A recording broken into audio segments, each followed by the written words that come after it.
Flower Stealing Master Chapter 1347 to Chapter 1400. Sensing Song Qingshu's actions, Li Yuanji could vaguely guess what he was going to do. Her pretty face became redder than rouge, and she said coquettishly, "Brother Song, how am I supposed to practice if you do this?"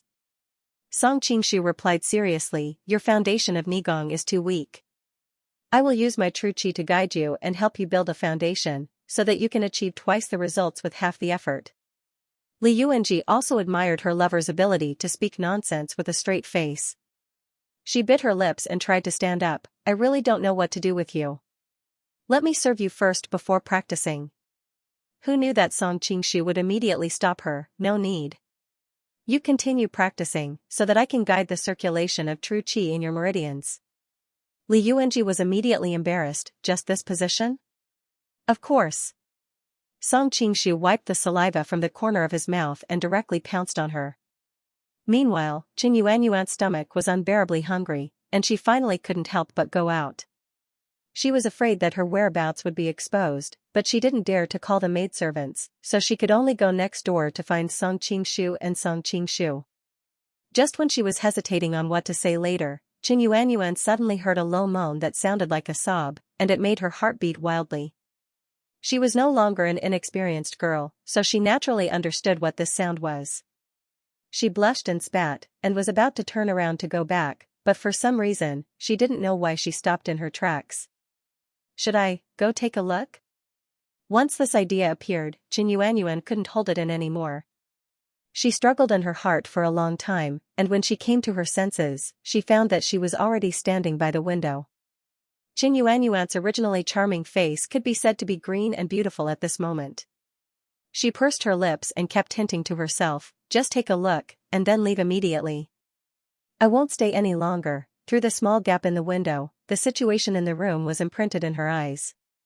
When she saw the scene inside, she almost cried out in surprise, and hurriedly covered her mouth with her hands. "These two really don't know shame," Qin Yuanyuan secretly spat. Although the human nature of voyeurism made her want to look a little longer, many years of education made her regain her rationality, and she blushed as she trotted away. After returning to the room, Qin Yuanyuan closed the door and leaned her back against the door. Her full chest was heaving up and down. It was obvious that she was in a very bad mood. She didn't know if it was because she was too hungry or something else, but the jogging seemed to have used up all the strength in her body. At this moment, she found that her legs were unbelievably weak. Fortunately, there was a door behind her, so she didn't fall to the ground. After standing still for a while, Qin Yuanyuan seemed to have regained her strength and walked to the bed with difficulty.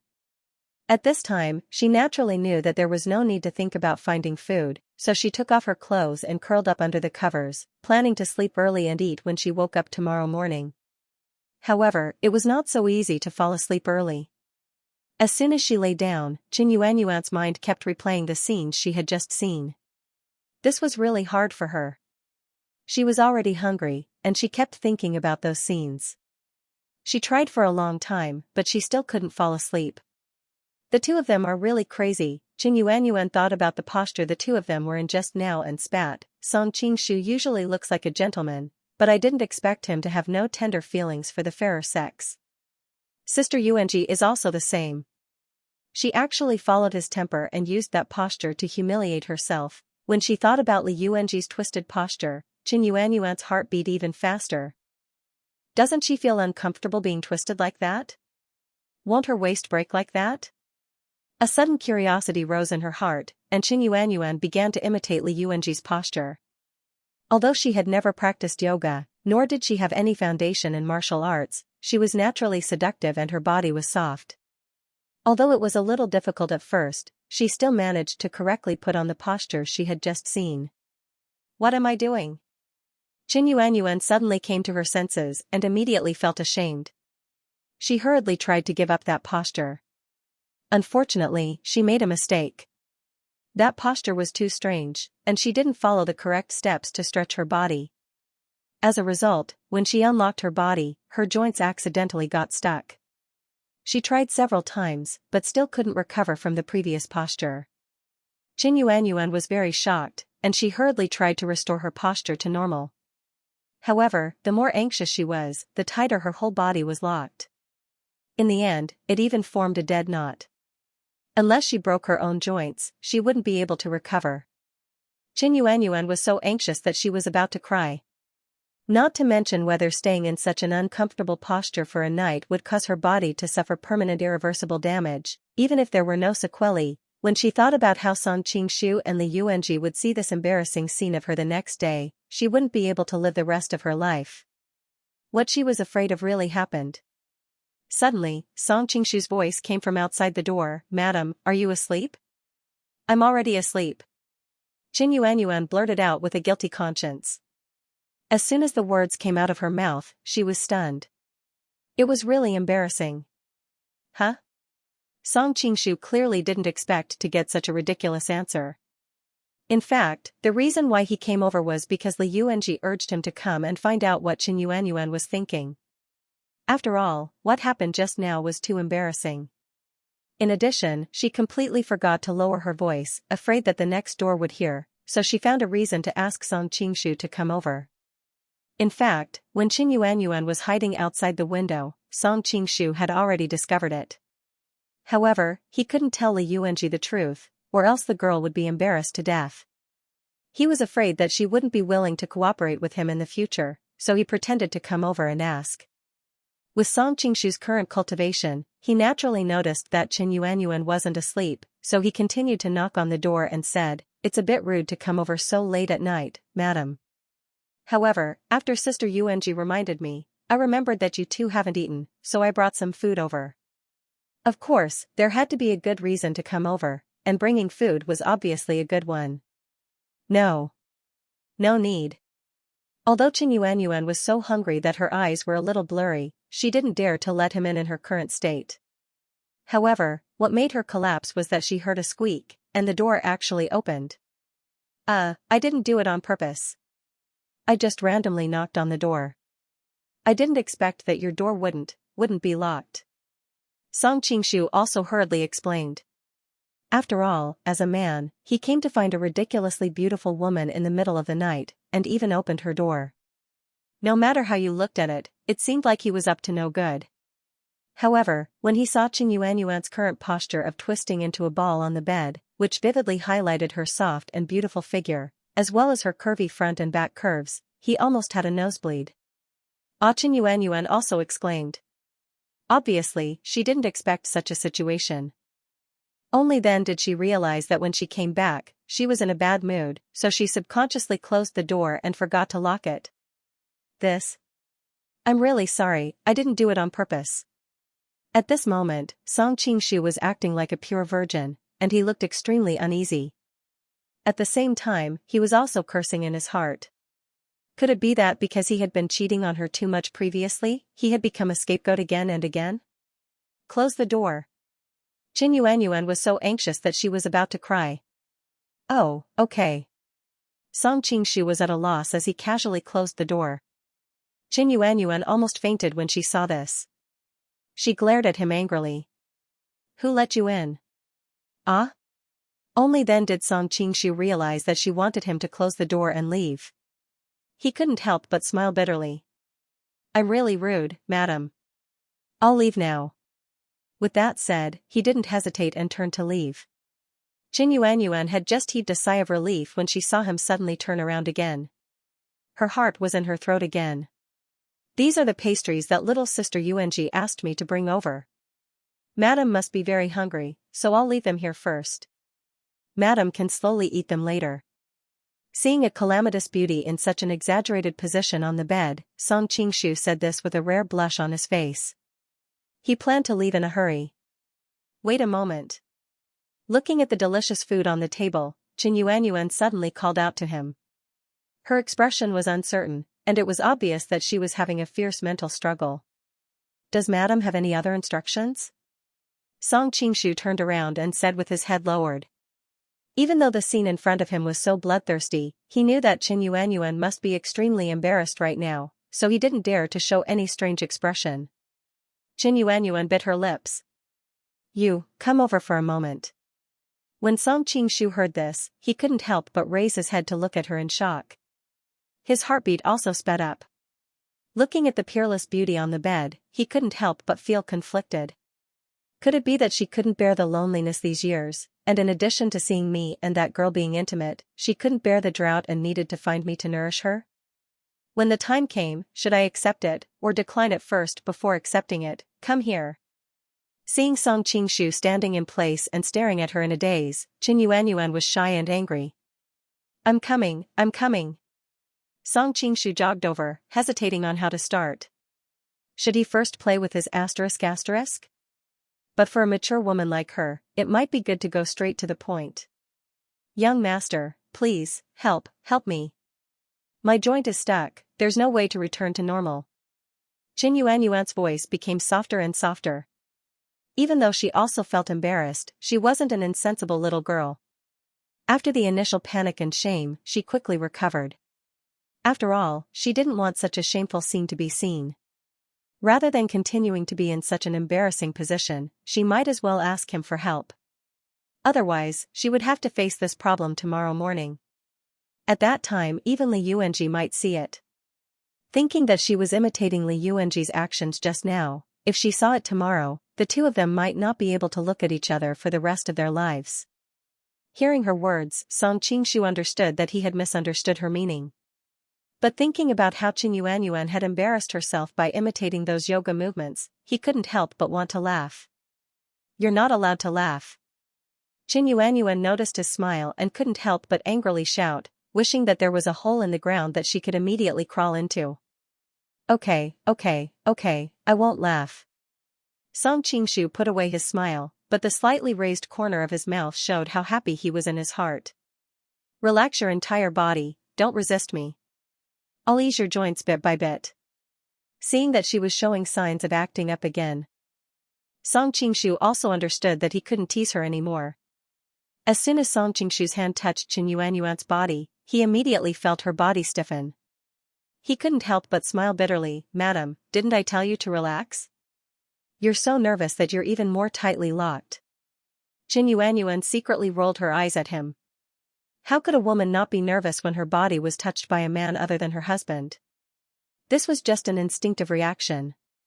However, she also understood that this was not the time to be nervous.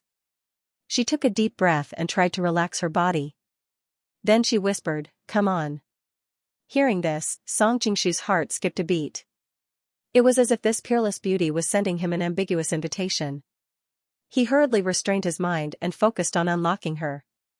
Madam, bear with it first. It might be a little painful at first.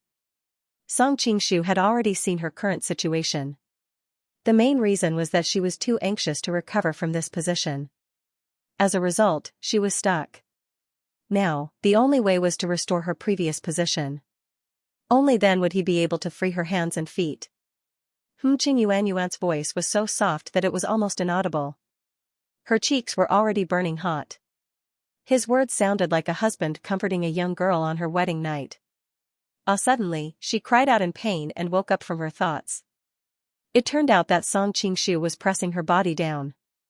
Qin Yuanyuan's body was very sensitive. Her resistance to pain was almost zero. The pain caused tears to appear in her eyes. If there were other men around, they would have pounced on Song Qingshu and fought him to the death. Madam, it's almost done. A trace of cold sweat appeared on Song Qingshu's forehead. After all, it was indeed difficult to unlock her position and control the strength to not hurt her. The amazing feeling from his hand inevitably made Song Qingshu restless. He hurriedly tried to divert his attention. Fortunately, Madam's body is very flexible. That's why I was able to smoothly undo it. Qin Yuanyuan blushed but did not answer. Instead, she thought, I'd rather my body wasn't so flexible. That way, I wouldn't have been able to make that position and wouldn't have been so embarrassing to you. Under Song Qingshu's meticulous movements, Qin Yuanyuan felt her body lighten and finally return to normal. As soon as she regained her freedom, Qin Yuanyuan stretched her limbs with excitement.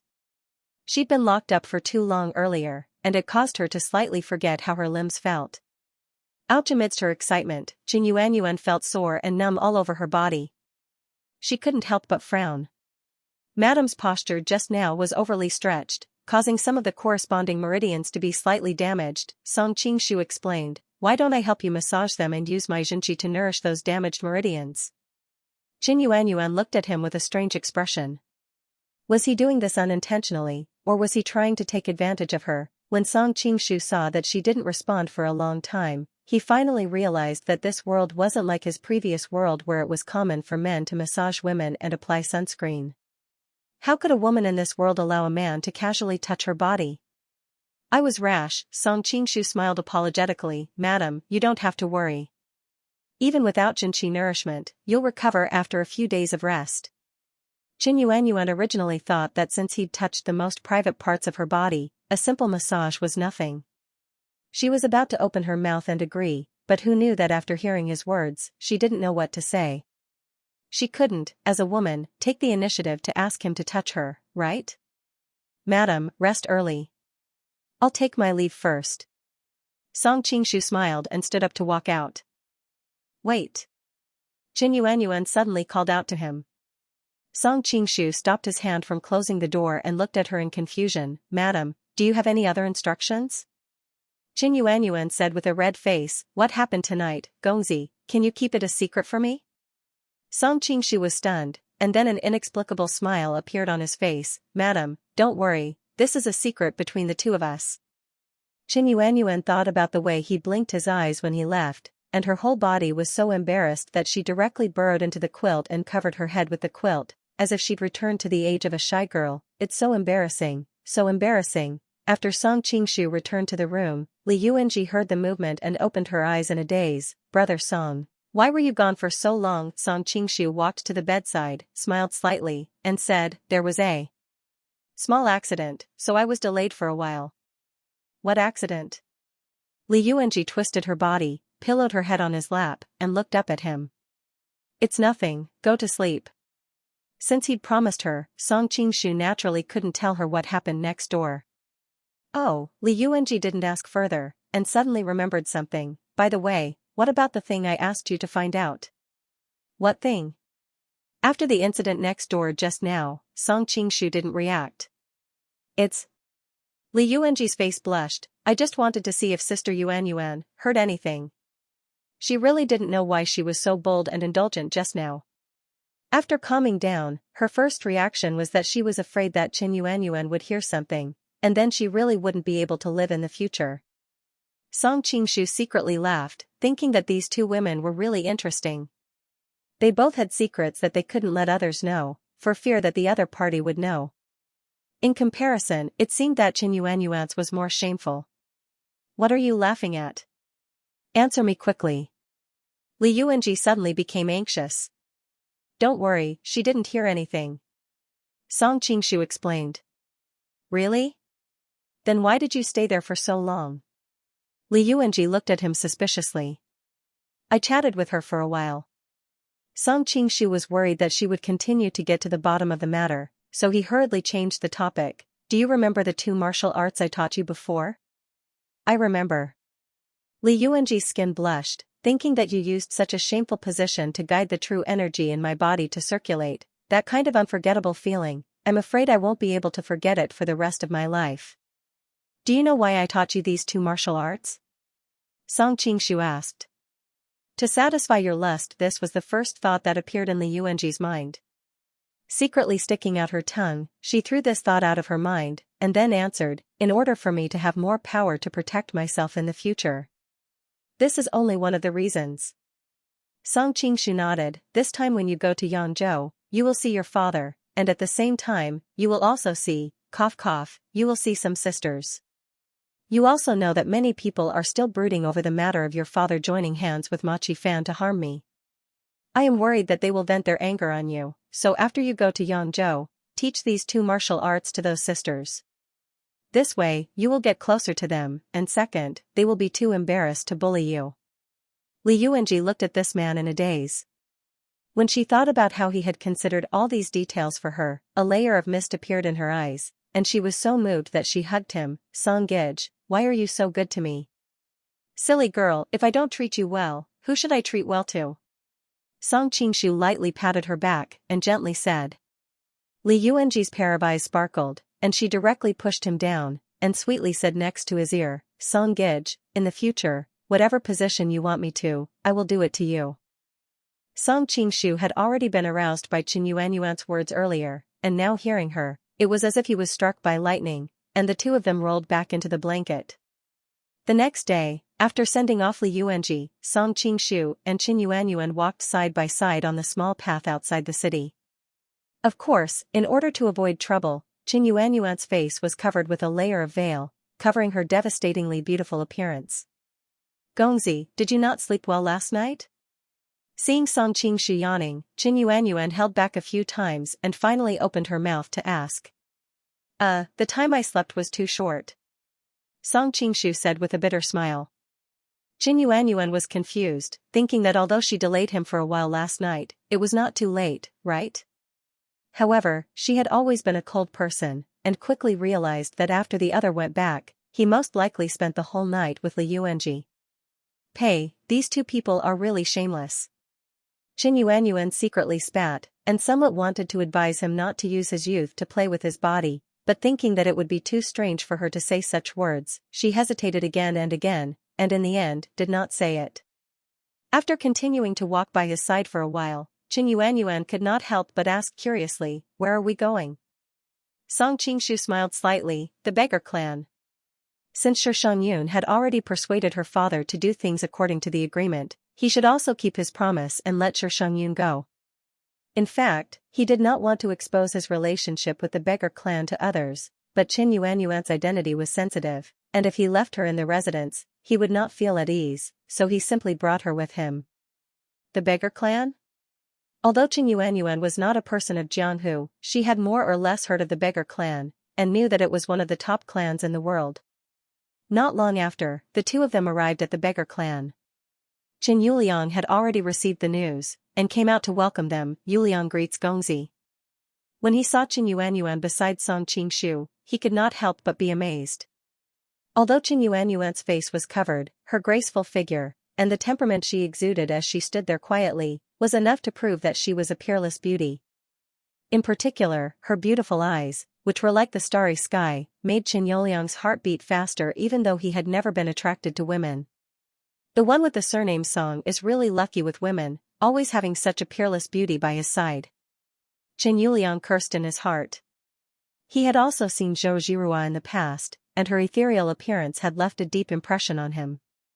If it was not for the fact that he was obsessed with power and needed to use Zhou Zhirua to threaten Song Qingshu at that time, he might have done something improper to Zhou Zhirua.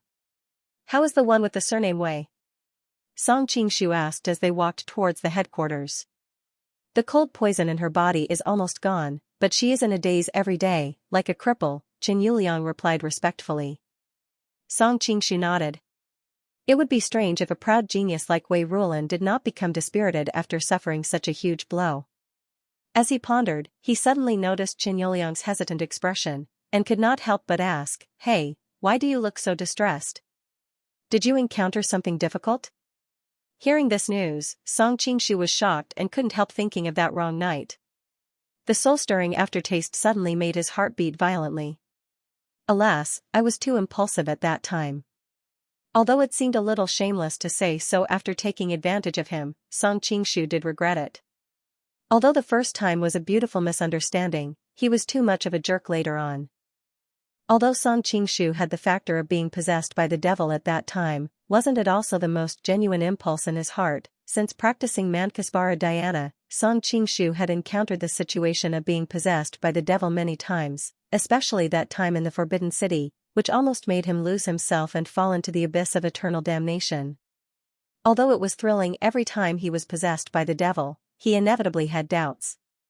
After all, compared with the dangers encountered by the legendary predecessors of Tantric Buddhism, it was really not worth mentioning. Song Qingshu had been thinking about this problem for the past few years. Now that he had learned more and more martial arts, his skills were getting higher and higher, and his understanding of the essence of martial arts was getting deeper and deeper. In addition, he was in a high position, so his angle of view was different from ordinary people. Gradually, he really did figure out some clues. The reason why those who practiced the joyous dhyana were prone to qigong deviation was mainly due to the fact that they had dual cultivated with the same woman. After the first yin and yang union, the subsequent cultivation with that woman was almost useless. The cultivator had no choice but to find a new woman. But those who practiced Mankasvara dhyana were usually Buddhists who were congenitally deficient in pleasing women. It was difficult for ordinary women to fall in love with Buddhists. If it was an ordinary woman, it would be fine. After all, those who practiced Mankasvara dhyana were all brilliant and powerful in martial arts. Although it was difficult to please a woman, it was not impossible. But Mankasvara dhyana had very high requirements for the furnace. It must be a woman with extremely rich purine chi in her body. But such women were all beautiful and blessed by the heavens. How could they fall in love with some monks? In desperation, those cultivators could only use force to force the women to submit, or directly use the attribute of joyful true chi to make the women's bodies yield. After tasting the sweetness, how could those cultivators still painstakingly pursue the women with sincerity? Just like taking drugs, once you took the first sip, you couldn't stop. Those cultivators had unknowingly embarked on the evil path, and those proud women were all famous figures in Jianghu or the imperial court. Similar incidents happening one after another would inevitably attract the attention of people with ulterior motives. Faced with the pursuit of the righteous path, the practitioners had no choice but to increase their strength as much as possible to protect themselves. But to increase their strength, they would inevitably need more talented women, which in turn would attract even more fierce pursuit. In this way, they would fall into a vicious cycle.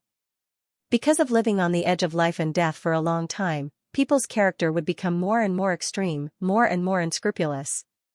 In the end, they would forget their original intentions and be swallowed by their inner demons. But Song Qingshu was an exception. As if it was fate, all kinds of talented women appeared around him. They had gone through thick and thin together, and inevitably fell in love with each other. Because of his two lives, Song Qingshu was much more ambitious and knowledgeable than other practitioners. In addition, he would not be burdened by his identity as a lama, so the women around him were often voluntary. He did not need to force them at all, so he was lucky enough to jump out of the vicious cycle that the predecessors of Tantric Buddhism faced. But even so, Song Qingshu was still affected by the inner demons several times, which showed how terrible the inner demons would become once they fell into the vicious cycle. In fact, the emperor is the best candidate to practice Mankasvara dhyana. A thought suddenly came to Song Qingshu's mind. After all, the emperor had 3 palaces, 6 courtyards, and 72 concubines, so he did not have to face the vicious cycle. But Song Qingshu quickly denied this speculation. Although there were many concubines in the palace, it did not mean that there were many women who met the requirements. In particular, there were all kinds of fights in the harem for affection and jealousy. Even if there was a beautiful woman, it was very easy for her to be worn down to the point where all that was left was schemes and viciousness. He had been the emperor in the palace of the Qing kingdom for a period of time. At that time, in the entire palace, only Empress Xiaotong and a few others reached the standard of talented women. Even the emperor doesn't have this good fortune. How can I be qualified to be surrounded by talented women? Song Qingshu also secretly clicked his tongue. After thinking about it, it might be because these women were outstanding characters in the Golden Book, so they carried the luck of this world, which led to such a high success rate. Although he had avoided the biggest risk, the inner demons were still a hidden danger. All these years, Song Qingshu had been thinking of ways to deal with them in his spare time, but unfortunately, he did not come up with any good ideas. It was not that he did not want to stop practicing Mankasvara dhyana. After all, he would die if he did not practice it when he was seriously injured. Now that his body had recovered, he still could not stop. However, he could not stop. Firstly, the joyous true chi was too powerful, and he could not bear to give it up. Secondly, the joyous true chi had the ability to devour. Previously, the divine illuminating true chi and nine true chi in his body had been fused with the joyous true chi. Although he had experimented with the method of creating virtual meridians and recreating the divine illuminating true chi and nine true chi, these virtual meridians were built on the basis of the joyous true chi. Now that he had so many people to protect, if he did not have the strength, he would experience the meaning of a miserable world. Not long ago, he practiced the equally magical Taishan Sutra.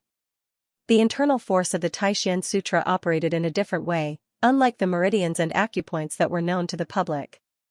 Therefore, it was not merged with the joyous genuine qi, which made it possible for him to stop practicing the joyous dhyana. However, as a man, the benefits of the joyous dhyana were too tempting.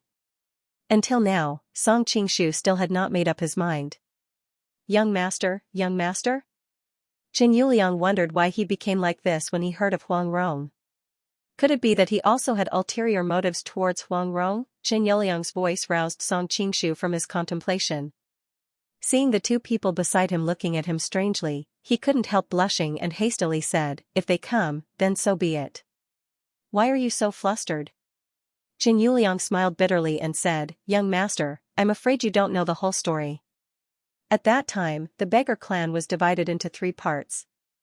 Although Shi Huolong became the new leader of the Jiangnan beggar clan, Huang Rong's prestige was too high. Many people still regarded her as the leader. When she comes to Linen this time, it's inevitable that she will make a trip here. But Shi Huolong is dead, and the successor, Shi Hongshi, is. Heh, once she makes things difficult for me, my position in the gang will be in danger. Song Qingshu frowned and said, "Did you really kill Shi Hongshi?" Although he was now in a superior position, he was still not used to the means of disregarding human life. Of course not, that was too risky. Once it was exposed, I would be doomed eternally. Qin Yuliang hurriedly explained, "I only used means to force her to leave here, and then let my trusted subordinates secretly monitor her to prevent her from returning." Song Qingshu's face looked better and said, "You don't have to worry too much about Huang Rong. When the time comes, you can't do anything, I will come forward to deal with her." "Then I'm relieved." Qin Yuliang was overjoyed, but in his heart, he was thinking that this guy really did have some relationship with Huang Rong. Song Qingshu secretly sighed in his heart and said, "Alas, I don't know after so long, does Ronger hate me or miss me?" But even with his narcissism, he understood that it was definitely the former. While the 3 of them were chatting, the beggar clan's disciples had already brought Wei Rulan over. After seeing Song Qingshu, a trace of hatred flashed in his eyes, but it was quickly replaced by a deep fear. Song Qingshu was very satisfied with the look in his eyes. It seemed that his previous psychological attack had worked. "Wei Rulan, how is your injury now?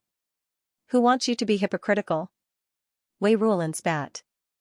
At this time, he had already discovered that in addition to Song Qingshu and Qin Yuliang, there was also an extremely beautiful woman with a graceful figure in the room. If it was a normal day, he might have admired her, but unfortunately, his heart was dead now, and he withdrew his gaze after a glance. Song Qingshu coldly snorted and casually waved his hand. It was as if there was an invisible whip in the air that lashed at his body. With a crisp paw sound, Wei Rulan wailed and rolled a few times before stopping. "This is a lesson for you, you are not qualified to stand in front of me," Song Qingshu said lightly. Wei Rulan looked at him with hatred, but when she met his eyes, she could not help but feel a tremor in her soul, and hurriedly lowered her head. Qin Yuliang, who was watching from the side, was secretly shocked. This cultivation that could form a whip with a gentle wave of his hand was really amazing. After he had practiced the muscle bone strengthening scripture, he had boasted that he was the top master in Jianghu, but now it seemed that in the entire Shaolin temple, except for the one in the Sutras Pavilion, perhaps no one was his opponent. Qin Yuanyuan's focus was not on martial arts, but on the oppressive feeling that Song Qingshu's body exuded a moment ago, which made her somewhat pale. Before this, the impression that Song Qingshu gave her was that of a top expert whose name shook the world, a distinguished and elegant playboy. Although somewhat shameless, he could also be considered gentle. But now she remembered that the other was the god of death who had destroyed 100,000 Qing troops, the devil who made countless children in Yanjing not dare to cry at night. Song Qingshu opened his mouth again. "Wei Rulan, you should be glad that you have a good fiancé, and a good sister. For their sake, I will let you go this time." "You." Hearing his words, a deep sense of humiliation welled up in Wei Rulan's heart. After all, he had always thought that it was his fiancée who had sold her body to save his life, and now even his sister had not escaped from his evil clutches. "Wait." Wei Rulan suddenly raised his head. "You. How did you know that I have a sister?" That was his biggest secret, after all, it was related to the family's mission of 100 years, how could he not panic? "You have no secrets in front of me." Song Qingshu calmly said, "I even know your family's mission. I've already made an agreement with your sister." I'll help you realize your family's wish, but in return, you have to become my subordinates. Nonsense, I don't believe it. Wei Rulan exclaimed. After 100 years of hiding from place to place, the people in their family had long developed a cautious character, so he subconsciously thought that the other party was bluffing. Moreover, their wish was to overthrow the Zhao and Song dynasties, and restore the great Zhou dynasty. At that time, he would be the emperor, so how could his sister agree to become someone else's subordinates? Song Qingshu sneered, stretched out his hand, and the water in the teapot beside him automatically flew into his palm. Then, he casually raised his hand, and a few thin pieces of ice instantly shot into Wei Rulan's body. Life and death talisman. Wei Rulan screamed in horror, then his body felt as if thousands of insects were biting his bones, and he could not help but struggle painfully on the ground, trying to use the friction of the ground to relieve the itch on his body. Qin Yuanyuan's hair stood on end as she watched. Today, she had witnessed Song Qingshu's methods at close range, and she suddenly doubted whether it was a wise choice for her to stay by the side of this devil-like man. Qin Yuliang shuddered at the sight of Wei Rulan's miserable condition. The beggar gang had always been well informed. As a senior member of the beggar gang, he had naturally heard of the life and death spell. He knew that it was a kind of torture used by Tianshan Tong Lao of the Spirit Vulture Palace in the western region. But it was one thing to hear about it, and another to see it with his own eyes. He found that he had underestimated the horror of this hidden weapon. He had seen Wei Rulan's martial arts before, and he knew that she was an extremely proud person. But after being hit by this hidden weapon, she was rolling on the ground like a dog. If he used this thing to control me. Thinking of the biggest function of the life and death spell, Qin Yuliang couldn't help but shudder. Now that he thought about it, it was better to take the 3-corpse brain elixir or the leopard embryo tendon-changing pill. After all, he didn't have to endure such pain before the poison took effect. At this time, a disciple of the beggar gang came to knock on the door. He was still immersed in fear and hadn't fully woken up. He subconsciously replied, "What's Grand Master Huang?" Grand Master Huang Rong? The disciple was also somewhat puzzled. He thought who else could be Grand Master Huang in the beggar gang? So soon? Qin Yuliang came to his senses and slightly changed his expression. After all, he had just received the news that they had arrived in Linen, but they came so soon. Several people came.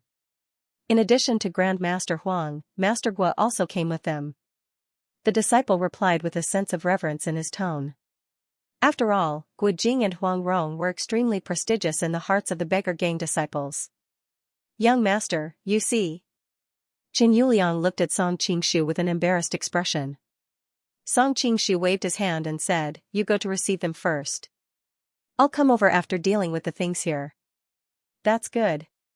Qin Yuliang could roughly guess the purpose of Huang Rong's trip. He was worried about how to deal with it. Now that he had the support of Song Qingshu, he naturally had more confidence. Looking at Qin Yuliang's departing figure, Song Qingshu appeared to be in a daze. He sighed inwardly, "It's been a few months since we last met. I wonder what it's like now." However, Wei Rulan's screams soon interrupted his thoughts.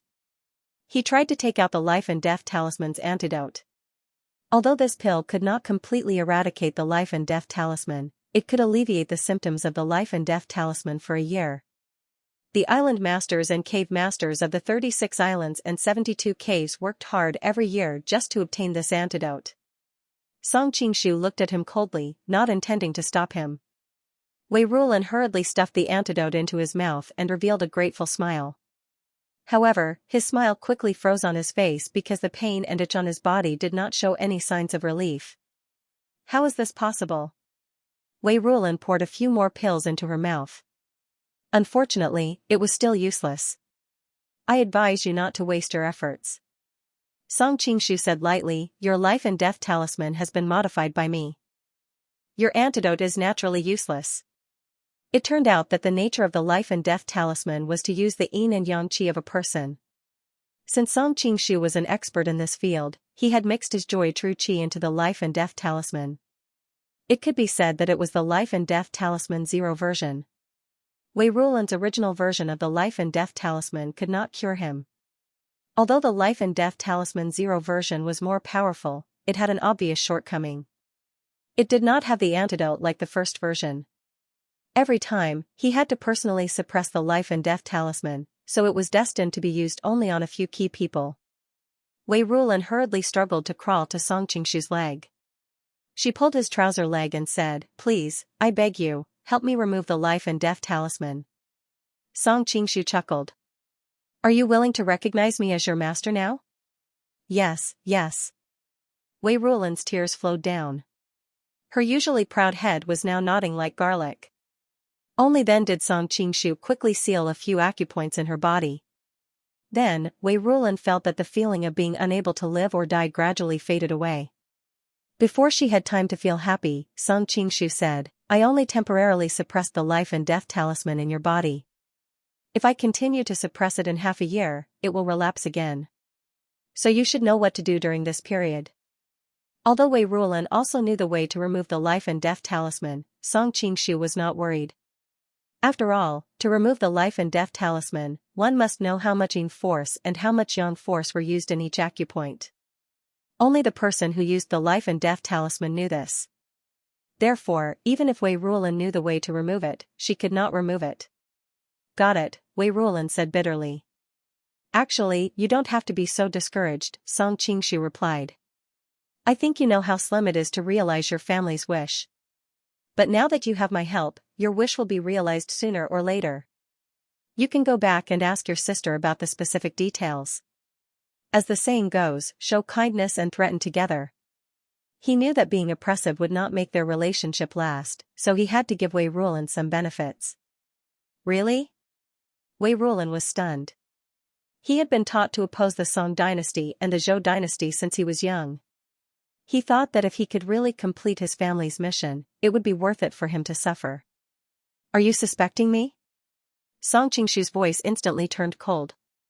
"I don't dare." Wei Rulan was shocked and hurriedly bowed his head. He now had a deep fear of the person in front of him. "Very well, you can go back first.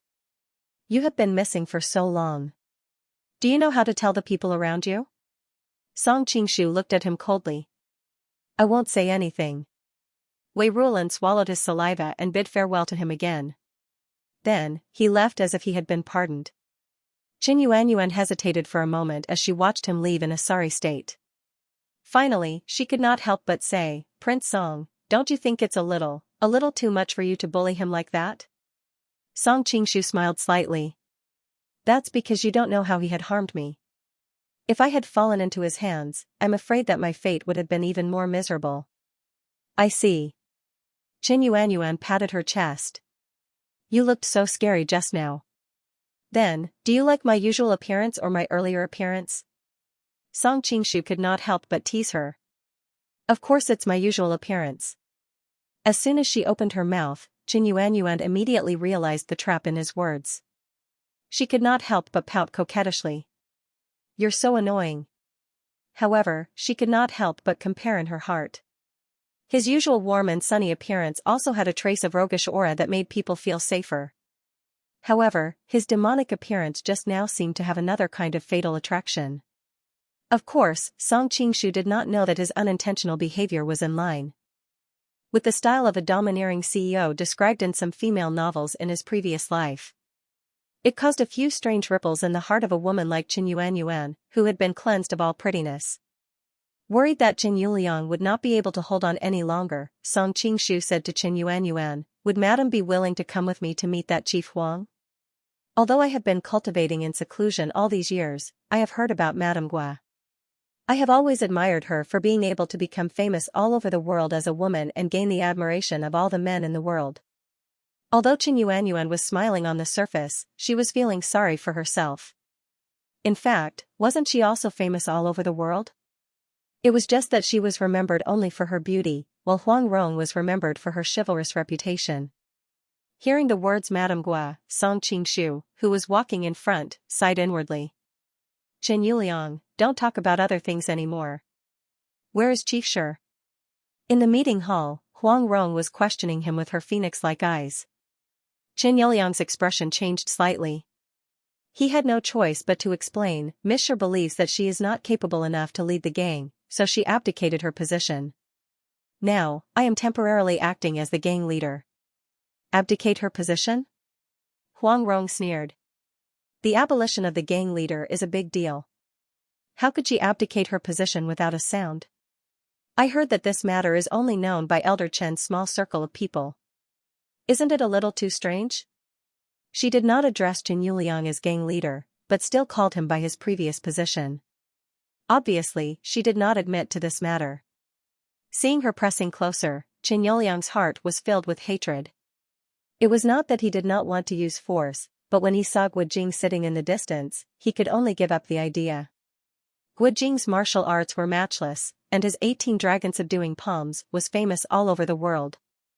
Although he had learned the muscle-bone strengthening scripture, he was afraid that he might not be Guojing's match. If it was before, he might have tried. But not long ago, when he teamed up with his master, Chen Kuan, they suffered a crushing defeat to Song Qingshu. It was a great blow to his self-confidence. He knew that there was always someone better than him in the universe. His confidence had been taken away, so naturally, he did not dare to make a move. Moreover, Guojing and Huang Rong's prestige in the beggar clan was too high, so he could not use the beggar clan's power to deal with them. However, Qin Yuliang had never been the kind of person who relied on force. He was better at strategy and tricks. Therefore, he calmly replied, "May I ask Chief Huang, when did the position of the beggar clan leader become a hereditary position?" Nonsense, of course not. Huang Rong had more or less guessed his plan, but she still had to answer this question. Each of our beggar clan leaders is a very capable person who can convince the masses. However, the successor must be appointed by the previous leader. Qin Yuliang laughed mischievously. Chief Huang, he said, by saying this, it seems that you are deliberately reversing the order. The previous leader should first appoint a successor, and then that successor should do some great things for the beggar clan. First, he can prove his ability, and second, he can convince the masses. But Miss Sure doesn't have the ability, so she can't convince the masses. Just because she is the daughter of the previous leader, she became the new leader. This matter does not conform to the beggar clan's rules. Huang Rong looked at him deeply. She had always heard that this person was a deep schemer and eloquent speaker. Now that she had seen him, he really did live up to his reputation. She knew that Shi Hongshu's succession to the position of gang leader was somewhat unjustifiable, so she decisively did not want to tangle with him over this matter. Instead, she immediately changed the topic to Qin Yuliang. Elder Chen, since we're talking about gang leader Shi, then let's talk about how gang leader Shi was killed. Back then, you colluded with Qin Kuan and killed gang leader Shi, yet you still dared to stay in the gang. You really have some guts. You really have a lot of guts. Qin Yuliang's expression changed greatly. This was indeed his weak point. Although these years he had eliminated dissidents, vigorously promoted his trusted subordinates, and managed to control the Jiangnan beggar clan, there were still many disciples who were dissatisfied with him at the bottom of the beggar clan. Now, if Huang Rong took the lead, the resistance that had been suppressed for a long time would erupt. When Song Qingshu arrived at the meeting hall, he saw Huang Rong pressuring Qin Yuliang step by step. After not seeing her for several months, she was still as beautiful as ever, as if time had not left any traces on her. She was still as beautiful as a young girl. Qin Yuanyuan had heard of Huang Rong's name for a long time. This time, she had come with Song Qingshu, so she carefully sized up the other party. She saw a bright and charming young woman standing there gracefully. She didn't need to do anything, but she was already very charming. In particular, she seemed to have a unique temperament that was hard to describe. No matter how Qin Yuanyuan thought about it, she could only understand that Huang Rong was always so calm and composed. She wasn't like Qin Yuanyuan, who always had to guess the thoughts of the men around her in order to get what she wanted. Thinking of this, Qin Yuanyuan looked at Huang Rong with eyes full of envy. While Qin Yuanyuan was looking at Huang Rong was also looking at her. After the initial shock of seeing Song Qingshu, her attention was quickly attracted by the woman beside him. After all, as a famous femme fatale in history, even if she covered her face, it could not hide her dazzling brilliance. This bastard always has beautiful women by his side. He really is a greedy, shameless, and lustful man. Huang Rong's heart was filled with irritation. So it's brother Song. Guo Jing had been standing to the side watching his wife and Chen Yuliang talk, silently supporting him. Now that he saw Song Qingshu, he walked over with a face full of surprise. After all, in his heart, Song Qingshu had saved his life. Hero Gua. Song Qingshu felt ashamed in his heart. Suppressing his strange emotions, he greeted the other warmly as well. Seeing the two of them being so intimate, Huang Rong's eyebrows jumped. She opened her mouth, but in the end, she did not say anything. She only secretly sighed in her heart. After exchanging greetings with Guo Jing, Song Qingshu came to Huang Rong. Madame Gua, long time no see. Young Master Song is still as graceful as ever. Huang Rong's face did not reveal any flaws as she smiled and said, I heard that young Master Song was poisoned by the golden ripple flower earlier. I thought that young master had died. When others heard this, they would think that Huang Rong was concerned about him, but Song Qingshu knew that she probably meant the opposite. If I die, some people in this world will definitely be sad. Ignoring his meaningful gaze, Huang Rong smiled and said, that's true. If something really happened to you, I'm afraid all those women around you would be sad. Seeing that her smile was no different from usual, Song Qingshu sighed inwardly. It seemed that she had recovered from that incident. In fact, Song Qingshu had long been prepared for such an ending. Back in the Jin kingdom, the reason why Huang Rong seemed to be at his mercy was mainly because what happened at that time was too shocking for her. Although she was usually resourceful, she was still a woman. And a married woman at that. This world placed great importance on a woman's chastity. If she had an affair after getting married, she would not be treated as a fickle woman like Pan Jinlian. In the beginning, that kind of thing happened in a daze. Huang Rong's heart was filled with regret and fear, causing her to be unable to use 20% of her usual intelligence. That was why she was led by the nose by Song Qingshu. After such a long time, she must have completely calmed down and would no longer be controlled by him. As the saying goes, good people don't live long, but scourges last for 1,000 years. I'm afraid that Yama is also worried that I will seduce his wife, so he doesn't dare to take me in. Song Qingshu deliberately emphasized the word wife, trying to see Huang Rong's reaction. God is watching. It's better for you to be careful with your words. Huang Rong obviously didn't want to talk about this with him, so she immediately returned to the topic. When I heard what you said just now, I have one thing that I don't understand. Chen Yuliang obviously rebelled and plotted to kill the former chief. Why did you say it was for the good of the beggar gang? When Chen Yuliang heard Huang Rong's public evaluation of him, a trace of deep hatred flashed in his eyes.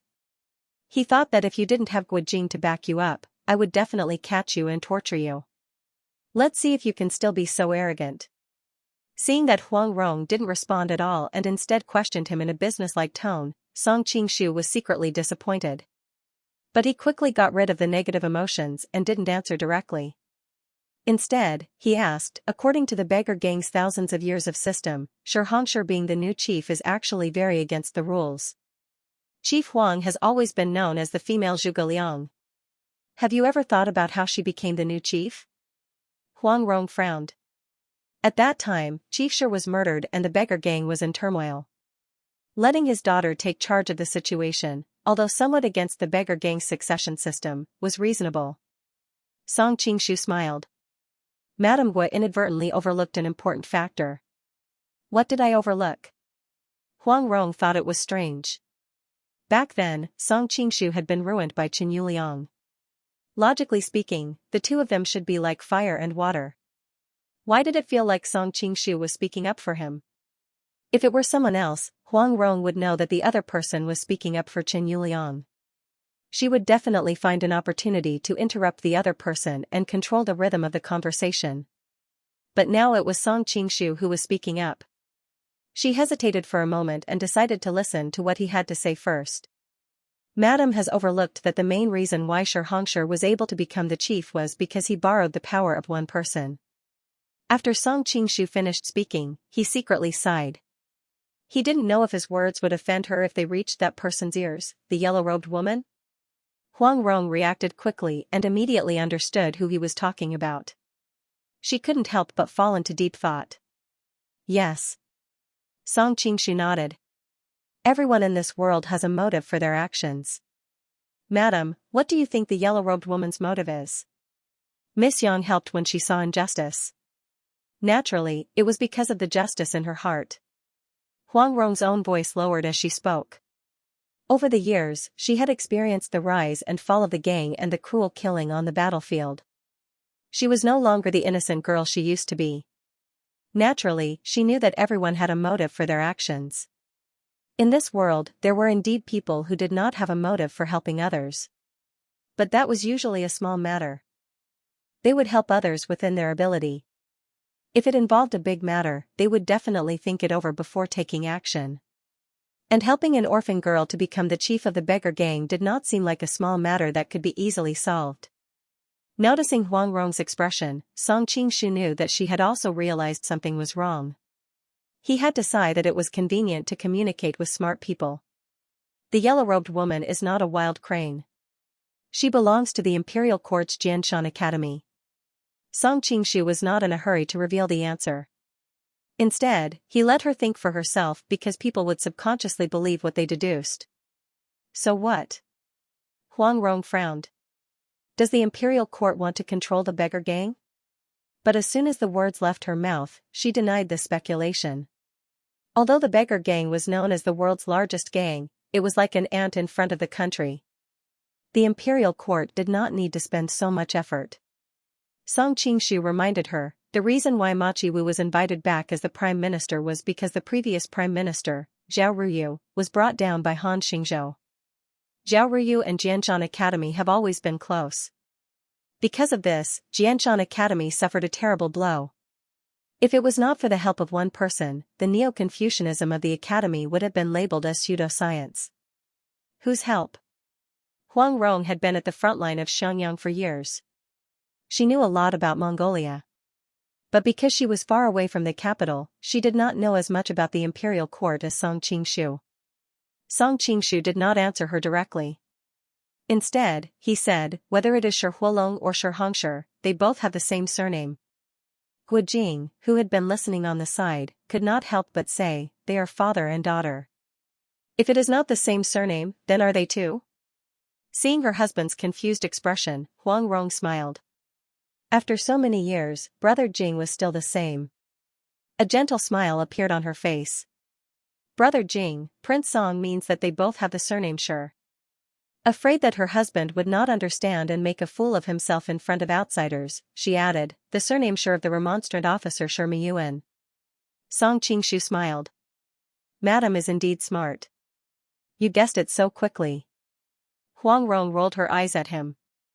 You have made it so obvious. If I still could not guess it, then I would be an idiot. Song Qingshu recalled Huang Rong's gentle gaze at Gu Jing. He sighed in his heart. It seems that to her, I am just a passerby. Qin Yuliang was also an intelligent person and reacted quickly after receiving the hint. He hastily said, not long ago, Shi Miyuan's daughter, Shi Shengyun, came running here in an attempt to seize back the gang leader position. At that time, she even said that Shi Huolong and Shi Hongshi were sent by her father. This matter was heard by many brothers in the gang. If Chief Huang doesn't believe me, you can find someone to ask. Hearing his resolute and decisive words, Huang Rong understood that there was no need for him to lie. She could not help but be shocked. Shi Miyuan has unknowingly taken control of the beggar clan. What is he trying to do? Song Qingshu continued, Elder Qin secretly discovered the Shi family's plot to encroach on the beggar clan. He did not want the beggar clan to become a victim in the political struggle. That's why he confronted Shi Huolong. For the sake of the beggar clan's reputation, he was also afraid of Shi Miyuan's revenge. So he did not reveal the truth. He would rather bear the infamy of rebelling against his superiors and be ridiculed by his peers in the Wuling world. Hearing this, Qin Yuliang's jaw dropped. He had always been an eloquent person, but he did not expect Song Qingshu to be even more eloquent than him. With just a few words, Song Qingshu had cleansed his stain and turned it into an act of loyalty and righteousness. Huang Rong also fiercely glared at Song Qingshu. With her intelligence, how could she not see that Song Qingshu was deliberately helping Qin Yuliang get out of this? But she also understood that although Qin Yuliang was shameless, he had prevented the beggar clan from falling into the hands of the politicians. At the same time, Huang Rong also knew that Chen Yuliang was despicable and shameless. She could not let the beggar clan fall into his hands. Because the previous plan to seize power had been disrupted by Song Qingshu, she was thinking about what to do next. Suddenly, Song Qingshu said, "Hirogua, Chief Huang, we have not seen each other for a long time since we parted ways in the Jin Kingdom. Now that you have come to Linen from thousands of miles away, I will do my best as a host to welcome you too in my humble home." Hearing Huang Rong's sudden exclamation, everyone in the room looked strange. Qin Yuanyuan looked at her and then looked at Song Qingshu thoughtfully. Qin Yuliang was curious, why does it seem that Huang Rong is afraid of Song Qingshu? Did something happen between the two of them? Song Qingshu smiled bitterly. It seemed that he had left a big psychological shadow on her. Even now, she was still so resistant to him. Noticing the expressions of the people around her, Huang Rong's face turned red. She realized that her reaction was a little too extreme. Just as she was thinking about how to speak up to dissolve the awkwardness, Guijing, who was beside her, said, "Rong brother Song saved our lives. You shouldn't have done this." Hearing her husband's rebuke, Huang Rong felt bitter in her heart. She thought that brother Jing didn't know the whole story. However, she didn't blame her husband at all. After all, she was very clear that her husband was a man of reason and not family. She fell in love with him because of his integrity. The main thing is that I'm very tired from the journey from Xianxia to Linen. When I arrived in Linen, I didn't stop to go to the headquarters of the beggar gang. Now I feel a little tired. Huang Rong thought quickly and found all kinds of excuses. What's more, Prince Song saved our lives, but we haven't even prepared a gift. Brother Jing, I think we should visit him another day. Jing hesitated for a while. He knew that what his wife said was reasonable. Moreover, his wife's physical condition now could not bear too much fatigue. Song Qingshu smiled and said, "Master Huang, you don't have to be so surprised. What kind of friendship do we have? Why do we need to care about these empty gifts? Your visit to my house is the best gift. What's more, I'm afraid you haven't settled down yet. How can living in an inn be more comfortable than living at home? I don't have many things there, but there are more empty rooms. You can stay at my place." Before Huang Rong had time to refuse, Guijing laughed boldly and said, "Then I'll bother brother Song." Huang Rong couldn't help but roll her eyes when she heard her husband agree so readily. Brother Jing was always so defenseless. You treated him like a brother, but he was always thinking about your wife. After hesitating for a moment, Huang Rong didn't say anything in the end. She rarely made her husband lose face in front of outsiders. Moreover, she suddenly recalled the first time she met her husband. At that time, Guijing had given everything to her without a care in the world and didn't guard against her at all. When she thought of this, she couldn't help but smile gently. Seeing that they had agreed, Song Qingshu was overjoyed. "It's getting late. Brother Gua, why don't you come back with me?" Since Guijing was so affectionate towards him, it would be strange if he still called him Hero Gua, Chief Huang. Guijing looked at Huang Rong inquiringly. After all, they were here for business. Huang Rong hesitated for a moment. Considering that Song Qingshu had dismissed her previous questions, she knew there was no point in staying here. Moreover, she had to go back and think about the relationship between Yuan and the beggar gang, so she nodded slightly. Song Qingshu was overjoyed. He quickly turned to Chen Yuliang and said, "Elder Chen, I'll have to trouble you with the matter before." Chen Yuliang nodded, "Young master, don't worry. I'll send them here today." After leaving the headquarters, Huang Rong casually asked, "May I know what young master wants Elder Chen to do?" Song Qingshu smiled and said, "Sister-in-law, my mansion is now full of spies sent by various forces. I always feel like I'm being watched by countless eyes all day, so I asked Elder Chen to help me find some maids and servants. The beggar gang is well informed, so this kind of thing will be twice the result with half the effort." Hearing him call her sister-in-law, Huang Rong secretly spat and thought, "Why didn't you think of me as your sister-in-law when we were in the Jin Kingdom?" She said, "Young master and Elder Chen seem to have a good relationship." No discord, no concord. Song Qingshu knew that she was testing their relationship, so he answered ambiguously. "Oh." Seeing that he was unwilling to answer, Huang Rong secretly gritted her teeth. Her eyes suddenly fell on the beautiful Chen Yuanyuan, and she couldn't help but ask, "Young master, won't you introduce this sister to us?" Qin Yuanyuan was shocked. Her identity was really special. Once it was revealed, not only would she be in danger, but it would also bring countless troubles to Song Qingshu. But seeing that they were familiar with each other, it would be rude not to tell them. Just as they were vexed, Song Qingshu said, "Look at my bad memory. I forgot to introduce her to you. She's a good friend of mine. Her surname is Xing, and her name is Yuan. These two are Guojing and Huang Rong from Xiangyang City." "Greetings, Sister Xing." Huang Rong smiled sweetly, and Guojing also cupped his hands to greet her. Although Huang Rong was smiling, thousands of thoughts were running through her mind. She had never heard of the name Xing Yuan, but with her figure and appearance, she obviously shouldn't be such a nameless person. Could it be that she deliberately used a fake name? And with her hair in a bun, she was obviously married. She was with Song Qingshu. What was their relationship? Bah, this bastard always liked to seduce good women everywhere. "Greetings, Hirogua, Chief Huang." Qin Yuanyuan bowed slightly in return, but she was shocked. Her real name was not Yuanyuan, but Yuan. As for Xing, it was her mother's surname. Before she knew that she was actually from the Qin family of Haining, she had always thought that Xing Yuan was her real name. Later on, a big reason why she had such a good relationship with Li Yuanji was because both of their names had the same Yuan character. Even Akka didn't know about this. How did he know? When she thought about how she no longer had any secrets in front of Song Qingshu, Qin Yuanyuan felt as if she was naked. It was an extremely strange feeling. Just like that, the group chatted and soon returned to the residence. Huang Rong looked at it from afar and couldn't help but sigh. "Young Master Song is truly favored by the emperor now. I'm afraid that only a regional prince or above has the right to live in such a magnificent residence. If Madam likes it, I can give it to you and your wife." Song Qingshu sighed inwardly. Huang Rong was talking so naturally, as if nothing had happened between the two of them. "A gentleman doesn't take what others like, don't you think so, Brother Jing?" Huang Rong lightly touched her husband. Guojing smiled honestly. "Brother Song, if you're so polite, we wouldn't dare to disturb you."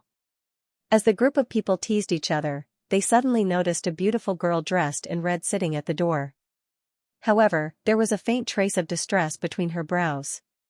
She had clearly noticed them and immediately got up to walk over. Fuer also likes to wear red. Huang Rong was slightly dazed. It was as if she could see the shadow of Guafu on the girl. Judging from her clothes and accessories, she could tell that the girl was a noble lady. Seeing the girl walk straight towards Song Qingshu, she couldn't help but secretly spit. No matter where this bastard goes, he always has a bunch of women around him. "The one with the surname Song, you're finally back." The girl pointed at Song Qingshu with her hands on her hips and said with a huff, "Monsieur, why didn't you go in and wait for me? Why did you have to stand outside in the wind and sun? Those servants are really outrageous." Song Qingshu coldly snorted. The girl in front of him was naturally Shenshengyun. "It has nothing to do with them. I just want to see you as soon as possible." As soon as Shenshengyun said this, the expressions of the other two women beside her became extremely strange. Even Guojing, who had always been careless, secretly frowned. This brother Song was good in every way, but he was a bit too fickle. "We haven't seen each other for a few days and Monsieur already misses me so much." Even with the two women by his side, Song Qingshu still found it hard to change his nature of being a flirt. "Hey, who misses you?" Shenshengyun spat with a red face. "I came here to settle accounts with you. I've already told my father to remonstrate with you. Now that Yu Fei's case has been redressed, why haven't you let Brother Wei go?" "I let him go." Song Qingshu shrugged with a helpless expression. "Nonsense." Shenshengyun bit her lips. "In the beginning, I was worried that I would give you an excuse if I came looking for you, so I purposely waited for 2 more days. However, Brother Wei still hasn't returned. You didn't keep your promise." Song Qingshu smiled bitterly. "If I told you that I let him go not long ago, would you believe me?" "Of course not. How could there be such a coincidence?" Shenshengyun said angrily. "In any case, I don't care. If I don't see Brother Wei come out safely today, I won't leave here." Song Qingshu was speechless. If it was a normal day, he would have teased her a bit. However, right now, he had two peerless beauties by his side. How could he have the heart to care about this young and inexperienced apple? If you don't believe me, you can ask them. These two are the world-famous Guojing and Huang Rong. Did I just come back from the beggar gang? Puzzled, Xianxia shifted her gaze to the side. Guojing and Huang Rong's reputation was so great that she had naturally heard of them. Sensing her inquiring gaze, Guojing replied, "Miss, I can testify that Brother Song has indeed just returned from the beggar clan's headquarters." Huang Rong, on the other hand, frowned. Jing Ji is not scheming at all. He doesn't have his guard up against other people, so he has rashly stepped into this muddy water. We only know that Song Qingshu is at the beggar clan's headquarters, but we don't know if he has the Wei Ji that the other party mentioned. After getting confirmation, Xianxia's eyes flashed with joy. Good, I will temporarily use your surnames for once. After saying this, she could no longer restrain herself and happily left. It was obvious that she was going to find Wei Rulan. I have made a fool of myself in front of you. Song Qingshu ordered the maids to prepare food and wine as he apologized to Guojing and Huang Rong. No problem. Guojing was an open-minded person and naturally did not care about this matter. Huang Rong opened her mouth to ask, I heard you call her Monsieur just now. What is her relationship with the imperial censor? As expected, I can't hide it from your eyes. Song Qingshu smiled, this Monsieur is the daughter of the imperial censor. She is also the one that was mentioned at the beggar gang.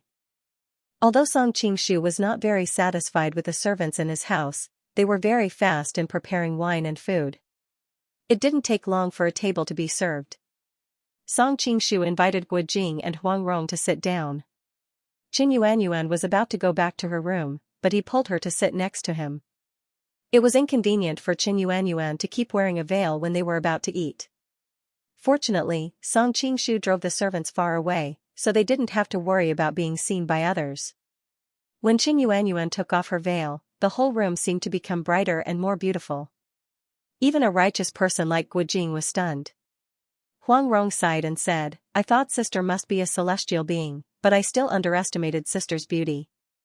Qin Yuanyuan blushed a little and replied, although I'm not a martial artist, I also know that Master Huang is known as the first beauty in the martial arts world.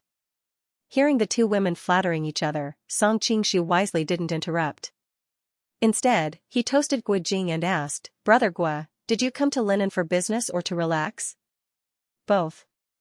Guojing smiled and said, not long ago, the imperial court and the Mongols stopped the war in Shenyang.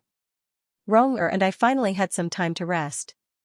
We were looking for a place to relax and make up for what we owe Rong-er all these years. Jiaoshu sent us a secret message and asked us to come to Linen, so we came here. Huang Rong was speechless.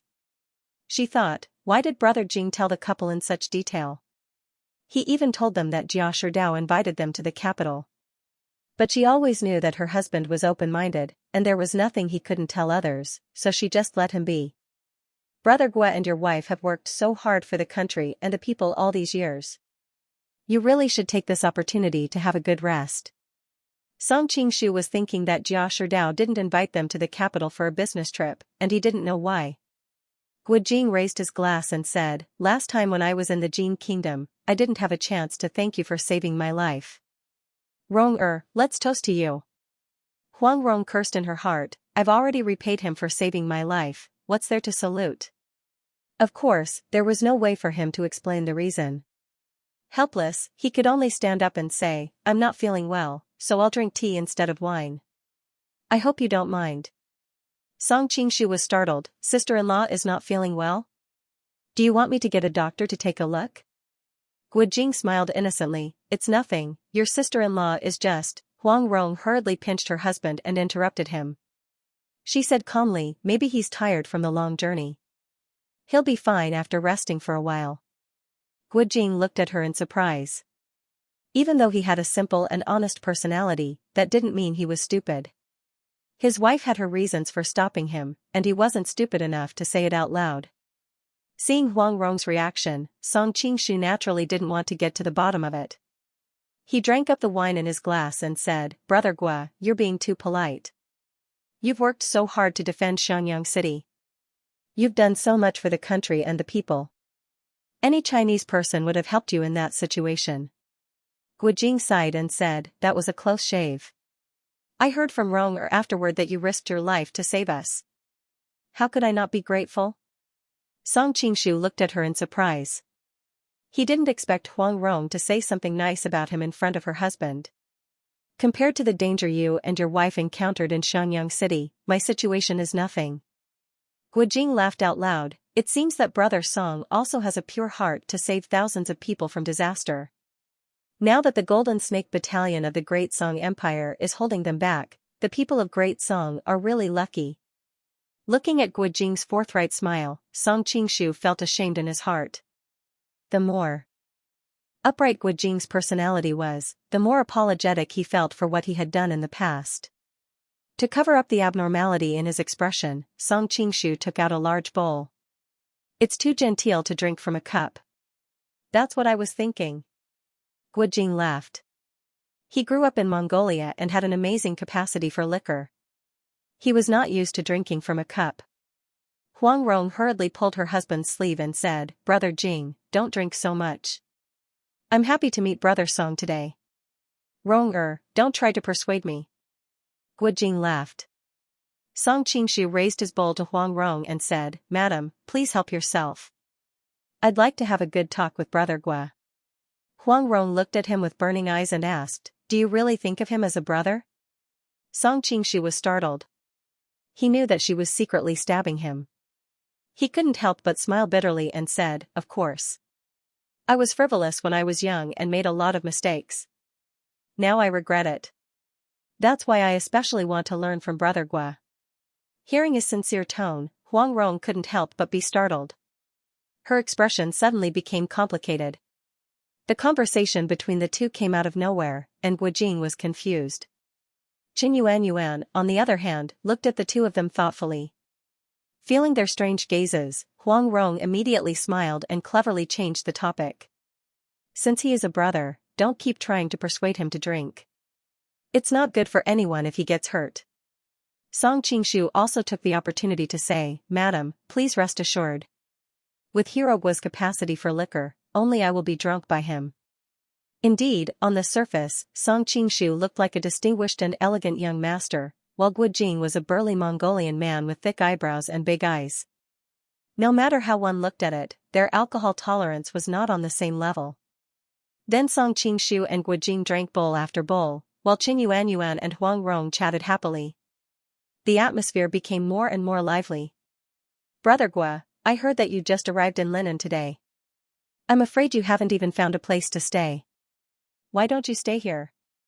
Song Qingshu took the opportunity to say when they clinked their bowls.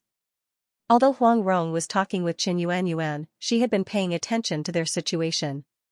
She was worried that her husband would agree after drinking too much. She hurriedly said, Thank you for your kindness. But we have other things to do. It's really inconvenient to disturb you here. Guojing was stunned. When he heard Song Qingshu's invitation, he was quite moved. Originally, he planned to take advantage of this time to have a good exchange with Song Qingshu. After all, Song Qingshu was an expert in war and martial arts. If they could live together for a period of time and discuss every day, they would definitely benefit a lot.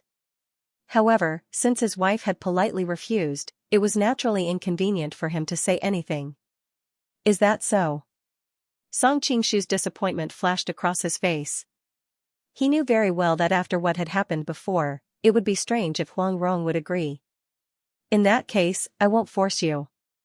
Come, Brother Gua, drink. After a while, Huang Rong suddenly frowned and said quickly, Sorry, I have to go out for a while. After that, she covered her mouth and trotted out. Madam, is it okay? Song Qingshu looked at Guojing worriedly. Unexpectedly, Guojing, who had always loved his wife, smiled and waved his hand, It's okay. Don't worry about her. Hearing him say this, Song Qingshu had to suppress the doubts in his heart. Huang Rong ran outside to the garden and leaned against the railing to retch for a while. Then she wiped the corner of her mouth with a tired face. When she was about to turn around, who knew that someone was standing behind her? She was so scared that she hurriedly took a few steps back. Am I really that scary? Song Qingshu smiled bitterly. Huang Rong did not answer him. Instead, she frowned and said, Brother Song, why did you come out? Song Qingshu sighed. There are no outsiders here. Do we need to talk like this? You're right. Why do we need to talk like this? I have nothing to say between you and me.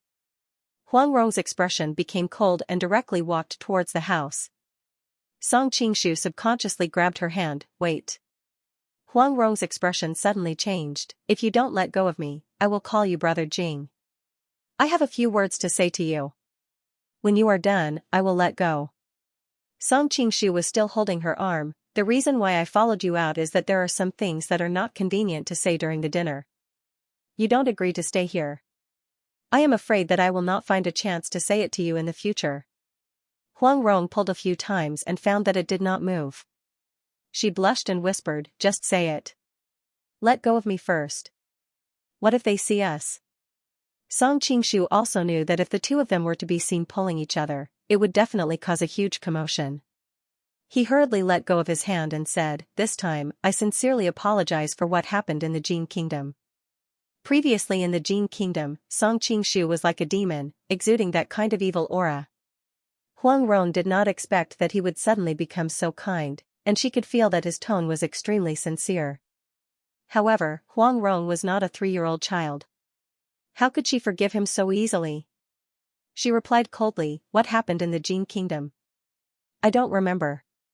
That's right. If an apology is useful, there is no need for constables in this world. Song Qingshu smiled bitterly, I know that you still hate me in your heart. No matter what I say, you will not forgive me. This time, I did not come here to ask for your forgiveness. I just want to tell you that I will not disturb your life as a husband and wife in the future. Please rest assured. I will always keep that matter in my heart as a secret and will not let a third person know. With that, he sighed and turned to leave. Hearing his words, Huang Rong's eyes became extremely complicated. Suddenly, there was a feeling of annoyance in her chest and abdomen. She could not help but lie on the railing and vomit again. Hearing the movement, Song Qingshu hurriedly turned around and was shocked to see her in pain. He hurriedly held her and asked, what's wrong with you? Huang Rong pushed him away and said, I am fine. You don't need to worry about me. How can you be fine? How many times have you vomited since just now? Song Qingshu said anxiously, no, I will call a doctor to help you. I said I am fine, so I am fine. Huang Rong could not help but feel a little angry.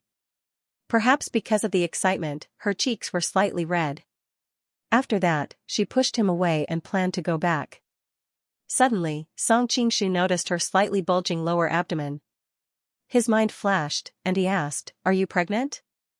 Because she had been wearing loose clothes, and the extent of her lower abdomen was not very exaggerated, Song Qingshu had not noticed it before. A trace of red flashed across Huang Rong's neck. So what? Song Qingshu was suddenly surprised and happy. Whose child is it? Song Qingshu didn't know why he was so excited when his wife was pregnant. He trotted behind her in surprise. How many months old is the baby? Is it serious? Do you like spicy food or sour food? People often say that sour children are spicy. Huang Rong listened to him with black lines on her forehead. She didn't pay attention to him, but she finally couldn't help but ask, are you done? Song Qingshu was at a loss, who told you not to answer me? Huang Rong replied coldly, why should I answer you? It's my and Jing Ji's child. Then she walked away without looking back. Song Qingshu was rendered speechless by her words. By the time he regained his senses, she had already disappeared from his sight. Although he knew that Huang Rong's words made sense, he couldn't help but let his imagination run wild. He had lived 2 lives and never had the experience of being a father. Now that he suddenly learned that he might have a child, how could he not be excited? How could he not lose his composure, worried that others would see something wrong when he went back? Song Qingshu continued to stand in the same place. He took a few deep breaths before he could barely calm down. At this time, his brain could also think calmly. In terms of probability, his guess really didn't make sense. It was completely a whim. No matter how he looked at it, Huang Rong's pregnancy was a matter between the husband and wife. What did it have to do with him? With this thought, he finally completely calmed down, but his face inevitably showed a hint of disappointment. When he returned to the table, he found Guo Jing carefully supporting Huang Rong out. Song Qingshu couldn't help but be shocked. "Brother Guo, sister-in-law, what are you doing?" Guo Jing looked apologetic. "Brother Song, Rong is not feeling well. I have to take her back to rest." Song Qingshu hurriedly said, "Since sister-in-law is not feeling well, then she can rest here. Someone, quickly prepare a room." At the same time, he secretly smiled bitterly. Was he so terrible that Huang Rong actually found such an excuse to avoid him? "No need," Huang Rong hurriedly said. "Brother Song, thank you for your kindness, but we have something to do tomorrow morning. We won't disturb you here. Jing Ge, let's go." Feeling the determination in her tone, Song Qingshu knew that he couldn't make her stay, so he had to bow and said, "In that case, I won't force you. Since sister-in-law is not feeling well, I will arrange a carriage to take you." "Thank you, Brother Song," Guo Jing said gratefully. The couple got on the carriage and thanked Song Qingshu. When they went far away, Guo Jing couldn't help but ask, "Rong, why you didn't rest at Brother Song's house?" Huang Rong smiled bitterly. How could she tell him the real reason? She had to find another reason. "Jing Ge, have you forgotten our identities?" she asked. "Our identities?" Guo Jing was confused. Huang Rong had to explain, "We have been guarding Xianxia for years and cooperated with LV Wendy. LV Wendy is Jia Shidao's trusted subordinate, so we have been marked by Jia Shidao in the eyes of the world. Song Qingshu is very close to Han Xingzhou. I heard that the house was given to him by Han Xingzhou. If we live at his house, what will Jia Shidao think of us?" Guo Jing's brows furrowed as he heard this. "I'm an upright person, and I have a clear conscience. I don't care what he thinks of me." Huang Rong shook her head. "It is better to offend a gentleman than to offend a villain. Song Qingshu is a gentleman." She wanted to say that Song Qingshu was a gentleman, but thinking of what had happened in the Jin kingdom, she couldn't say it. She had to change her words, saying, "Song Qingshu is our friend. Even if we offend him, we won't take it to heart. But Jia Shidao is cunning and vicious. If we accidentally offend him, I am afraid we will be in big trouble." Guo Jing slapped the wall of the carriage and said angrily, "I am guarding Xianxia for the Han people, not for Jia Shidao. How can I be on his side?" Huang Rong hurriedly said, "Brother Jing, General Yu's mistake is not far away. Do you want to make the same mistake?" Seeing that her husband was silent, Huang Rong continued, "Brother Jing, the court has always been like this. Even if you don't think you are on Jia Shidao's side, Jia Shidao's political enemies will still see you as a thorn in their side. Instead of facing enemies on both sides, it is better to be under Jia Shidao's protection. After all, he is the privy envoy of the court. With his help, weapons, pay, and soldiers can be allocated in time. It will be much more convenient for us to guard Xiangyang." Guo Jing sighed, "Rong you are right. For the people of Xiangyang City, I don't mind being wronged." Huang Rong smiled and said, "Then when we go to the Jia mansion tomorrow, you have to control your stubbornness. Don't talk back to Jia Shidao. Don't worry. I know what I am doing." Guo Jing looked at his wife's beautiful face and couldn't help but sigh, "Fortunately, Rong has been teaching me all these years. With a wife like this, what else can I ask for? Brother Jing, I am not as good as you think I am." Touching her bulging belly, Huang Rong couldn't help but sigh. The expression on her face was inexplicably complicated. Guo Jing didn't notice the difference in his wife's tone. "In my heart, Rong is the best in the world." Meanwhile, Song Qingshu quietly stood at the door and looked into the distance. He didn't move his eyes until the carriage disappeared into the street. Suddenly, he heard Qin Yuanyuan's strange voice, "She has gone far away." Song Qingshu came back to himself and couldn't help but smile awkwardly. "What? You miss her?" Qin Yuanyuan stood beside him and looked at him with a faint smile. "Don't talk nonsense." Song Qingshu's face turned red. His relationship with Huang Rong had violated a taboo. If it was exposed, then no matter if it was Huang Rong or himself, both of them would lose their standing and be condemned by everyone. Thus, he was extremely cautious and did not dare to be careless in the slightest. Qin Yuanyuan shook her head. Young master, there is no need to deceive yourself. Just now, you and Chief Huang occasionally looked at each other. You can hide it from the careless and careless Hirogua, but you can't hide it from me, who is also a woman. Song Qingshu was shocked, but he immediately reacted. Although his behavior was a bit strange, how could a smart woman like Huang Rong leave anything that could be used against him in front of Qin Yuanyuan? She must have been tricking him. Thinking of this, Song Qingshu immediately relaxed. It would be good if we really had a relationship. Chief Huang is beautiful, and I don't have such good luck with women. Hearing his natural tone, it was Qin Yuanyuan's turn to be surprised. She was really just testing him. A woman's sixth sense told her that there must be something between the two of them. Coupled with the taboo of their identities, it made the fire of gossip burn in her heart.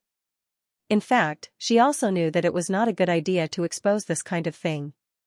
Originally, she had already resisted the urge to ask, but when she saw the usually carefree Song Qingshu standing at the door like a stone looking at his wife, she didn't know where the impulse came from, but she directly blurted it out. Song Qingshu understood the principle of being defensive for a long time and knew that if he let her continue asking, it would be hard to guarantee that he wouldn't give himself away.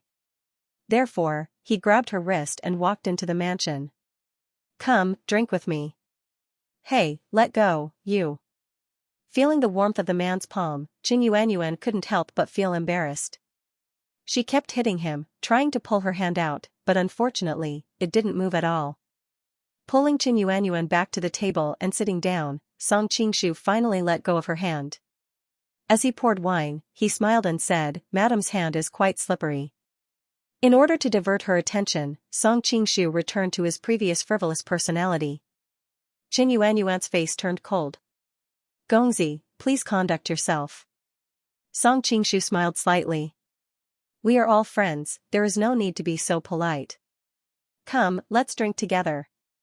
Hearing that they were friends, Qin Yuanyuan's expression became better. "I have been cultivating these years and don't drink." Song Qingshu didn't care so much. He took a glass of wine and stuffed it into her hand. "What does it matter if you are cultivating?" In the early years, there was a senior monk who said, "Wine and meat pass through the intestines, but Buddha sits in the heart." As long as your heart is firm, why should you be constrained by those external forms? Qin Yuanyuan looked at him in surprise. Which senior monk would say such absurd words? Divine Monk Daoji of Lingyin Temple.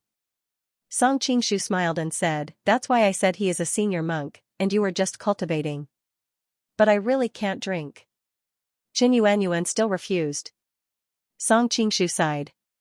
"I'm feeling a little down, and I really want to drown my sorrows in alcohol. However, it's too boring to drink alone. Madam, as my only friend, can't you accompany me?" Qin Yuanyuan hesitated for a while and finally nodded. "Okay, but I can only drink a little." Song Qingshu couldn't help laughing. "Madam, you were the top of the 8 beauties of Qinhuai. How can you only drink a little?" In the future, the women in the nightclubs all had a capacity for drinking 1,000 cups without getting drunk. This kind of thing was passed down from the same origin, and now it was certainly not much different. Qin Yuanyuan's expression changed. She picked up the cup and drank it in one gulp. She laughed at herself and said, "You are right. Who doesn't know how to drink?" Song Qingshu finally reacted. He couldn't help but look apologetic. "I didn't mean it." Qin Yuanyuan chuckled and poured another cup of wine. "I know you didn't mean it. I am just more sensitive about it. Forget it. Just watch me drink." Song Qingshu hurriedly took the cup from her hand and drank it in one gulp. Seeing him put the cup that she had just drunk into his mouth, Qin Yuanyuan's face blushed slightly. "It doesn't matter. Just take it as me thanking you for saving my life." Song Qingshu suddenly looked disappointed. "Ah, people say that saving a life should be repaid with your body. Madam, drinking a few cups of wine with me is enough to repay me?" Looking at Qin Yuanyuan's gem-like eyes, Song Qingshu couldn't help but feel his heart skip a beat. He couldn't help but ask, "Why am I an exception?" Qin Yuanyuan looked into the distance, and a trace of reminiscence appeared on her face. In the past, I was forced to drink with others. But this time, I was willing. Don't you think this is an exception? Of course it is. Song Qingshu smiled. It even makes me feel flattered. Qin Yuanyuan smiled sweetly. Since you are flattered, do you have anything to say? What does Madam want me to say? Song Qingshu asked curiously. Qin Yuanyuan raised the wine glass in front of her. A trace of slyness flashed in her eyes. Gongzi is a great hero who is famous in the world. I am just a weak woman who can't drink. If you drink one glass and I drink one glass, isn't it too unfair? Looking at her sly and quick-witted eyes, Song Qingshu remembered that the woman in front of him used to be the most beautiful woman in Qinhuai. She was a femme fatale who charmed countless men. He couldn't help but smile. Does Madam want me to agree to drink one glass and I drink one glass? Qin Yuanyuan sighed faintly. Judging from Gongzi's tone, you are obviously unwilling. Song Qingshu shook his head. If you didn't say it, I would have taken the initiative. But since you said it, I am not willing to drink like that. Qin Yuanyuan asked curiously, why? Song Qingshu filled his own glass and replied, I treat Madam as a friend. Why does Madam want to use the methods that you use to deal with others to deal with me? It's full of tricks. Qin Yuanyuan was startled. Then she smiled. Sure enough, not having used it for many years has caused me to regress. I actually forgot that what men care most about is a woman's different attitude towards him. Song Qingshu clinked his glass with hers and drank it in one gulp. Just now, Madam successfully made me feel that feeling of being different. Unfortunately, I later realized that it was just a trick. Qin Yuanyuan chuckled.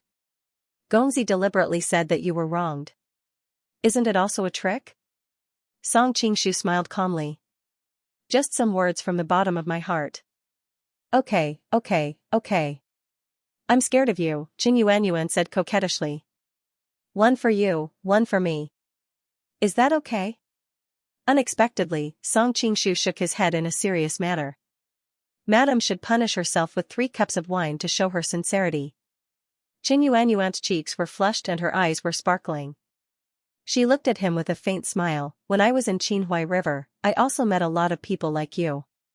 They tried all kinds of ways to persuade me to drink more. Do you have the same idea as those men? Previously, when he saw Qin Yuanyuan, she had always been clean and focused on her cultivation. Now, seeing her smiling and talking sweetly, but dealing with the situation flawlessly, Song Qingshu felt as if he had seen the beauty that could turn all living things upside down in the past. Some men persuade a woman to drink more because they want her to get drunk so that they can take advantage of her. Some men persuade a woman to drink because they want her to let down her strong guard, completely relax, and open up to communicate like a real friend. Which kind do you think I am? Song Qingshu gently shook the wine cup in his hand and looked at her quietly. Hearing his words, Qin Yuanyuan was slightly stunned as if something touched her heart. But she quickly recovered. Although I don't know which kind you are, I know you are a cunning man. Thank you for the compliment. Song Qingshu didn't feel offended. Instead, he smiled happily. Since you regard me as a friend, then I will drink with you as a friend. Qin Yuanyuan had just come out of the palace. She only felt that her future was blank. She also needed to drink some wine to relieve some pressure. As for getting drunk and being taken advantage of, which woman from Qinhuai River didn't have a great capacity? Although she usually didn't show off, her capacity for alcohol was definitely above average. Next, the two of them drank one glass after another. Although the conversation between the two of them was full of vigilance and probing at the beginning, after they really started drinking, the two of them seemed to have let down their guard. Song Qingshu was thinking about Huang Rong's pregnancy, and his heart was filled with all kinds of emotions, so he drank one glass after another like drinking water. Qin Yuanyuan, on the other hand, suddenly thought of the first half of her life where she wandered from place to place. Her life was filled with sadness, and coupled with the fear of the unpredictable future, she would drink with Song Qingshu every time he raised his glass. After who knew how long, Song Qingshu suddenly turned around and saw Qin Yuanyuan's delicate and beautiful face. Her eyes were also watery, with a trace of a blurred luster. He couldn't help but sigh. You are really beautiful. Although she had heard too many similar praises, now hearing Song Qingshu's sigh from the bottom of his heart, Qin Yuanyuan was still very happy. But not long after, she suddenly thought of her age, and her expression suddenly became gloomy. It's a pity that I can't resist the power of time. No matter how beautiful I am, I will age in a few years and eventually become a pink skeleton. Feeling the decline in her tone, Song Qingshu also couldn't help but sigh. Since ancient times, beauties are like famous generals, not allowed to see their white hair in the world. In his previous life, Li Jiesin and Guan Jilin were so stunning when they were young. They were recognized as the two most beautiful women in the history of Hong Kong. It could be said that they were at the level of femme fatale. Unfortunately, as they grew older, they were no longer beautiful. Now, although Qin Yuanyuan was still stunning, it was obvious that she had reached the end of her peak. In another 10 years, no, maybe in another 5 years, her beauty would greatly decline. Song Qingshu's heart ached when he thought of the scene of a beauty past her prime. Beautiful things were gifts from the heavens, works of art in the human world. It was too cruel to watch such works of art being destroyed before his eyes. In his previous life, Song Qingshu could only watch helplessly as the two great beauties Li and Guan Jilin lost to time. But in this world, he suddenly realized that he was not helpless. "Madam, do you want to maintain your beauty and youth forever?" Song Qingshu suddenly raised his head and looked at her with a burning gaze. Who knew that Qin Yuanyuan didn't have the slightest bit of excitement? She only smiled lightly. Eternal beauty and youth only exist in legends. Why does young master even believe in this? Song Qingshu shook his head. Immortality is indeed impossible, but eternal youth is not necessarily. Qin Yuanyuan smiled faintly. I've been studying Buddhist scriptures these years, and I've also understood the principle of beauty. I've also become less concerned about my appearance. Moreover, all my misfortunes in this life are caused by this appearance. It may not be a bad thing for me to grow old and lose my beauty in the future. Is that so? Song Qingshu looked at her strangely. Madam, why do you have to say one thing and mean another? The reason why you are so indifferent is because you know that you can't maintain your youth forever. That's why you are deliberately comforting yourself. Before Qin Yuanyuan could refute, Song Qingshu continued to ask, Madam, have you heard of Misty Peak Spirit Vulture Palace's Heavenly Mountain Tonglao? Heavenly Mountain Tonglao? Qin Yuanyuan shook her head blankly. This name is so strange. This Heavenly Mountain Tonglao is over 90 years old. Song Qingshu smiled. Madam, do you know why she is called Tonglao? Seeing that he was deliberately showing off, Qin Yuanyuan softly said, Young master, don't keep me in suspense. Seeing that she was acting like a spoiled little girl, Song Qingshu's bones softened. He hurriedly replied, the reason why she has this nickname is because although she is over 90 years old, her appearance is similar to that of a teenage girl. That's why she is called Tonglao. How is that possible? Qin Yuanyuan's red lips were slightly agape. Her face was full of disbelief. Indeed, in the mind of a normal person, how could a 90-year-old woman look like a teenager? That's the truth. Song Qingshu shrugged. Heavenly Mountain Tonglao practiced a miraculous technique. It's extremely powerful, and it can slow down the speed of the practitioner's aging. At the same time, it can rejuvenate once every 30 years. Rejuvenate? Qin Yuanyuan covered her mouth. Clearly, this sounded like a fantasy to her. This is actually a side effect of this technique. It's similar to qi deviation. However, in my opinion, this side effect is much more meaningful than the martial arts itself. Song Qingshu could not help but think of the words legal lowly. That's right. If this is true, then all the women in the world would probably go crazy for it. Qin Yuanyuan nodded subconsciously. If she knew the indescribable thoughts in his mind, she would probably not agree so much. Of course it's true. I also know that technique. Song Qingshu said proudly. Although she knew, Qin Yuanyuan subconsciously distanced herself from him. With a strange expression, she asked, You're also over 90 years old? Song Qingshu almost fell down. He replied angrily, more than that. I'm already 100 years old. Little girl, be good. Quickly call me uncle. Qin Yuanyuan's heart skipped a beat at his strange tone. It was as if there was really an old pervert standing in front of her seducing her. She could not help but blush and spit. "Bah, you're so impolite." At this point, how could she not know that he was deliberately teasing her? That divine technique is called the eternal youth art. Song Qingshu paused and looked at her with a burning gaze. "Madam, do you want to learn it?" Jin Yuanyuan's heart skipped a beat. Although she wanted to say no, when she heard the words eternal youth, her heartbeat sped up. After all, no woman could resist the temptation of eternal youth. After hesitating several times, she finally squeezed out a word in a low voice, "Yes." After saying that, her face flushed with embarrassment. Just a moment ago, she was still speaking righteously about the pink skeleton. She did not expect that she would be exposed so quickly. Song Qingshu said hesitantly, "But there's a very important problem. This martial art is too profound.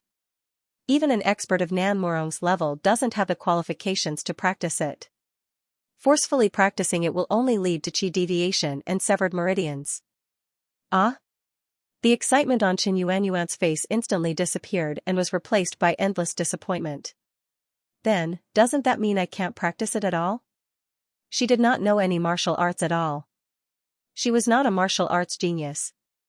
If she started learning martial arts at this age, she would probably never reach Nan Murong's realm in her entire life. Moreover, Nan Murong did not have the qualifications to practice it. "Madam, don't be discouraged." Song Qingshu comforted her. "In fact, the most important condition is a deep inner force. I have a method to quickly increase your power." "What is it?" Although Qin Yuanyuan vaguely felt that Song Qingshu's eyes were a little strange, she still couldn't resist the temptation of eternal youth and asked. The red light in Song Qingshu's eyes became even more intense. As he drank, he revealed a devilish smile. "There are only 3 ways for a person who has never learned martial arts to obtain deep inner energy in a short period of time. The first way is to take a natural treasure, which can often add decades of inner strength. However, natural treasures are too rare, and only a few people in Jianghu have seen them. In addition, natural treasures are most effective for people who practice martial arts. People like you, who don't even have meridians blocked, won't be able to absorb the medicinal power in it. Most of it will be wasted. The second way is to use the northern underworld divine skill of the Xiaoyao sect or the star-sucking skill of the Sun Moon sect. It can absorb other people's inner strength for your own use. Unfortunately, these 2 methods are too harmful.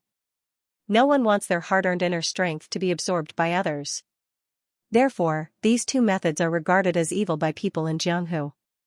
Those who practice it will easily become the public enemy of Jianghu.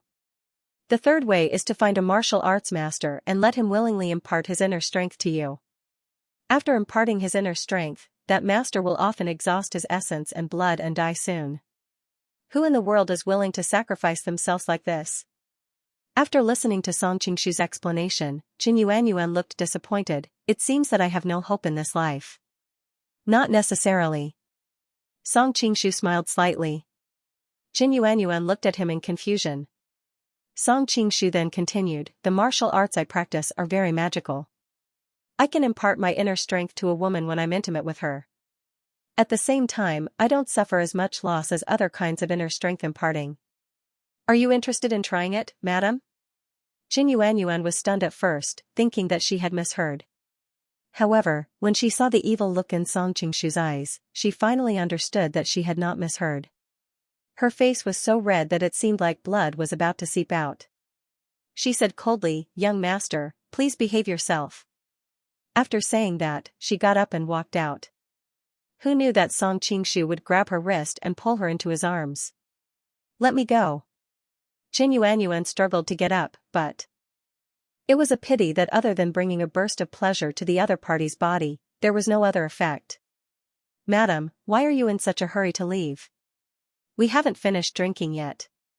Song Qingshu pinched her chin with his fingers, took a glass of wine, and moved it to her rosy lips. Qin Yuanyuan was embarrassed and angry at the same time. She had not expected the other party to suddenly become like this. Just as she was about to scold him, she raised her head and met a pair of demonic eyes. A trace of confusion suddenly flashed in her eyes. "Does madam really not want to stay young forever?" Song Qingshu's voice seemed to be near and far at the same time, so illusory and unfathomable. Yes, although Qin Yuanyuan felt that something was wrong, she still answered mechanically. Does madam hate me? Song Qingshu lowered his head and asked in her ear. A blush appeared on Qin Yuanyuan's neck, and she subconsciously shook her head. I don't hate it. Since you don't hate me, and I can let you stay young forever, why do you reject me? Song Qingshu's fingers slid across her face. He felt that the tender feeling on his fingertips was truly soul-stirring. Qin Yuanyuan's body also trembled, and she murmured. I don't know, Before she could finish, Song Qingshu had already kissed her, forcing the rest of her words back into her mouth. Qin Yuanyuan's body stiffened. She was just about to reach out and push him away, but her mind was a mess. Her outstretched hand instead hugged his shoulder, and her whole body gradually softened. Hugging her hot and alluring body, Song Qingshu also felt that his body was getting hotter and hotter. Especially when he thought of her identity that could turn all living things upside down, his heart was incomparably excited. He couldn't help but feel his breathing quicken as he explored her body. After an unknown amount of time, light footsteps came from outside the door. A maidservant stuck her head out to look around. Song Qingshu suddenly looked up and said coldly, Didn't I say that no one is allowed to disturb this place? This servant is just here to ask if there is anything else you need here. The maidservant's eyes flashed as she replied timidly. Nothing. Without my order, no one is allowed to take a step near this garden. With that, Song Qingshu waved his hand, and the two doors closed with a bang. The maidservant also felt her body being carried by an invisible force. When she recovered from her shock, she found that she was already several feet away. I wonder which side's spy she is. Song Qingshu frowned and thought. If that bastard Chen Yuliang still didn't send her over, he would have a good time. After this small interlude, Song Qingshu regained some of his rationality. Suddenly, he heard a moan coming from his arms. Looking down, he saw Qin Yuanyuan looking at him with a pair of wide, watery eyes. Her previously dignified clothes were now completely disheveled, faintly revealing the snow-white cleavage of her chest. What made Song Qingshu's pupils contract even more was that his hand was currently in her lapel. That warm and soft touch in his palm didn't need to think to know what he was pinching. What's going on? Song Qingshu was stunned. It took him a long time to sort out the whole thing. He couldn't help but curse in his heart. Before, they were still talking about the problem of the heart demon. He didn't expect it to appear again at this time. Maybe it was because Huang Rong's pregnancy had shocked him too much, or maybe it was because Qin Yuanyuan was too beautiful, or maybe it was some other reason that caused a flaw to appear in Song Qingshu's heart. The heart demon that had been lurking for a long time naturally wouldn't let go of such a great opportunity. In an instant, it used its desire to destroy his rationality. Fortunately, during this period of time, his cultivation was getting higher and he had a deeper understanding of the side effects of the blissful dhyana. So, when the maidservant interrupted him, he woke up. If it was in the past, he would probably have to wait until he completely vented his desire before he could wake up. But if he did that, the heart demon would unknowingly grow a little stronger. Why is it that I'm becoming more and more like the evil King Zhishuan? Song Qingshu was having a headache. He didn't want to become that psychopath with schizophrenia. Qingshu. At this time, Qin Yuanyuan suddenly let out a sweet voice, which made Song Qingshu's body swell up a little again. Looking at her curled up in his arms like a cat in heat, with her mesmerizing body vaguely visible under her messy dress, Song Qingshu recalled that he seemed to have used the soul transfer spell on her just now. At this moment, Qin Yuanyuan could be said to be obedient and let him do whatever he wanted. Qin Yuanyuan seemed to be a little uncomfortable, twisting around in his arms. Although there were only 2 layers of clothes between them, her round and plump body made Song Qingshu's scalp tingle. Why don't I make the best of it? Anyway, she's been affected by the soul transfer spell, so she won't remember what happened afterward. At the thought of keeping this world's most beautiful femme fatale in the mansion, getting along normally during the day, and at night, treating her as a bed partner to play with without any responsibility, she would have no idea. A trace of red gradually appeared in Song Qingshu's eyes. Fortunately, the current Song Qingshu was not the same as when he had just transmigrated. After 2 years of tempering and growth, his will had become firmer and firmer. Only then could he suppress that tempting thought with great perseverance. Pulling his hand out of Qin Yuanyuan's clothes, Song Qingshu deliberately turned his head to the other side to avoid looking at her. After a long time, he finally calmed down.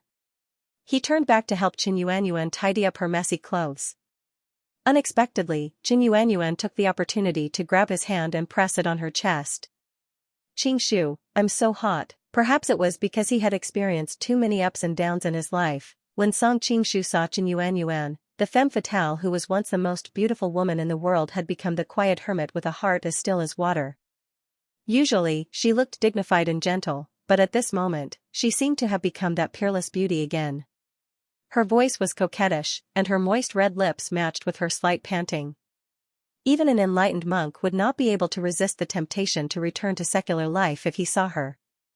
Song Qingshu took a look, and his nose started to bleed like it was free. He almost lost his mind and was controlled by his inner demons again. He quickly sealed Qin Yuanyuan's acupoints before he calmed down. "Fortunately, I didn't inject the joyful genuine qi into her body just now, otherwise things would have gotten out of hand." Song Qingshu rejoiced. Although it was every man's dream to have sex with a beauty like Qin Yuanyuan, under such circumstances, Song Qingshu could not help but feel uneasy. Song Qingshu closed his eyes and organized his words for a while. Only then did he undo Qin Yuanyuan's soul transfer technique, and at the same time unsealed her acupoints. "What happened just now?" Qin Yuanyuan opened her eyes and asked blankly. "We were just talking about how to increase our power. Who knew that you would suddenly be distracted, so I woke you up." Song Qingshu answered without a blush on his face. "Is that so?" Qin Yuanyuan frowned slightly. She vaguely felt that something was wrong. After thinking carefully, she suddenly said angrily, "I didn't expect you to be this kind of person." "Why do you say that, madam?" Song Qingshu was shocked. Oh no, could it be that she still had the memory of what happened just now? Qin Yuanyuan blushed and turned her head away. "I just want to say that I won't accept your method." Song Qingshu breathed a sigh of relief. It turned out that she only remembered this. That's good, madam, don't misunderstand. The method I said just now was deliberately used to test madam." "Deliberately test me?" Qin Yuanyuan asked curiously and couldn't help but turn her head back. "Yes, if I didn't do this, how would I know madam's character?" Song Qingshu couldn't help but admire his own adaptability. "Madam also knows that with my current martial arts and reputation, coupled with the power in my hands, there are many women who will use various means to get close to me. I must eliminate those women with bad intentions." Qin Yuanyuan felt very wronged. She thought that she was obviously being teased by him, but in the end, she became a scheming woman. The more she thought about it, the angrier she became. She directly stood up, "So in young master's heart, Yuanyuan has always been this kind of woman. I also don't dare to ask for a snub. I will leave now." Song Qingshu hurriedly pulled her back. "Madam, please don't be angry. It was me who gauged the heart of a gentleman with my own mean measure. I will apologize to you, okay?" In this world, men were superior to women. There were very few men who would take the initiative to apologize. Looking at the other's apologetic eyes, Qin Yuanyuan couldn't help but be in a trance. She muttered, "I am only a woman, not some gentleman." "Ah?" As expected, Qin Yuanyuan's attention was diverted. She had seen a lot of people from all walks of life in Qinhuai River and knew that people in the martial arts world did have similar eccentricities. Song Qingshu coughed. "After the test just now, madam is indeed a person with a pure character, so I can pass this martial art to you without worry." Qin Yuanyuan could not remember what happened after she was affected by the soul transfer spell. Otherwise, if she heard Song Qingshu talking nonsense with a serious face, she would probably slap him in the face. At this time, she was dizzy listening to him, but she roughly understood that he wanted to teach her martial arts. She could not help but feel happy. After all, no woman could resist the temptation of eternal youth. However, she quickly frowned, "But at my age, my meridians have long been closed. I'm afraid that I won't be able to learn anything from learning martial arts from the beginning." Although she did not know martial arts, she had been around many martial arts masters in the first half of her life, so she knew some general knowledge. Yes, generally speaking, Song Qingshu nodded, but this martial art of mine is very magical. It can let people who don't know martial arts quickly cultivate a powerful true qi. Really? Qin Yuanyuan asked doubtfully. Song Qingshu smiled faintly. Madam should have heard of my reputation in the martial arts world. If I say it's possible, it's naturally possible. The disdain that he showed at this moment reminded Qin Yuanyuan that other than being a dominating overlord, he was also a famous master in the martial arts world. She no longer had any doubts in her heart. That's great. In fact, she was not interested in practicing martial arts. After all, with her beauty that could cause the downfall of cities and countries, countless martial arts masters would sell their lives for her with just a snap of her fingers. However, the temptation of having the chance to maintain her youth after obtaining inner force was too great for her, so much so that she was jumping for joy like a little girl. However, Qin Yuanyuan had experienced too many things in her life. She quickly calmed down from her initial excitement. Since this martial art is so miraculous, it must be something extremely precious. As the saying goes, there is no reward for nothing. I cannot accept young master's kindness. Song Qingshu admired the woman in front of him very much. Perhaps more than 10 years ago, she was a beautiful woman who could bring disaster to the country and the people. Now, she had washed away all her splendor and became mature and elegant. Unlike ordinary little girls, she knew how to behave. Under such a great temptation, she could still stay sober and knew that there was no free lunch in this world. You worry too much, Song Qingshu explained with a smile. Aren't we friends? Besides, it's just a piece of cake for me. Qin Yuanyuan still shook her head. I already owe young master enough. If I continue to owe you, I'm afraid I won't be able to repay you in this lifetime. Free things were often the most expensive. Most girls didn't understand this, but she was different. After all these years of ups and downs, she had already seen through the nature of men. Although Song Qingshu might not have any bad intentions right now, which man didn't want her to repay him with her body in the end, noticing the cautiousness between her brows, Song Qingshu could not help but feel pity for her. He knew that she had suffered too much in the first half of her life to be so cautious. Hasn't madam already paid back what you owe me? Qin Yuanyuan was stunned. What do you mean? Song Qingshu smiled and said, didn't we agree before that madam would drink with me to repay me for saving your life?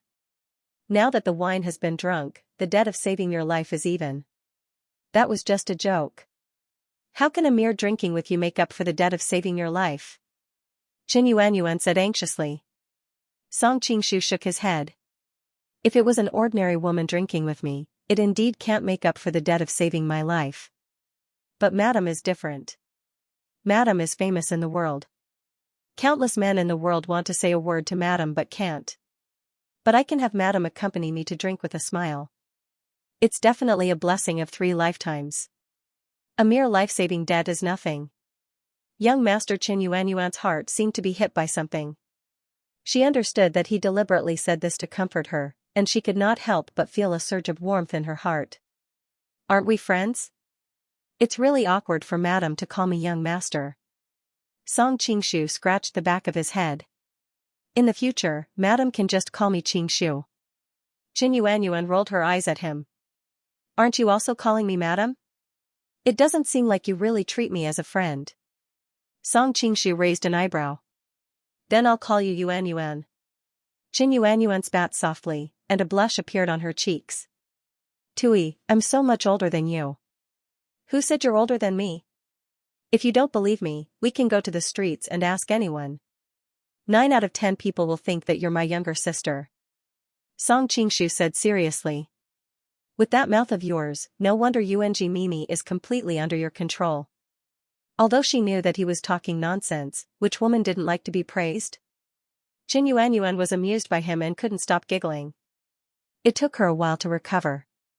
How can you call me like that? It's not appropriate. Song Qingshu knew that she would definitely not agree to him calling her so intimately, so he did not look disappointed. In that case, I'll call you Yuanyuan like Yung. Then. Okay. Qin Yuanyuan originally intended to let him call her aunt, so that she could keep a sufficient distance from him. However, she always felt that this would be suspicious of taking advantage of him, so she finally gave up after thinking about it. Yuan Song Qingshu deliberately lengthened his tone. Coupled with his question of punctuation, it sounded like he was calling the other party's nickname very intimately. Hearing this, Yuan's heart skipped a beat. She hurriedly changed the topic. If Aka knows that we call each other sister and brother, she will definitely be angry. She is a generation lower for no reason. At that time, that girl will have to call you uncle. Imagining her daughter's angry look, Yuan couldn't help but show a faint smile on her lips. Song Qingshu couldn't help but be stunned. When the time comes, we'll have our own seniority. I'll call you big sister and Aka little sister. In any case, when you two stand together, you look more like sisters to outsiders. Yuan seemed to feel the heat of his gaze. She slightly turned her face away. You can call me whatever you want. Song Qingshu realized that his gaze was too invasive. He inwardly cried out in shame and withdrew his gaze. Sister Yuan, the reason why I want to teach you martial arts, in addition to us being friends, is also a little selfishness as a man. Yuan's heart skipped a beat, and she gradually stopped smiling. Song Qingshu seemed to not notice the change in her expression. He continued to say, Sister Yuan, your beauty is a collection of the spiritual energy of heaven and earth. It is a work of art made by the gods of nature. If it gradually disappears in the years, it will really make people sad. So, out of selfishness, I hope that this perfect work of art can exist forever in the world. I hope that Sister Yuan will not reject my selfishness. Hearing this, Yuan blushed.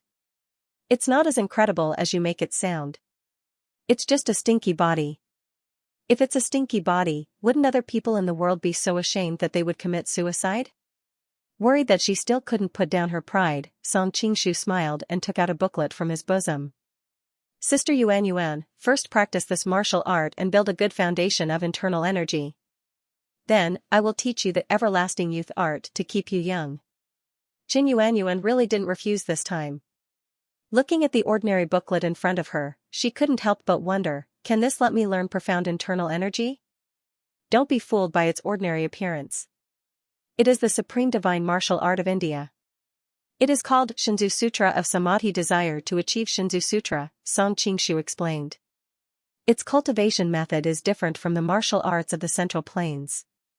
It focuses more on the training of the human body's muscles and bones and develops the human body's potential.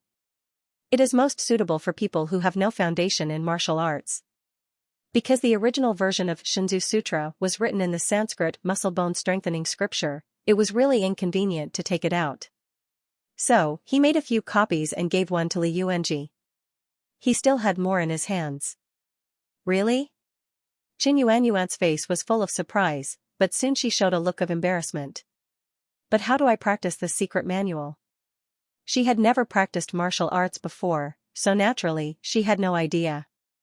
This martial art is a bit difficult for men to practice, but women are born with good flexibility, so it's much easier to practice. Song Qingshu flipped to a page, pointed at the little person on it, and said, there are detailed diagrams on it.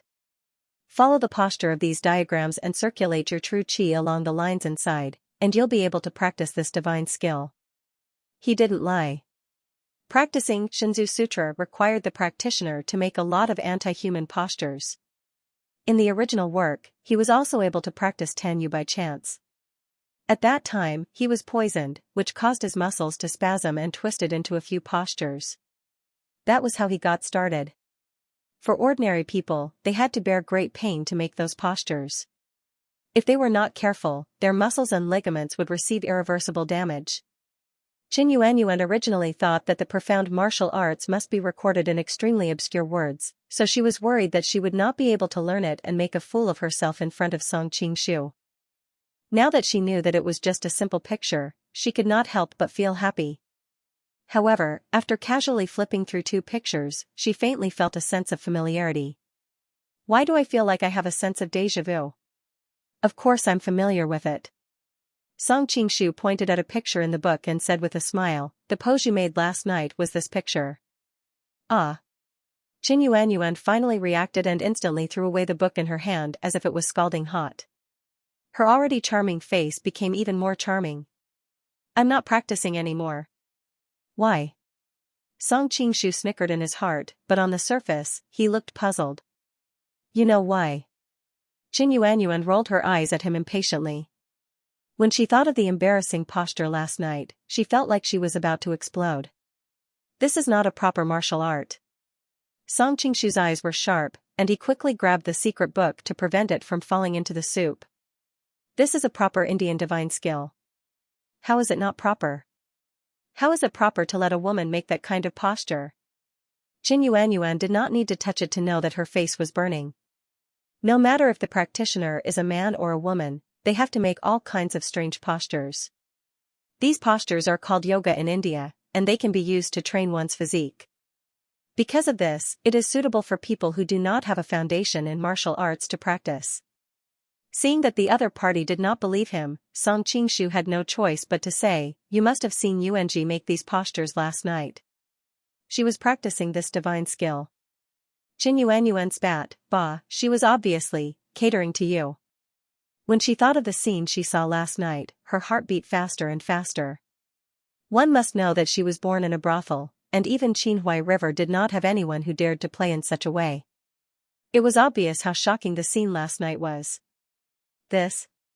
Qin Yuanyuan was tempted, but she was still hesitant. After all, in her opinion, these cultivation postures were too shameful. Song Qingshu saw her hesitation and decided to add fuel to the fire. Sister Yuanyuan, if you practice this martial arts, you can be ranked among the top masters in Jianghu in terms of internal force. Not to mention that you can learn the art of eternal youth, you also have the power to protect yourself. At that time, you and Aku will be free.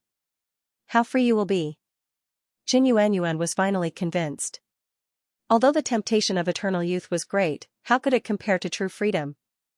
All these years, because she had no ability to resist at all, she could only listen to other people's arrangements. If she had enough power, not only herself, but even Aku could be free. Okay, I'll practice. Qin Yuanyuan's eyes became firm. Go to your room or my room? Song Qingshu asked with a smile. Ah? Qin Yuanyuan didn't respond for a moment. Why do you want to go to your room? Song Qingshu spread his hands. You don't want to practice here, do you?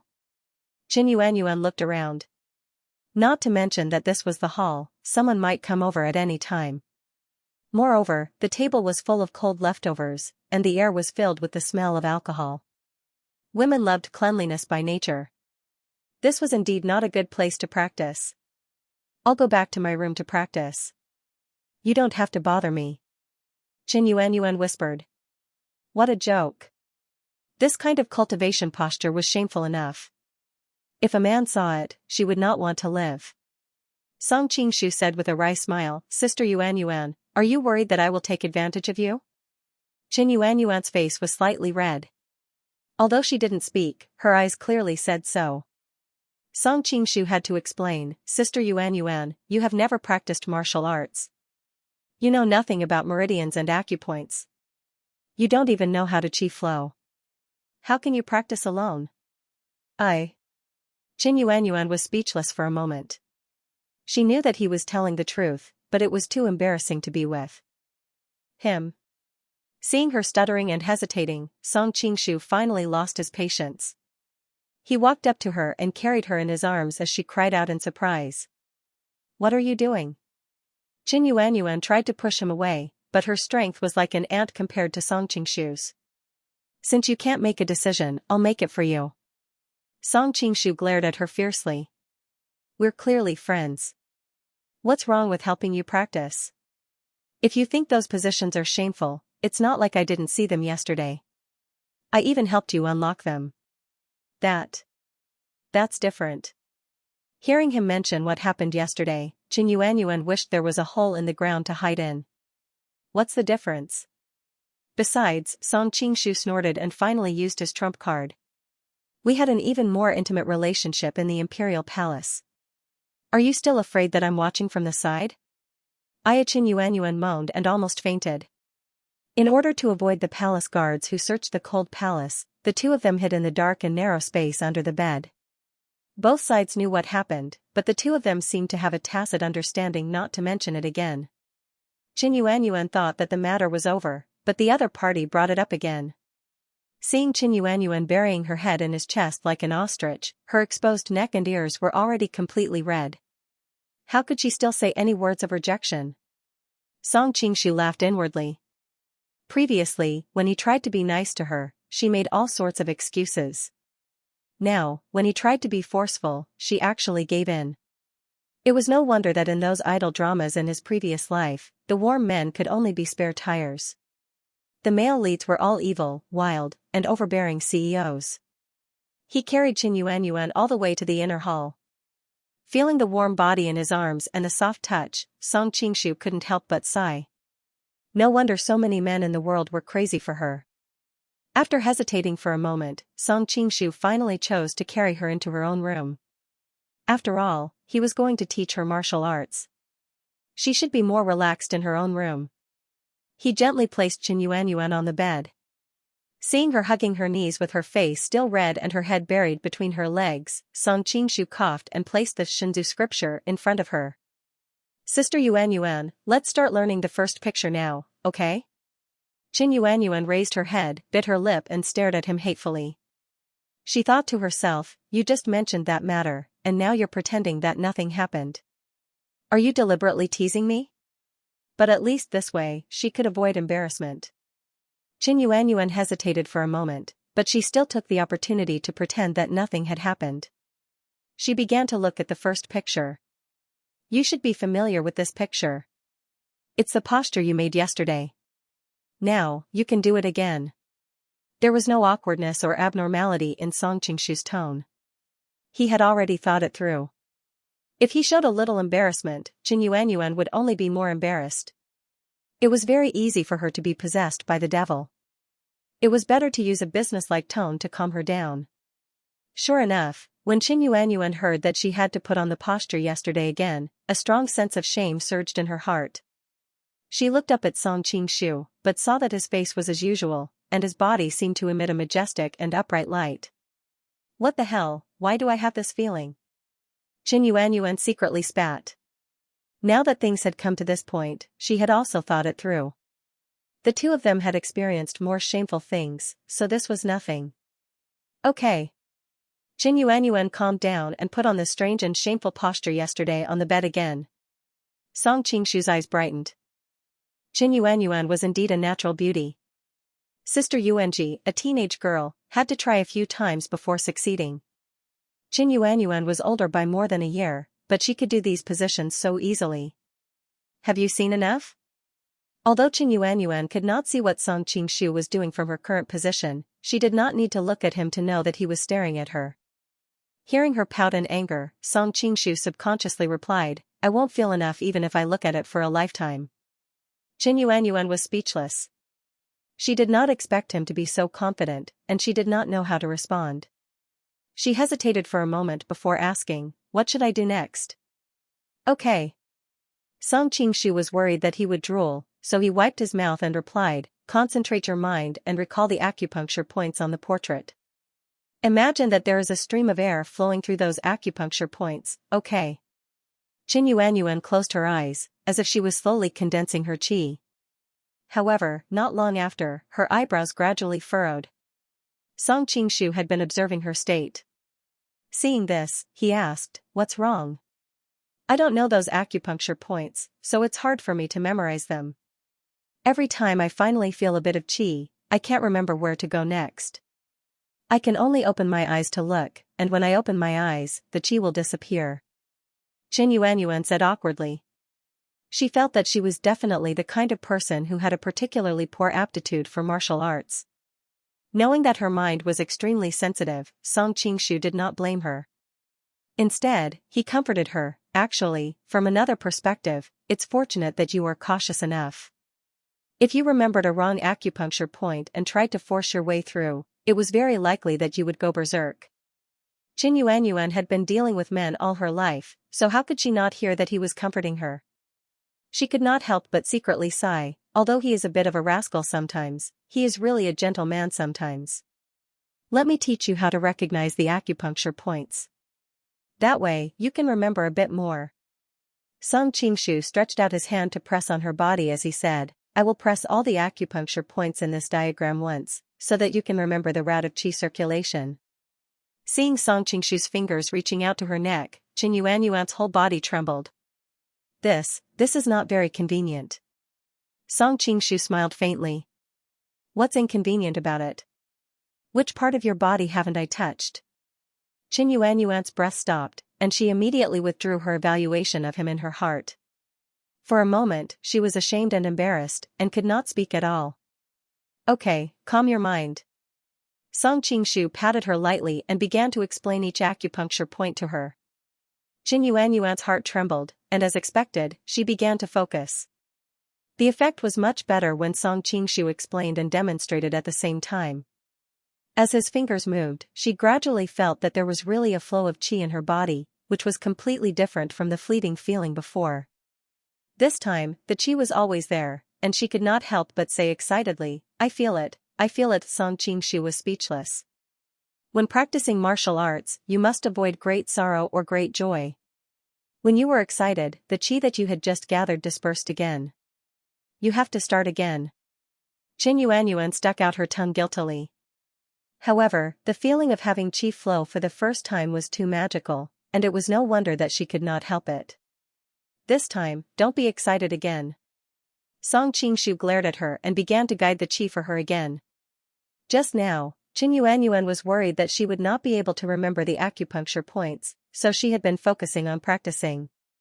Now that she was doing it again, she suddenly noticed the heat coming from Song Qingshu's fingertips, and her face became even redder. As Song Qingshu continued to press, he suddenly felt Qin Yuanyuan's body become softer and softer. He looked down and saw that her peach blossom eyes were covered with a dense layer of mist, and her watery eyes were full of blurriness. Her moist red lips opened and closed, as if she was silently panting. Song Qingshu's heart was beating wildly, and with great willpower, he looked away and asked in a hoarse voice, Do you remember the qi flow route in the first diagram? Yes. I do. Qin Yuanyuan's voice at this time was a little more shaky than usual. Then let's practice the second diagram, and try to help you practice it once today. After that, you will be able to practice according to those routes on your own. Song Qingshu swallowed his saliva, and said with great difficulty. Okay. Qin Yuanyuan's cheeks were also very hot, and she said in a small voice, help me, I'm stuck again. Looking at her gentle posture, Song Qingshu felt a ball of fire burning in his lower abdomen. Then bear with the pain, I will help you smooth it out. He reached out to hold Qin Yuanyuan's legs. The soft touch made Song Qingshu feel like he was about to turn into a beast. In order to avoid making a fool of himself, he had to divert his attention. This is the second time. It seems that you still have to ask me to protect you when you practice Shinzu scripture in the future. Otherwise, what will you do if you get stuck again? Qin Yuanyuan's face was as red as a rose. It was unknown whether it was because of this or because of Song Qingshu's grip on her legs. Bah, my flexibility is actually quite good. It's mainly because I haven't exercised for many years that my body is a little stiff. I'll get used to it after a few times. There were many beauties in Qinhui River in those days. She could stand out not only because of her beauty, but also because of her talent. Besides the pipa, she was best at dancing. She was able to stand out in a competitive place like Qinhui River. It could be imagined how good she was at dancing.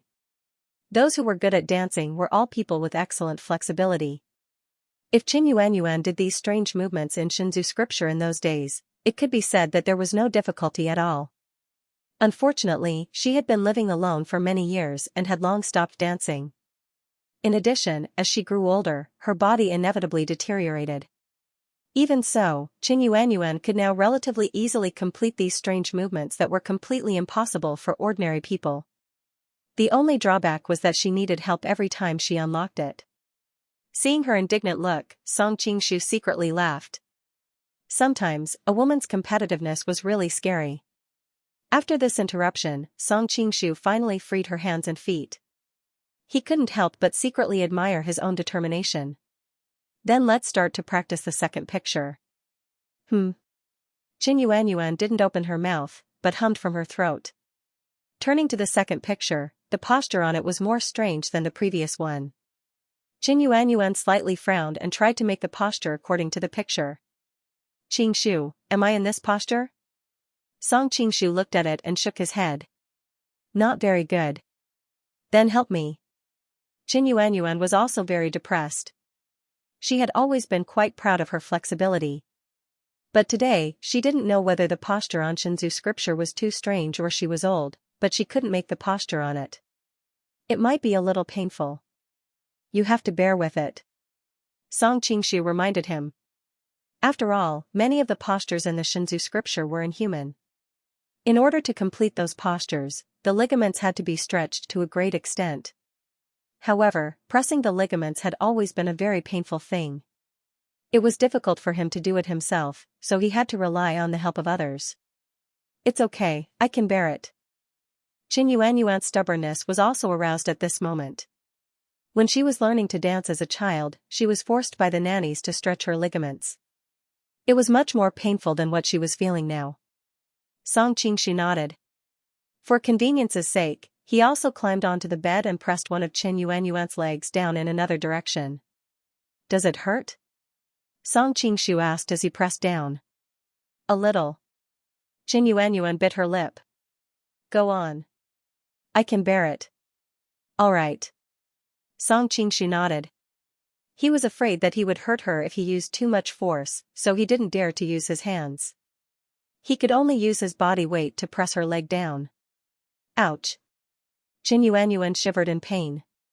Song Qingshu hurriedly asked, Did you hurt yourself? No. Qin Yuanyuan shook her head and couldn't help but smile bitterly. I haven't danced for many years. I didn't expect my body to degenerate to this extent. Song Qingshu subconsciously sighed, Your body's flexibility is already very shocking.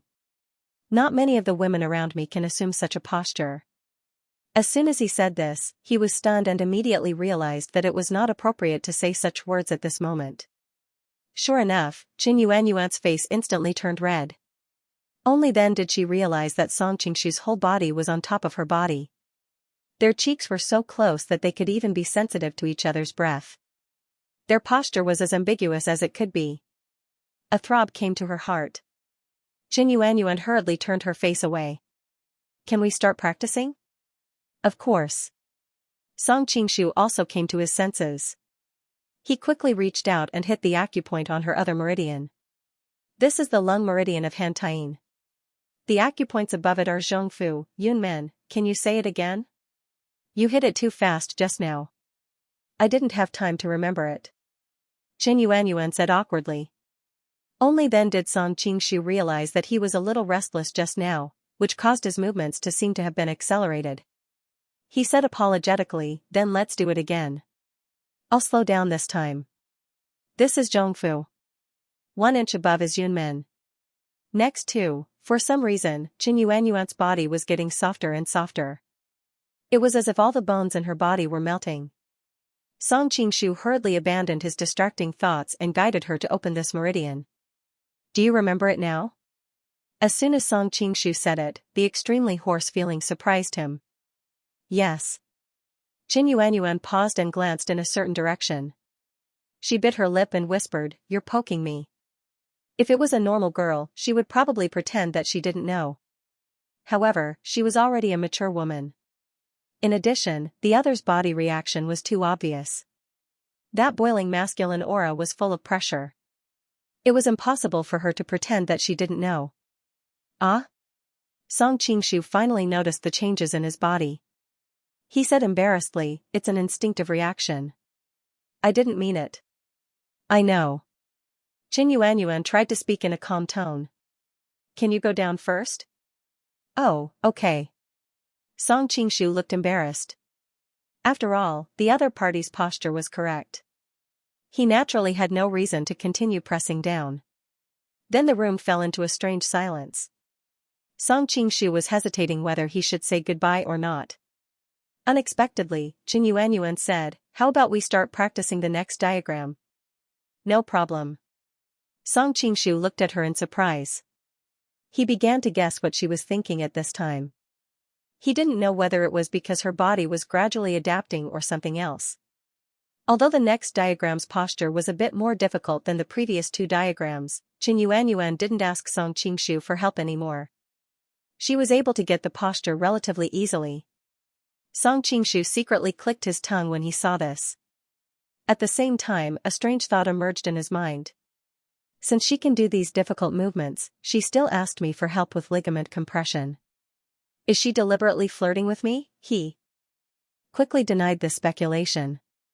After all, Qin Yuanyuan's previous reaction didn't seem to be fake. When he thought about it, he suddenly realized that her body had suddenly become softer than cotton when he was pressing down on her. This was probably the main reason. Next, Song Qingshu taught Qin Yuanyuan the meridians and acupoints of the next few diagrams. Then he said, "Now you revise what I just taught you. I'll help you by the side."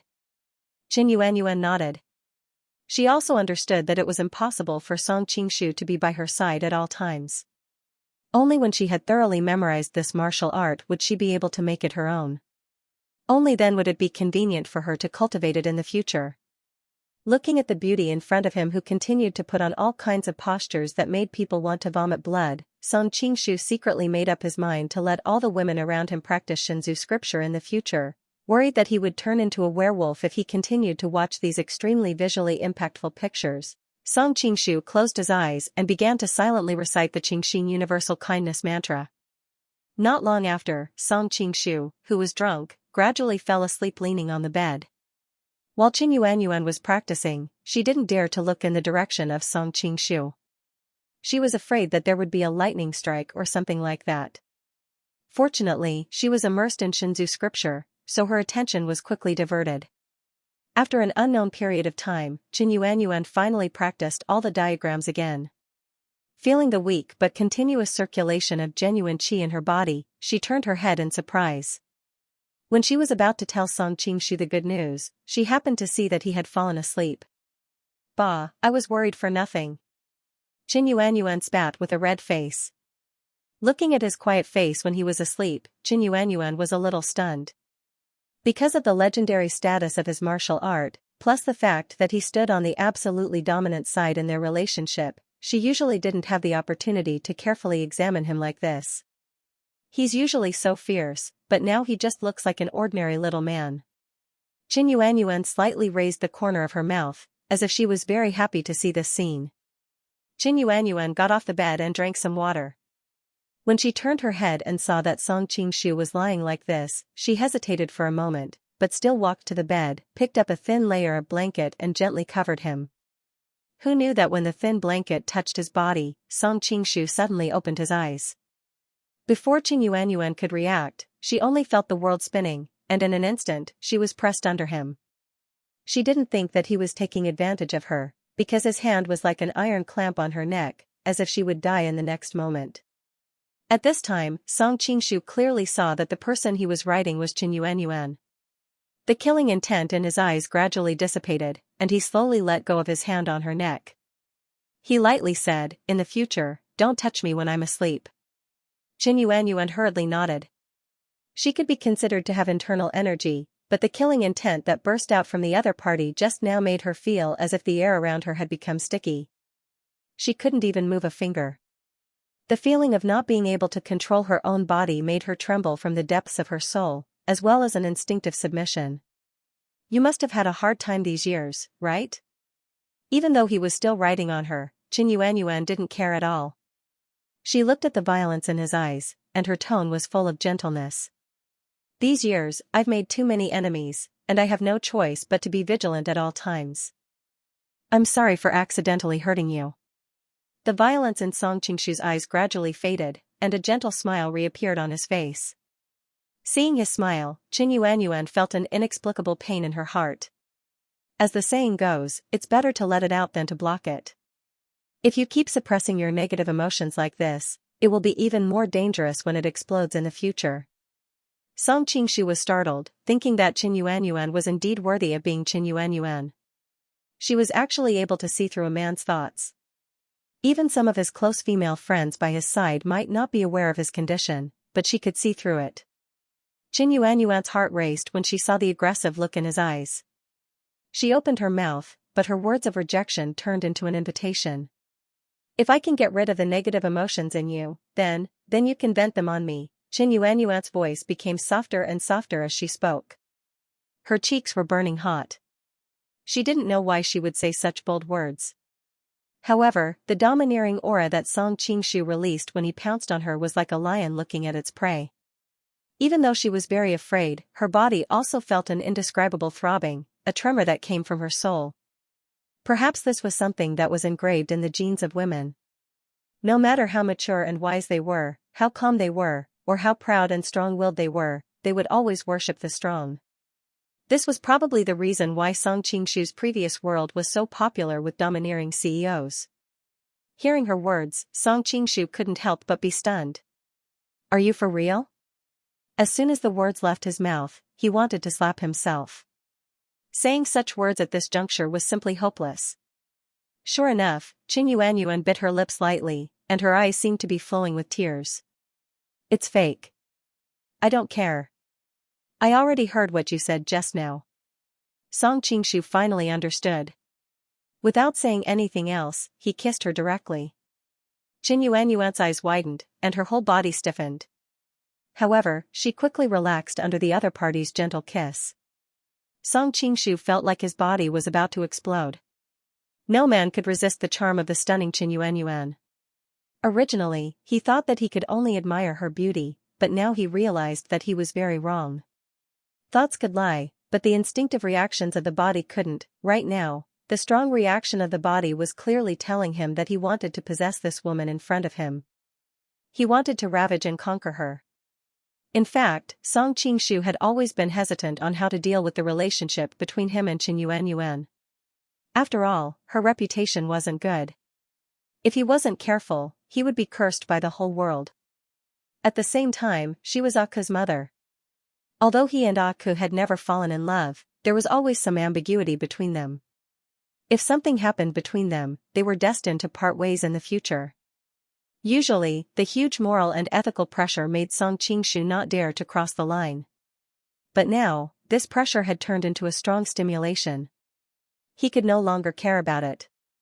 There was only one impulse left in his mind: he must get her, even if there was a flood after this. Not satisfied with just Qin Yuanyuan's kiss, Song Qingshu began to explore other positions. When Song Qingshu began to kiss her cheeks and neck, Qin Yuanyuan finally got a chance to breathe.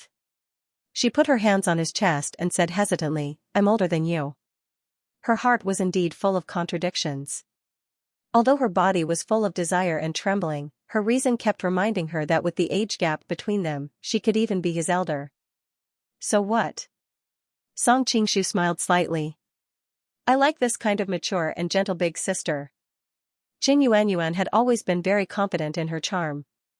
At her peak, she was confident that she could surpass any woman. Although her appearance hadn't faded in recent years, the worries of age gradually came to her mind. Back then, concubine Zhen was so beautiful that it caused Emperor Wendy of Wei and the King of Chen to fight for her affection. But in the end, they couldn't beat the time. As more and more young and beautiful concubines entered the harem, concubine Zhen gradually lost the emperor's favor and was almost banished to the cold palace. Qin Yuanyuan was very familiar with this period of history, so she was very sensitive to the issue of age. Therefore, Song Qingshu's answer could be said to be the most touching words of love in the world. She couldn't help but put her arms around his neck. Qingshu. Song Qingshu didn't expect her to be so emotional. In this world, 30 years of age was indeed not young, but in Song Qingshu's view, this was another peak period for women. Thinking back to his previous life, Lin Jiling and Gao Yuanyuan were both in their 30s. Which one of them wasn't an existence that made a group of otaku kneel and lick? Qin Yuanyuan guided Song Qingshu's hand into her clothes. Song Qingshu's breathing suddenly quickened. Although she was under the influence of the soul transfer spell and he had also put his hand into her clothes, that situation couldn't compare to the tenderness and sweetness in her eyes when she looked at him willingly. This time, it was really like lightning striking the fire. The two quickly rolled on the bed together, leaving only the most primitive impulse in their bodies. Sister Yuanyuan, your body is so soft. Song Qingshu finally realized that it was not his illusion. At this time, Qin Yuanyuan's body was just like cotton, making people unable to stop once they touched it. No wonder she could make those exaggerated movements of Shinzu scripture just now. Do you like it? Qin Yuanyuan's skin was covered with a layer of rouge-like blush, making her even more delicate and charming. Of course I like it. Song Qingshu only felt that his mouth was dry, but he still asked out of curiosity. Then why wasn't your body so soft at the beginning? Otherwise, you wouldn't have needed my help to make those cultivation postures of Shinzu scripture. It's because I was pressed by you. Seeing that he was confused, Qin Yuanyuan had to explain, my physique is a little special. Once I get aroused, my body will become softer and softer. Hearing this, Song Qingshu felt like his whole body was about to explode. He asked with difficulty, then when I pressed your legs just now, you got aroused? Qin Yuanyuan pursed her lips, and a trace of shyness flashed in her eyes. I won't tell you. Song Qingshu couldn't bear it anymore. With a low growl, he pressed on her, as if he wanted to squeeze all the strength in his body into her body. The next morning, Song Qingshu was awakened by a knock on the door. He opened his eyes with difficulty and asked impatiently, what's the matter? Young master, Prime Minister Han has sent an invitation, asking young master to come to the mansion for a chat. The maid outside the door answered. Okay, I got it. You can leave first. Song Qingshu turned around and wanted to hug Qin Yuanyuan, but he found that she was already gone. Did she leave? Song Qingshu's shock was no small matter. He immediately climbed out of bed, but his whole body staggered and he almost fell to the ground. Oh my god! Song Qingshu secretly clicked his tongue. Qin Yuanyuan was the queen of sucking. Her charm was really too great. Last night, they fought fiercely for almost the entire night without a moment's rest. In fact, if it was any other man, he probably wouldn't be willing to rest for a night. However, even with Song Qingshu's strong physique, he still felt dizzy when he woke up this morning. If it was an ordinary man who married her, he would probably die of exhaustion in less than half a year. Last night, Qin Yuanyuan's pure yin qi was simply unimaginable. For a moment, he even had the illusion that she was still a virgin. Qin Yuanyuan was able to turn all living things upside down and was able to mingle with so many men. Logically speaking, it was impossible for the pure yin energy in her body to be so thick. After thinking about it, Song Qingshu could only attribute it to the fact that she had been wholeheartedly cultivating all these years and had never been touched by a man. Coupled with the fact that her body had gathered the spiritual energy of heaven and earth, she was able to nourish such a thick pure yin energy. Fortunately, Song Qingshu used the joyous dhyana to harmonize the yin and yang qi to nourish his body. Otherwise, after spending so much energy with Li Yuanji a few days ago, he probably wouldn't have been able to deal with that fox-like beauty last night. No wonder she is called a femme fatale. Any man who gets her will probably be reluctant to leave the bed and have no heart to do proper business. In addition, his body's vitality will gradually be consumed, and his luck will also decline. Before, Song Qingshu didn't understand why Wu Sangue was willing to let Qin Yuanyuan cultivate alone in a nunnery dozens of li away from Pingxi Wang Mansion, but now he gradually understood. Although Wu Sangue was despised by the world, he had great ambitions in his heart. His desire for power helped him resist the temptation of Qin Yuanyuan. After all, he didn't have a divine skill to protect his body like Song Qingshu. Being with Qin Yuanyuan, his body would be hollowed out in minutes, and at the same time it made him lose the heart to do business. In the end, he decided to keep a distance from Qin Yuanyuan. While he was in a trance, the door was pushed open with a squeak, and Qin Yuanyuan came in carrying a bowl of soup. As soon as Song Qingshu saw her, he couldn't help but stare. Her bright and clean face exuded a layer of crystal-clear light, as if there wasn't the slightest trace of last night's exhaustion. Moreover, at this moment, her body had a kind of holy feeling, simply like a white jade guanine, completely without the slightest bit of flirtatious expression from last night. Song Qingshu secretly smacked his lips. Qin Yuanyuan was clearly born to absorb yang to nourish yin. I was tired like a dog, but not only did she get up earlier than me, she was even glowing with health. You're awake? Seeing him staring blankly at her, Qin Yuanyuan smiled gently. Song Qingshu's attention was placed on the plate she was holding. What is this? I made a bowl of soup for you, rinse your mouth and see if it's to your liking. Qin Yuanyuan first put the plate on the table, then poured him a glass of water. Seeing that she had washed herself clean and looked completely like a good wife at home, Song Qingshu couldn't help but sigh. From now on, the long skirt will be a smile. I will wash my hands and make soup for you. Qin Yuanyuan rebuked and rolled her eyes at him. Shuo Wenjin's poem. It's a pity that her love was as deep as the sea, but in the end, she met the heartless Sima Xiangru. Are you hinting that I will also be like this? As a top courtesan, there were all kinds of scholars who interacted with her during the banquet, so she was naturally very familiar with this kind of illusion. Of course not, Song Qingshu's smile froze. It wasn't easy for him to pretend to be cultured and show off, but he didn't expect to flatter the horse's leg. To avoid drawing trouble to himself, he hurriedly changed the topic. Sister Yuanyuan woke up so early to make soup for me. Is it because you know that my body has been emptied, so you want to supplement me? Qin Yuanyuan's face turned red. You can clearly be an elegant young master, but you have to pretend to be such a rascal. Song Qingshu pulled her into his arms, feeling her warm and soft waist, and said with a smile, because a rascal is my nature. If I wasn't a rascal, how could I taste the taste of sister? Qin Yuanyuan's face turned red when she heard this, and she lightly spat, then struggled out of his arms. Don't talk nonsense so early in the morning, Minister Han is still waiting for you. Hurry up and eat, then leave early. Many readers joined the group for the benefits, but the monk once again stated that in today's environment, there was no such thing as benefits. Pfft, what's so good about seeing Han Zhuang? How can it compare to being with you, sister? Song Qingshu said with a drooling face. Qin Yuanyuan twisted her waist slightly and dodged Song Qingshu's claw. Don't mess around. Get up. Song Qingshu smiled and got up from the bed. Sister, help me put on my clothes. Qin Yuanyuan glanced at his naked lower body. She couldn't help but recall the scene of him tormenting her last night. Her legs instantly turned to jelly. She hurriedly turned her head. If you keep doing this, I'll get out. Song Qingshu knew that although the two of them had the most intimate physical relationship, they hadn't been intimate enough. Seeing her expression change, he didn't dare to continue being presumptuous. Okay. I'll wear it myself. Men didn't have as many things to do as women in this regard. He quickly put on his clothes and washed up. He excitedly ran to the table and sat down. Let me try Sister Yuanyuan's cooking. Be careful, it's hot. Qin Yuanyuan hurriedly reminded him. But her pair of starry eyes stared at him nervously, for fear that he would say it was too bad. After taking a sip, Song Qingshu furrowed his brow slightly.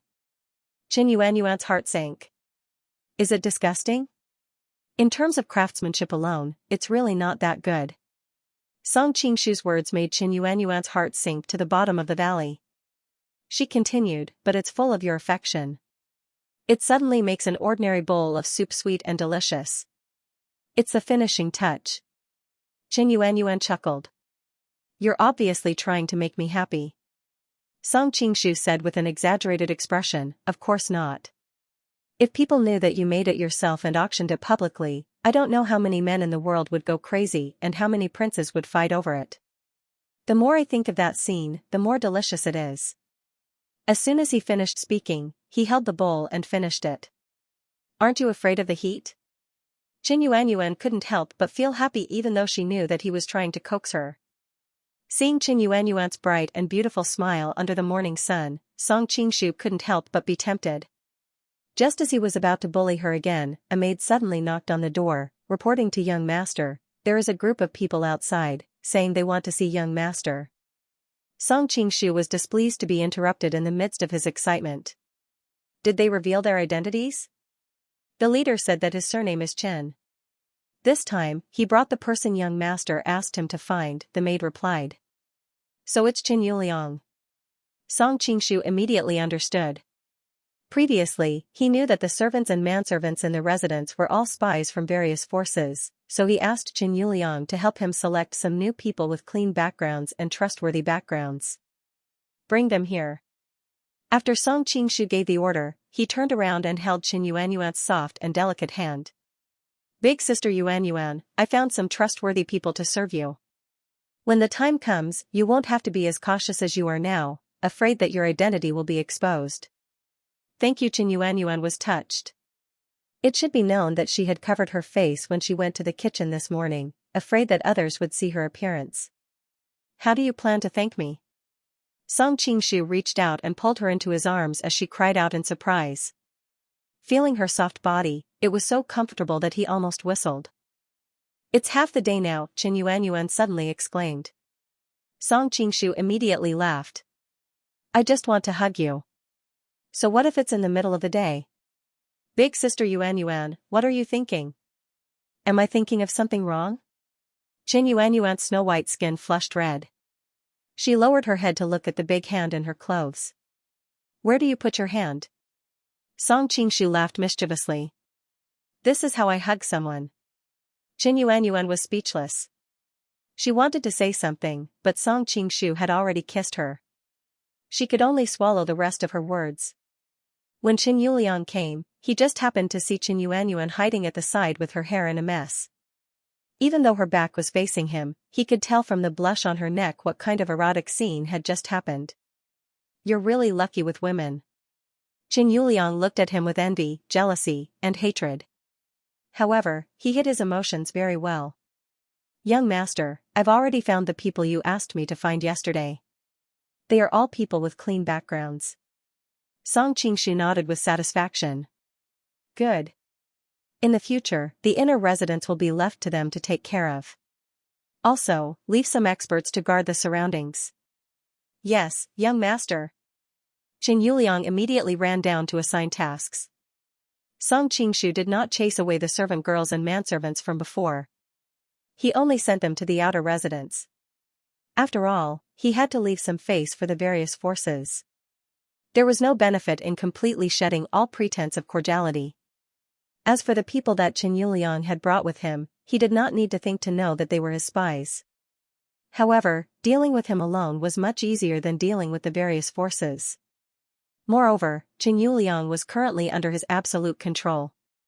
I wonder how Jirua and the others are doing in digesting Li Kisho's territory. It was not that Song Qingshu did not want to use his own people. It was just that his direct subordinates were currently digesting the results of the previous battle and could not spare any more manpower. I'm too lacking in manpower. Song Qingshu frowned. He knew that his forces had reached a bottleneck. After sending Qin Yuliang away, Song Qingshu originally wanted to be affectionate with Qin Yuanyuan again. However, he knew that Qin Yuanyuan would sternly refuse. Qingshu, I originally thought that you were different from other men. It seems that I'm a little disappointed. Song Qingshu gave a wry smile. You don't have to be so serious. Qin Yuanyuan's face was still frosty. Qingshu, I don't want you to waste your career because of me. I've been a femme fatale for most of my life.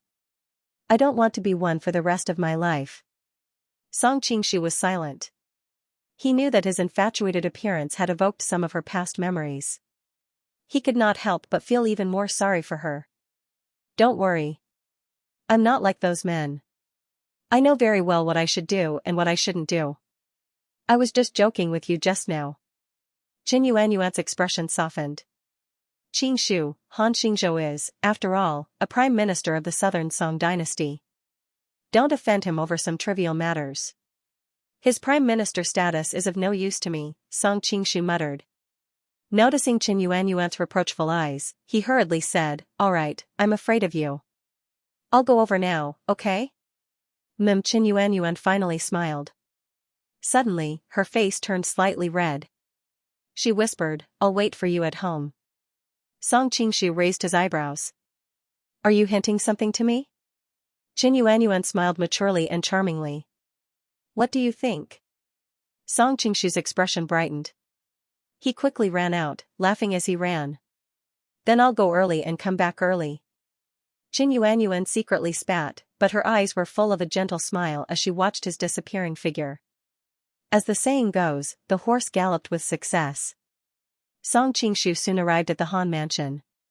He found that in addition to Han Xingzhou, there were some unfamiliar faces in the mansion. It was not accurate to say that they were unfamiliar faces.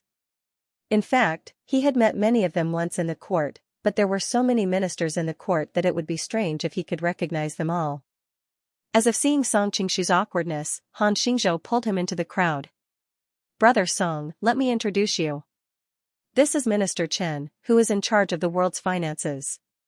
He is on equal footing with the Prime Minister and the Privy Envoy." Song Qingshu instantly paid attention. After all, in addition to his important identity, this person was also the patriarch of the Chen family. In terms of seniority, he was Chen Yuanyuan's uncle. Although his hair was a little mottled and he was no longer young, he still had a handsome face. In particular, his meticulously trimmed beard gave his elegant temperament a hint of masculine charm. The Chen family's genes are really good. Song Qingshu looked at them in admiration. This is the political advisor Wu Qian. This is the commander of the bodyguard horse army Wu Gong. Han Xingzhou continued to introduce. As Song Qingshu exchanged greetings, he secretly clicked his tongue. This should be the core circle of Han Xingzhou's group. The Han family of Zhending, the Chen family of Haining, and the Wu family of Long Gone were all prominent wealthy families. When they joined forces, they were indeed a terrifying force. As for this one, I don't think I need to introduce him. Han Xingzhou pointed at Song Qingshu and smiled. Prince Song has been in the limelight recently. I'm afraid there is no one in the court who doesn't know you. As soon as Chen Zichang's voice fell, the group couldn't help but laugh. Not at all. Song Qingshu cupped his hands and pretended to be polite to these old foxes. The group chatted for a while, and Han Xingzhou invited everyone to take their seats. Song Qingshu had originally planned to find a random seat, but who knew that Han Xingzhou would insist that he sit at the head of the table? Of course, Song Qingshu refused. Although he was young and successful, he also knew that the tallest tree in the forest would be destroyed by the wind. The people here were all big shots with great power. In addition, there were many rules in the officialdom. He didn't want to offend them carelessly. The two sides were in a stalemate. Next to him, Wu Qian laughed. Prince Song, don't be modest. You will soon become the person with the highest status in our group. If you don't sit at the head of the table, who will? Song Qingshu was startled. Although in terms of actual power, he was stronger than these people, they were high officials of the Song dynasty. He couldn't control them. Why did they have such an attitude? As if noticing his confusion, Han Xingzhou chuckled and said, I invited young master here this time to celebrate in advance. Celebrate what? Song Qingshu became more and more confused. He began to wonder if Zhao Go had already agreed to the marriage of the two princesses. Tomorrow, the imperial edict will come. At that time, you will be conferred the title of King Qi. Han Xingzhou patted his shoulder and smiled. King Qi? For a moment, Song Qingshu was both surprised and happy. After all, although he had always called himself the Golden Snake King, in the eyes of the mainstream, he was just a bandit king. Even many people in the Jianghu didn't take him seriously. If he was conferred the title of King Qi, he would be a legitimate prince. He would be completely different from the previous Golden Snake King. As for the fact that he was conferred the title of king by the Southern Song dynasty, there was some suspicion that he had been recruited. But Song Qingshu didn't care. Although the Southern Song dynasty was weak, after the fall of the Ming dynasty, the Southern Song dynasty became the only legitimate dynasty in the eyes of the Han people. Obtaining the official recognition of the Southern Song dynasty was equivalent to obtaining the recognition of the Han people in the world. In ancient times, the most important thing was to have a legitimate title. Once one had a title, everything would be done with half the effort. On the contrary, one would be like Wu Sangue, no matter what they did. Just as Song Qingshu was feeling excited, Minister Chen Zichang smiled and said, Young master, you should be thanking Minister Han for this matter. Seeing Song Qingshu's confusion, Wu Qian explained, originally, the emperor only intended to bestow the title of Prince of Xianxia. It was due to Minister Han's insistence that the emperor decided to raise the title. Song Qingshu's eyebrows twitched. From Prince of Xianxia to Prince of Qi, it was more than just an increase in rank. The title of a Prince of Xianxia was lower than that of a prince, and there were two types of princes. The first type was titled after the name of the county, which was commonly known as the Prince of Hailing, Prince of Lanling, Prince of Fufeng, and so on. The second type was titled after the name of the country, which was commonly known as the Prince of One Word. Among the prince of one word, the four titles were Jin, Qin, Qi, and Chu. Amongst them, Prince of Jin was the most exalted. This was because these four titles represented the most powerful states during the spring and autumn and warring states periods. Following them were Zhou, Lu, Zhao, Wei, Liang, Yan, Dai, Han, Song, Wu, Yu, and so on. Due to the Song dynasty, the title of Prince of Song was specially reserved and not bestowed upon anyone. Although the Prince of Qi was only ranked third, this title was already extremely high. Moreover, Song Qingshu's power and territory were similar to that of the state of Qi. It was most fitting for him to be bestowed the title of Prince of Qi. In the beginning, Song Qingshu was extremely shocked that the Song court would be so generous. However, his thoughts quickly turned and he quickly analyzed the reason. The southern Song dynasty must have learned from the failures of the Ming dynasty and the northern Song dynasty. It must be known that the Han regime had always been very strict when it came to bestowing the title of prince. Even if one had made great contributions, it was not guaranteed that one would be given the title of prince. However, those nomadic regimes obviously did not have so many rules. As long as it was beneficial to them, they would give out all kinds of titles as if they were free. The reason why the Manchu dynasty was able to conquer the Ming dynasty with only a few 1008 banners was because they used all kinds of generous conditions to entice the various Ming warlords to fight the Han. The Ming court's reaction was very slow. Often, they were still stingy about whether to reward the frontline commander of the first prince or second prince. The Song dynasty had suffered many similar losses. Back then, the warlords who surrendered to the enemy state and some rebel armies in the Central Plains were rewarded well by the Jin dynasty. Dynasty was far from the Mongol dynasty. Many times, Song Goshu's Jin's power and Jin's dynasty's Yang's Wen's dynasty. The power of the Golden Snake Battalion was very important. To Zhao Go, who was living a peaceful life, the Golden Snake Battalion could serve as the southern Song dynasty's barrier in the north. Then, he could enjoy peace. If the Golden Snake Battalion was roped in by the enemy state, he would not be able to eat or sleep well. Because he had learned from the mistakes of the past, he very generously bestowed the title of Prince of Qi. After all, the other party's army and power were ready-made. He only needed to provide an empty title. Even though he had figured out the trick, he still had to respond to Han Xingzhou's olive branch. Song Qingshu hurriedly thanked him. Han Xingzhou chuckled and stroked his goatee. Even though his words were polite, his eyes were filled with pride. During the banquet, a group of people were toasting each other. Han Xingzhou suddenly opened his mouth and said, "Prince Song, oh no, I should call you Prince of Qi now." Song Qingshu's face darkened. "Minister Han, you are too kind. With our friendship, there is no need for such a title. From now on, just call me Qingshu." Han Xingzhou was obviously very satisfied with Song Qingshu's understanding. "Ha ha ha, in that case, I won't stand on ceremony. But, Qingshu, you don't have to call me Minister Han in the future. Just call me by my courtesy name, Jiefu." In this world, only people who were very close to each other could call each other by their courtesy name. Han Xingzhou was obviously trying to get closer to each other.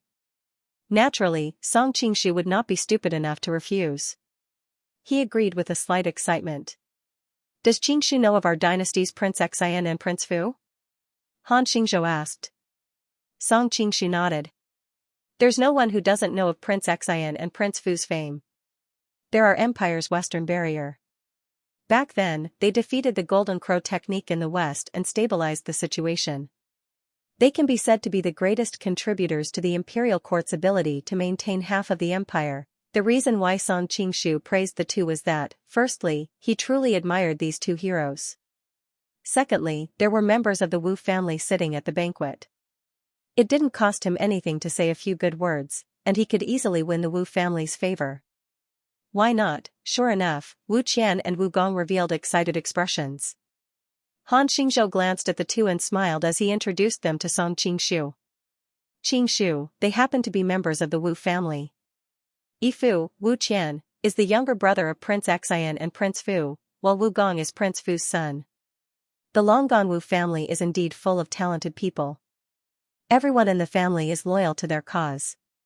I'm impressed," Song Qingshu said with admiration. With Song Qingshu's current status, Wu Qian and Wu Gong immediately felt very honored and quickly returned the greeting. After chatting for a while, Song Qingshu suddenly asked curiously, "Oh right, why don't I see Prince Xian's son?" Wu Qian's and Wu Gong's countenances changed slightly. Han Xingzhou smiled bitterly and said, "Qingshu, you might not know this, but Prince Xian's lineage is inherited by his son, Wu Ting. He took on the role of the commander of the Dragon and Divine Guards, but he passed away at an early age, causing this lineage to decline. Thankfully, there is a successor. Some time ago, I was saved by Prince Xian's grandson, Wu Shi, Wu Tianda. Like father, like son. Not only is Wu Shi highly skilled in martial arts, but he is also a very chivalrous person." Song Qingshu's heart skipped a beat. Wasn't the Wu Shi and Wu Tianda they were talking about Ling Huchong in disguise? It was one thing for Han Xingzhou to not know Wu Tianda in the past, but why did the Wu family not recognize that he was a fake? Despite the doubts in his heart, Song Qingshu still praised, "Brother Wu is indeed righteous and a gentleman through and through." This was different from the many pleasantries he had exchanged earlier. He was praising Ling Huchong sincerely. After all, Ling Huchong was worthy of the title of a gentleman. Wu Gong suddenly sighed emotionally. Back then, uncle and father guarded the land of Bashu, which was the imperial court's western barrier. It's a pity that our generation is unworthy. Most of us don't have much ability and can't inherit our father's legacy. Chen Ziqiang consoled him, "Nephew, there's no need to belittle yourself. The elites of the imperial court are all in the imperial guards, and the elites of the imperial guards are all in the 3 offices. For you to be in charge of one of the 3 offices at such a young age, you've already done Prince Xian and Prince Fu a great honor." Although the Privy Council of the Song dynasty was the highest authority in the military, it only had the power to mobilize troops and had no right to train them. Normally, the military was controlled by the 3 offices, the Front Hall Department, the Horse Commander of the Imperial Guards, and the Infantry Commander of the Imperial Guards. As the commander of the Horse Commander, Wu Gong could be said to be one of the 3 heavyweights in the military to a certain extent. My nephew Tianda, in terms of family background, experience, martial arts, and character, originally had a great chance to be the commander of the Sun Supporting Army and the Sky Martial Army. It's a pity that someone got in the way and rejected him at the last moment. Wu Gong said bitterly. In the Imperial Guards of the Song dynasty, the Sun Holding Army, the Sky Martial Army, the Dragon Guard, and the Divine Guard were called the 4 armies. The Sun Holding Army was the Cavalry Army, and the Sky Martial Army was the Infantry Army. The Dragon Guard was the Horse Commander of the Imperial Guards, and the Divine Guard was the Infantry Commander of the Imperial Guards. Each army was divided into the left and right divisions. Therefore, the officers of the Sun Holding Army and the Sky Martial Army were called the military governors of the 4 divisions. Song Qingshu's heart stirred, and he began to drink without batting an eyelid. These people were echoing each other, and it was obvious that they were deliberately saying it for him to hear. He did not know what their intentions were. Wu Qian comforted him, "This is actually expected. The commander of the Front Hall Department, Wang Ziding, has 2 sisters. One is married to Jia Sherdao, and the other is married to Shui Ji. Everyone knows which faction he belongs to. How could they let our people develop into the Front Hall Department?" Song Qingshu smiled bitterly in his heart. These people were talking about the hostility between them and Jia Sherdao's group in front of him. Obviously, they thought he was on the same boat as them. Now, he had to listen to them even if he didn't want to. Han Xingzhou said, "It's not a bad thing that Tianda couldn't be the commander of the Sun Holding Army and the Sky Martial Army. Now, he has a better chance." Jiefu is referring to Sichuan? Chen Ziqiang asked thoughtfully. Song Qingshu's heart moved. If he got rid of Machi Sua, the contract between Han Xingzhou and Mongolia would be effective again. Now that the messengers from both sides were communicating, it wouldn't be long before Sichuan returned to the Song dynasty. The western battlefront of the southern Song dynasty had retreated to Chongqing. If they could retake Sichuan, the pressure on the west would be reduced by several levels with the Sword Garret and Yangping as natural strongholds. After Sichuan returned, there would be a lot of vacancies, which became the focus of the competition between the various forces. Yes. Han Xingzhou laughed and said, "Jia Sherdao is too greedy. The Front Hall Department doesn't want us to intervene, and Sichuan wants to be under our control. How can there be such a good thing? Chen Zicheng frowned and said, but according to the news I got, the emperor has decided to appoint Qing Song, the Grand Secretary of the Hall of Assistants, as the Sichuan controlling commissioner. Qing Song's sister, Qing Miaojing, is the wife of Lu Wendi, the controlling commissioner of Jinghu, and Lu Wendi is a direct descendant of Jia Shidao. I can imagine that Sichuan is also under his control. It was no wonder that Chen Zicheng was so pessimistic. The controlling commissioner was a temporary position set up during the War of the Southern Song dynasty. The original intention was to be in charge of the war, but in practice, it was often in charge of civil affairs and taxes. It could be said that it was the highest official in a place. Han Xingzhou, however, was not in a hurry. He smiled mysteriously and said, Qing Song has great ambition but little talent. He doesn't have the ability to really control Sichuan. I plan to nominate Tianda to be the commander of the imperial army stationed in the Qing state, as well as the governor of the Qing state and the pacification commissioner of the West Road of the Li state.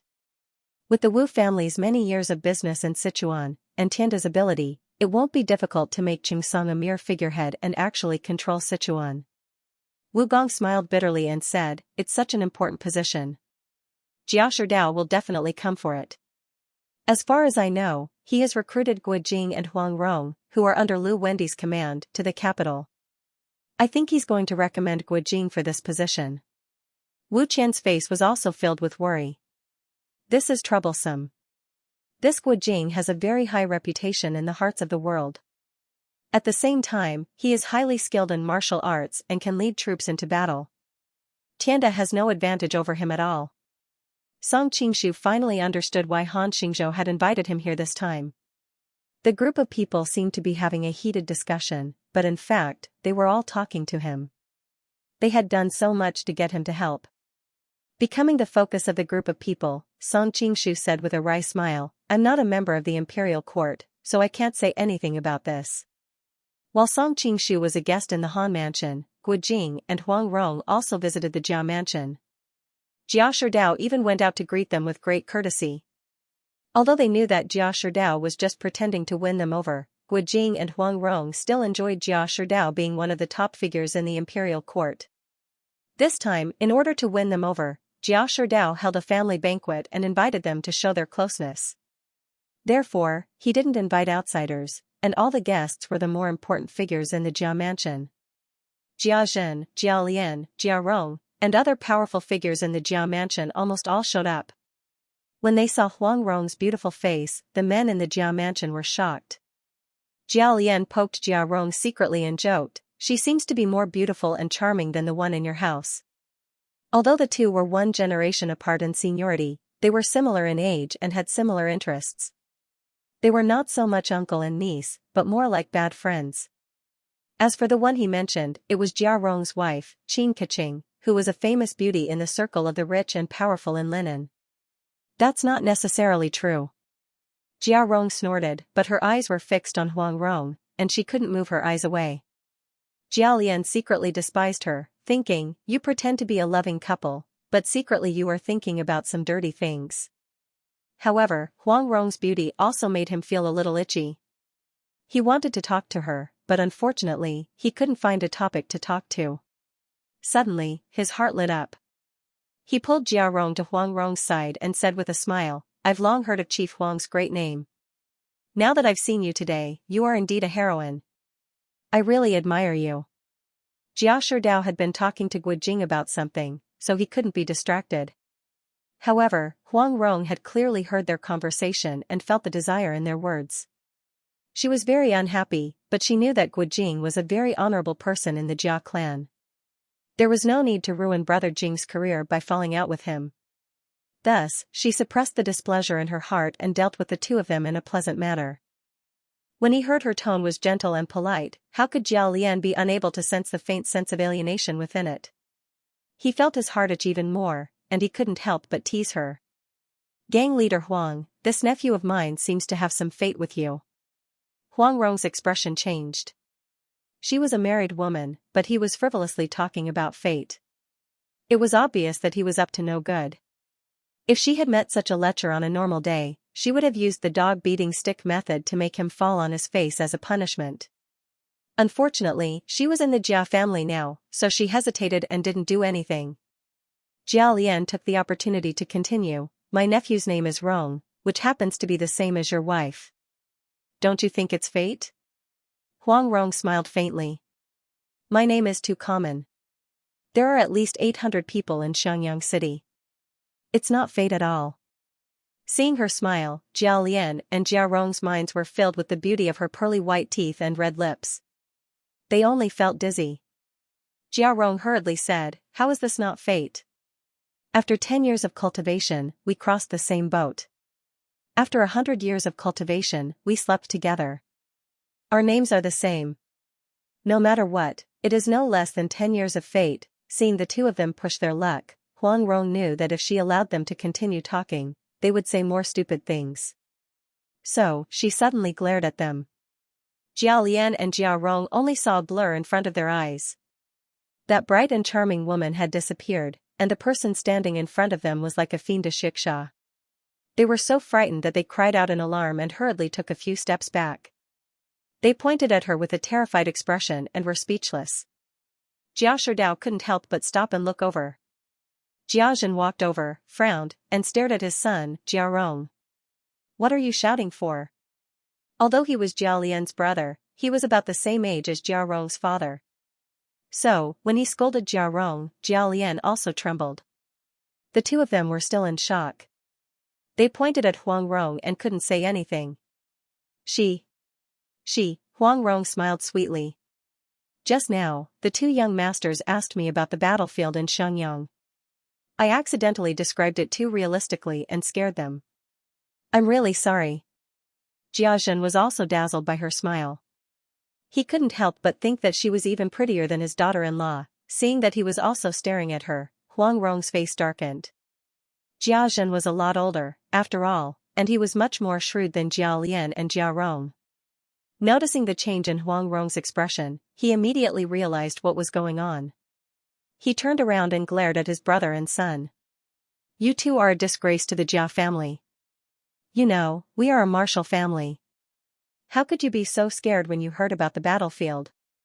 Jia Lian and Jia Rong didn't dare to refute, but they were confused. Were they really scared by the battlefield? Why didn't they remember what just happened? Seeing the two of them being reprimanded, Huang Rong slightly pursed her lips and smiled. It turned out that she had just used the 9E manual soul-shifting technique. How could these two hedonistic playboys withstand it? Naturally, they were being played around in circles. However, Huang Rong's complacency didn't last long. She felt weak in her body, and it took her a while to steady herself. Huang Rong lowered her head and touched her belly. She sighed with melancholy. Her physical strength and energy were greatly reduced after she was pregnant. She really didn't know if this decision was right or wrong. Not long after, everyone was seated. Jia Sherdao said to Guojing, "As I told you before, I've already made arrangements for the commanding officer in Sichuan. Now I'm going to let you take charge of the military in Sichuan." Hearing this news, Guojing looked refreshed. He wasn't happy about the promotion, but he cared about the people, and he was the successor of the book of Wumu. Because he didn't have an official position in Xiangyang, he was often hindered by Lu Wendi, so he couldn't fulfill many of his ambitions. Now that the Mongols and the Southern Song dynasty had stopped fighting, the crisis in Xiangyang was temporarily resolved. If he took charge of the military in Sichuan, he was confident that he could train an elite army that would definitely shine in the future, whether the Mongols came back or reclaimed the Central Plains. However, before he had time to answer, Jia Sherdao continued, "But now there is a big problem, and that is, you have a competitor, Wu Shi." Wu Shi? Huang Rong's attention was also attracted by this matter, since it was related to her husband's future. Jia Sherdao explained, "Wu Shi is the grandson of Prince Xian Wu Lin. He used to be a general in Quanzhou. At that time everything about him seemed very mediocre, but he showed extraordinary talent on his way back to the capital. Not only was he skilled in martial arts, but he was also quite talented. He was recommended by Han Xingzhou to be the imperial armament in the palace. After all, he is the son of Prince Xian. I guess he was hiding his strength before," Jia Sherdao said to himself with some uncertainty. Huang Rong couldn't help but say, back then, Prince Xian and Prince Fu had been in Sichuan for many years, and Sichuan was full of officials of the Wu family. If we compete with the children of the Wu family, I'm afraid we won't have any advantage. Jiao Sherdao was very satisfied with the word "we" that Huang Rong said. He had talked a lot with Guo Jing before, but Guo Jing kept talking about the common people and the common people, which made him feel that Guo Jing didn't seem to be loyal to him at all. That made him very unhappy. Now that Huang Rong had made her side clear, it was exactly what he wanted to see. Don't worry about that, Master Huang, Jiao Sherdao explained with a smile. If it were 10 years ago, we wouldn't be able to compete with the descendants of the Wu family. But now that Prince Xian and Prince Fu are dead, and Sichuan has been conquered by the Mongols, the Wu family's power in Sichuan has been broken. Moreover, you and your wife have been guarding Xianxia for many years, and your reputation has already spread all over the world. In terms of martial arts and reputation, no one is a match for Master Guo, so we still have a good chance of winning this time. In the Han residence, Han Xingzhou said something similar. In fact, we have already won this matter. We just need Qingshu's help for the last point. Song Qingshu was very surprised. After all, in terms of martial arts, reputation, and military experience, Ling Huchong, who was disguised as Wu Tianda, was far from a match for Guo Jing. Why did Han Xingzhou think he had a good chance of winning? As if he had seen through his confusion, Han Xingzhou said with a smile, Qingshu is not an outsider, so I'll be frank with you. After hesitating for a while, as if he was thinking about how to phrase it, Han Xingzhou said, what does Qingshu think is the art of emperors? The art of balance, of course. Song Qingshu answered without thinking. At the same time, he was secretly shocked that a minister dared to talk about such a topic in private. Obviously, he wanted to get closer to Song Qingshu. However, his recklessness exposed the weakness of his character. As the saying went, if the emperor didn't keep secrets, he would lose his minister, and if the minister didn't keep secrets, he would lose his chastity. Han Xingzhou looked at him in surprise. After all, he had been in the officialdom for so many years, and the Han family had hundreds of years of inheritance, so he could understand this point. He didn't expect that a young man in Jianghu could see it so clearly. Seeing everyone's surprise, Song Qingshu laughed secretly. He hadn't watched so many palace dramas in his previous life for nothing. Besides, compared to Han Xingzhou's armchair strategist, he had been an emperor in the Forbidden City. Temporarily suppressing his shock, Han Xingzhou continued, there are 3 most important war zones in the dynasty, Jianghui, Jinghu, and Sichuan. Now Lu Wendi, the commanding officer of Jinghu, is Jiao Shirdao's confidant. 60 to 70% of the officials in the Jinghu war zone are Jiao Shirdao's direct subordinates. Now that Jiao Shirdao has the position of commanding officer of Sichuan, if his people are in charge of the military power in Sichuan, won't he control 2/3 of the world? The emperor is a wise man, so he won't tolerate such a thing. Chen Zicheng, the minister of planning, echoed, that's right. Therefore, although Guo Jing is the most suitable candidate to be the commander of all the armies in terms of martial arts, strategy, and reputation, the emperor still hasn't approved it. In the end, he decided to let Guo Jing compete with Tianda to decide who will be the commander. This shows the emperor's true attitude. Song Qingshu had to agree with Han Xingzhou's judgment. After all, if one put aside their standpoint, Guo Jing was more suitable than Ling Huchong in all aspects. Since he didn't appoint Guo Jing directly, but went through all the trouble to arrange a martial arts competition, it was clear that Zhao Go had other intentions. But even so, Guo Jing had already cultivated the 9E manual to perfection, and the 18 dragon subduing palms was also famous. Adding on the left and right interfighting arts, he could be said to be one of the top masters in the world. Ling Huchong's 9 swords beyond the swords was amazing, but he seemed to only be more familiar with the sword-breaking form. His attainments in the palm-breaking form and chi-breaking form were probably not enough to deal with Guo Jing. Fortunately, he had also practiced the I Ching scripture, which increased his chances of winning by 30%. But even so, in Song Qingshu's judgment, if he really fought with Guo Jing, Ling Huchong would still be at a disadvantage, at most 40 to 60%. Thinking of this, he couldn't help but smile bitterly. If it really is a martial arts competition, Wuxi probably won't have any advantage. Han Xingzhou nodded. that's right. Tianda's martial arts are high, but Guijing's reputation is out there. According to the analysis of our advisors, the chances of winning are not optimistic. I originally had some doubts about their conclusion, but now that Xianxia has said so, there is no doubt. A person's reputation was like a tree's shadow. These years, Song Xianxia's achievements were brilliant, and in the hearts of others, he was already a grandmaster. Naturally, Han Xingzhou wouldn't doubt his judgment. How does Jiefu want me to help? Song Xianxia asked curiously. The other had done so much good, and it was time for him to return the favor. If it was a simple matter, he wouldn't mind helping out. Han Xingzhou didn't speak directly, but gave Wu Qian a look. Wu Qian understood and said with a smile, Guijing's martial arts are unparalleled, and there are probably few in the world who can beat him. Xianxia, you are one of them. If Xianxia can give him internal injuries before the battle, Tianda's chances of winning will greatly increase. Song Xianxia frowned as he listened. Sure enough, there was no such thing as a good banquet. This is no small matter. I need to think about it carefully. He didn't refuse directly. After all, they had been smiling at him, so there was no need to embarrass them and make enemies out of nothing. Moreover, to some extent, he and Han Xingzhou had the same interests. If Jia Shidao got what he wanted, it wouldn't be a good thing for him. Don't worry, don't worry. Seeing that he didn't refuse on the spot, Han Xingzhou and the others were overjoyed and didn't bring up the matter again. They just kept drinking wine to warm up the relationship between the two sides.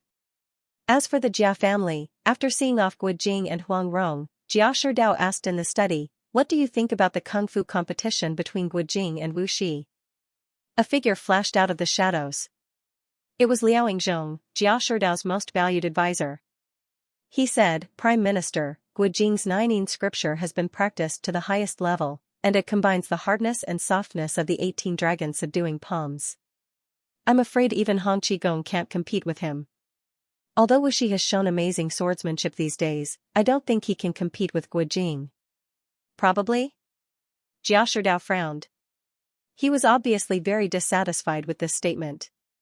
Liao Yingzhong hurriedly replied, "According to my judgment, Guijing has at least a 70% chance of winning. 70% is not enough," Jia Shidao said coldly. "I need a 100% chance." "Prime Minister, what do you mean?" Liao Yingzhong asked curiously. "Find a way to deal with Wu Shi in advance." Jia Shidao's eyes flashed with coldness. Liao Yingzhong smiled bitterly and said, "Wu Shi is a member of the Wu family, so I'm afraid it will be very difficult to buy him over. If we use force against him in advance, once Han Xingzhou has something on us, it will be bad." Jia Shidao stroked his beard and said calmly, "In life, what people pursue is nothing more than power, money, and women. Since power and money can't move him, we should start with women. I remember that when Wu Shi was the general of Quanzhou, he seemed to be quite lustful. A leopard can't change its spots. It doesn't look like he's faking it. At this critical moment, I'm afraid ordinary women won't work. How about we ask Lady Rong?" Liao Yingzhong asked carefully. "It's not a big deal to sacrifice for the family at this critical moment." Jia Shidao frowned and said, "But in case our people alert Wu Shi, we should ask Lord Beijing to help us with this." "Yes." Liao Yingzhong's heart skipped a beat. Lord Beijing was very good at this, so it was perfect to ask him to help. When Wu Shi was the general of Quanzhou, his martial arts skills were very ordinary, but on his way back to the capital, his sword skills improved by leaps and bounds.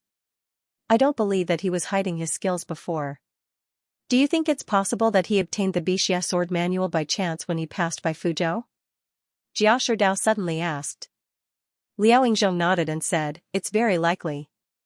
We sent so many people before, but none of them obtained the Bixia sword manual. Obviously, someone else got it before us. Wu Shi happened to pass by Fuzhou at that time. How could there be such a coincidence in this world?" Jia Shidao said expressionlessly, "We'll ask Lady Rong to ask him about it."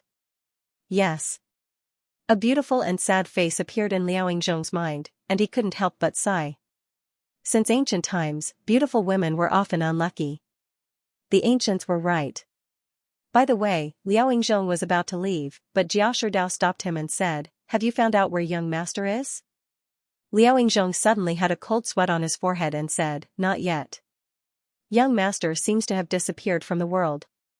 Jia Sherdao looked gloomy and said, "Then continue to investigate. I don't believe that anyone can hide from us." "Yes." Liao Yingzhong left the study and found that his clothes were soaked in cold sweat. While the Han family and the Jia family were discussing the martial arts competition between Gu Jing and Wu Shi, the attention of the palace was also on the two of them. "Sir, I don't want Jia Sherdao to control the capital and Sichuan, so I arranged this martial arts competition." "Isn't it too obvious?" Zhao Go said to his shadow. He was wearing a black cloak, and he seemed to be shrouded in a thick layer of fog. Huang Chang's voice sounded, "The emperor is the king. He doesn't need to consider the feelings of his subjects before making any decisions." He didn't address him respectfully at all, and called him emperor like an elder lecturing a junior. Zhao Go, who was always narrow-minded, didn't seem to be angry at all. "That's true." Zhao Go smiled. He gently stroked the golden dragon throne, an intoxicated look on his face. Huang Chang was silent for a long time, then suddenly said, "Actually, even if His Majesty didn't do this, I would have made a similar suggestion." "Why?" Zhao Go was instantly curious. Huang Chang never made suggestions to him, and now that he was speaking for the first time, it definitely wasn't because of the art of balance. "Does His Majesty still remember the incident of Qin Qiaoyi and Huang Chang wearing the yellow robe?" Huang Chang asked. "Yes." Zhao Go's expression didn't look good. Obtaining the throne had always been a knot in the hearts of the emperors of the Zhao and Song dynasties. Huang Chang didn't care about his feelings at all. He continued, "Back then, Chai Rong had 4 princes. Chai Zongxuan abdicated and became King Jing. Chai Shijin was adopted by Pan Mei and changed his name to Pan Lang." At the mention of Pan Lang, Huang Chang's eyes shone with a frightening light, as if he cared a lot about this name. After a long time, he continued, "Chai Shihui was adopted by Lu Yan and changed his name to Lu Duishuan." Zhao Go snorted coldly. These 2 traitors tried to rebel. Luckily, Emperor Taizong was wise, and the Song dynasty had the mandate of heaven, so they didn't succeed. The mandate of heaven? Huang Chang smiled noncommittally. If it really was the mandate of heaven, then the Chai family wouldn't have been burned by the wildfire. Zhao Go frowned and said, "After the king of Wei failed in his rebellion, Lu Duishuan was exiled to Cliff Mountain. Pan Lang's whereabouts were unknown, and we haven't heard any news of him since. He most likely died in some wild mountain. How can it be considered as the wildfire not burning?" Huang Chang looked at him deeply. "Did His Majesty forget that Chai Rong had a son?" Zhao Go was shocked. "Sir, are you talking about the king of Chao, Chai Shirong? But he disappeared without a trace, as if he had evaporated from the world." "That's right. The rumors outside say that he died in the chaos, but the records of the royal family clearly state that his body was not found, so he must have successfully escaped Kaifeng." Huang Chang raised his head and looked into the distance, as if immersed in his memories. "All these years, I have been secretly investigating the whereabouts of this branch. At first, I had no leads, until the people of Liangshan rose up in rebellion.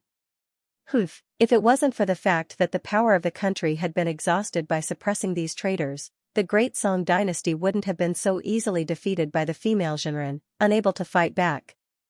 Zhao Go slammed his hand hard on the dragon throne, clearly very angry. Huang Chang clearly didn't want to discuss the battle of Song and Jin with him. He continued, "Back then, among the bandits of Liangshan, there was a leader called Sai Ringue, Guasheng. By chance, I saw him fight. It was very similar to Chai Rong fighting on the battlefield." Zhao Go's pupils contracted. "Guasheng?" Huang Chang nodded and continued, "After that, I investigated and found out that Guasheng was the descendant of Chai Shirong. Because Chai Shirong had escaped in a hurry, he didn't have time to take the martial arts in the palace, so he only knew some fighting skills on the battlefield, unlike the other 2 branches who knew the profound martial arts. If I remember correctly, Guasheng died in the battle against Feng La, right? Why do you suddenly mention him, sir?" Zhao Go asked in confusion. "That's right. Back then, the court sent me to encircle the leader of the Ming dynasty. Feng La Liangshan happened to be recruited at the time, and participated in the encirclement. Guisheng died in that battle, and I also noticed his identity. At that time, Huang Chang answered. As to why I mention it now, it's because I recently found out that Guojing is Guoxing's grandson. What? Zhao Guo instantly exploded. Once he thought about how the descendant of the Chai family had unknowingly grown to such a high level of martial arts, he shuddered. But Guojing has been guarding Xianxia loyally for the past few years, could you be mistaken, sir? Huang Chang shook his head. Previously, I sent people to Guojing's hometown, Ox Village, to investigate. Now, the spies have reported that everyone in Ox Village knows that Guojing's father, Guo Xiaotian, is the descendant of Guoxing. After receiving confirmation, Zhao Guo took a deep breath. But why would Chai Shirong let his descendant have the surname Guo? Hearing Huang Chang's words, Zhao Guo's expression changed. He finally remembered some past events. During the founding of the Zhou dynasty, Guo Wei, several of his sons were killed by Lu Qingyu. As his adopted son, Chai Rong became his only choice to inherit the throne. Guo Wei saw Chai Rong as his own son, and Chai Rong saw Guo Wei as his father. Perhaps modern people might not understand, but in ancient times, after you adopted a family, you would no longer have any relationship with your previous family. What you inherited was the family's incense. Before the Xianxia rebellion, Chai Rong was called Guo Rong on all official documents. Even he himself thought that his name was Guo Rong. But the heavens were jealous of the talented. Guo Rong died of illness in the prime of his life. Zhao Guangyin took the throne from a widow and orphan. Knowing that he did not inherit the throne properly, to divert everyone's attention, he restored Guo Rong's surname to his before adoption. Guo Rong became Chai Rong. He did this to make the world think that Chai Rong was not the later Zhou emperor's biological son. If there was a problem with the legitimacy of the throne, then Zhao Guangyin's yellow robe would not count as treason. Back then, there were people who secretly mocked Zhao Guangyin for deceiving himself. But 100 years had passed, and reality proved how far-sighted he was. The world had already forgotten that Chai Rong was not Chai Rong of the Chai family, but Guo Rong of the later Zhou imperial Guo family. His intentions are damnable, his intentions are damnable. Zhao Guo was furious. Even he had forgotten this, but Chai Shirong made his descendants remember that his surname was Guo and not Chai. It could be seen that he had never given up on the idea of restoring his country. Emperor, you do not have to worry too much. According to the intelligence we received, Guojing should not know his identity, Huang Chang said. Guoxing died in an accident, and then Guo Xiaotian died in an accident. When he died, Guojing was still in his mother's womb. Even if there was something in their bloodline that was passed down from generation to generation, it was broken when it came to Guojing. Speaking of this, Huang Chang laughed lightly as if he found it very interesting. The descendant of the Chai family is actually helping the descendant of the Zhao family to protect the country. Interesting, very interesting. No, regardless of whether he knows of his birth or not, I cannot leave any hidden dangers. A threat of murderous intent flashed through Zhao Guo's eyes. I heard that Guojing's martial arts are very high. Is there anyone in the imperial palace who can kill him?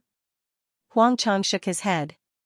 The people in the palace with the imperial weapons, the commanders of the front guard, and the eunuchs you trust are all top-notch experts in Jianghu. But Guojing cultivates both inside and outside, and he grew up in blood and fire. Later, he experienced the tempering of war. No one in the palace is his match. Even you, mister? Zhao Guo was shocked. Of course I have no problem with that. Huang Chang's tone was calm but he exuded absolute confidence. But I will not help you kill him. Guojing is an upright person and I admire him greatly. At the same time, he has also cultivated my Guanyin manual. He can be considered half a disciple of mine. In addition, he does not know his past. I do not think there is a need to kill him. He doesn't know now, but there's no guarantee that he won't know in the future. Zhao Guo was so excited his entire body was shaking. Clearly, he cared a lot about anything that threatened his throne. What's the difference between this and you killing Yu Fei that year? Huang Chang said mockingly. Even though everyone in the world thought that it was the treacherous officials Qin Hui and Ma Qichen who killed Yu Fei, there were no outsiders here. Both of them knew what had actually happened. Zhao Guo's expression immediately turned ugly. Killing Yu Fei had always been a knot in his heart. He knew that doing this would leave him with infamy for thousands of years, but he had to do it. Some people guessed that he was worried that his throne would be threatened if he welcomed back Emperor Hui and Emperor Qin. Some guessed that it was because he wanted to negotiate with the Jin kingdom and the pressure the Jin kingdom exerted, but only Zhao Guo knew that Zhao Kuanyin had usurped the throne as a military general. Thus, the wariness of military generals was engraved into the bones of every Zhao and Song emperors. In those years, Yu Fei's reputation was like the sun in the sky. If he was allowed to counterattack and restore the Central Plains, his prestige and the people's opinion would reach a terrifying height. It would be even higher than Zhao Kuanyin's prestige in the military. Zhao Guo knew that Yu Fei was a loyal person, but what about his subordinates and friends? When the time came, those people would follow suit and wear the yellow robe. Even if Yu Fei was unwilling, there was nothing he could do. Another very important point was that Yu Fei was too young. Zhao Guo's health had always been weak and he had no children.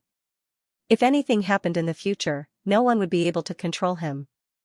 Thus, Zhao Guo used the Jin kingdom's request and used Qin Hui and Ma Qifeng to get rid of this hidden danger in advance. For the sake of our ancestors' kingdom, any hidden danger must be killed in the bud. Zhao Guo said sternly.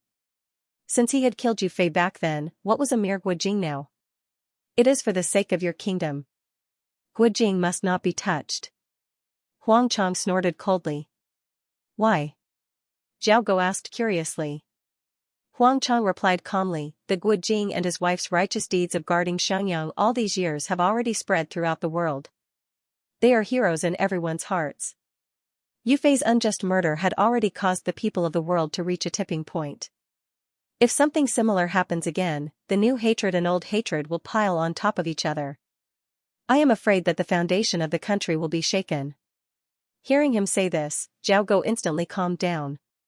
He did not care about anything else, but when it came to the matter of his throne, he was extremely cautious.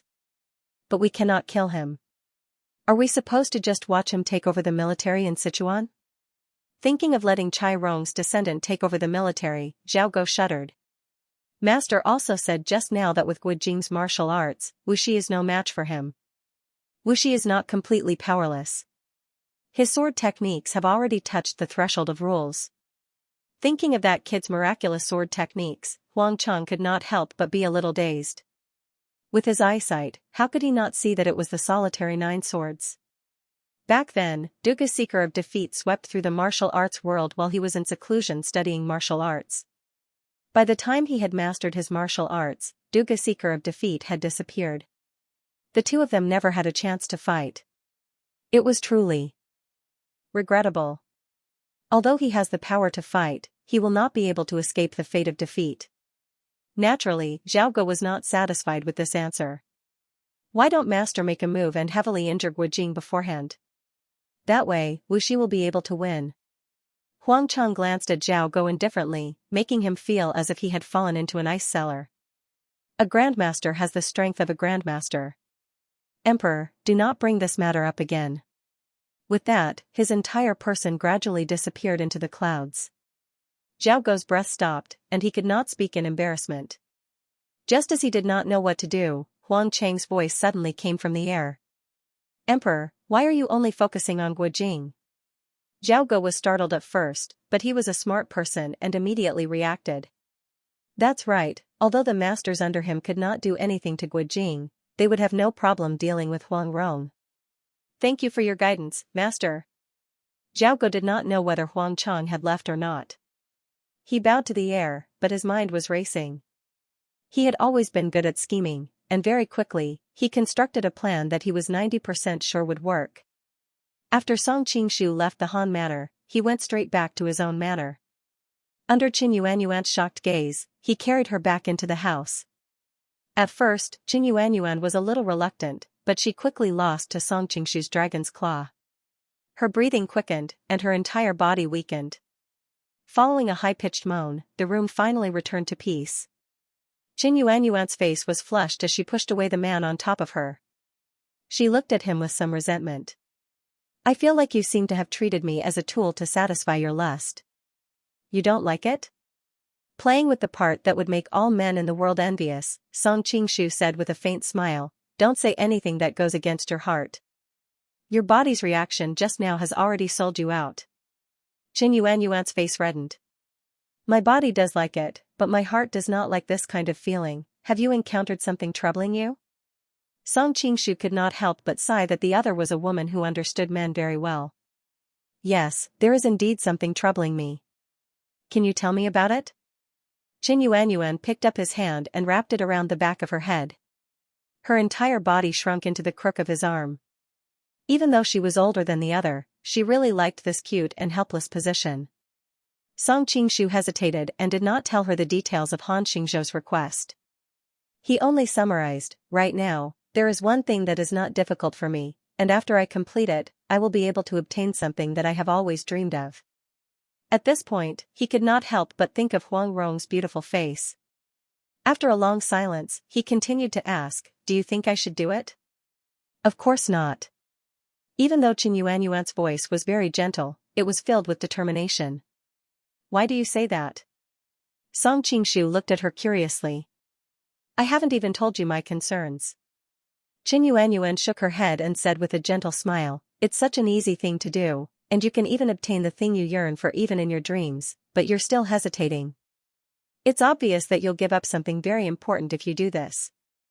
Although I don't know what it is, I instinctively feel that once you take action, you won't be able to turn back. Song Qingshu's eyes lit up and he could not help but exclaim, everyone says that you are a femme fatale, but in my view, you are clearly someone like Guanyin Zhongsun or Ma Xiaoying. In this world, only you, Qingshu, do not think of me as a femme fatale. A trace of sorrow flashed across Qin Yuanyuan's beautiful face. Clearly, she was thinking of the hardships of the first half of her life. But she quickly thought of something and could not help but smile. Comparing me to Empress Zhongsun or Empress Ma, it seems that Qingshu, your heart is not small. Song Qingshu grinned and squeezed. If comparing breasts, how can I compare to Jiejia? Qin Yuanyuan's jade face blushed and she pouted. Annoying, I do not have such a glib tongue Didi. This pouting could numb a man's bones. Song Qingshu could not hold it back and leapt at her again, Yuanyuan Jia, tomorrow, those people from the court will come to visit the Fu. Ah? Why? The court will immediately make me Qi Wang. They will come to congratulate me, Song Qingshu said proudly. How does it feel to be a Wang Yes woman? Qin Yuanyuan looked at him bitterly. Did you forget that I was originally a Wang Fei? Feeling the drastic changes in the man's body, Qin Yuanyuan rolled her eyes at him in annoyance, you. Before she could finish, the rest of the words were knocked back by Song Qingshu. Qin Yuanyuan was also aroused by him. Her whole body was soft and tender. Her arms gently hugged the man on top of her, and a pair of watery and charming eyes looked at her gently and charmingly. This kind of soft and watery eyes was like the strongest drug to a man. Song Qingshu roared and pounced on her. Qingshu, just now, it's not good for your body to be like this, it's okay, my body is very strong.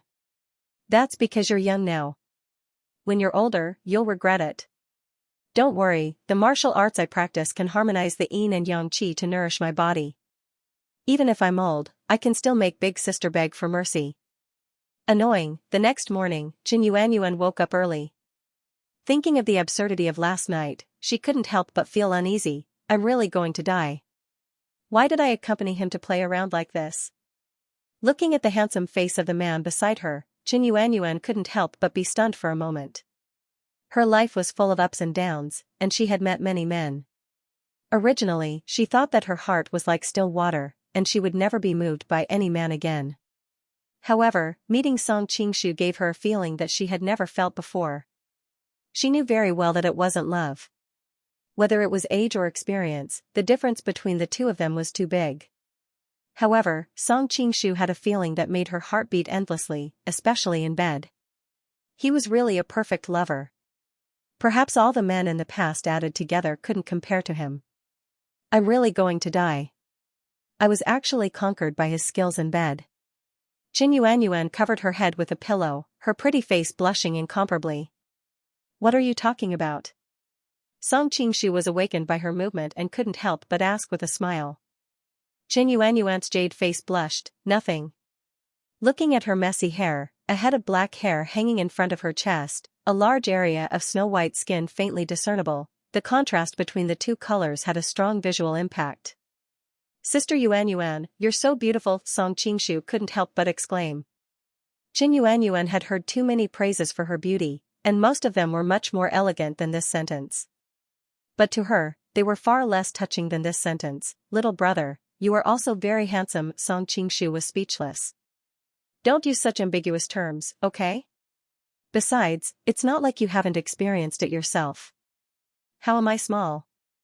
Qin Yuan spat. "Little rascal." Song Qingshu could not help but sigh that this was the charm of a mature woman. Right now, Qin Yuan was probably at her most beautiful, but with the passage of time, her beauty would gradually fade. Therefore, he was determined to let Qin Yuan practice the everlasting youth art.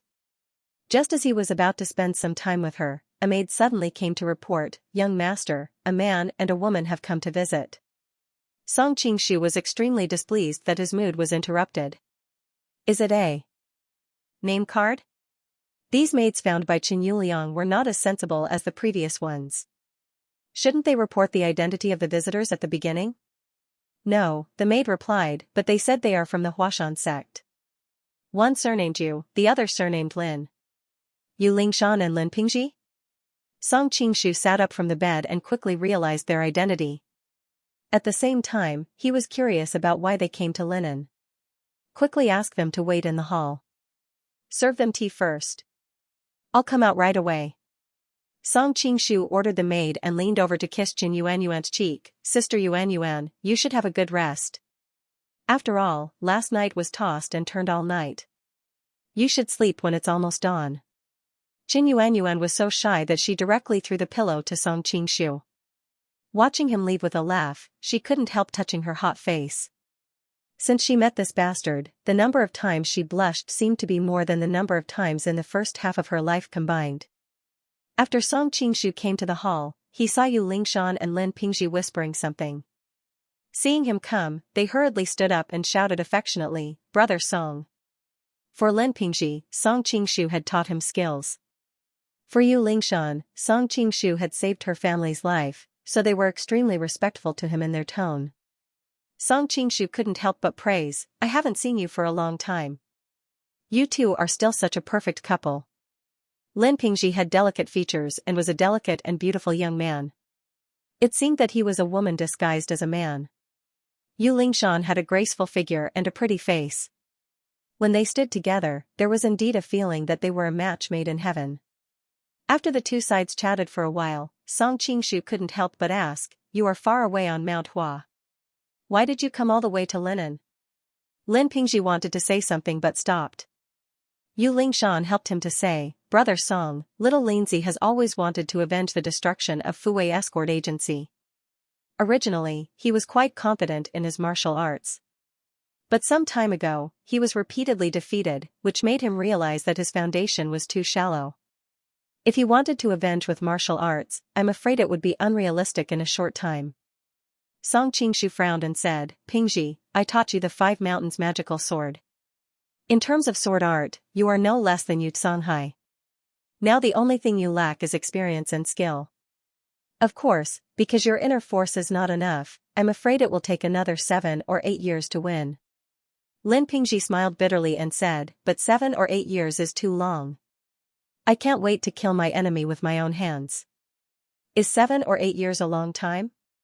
Song Qingshu said seriously, "You should know that the Qingqing school has been passed down for thousands of years. Yu Songhai is the most outstanding talent in the Qingqing school in the past 100 years. He has been practicing hard for decades, but you can catch up with him in only 7 or 8 years. Isn't that enough?" Lin Pingji looked ashamed and said, "In fact, I also know this. But the revenge of my parents is absolutely irreconcilable. Every day when I am free, the tragic situation of Fuwei Escort Agency will appear in front of me. I know that if I go on like this, I will probably be possessed by the devil. So I can't wait any longer." "Then what are you going to do?" Song Qingshu knew what he said was the truth. If he couldn't calm down, even if he practiced for another 7 or 8 years, he might regress more and more. Lin Pingji answered, "Recently, I heard that the Mongols have returned Sichuan to the Song dynasty. There are many vacancies in Sichuan. Coincidentally, my ancestor has a cousin's descendant who is an official in the imperial court.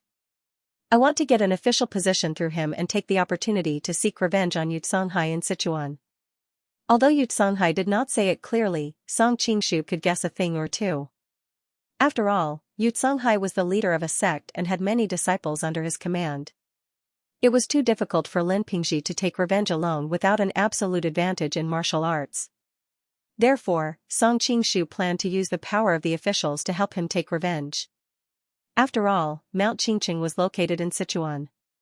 What's the name of your relative? What position does he hold now? Song Qingshu asked.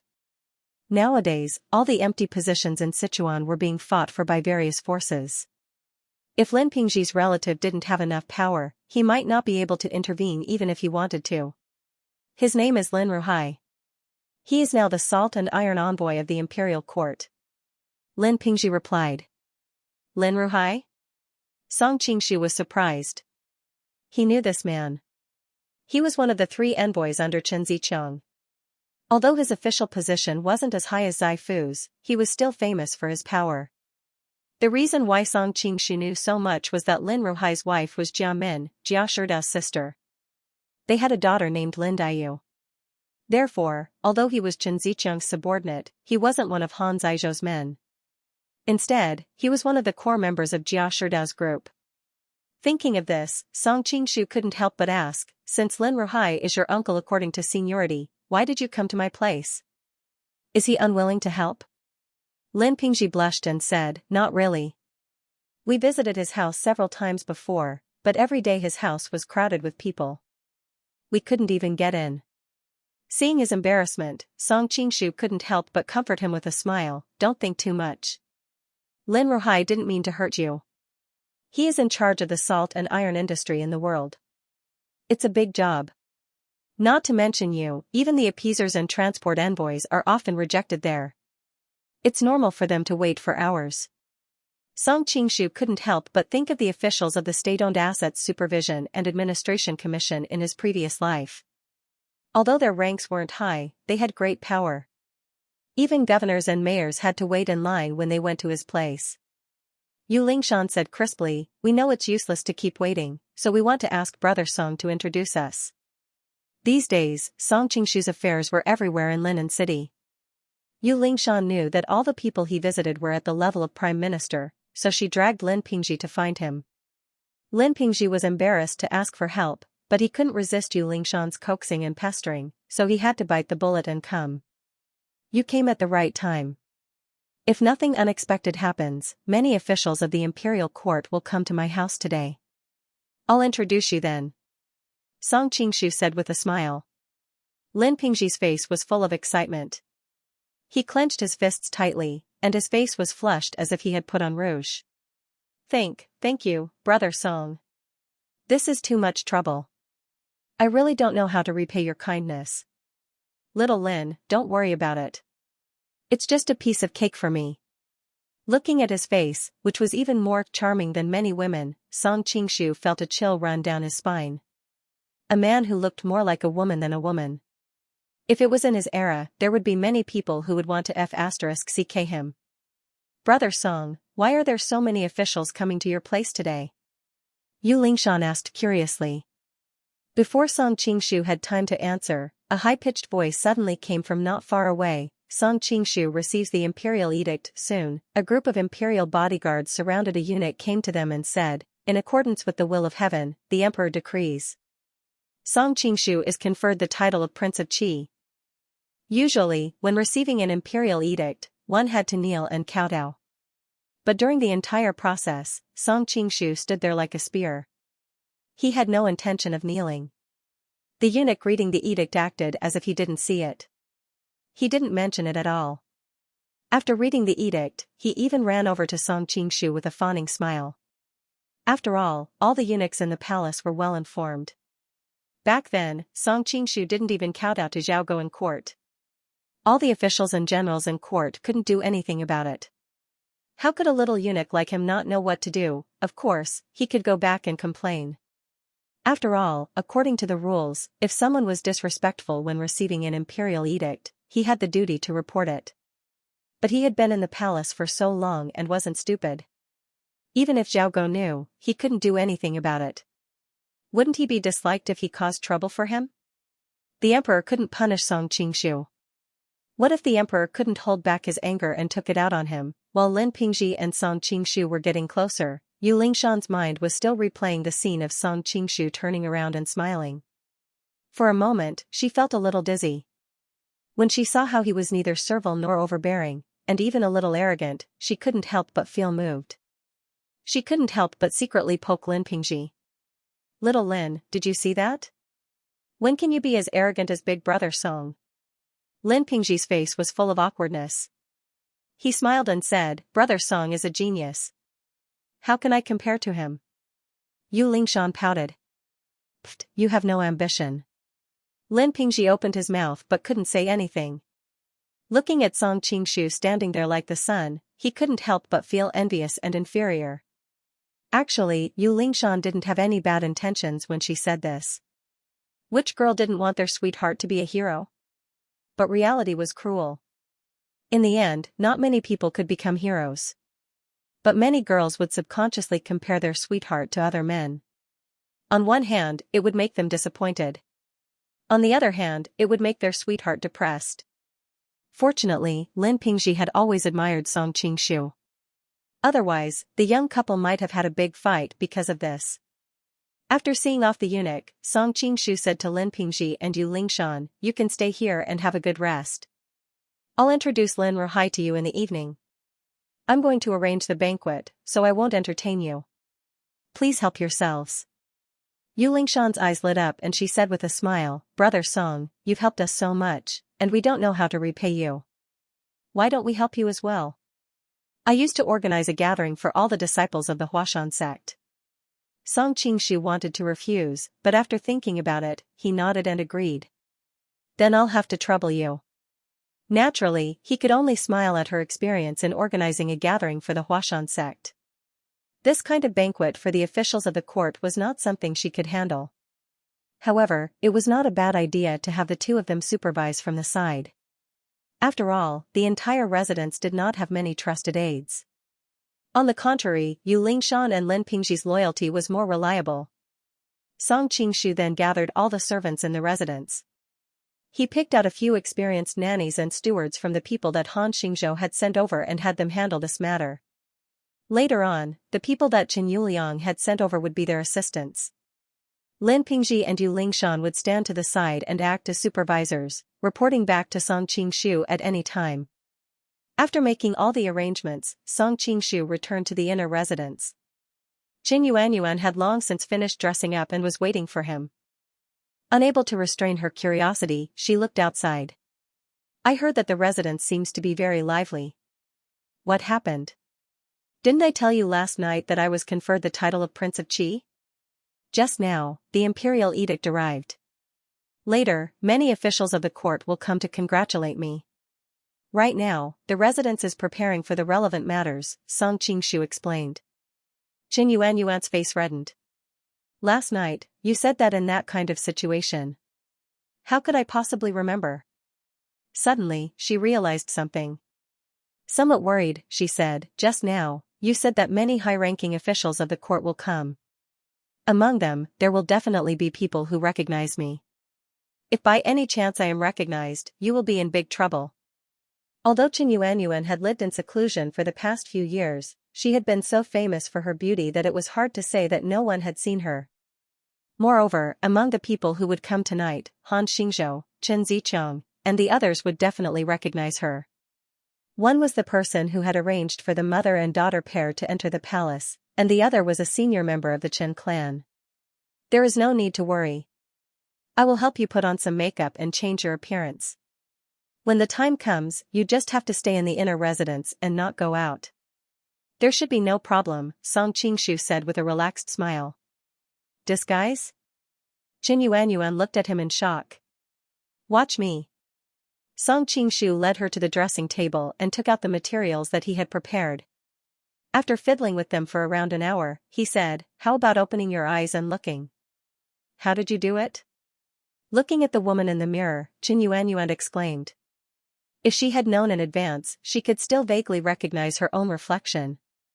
But if she had not known in advance, it would have been impossible to connect the person in the mirror with her. Your man is very capable, Song Qingshu said proudly. Bah, who treats you as a man? Qin Yuanyuan laughed. Suddenly, she nervously wanted to touch her cheeks. Her hand reached out halfway and stopped, as if she did not dare to touch it. Can I smile? Song Qingshu squeezed her shoulders and turned to himself. Your smile is so beautiful. Why can't you smile? Seeing that he did not understand her worry, Qin Yuanyuan could not help but roll her eyes. I am worried that smiling will ruin your disguise. Don't worry. My disguise is not so easy to ruin. Song Qingshu laughed. The two of them cuddled for a while. Because there were many things outside, Song Qingshu had to go out and help. Unknowingly, night gradually fell. The officials of the imperial court also began to arrive one after another. Many of the minor officials had arrived rather early, and Song Qingshu could not remember their names. In any case, they exchanged some useless pleasantries and were handed over to the housekeeper to receive them. After a while, more and more important people began to appear. The first important officials to arrive were Han Xingzhou and his entourage. After all, the two sides were in the honeymoon period. In order to increase their favorability, it could be said that Han Xingzhou paid attention to every detail. Chen Zicheng, Wu Qian, and others came with Han Xingzhou. They had basically met in the Han residence last time. Everyone could be considered acquaintances, so there was not much ceremony. What was surprising was that Ling Huchong actually came with them. Song Qingshu said with a smile, I did not expect that Ling. Brother Tianda would also come to give me face. It is really an honor. Ling Huchong's face was sour. He snorted in a low voice, do you think I wanted to come? If it were not for Minister Han, I would not have bothered to see you. Song Qingshu was not angry. In fact, you should be glad that you came today. Is that so? Ling Huchong smiled coldly. Song Qingshu put his arm around his shoulder. Because today there is someone here that you have been thinking about day and night. Ling Huchong's heart jumped. He followed his gaze and saw Yu Lingshan standing not far away. His whole body suddenly stiffened, and his breathing quickened. Noticing his reaction, Song Qingshu secretly shook his head. Although Ling Huchong had always claimed that the one he liked now was Ren Yingying, he could deceive others, but he could not deceive himself. Seeing the two of them, the most instinctive physical reactions had already explained everything. Song Qingshu understood Ling Huchong very well. Everyone had such a person in their life. Reason made you try to forget her, but she was the most special existence. Brother Song. A loud and clear voice called out. Song Qingshu turned his head and saw Guojing walking over, all smiles. Congratulations, congratulations. Brother Gua. Song Qingshu hastily returned the greeting, but his gaze involuntarily shifted to the side. Fortunately, he was not disappointed. A beautiful and charming young woman followed at his side. Who else could it be but Huang Rong? As Song Qingshu was sizing up Huang Rong was also sizing him up. She sighed inwardly. When she had first met him in Jingzhou, he had still been an ordinary person. She had not expected that in 2 years, his name would not only shake the world, but that he would also become King Qi. However, she had not expected that such a thing would happen between them.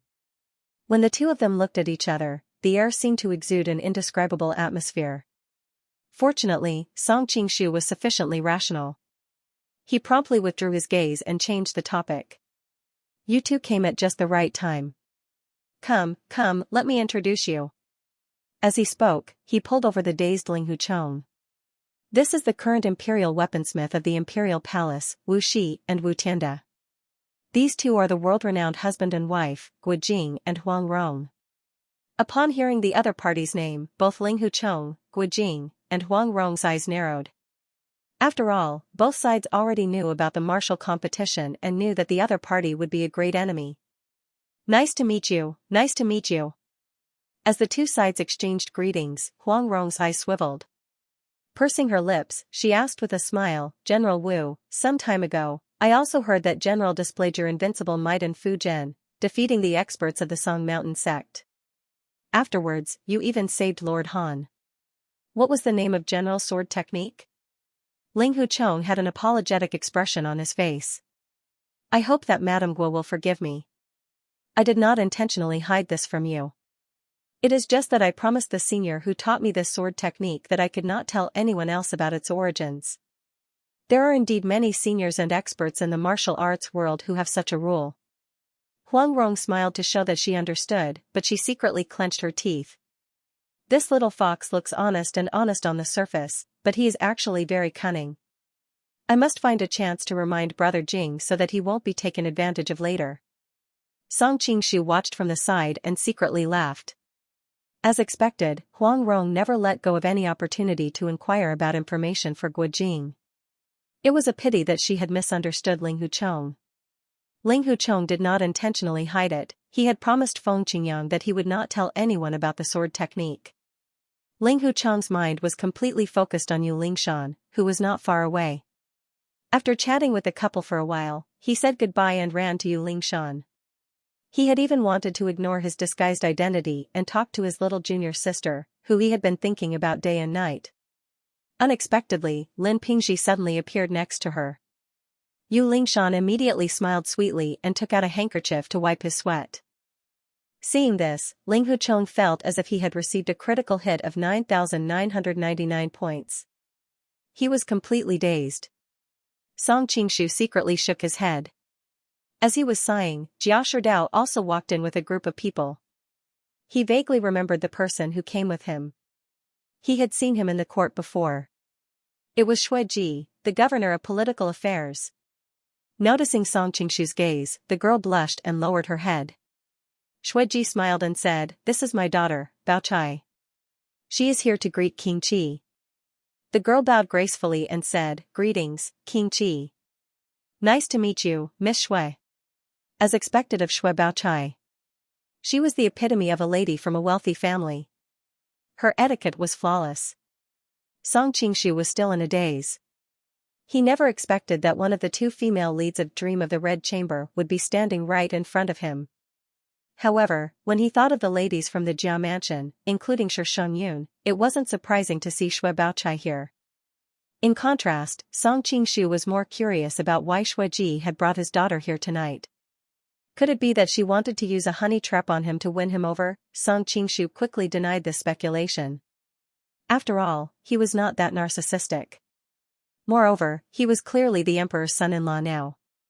How could Xue Ji be so insensible as to let his daughter and the princess fight over a man? Seeing that Jia Sherdao and Xue Ji were chatting happily and looking in Xue Baochai's direction from time to time, Song Qingshu suddenly realized that they weren't trying to win him over. They were taking this opportunity to let Jia Sherdao see his daughter-in-law. Xue Ji was a core figure in Jia Sherdao's group. Their children were of the same age, so they wanted to marry each other. However, it was a big deal, and they could easily become enemies. Therefore, neither of them dared to bring it up directly. At the same time, it wasn't convenient for them to take their daughter to the Jia mansion to cover it up. Song Qingshu happened to be King Qi, which provided an excellent place for them to meet. The reason why Song Qingshu could see through all this was that he had read Dream of the Red Chamber in his previous life. He knew the relationship between Xue Baochai and Jia Baoyu. For people in this world, there weren't many people in Linen who could guess what Xue Ji was thinking. After all, both Jia Baoyu and Xue Baochai were still young. Xue Baochai is here. I wonder what Lin Daiyu looks like. Song Qingshu laughed self-deprecatingly, but soon his eyes widened and he muttered to himself, "Speak of the devil and he will appear." It turned out that an elegant middle-aged official was leading a timid young girl over. The steward next to him quietly reminded him that this middle-aged official was the salt and iron envoy, Lin Ruhai. Although his position dealt with money all day long, he didn't have the slightest bit of the stench of money. Instead, he was more like a distinguished and elegant middle-aged scholar. Song Qingshu noticed that there was a hint of obscurity between his brows. He couldn't help but frown inwardly. His body's origin was already damaged. It seemed like he didn't have the appearance of longevity. Congratulations on being conferred the title of King of Qi. Lin Ruhai cupped his hands and smiled from afar. Song Qingshu hurried over to greet him. "Thank you, Lord Lin." Lin Ruhai was startled. He didn't expect that the other party would personally come out to greet him. Although his official position wasn't small and his real power was great, he still couldn't compare to those prime ministers. Song Qingshu was currently in the limelight and had become the esteemed king of Qi. The difference in status between the two was already very large. Somewhat overwhelmed by the unexpected favor, Lin Ruhai hastily pulled his daughter over. "Dayu, come and pay your respects to King of Qi." A delicate young girl stepped forward and bowed gracefully. "Greetings, Lord Qi." Her waist was so slender that it seemed as if she would fall at the slightest gust of wind. Song Qingshu was very curious about this well-known Lin Ruhai. He carefully sized her up.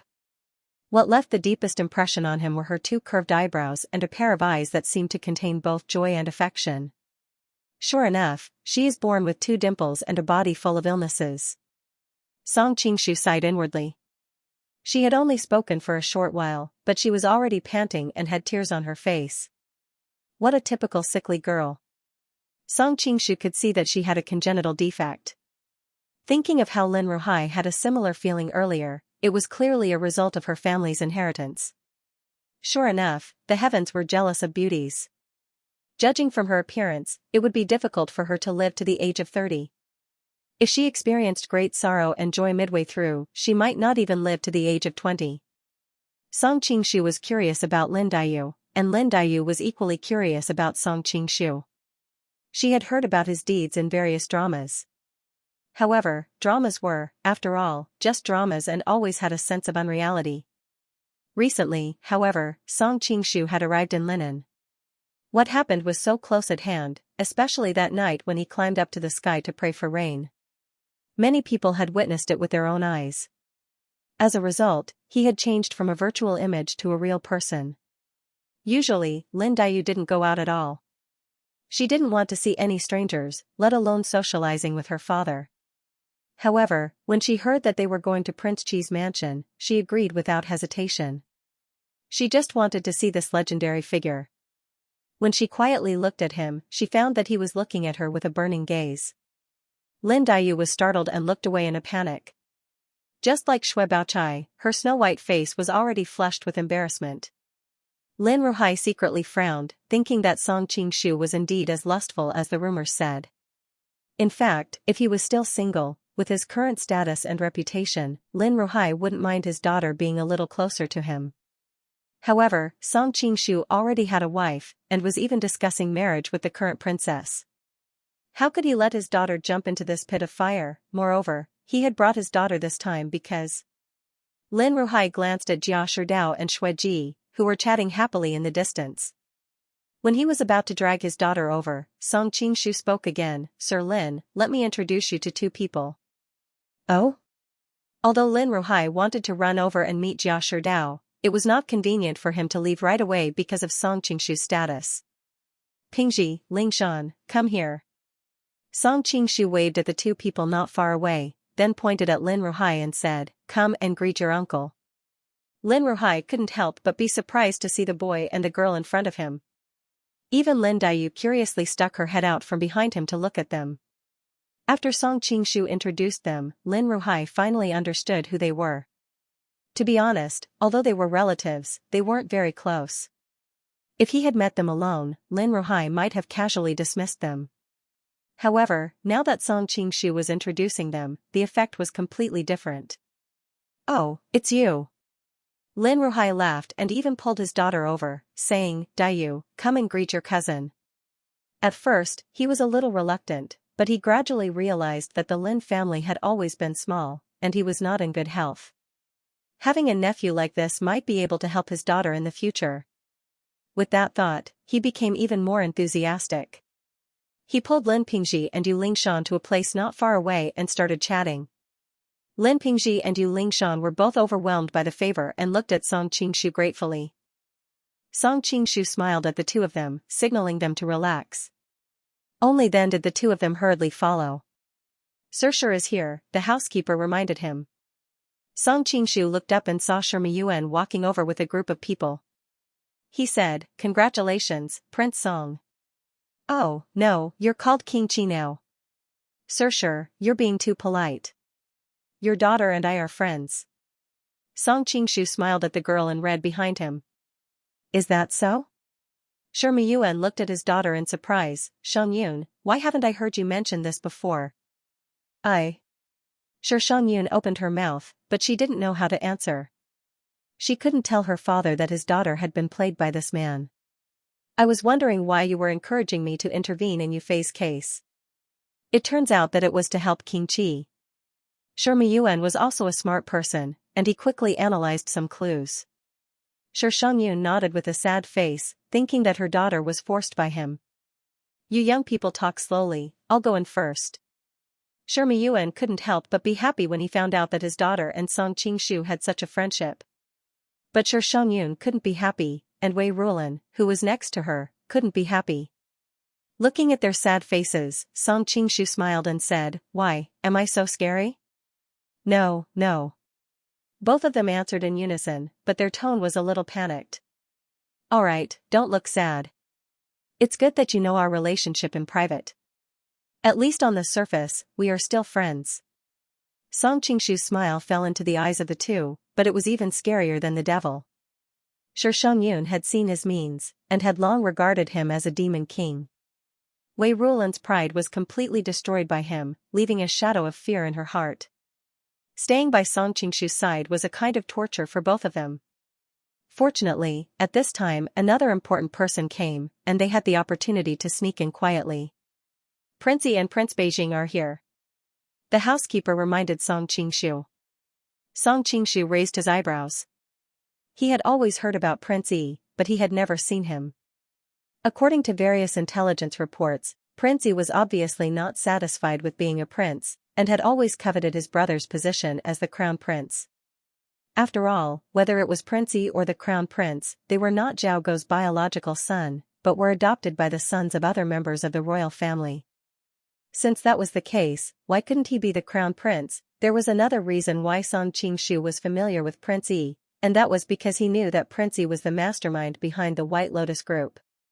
Speaking of which, although they had not met before, they had dealt with each other many times. Congratulations, Prince Qi is indeed as handsome and powerful as the rumors say. You make Guiqing feel ashamed. Prince Yi was born with a dignified appearance and a talent. Even without his noble identity, with his appearance, he was definitely the dream lover of many girls. I have long heard that Prince Yi is a famous virtuous king, and today I see that you are indeed worthy of your reputation. Song Qingshu flattered politely while secretly sneering.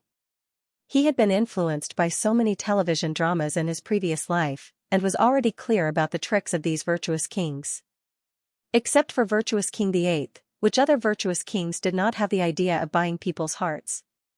Song Qingshu never expected Zhao Shiqing to be the Duke of Beijing from Dream of the Red Chamber. But on second thought, he was relieved. After all, Zhao Shiqing was a member of the royal family, so it was normal for him to be conferred the title of Duke. Duke of Beijing, Duke of Beijing. Song Qingshu was amazed. After all, Duke of Beijing was a famous perfect male god in Dream of the Red Chamber. Some radiologists even speculated that Lin Daiyu married Duke of Beijing based on some foreshadowing. Looking at Zhao Shiqing and then at the weak Lin Daiyu not far away, Song Qingshu shook his head and laughed involuntarily. At least in this world, the two of them should have nothing to do with each other. So brother Zhao is Duke of Beijing.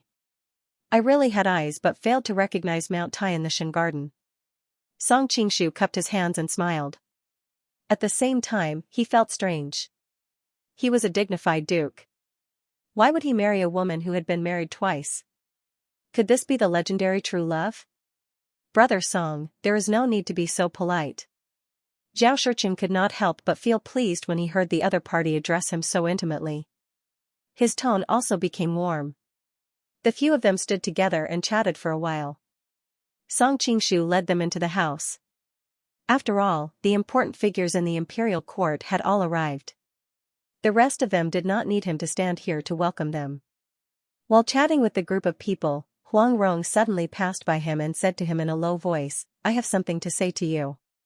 Song Qingshu looked up and saw that Huang Rong had already walked far away. There was nothing strange about her. If he did not believe his hearing, he would have thought that he had heard wrongly. Finding an opportunity, Song Qingshu left the crowd and carefully chased in the direction that Huang Rong had just left. He was curious about what she had to say to him. Could it be that she wanted to relive old memories with him? He could not help but giggle when he thought of the excitement. However, he quickly shook his head, knowing that it was impossible. It only existed in his imagination. He came to a secluded place in the garden. A graceful young woman was standing in front of a rose bush in a daze. The faint moonlight was like a layer of gauze draped over her face. She was truly more beautiful than the flowers. Rong'er Song Qingshu walked over and could not help but shout. The graceful and charming woman was naturally Huang Rong. Hearing his voice, she turned her head and indifferently replied, "I hope that the Prince of Qi will conduct himself with dignity." Song Qingshu could not help but smile bitterly. "May I know why Chief Huang is looking for me?" Huang Rong didn't answer directly. Instead, she looked around curiously. "Why don't I see Sister Xing from last time?" The stunning woman from last time had left a very deep impression on her. She had seen many beautiful women in Jianghu for so many years, but it was the first time she had seen such a beautiful woman. Huang Rong didn't know why Song Qingshu was accompanied by such a devastatingly beautiful woman, and the two of them seemed to be quite close. She didn't know why, but she felt extremely unhappy in her heart. He was indeed a greedy and lecherous lecher. Qing Shi family Tian. She said of King Shi is Qi's Shans of Chu's Shan. Huang Rong blushed. Of course not.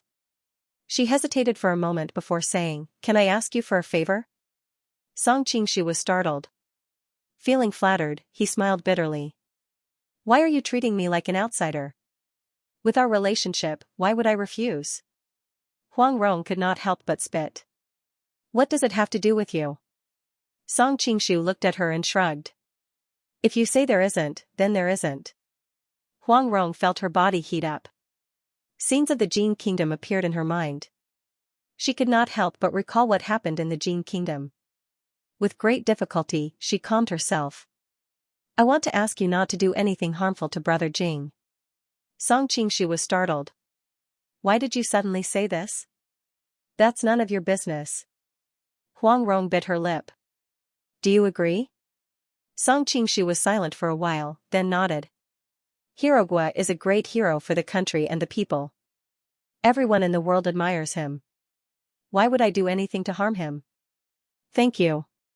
Huang Rong was secretly relieved to hear his sincerity.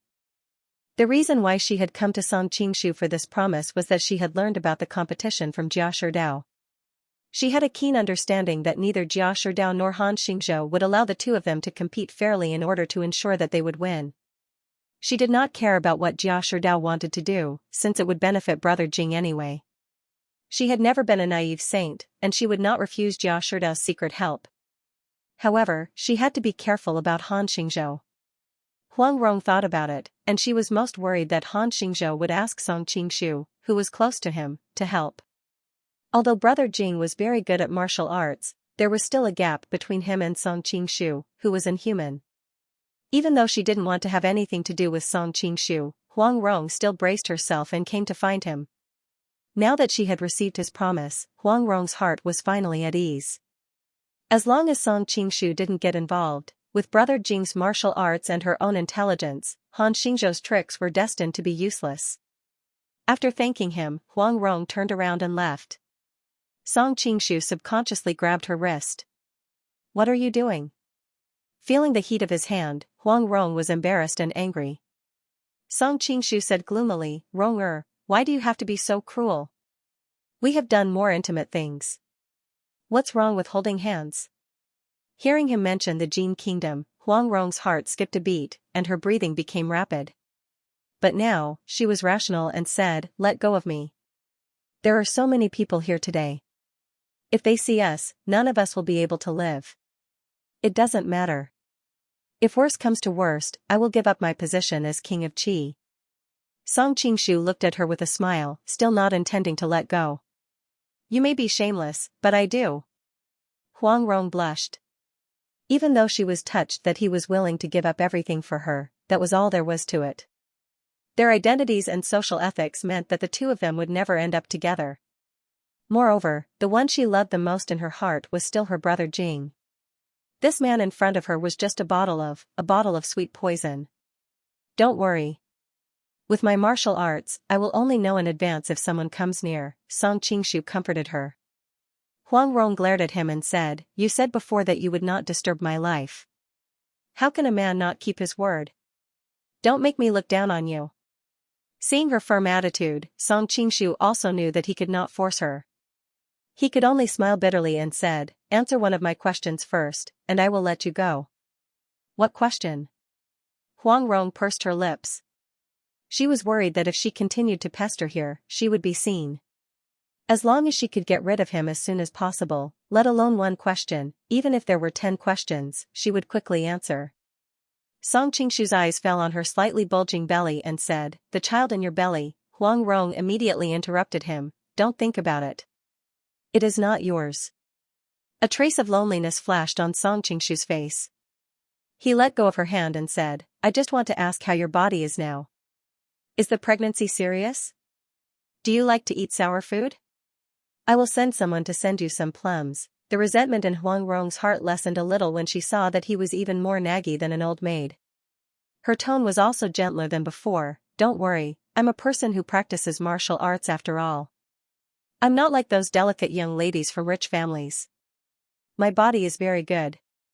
Maisie, you don't have to send me off. I have to avoid arousing suspicion.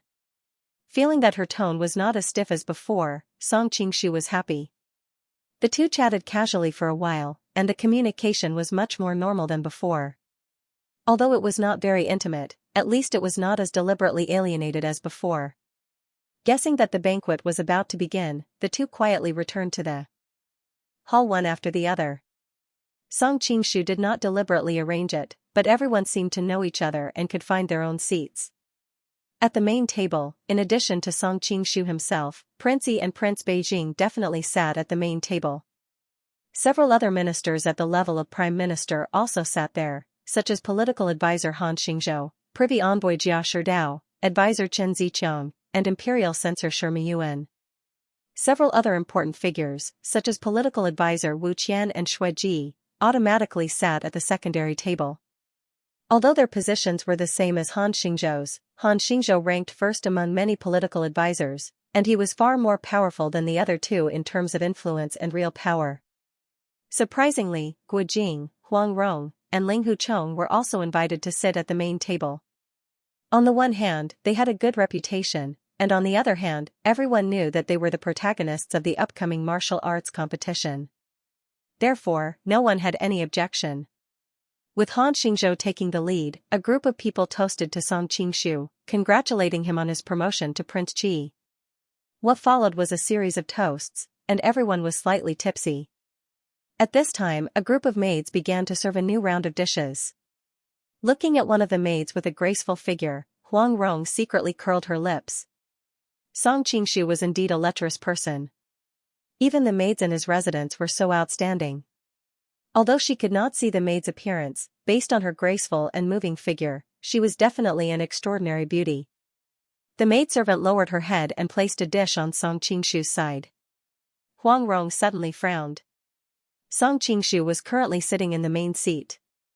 What kind of maidservant would be so insensible as to serve dishes from the side of the main seat? Song Qingshu was chatting with the people beside him.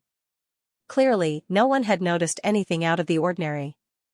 Suddenly, a cold light flashed. The maid suddenly pulled out a dagger from under the dish and fiercely stabbed at Song Qingshu's chest. Careful! Because Huang Rong had been suspicious from the very beginning, she was the first to react. Subconsciously, she grabbed a wine cup and shot it at Huang Yaoshi. Although her skill was not as good as Huang Yaoshi's, the power of the wine cup she shot out could not be underestimated. While Song Qingshu was in a daze, Guo Jing, who was beside him, had already reacted. He had always been an upright person and was extremely loyal to his friends. Moreover, Song Qingshu had saved his life, so how could he just stand by and watch? With a roar, he flashed between the two and blocked the maid assassin. Although the maid seemed to be good at martial arts, how could she be a match for a master like Guo Jing? After exchanging several moves, the maid cried out in alarm and the dagger in her hand was knocked out of her hand. Guo Jing did not give her any time to catch her breath and used the 18 dragon subduing palms to attack. His palm strength was extraordinary. If she did not die, she would be seriously injured. As for the fact that the other party was a woman, he did not think too much about it. In his eyes, she was a vicious assassin. He had been tempered in the flames of war for many years and experienced many assassinations, so he instinctively showed no mercy to assassins. Just as Gu Jing's palm was about to hit the maid, suddenly there was a dragon's cry from the side, and a cold light attacked. Gu Jing's martial arts were so high that he had long been trained to see and listen in all directions. He hurriedly used the 18 dragon subduing palms to try to block the opponent's long sword. Unexpectedly, the opponent's sword technique was so mysterious that she dodged his palm strength at an incredible angle and attacked him like a maggot in a tarsal bone. Good! Gu Jing shouted and did not dare to be careless. He used 120% of his energy to meet the opponent. The two of them fought back and forth. One sword technique was exquisite and light, the other's palm technique was simple and heavy. It was a very exciting fight. Huang Rong saw that her husband was caught off guard and lost the upper hand. The opponent's sword technique was too magical, and the attack was like a tide. She was worried that her husband would have an accident. She was about to help him despite her pregnancy when she suddenly saw the appearance of the sword user. She could not help but angrily say, "General Wu, why are you helping the assassin?" It turned out that it was Ling Huchong who was pretending to be Wu Tianda. After her interruption, Ling Huchong took the opportunity to withdraw his sword and jump out of the battle. Everyone present looked at him, even Han Xingzhou and the others who were on the same side as him, frowned and stared at him, waiting for a reasonable explanation. Ling Huchong sheathed his sword and said in a very lonely tone, "Because this assassin is Song Qingshu's married wife." Ah? Cries of alarm rang out in the hall, and a group of people turned to look at the assassin. At this time, the assassin had already been restrained by the guards who had rushed over. Even though she was dressed like a maid, everyone could still see that she was extremely beautiful. The knife on her neck shone with a cold light, making her skin look so white that it was almost transparent, and there was a faint layer of redness. The group of people secretly praised in their hearts, "What a beautiful woman." Sage Nan? After all, Huang Rong was a Jianghu person. She quickly recognized the woman's identity. It was Ren Yingying whom she had not seen for many days. At this moment, Ren Yingying's delicate body trembled as she looked at Ling Huchong.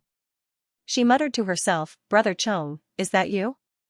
It was fine if others couldn't recognize it, but how could she not recognize Ling Huchong's swordsmanship? Just as she was about to ask him, she immediately realized that since the other party was in disguise, he must have his own difficulties. If she were to expose his identity, it might bring unpredictable danger to him. At this moment, she heard Ling Huchong say, "The assassin is Song Qingshu's married wife." She immediately felt as if she had fallen into an ice cellar, and all her hopes turned to dust. Song Qingshu also spoke at this time, "My wife and I have always liked to play this kind of joke. We are very sorry to have disturbed everyone's mood." As he spoke, he walked to the side of the guards and gently waved his sleeve. The guards immediately felt a soft force on their hands, and the long knives in their hands fell back. Song Qingshu stepped forward and took Ren Yingying's small hand to sit back at the main table. Because he had heard Ling Huchong's words earlier, he felt as if his heart had been cut by a knife. At this moment, it was as if his soul had left his body, and he allowed Ling Huchong to pull him. Seeing this scene, Ling Huchong, who was not far away, narrowed his eyes slightly. He only felt annoyed and wanted to vomit. He picked up the wine cup in front of the table and drained it in one gulp. When he first heard Song Qingshu's words in Yangzhou, he did not completely believe it. After that, he specially went to investigate and was shocked to find that Yingying had indeed bowed to heaven and earth to marry Song Qingshu. At first, he guessed that she might have been forced, but when he found out that the officiator of the wedding was Wudong's Zhang Sanfeng, he completely despaired. After all, Zhang Sanfeng was a person of virtue and prestige, and his character was also well known. If there was any forced circumstances involved, he would definitely not officiate the wedding for these two. When he thought of this, Ling Huchong drank another cup of wine in one gulp. Song Qingshu pulled Ren Yingying to sit down and introduced her to the crowd. "This is my wife, young Miss Ren of the Sun Moon sect." As expected of a talented man and a beautiful woman, since the main character had spoken, how could the others not be tactful enough to mention the assassination just now? they all took the opportunity to compliment each other. However, only they knew what each of them were thinking in their hearts. Princey glanced greedily at Reninging's stunning face and thought to himself, I originally thought that the women in Jianghu were all that kind of country bumpkins. I didn't expect there to be such a beautiful woman in Jianghu besides Huang Rong. Right, that Yufei's daughter from last time also seemed to be an outstanding beauty. It seems that I have to collect more from the White Lotus Society. Han Xingzhou secretly shook his head. Lust was like a knife above the head, and a young man really couldn't control himself. It was a pity that the mother and daughter of the Chen family had been sent to the palace. Otherwise, it would be good to use them to win him over. If he knew that Chen Yuanyuan was now living in the inner residence, who knew how excited he would be. Jia Sherdao, on the other hand, was deep in thought. The power of the surname Song was really not to be underestimated. If the Golden Snake Camp joined forces with the Sun Moon sect, then the Isle of Heroes' control of the Central Plains would be slowed down again. Shi Miyuan secretly frowned. Judging from his daughter's reaction when they entered the door, it was obvious that they had a special relationship. He didn't know if Wei Ruolin knew. Guojing couldn't help but whisper to his wife next to him, Brother Song is good at everything, except that he is a little too much of a playboy. He is indeed a little pervert. Huang Rong's face was as white as a sheet, and under the candlelight, she looked especially delicate and beautiful. After that, the banquet returned to peace. Song Qingshu chatted with the guests while looking at Reninging from time to time. He couldn't help but secretly frown when he saw that she looked so heartbroken. At that moment, he felt as if there was a little black devil beside his ear inciting him.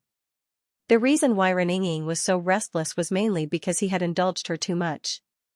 As long as he could have her body, she would resign herself to her fate. After all, the seniors had said that Dao was the fastest shortcut to a woman's heart. Although Reninging was the saintess of the Sun Moon sect, which was out of reach for ordinary people, it wasn't difficult for Song Qingshu to have her body. He just needed to inject some joyful true qi into her body, and he was sure that she would change her personality and become extremely passionate. He could also use Ling Huchong to threaten him. After all, Ling Huchong was at a critical stage before the martial arts competition.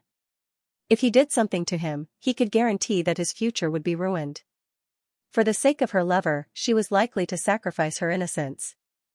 All the villains in TV dramas did this, so they had obtained many women from the main characters. The more Song Qingshu thought about it, the more tempted he became. However, in the end, he gave up on this tempting impulse. After all, a melon that was forcefully picked wouldn't be sweet. Of course, he wouldn't be so kind as to help the two of them. He just thought that the first two methods were too inferior, and he might not be able to win Reninging's heart in the end. If it were an ordinary woman, Song Qingshu only needed to have her body, but Reninging was different. Looking at Yu Lingshan from the corner of his eyes, Song Qingshu immediately came up with a plan. At that moment, Han Xingzhou was looking at Guojing meaningfully, and Jia Sherdao was also looking at Ling Huchong with a serious expression. Before, the two of them had subconsciously wanted to increase their chances of winning, but after watching the short competition between the two of them, everyone was more and more determined to play tricks. Jia Sherdao, in particular, had originally thought that Guojing had the upper hand in terms of martial arts, but when Wuxi had the upper hand, she had actually made Guojing feel a little breathless. That sword technique was really amazing, and he also noticed that Wuxi's inner strength had improved a lot recently.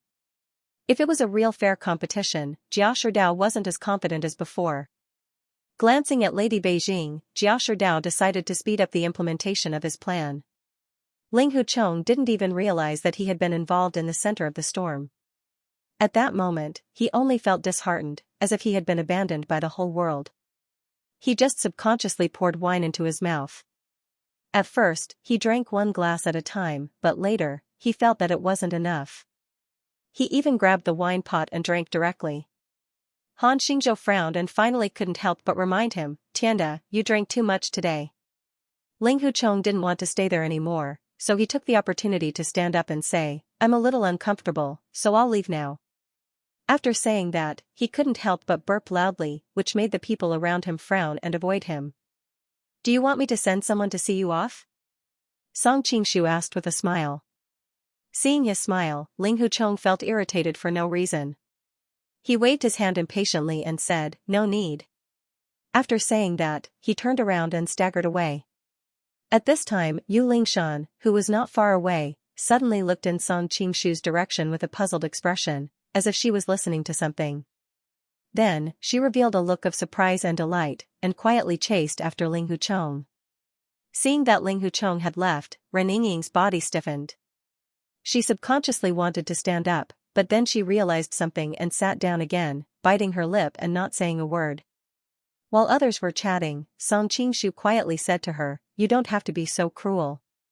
You want to kill your husband as soon as you see him?" Hearing that, Ren Yingying's face flashed with a trace of anger. "You lied to me. But I didn't force you." Song Qingshu shrugged. "Back then, you were willing to marry me." Ren Yingying held her breath, not knowing how to refute, so she simply turned her head away. "Do you want to talk to your brother Chong?" Song Qingshu suddenly asked. Ren Yingying's body trembled, and she looked back at him in disbelief. Ren Yingying raised her head to look at him in astonishment, her eyes filled with confusion. She had not expected him to be so magnanimous. In a moment, her impression of him improved greatly. Recalling the bits and pieces of their interactions, she could not help but begin to wonder if she had been too harsh on him. After all, her parents had arranged for her to be his wife in name. In the end, not long ago, he had set up an engagement, and now he had even come to assassinate him. But when she thought of how he had tried to separate her and brother Chong, Ren Yingying was instantly at a loss. "There is no need to worry about me. I know that you must have many things to say to Ling Huchong right now." "Go, go," Song Qingshu said using secret sound transmission. Ren Yingying gave him a deep look, but in the end, she stood up and left. She truly did have many things to say to Ling Huchong. For example, she had agreed to marry Song Qingshu because her father had threatened her with his life. She had married Song Qingshu in an attempt to get rid of the engagement, but by a freak combination of factors, watching Ren Yingying's departing figure, Song Qingshu inwardly mocked himself. He was becoming more and more black-bellied. However, heaven and earth were heartless and regarded all living things as straw dogs. He had never believed in the saying that good would be rewarded and evil would be repaid with evil. Of course, this saying was more in line with objective laws. That was because the majority of people still had good hearts. Those who did evil would break the rules and naturally suffer backlash from the rules. However, this did not mean that good would be rewarded and evil would be repaid with evil. As a result, he did not feel the slightest psychological burden when it was appropriate to use some black-bellied tricks. He was looking for an opportunity to sneak out and follow behind Ren Yingying. Although he had made various arrangements, the plans of man were no match for the plans of heaven. If the two of them were to rekindle their old feelings, he did not want to wear the hat of forgiveness. But at this moment, Han Xingzhou pulled him aside and said, "Qingshu, Big Brother wishes you double happiness in advance." "Double happiness?" For a moment, Song Qingshu could not react. Han Xingzhou laughed heartily. "The first happiness is naturally the conferment of the title of Prince of Qi. The second happiness is your marriage with the two Empress concubines." Thinking of Zhao Huer and Zhao Yuanyuan in the Jin Kingdom's palace, Song Qingshu could not help but feel a trace of tenderness in his heart. Jiao Sherdao smiled and said, "Too many things have happened in Jing recently. It's good to have such a happy event." Everyone chimed in, causing Huang Rong to frown slightly. She thought that Miss Ren had just appeared as Song Qingshu's wife, but these people's words had not taken her into consideration at all. It was clear that although Miss Ren had a high status in the martial arts world, in the eyes of these big shots in the imperial court, she was still just a woman from the martial arts world. When she thought of her own identity, Huang Rong could not help but sympathize with her. Song Qingshu secretly sneered. Because of Yu Fei's case, the prestige of the imperial court had taken a great hit. At first, they were denouncing Qin Hui, Ma Qichen, Zhang Jun, and the others, but the denouncing became more and more intense. It looked like the spear was about to be pointed at Zhao Go. Zhao Go was smart enough to immediately confer the title of Prince of Qi, and then announce the marriage of the Empress concubines, all to divert the public's attention. From the current effect, Zhao Go had obviously achieved his goal. But he also understood that with Zhao Go and the Southern Song dynasty's cunning officials, there was no way they would let him marry the princess so easily. As expected, Han Xingzhou quickly spoke again, "Qingshu, you also know that the two Empress concubines have suffered a lot in the Jin kingdom. Their father and brothers are also suffering. It is not very appropriate for them to get married now. Coincidentally, we are planning to conquer the Jin kingdom in the north. Why don't we wait until we conquer the Jin kingdom and give the two Empress concubines the best present? At that time, we can also shut the mouths of the public. After all, Qingshu, you already have a wife. Marrying two princesses at the same time is unprecedented. Song Qingshu secretly sneered. The southern Song dynasty was completely using the Empress concubines as a bargaining chip, using this to blackmail him into risking his life for the southern Song dynasty in the upcoming northern expedition. But he was not stupid. Why would he just go and be their cannon fodder? But when he thought of the fact that the Jin kingdom was now under his control, Song Qingshu felt that it was somewhat funny. If these people knew that he was the ruler of the Jin kingdom, would their jaws drop? Very well. Even though he was laughing coldly in his heart, Song Qingshu still agreed on the surface. After all, the other party's reason was very dignified. Especially when he already had a wife at home, marrying the Empress concubine was indeed inappropriate. Seeing him agree so readily, the prime ministers and officials all let out a sigh of relief. The atmosphere became relaxed and cheerful again. After Ling Hucheng left the banquet, he staggered on the street. Just now, he was drowning his sorrows in alcohol. He didn't know how much wine he had drunk, but now that he was tipsy, he finally couldn't hold on any longer. He tripped over a stone and couldn't maintain his balance any longer, falling to the ground. This fall caused his stomach to churn endlessly, and he finally couldn't help but vomit. Just as he was feeling unwell, he suddenly heard a surprised voice. "Eldest senior brother, is that you?" Ling Hucheng's body trembled. This familiar voice had been on his mind day and night. He had even dreamt of the happy times when he was on Mount Hua. Could it be that she would appear after he got drunk? Should he get drunk a few more times in the future? Thinking it was just an illusion, Ling Hucheng didn't answer. He continued to spit out the acid in discomfort. Suddenly, a soft hand gently patted his back. "Eldest senior brother, why did you drink so much?"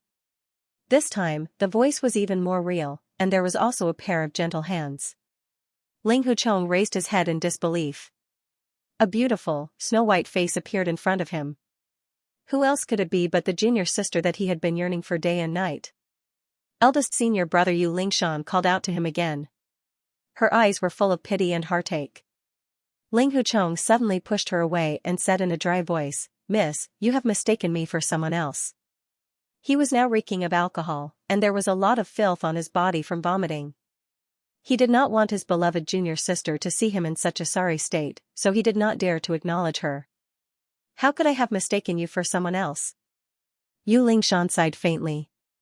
"In fact, when I saw your sword technique at the banquet, I had already recognized it, but I was not too sure until someone told me." Obviously, she did not want to explain more about this. She immediately changed the topic. "Eldest senior brother, did you drink so much because of Miss Ren?" Ling Hucheng smiled bitterly. In his mind, the scene of junior sister and Lin Pingji's intimacy kept appearing. He thought to himself, "I drank so much because of you." Feeling more and more annoyed, Ling Hucheng struggled to stand up and tried to walk forward. However, at this time, he was already a mess and could not walk straight at all. He swayed as if he would fall at any time. "Eldest senior brother, be careful." Yu Lingshan was worried that he would fall, so she quickly ran up to support him. Her whole body was under his armpit, and her other hand was around his waist. Although the posture was a little intimate, she did not feel that it was inappropriate. After all, the two of them had grown up together since they were young. She did not know how many times they behaved like this. In her heart, Ling Hucheng was no different from her own brother. Feeling the gentleness in junior sister's voice, especially when the two of them were so close, and the faint fragrance of the young girl entered his nose. Although Ling Hucheng's rationality told him that the one he loved the most was Ying, his body's reaction could not be faked. His heart was thumping, and when he felt Yu Lingshan's soft body, he immediately felt a dizzying happiness. Because he could not bear to let go of this feeling, Ling Hucheng did not refuse and let her support him. The two of them walked on the street, leaning against each other. Under the illumination of the candles on both sides, their shadows stretched out like an intimate couple. After Reninging left the residence, she jogged in the direction that Ling Hucheng had left. She could vaguely see his figure and was about to call out to him in excitement when she saw Yu Lingshan beside him. She swallowed the words Brother Chong that were at the tip of her tongue. Seeing the two of them tightly hugging each other, Reninging's eyes gradually welled up with tears. She knew very well that Ling Hucheng liked Yu Lingshan. Back in Luoyang's green bamboo alley, Ling Hucheng had mistaken her for his mother-in-law and had poured out his admiration for his junior sister in full detail. It was also because of this that she became curious about this man, which eventually developed into love. It was precisely because she understood this feeling that Reninging had always been very magnanimous in front of Ling Hucheng. She respected this pure love and did not act out of jealousy like those foolish women. It was precisely because of this that she gradually won Ling Hucheng's heart. At the same time, she captured the hearts of a large number of readers, becoming the ideal wife in countless people's hearts. But no matter how magnanimous Reninging was, she would not go so far as to have no bottom line. Seeing the two of them so intimately hugging each other, she finally found it somewhat unbearable. In that instant, she felt that all her previous efforts had lost all meaning. Could it be that the matter between me and Song Qingshu had completely broken Brother Chong's heart, causing him to return to junior sister's side? Reninging had always been intelligent and quickly thought of this possibility. But she soon shook her head. Even if this was true, it was just an incentive. Brother Chong still loved his junior sister the most. She had previously fantasized that she might be able to replace Miss Yu's position, but now it seemed that it was just wishful thinking. Especially with her current status and her engagement to Song Qingshu, Reninging deeply glanced at Ling Hucheng's back and sighed in disappointment. She turned to leave, intending to completely end this love affair. But she had only taken a few steps when she heard the sound of weapons clashing behind her, mixed with the tender shouts of a young woman.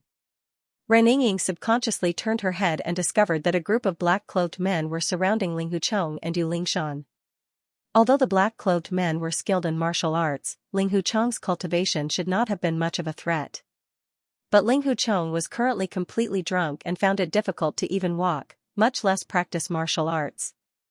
By the time Reninging rushed over, the group of black-cloaked men had already subdued Ling Hucheng and Yu Lingshan. They couldn't help but be surprised to see more people rushing over. As the saintess of the Sun Moon sect, Reninging had been surrounded by top-notch experts since she was a child. Naturally, her martial arts were not weak. Soon, several black-cloaked men were injured by her.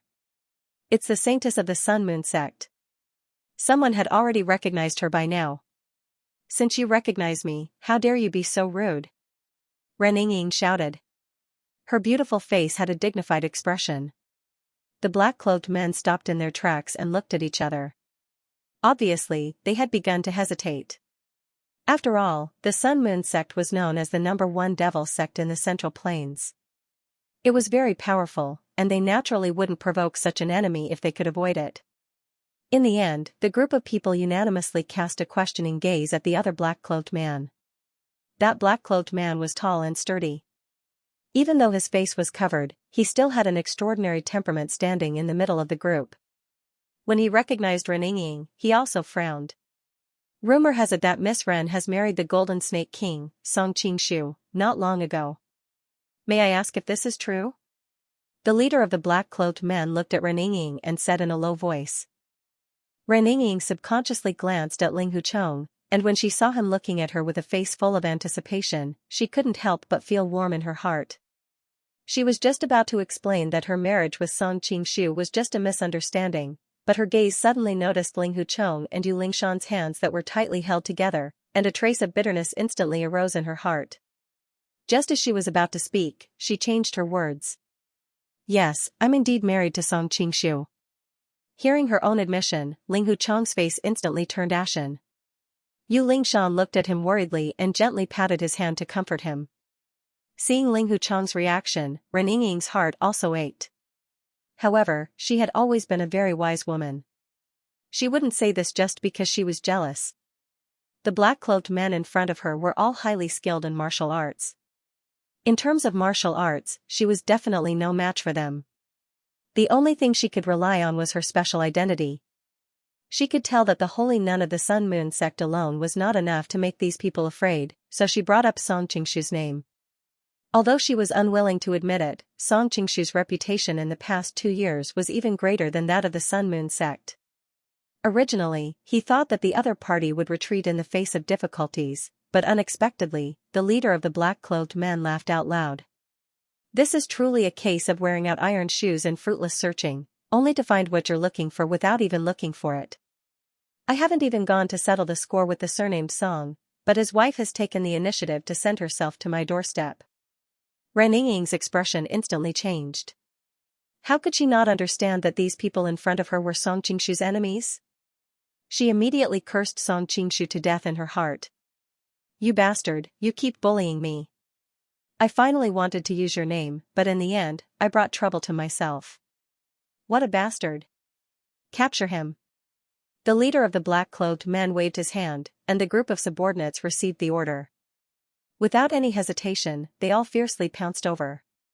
Ren Yingying panicked and hastily pulled out the Qingying sword in her hand. Using the sharpness of the sword, she barely managed to withstand the black-clothed men's attack. Looking at the sword in her hand, Ren Yingying couldn't help but think of the time when Song Qingshu wore a ghost mask and pretended to be a ghost. With one hand holding her and the other using the Qingying sword, he easily forced back the many experts of Shaolin Temple and Song Mountain sect. If he were here, how could these black-cloaked men stand a chance against him? Ren Yingying suddenly reacted. Why did she think of that bastard? Because of this moment of daze, the leader of the black-cloaked men had already found an opening. In a flash, he appeared next to her. Ren Yingying's beautiful face paled. Just as she was about to counterattack, her acupuncture point was already sealed. Take them away. The leader of the black-cloaked men pointed at Ren Yingying and Yu Lingshan. The group of subordinates was stunned. They subconsciously pointed at Ling Huchong and asked, what about him? Just leave him here. The leader of the black-cloaked men replied. Didn't we plan to kidnap him from the beginning? One of the subordinates raised an objection. The leader of the black-clothed men glared at him. Can't I change my mind? Intimidated by his power, the group of subordinates immediately didn't dare to speak. Looking at Ren Yingying and Yu Lingshan, the leader of the black-clothed men smiled.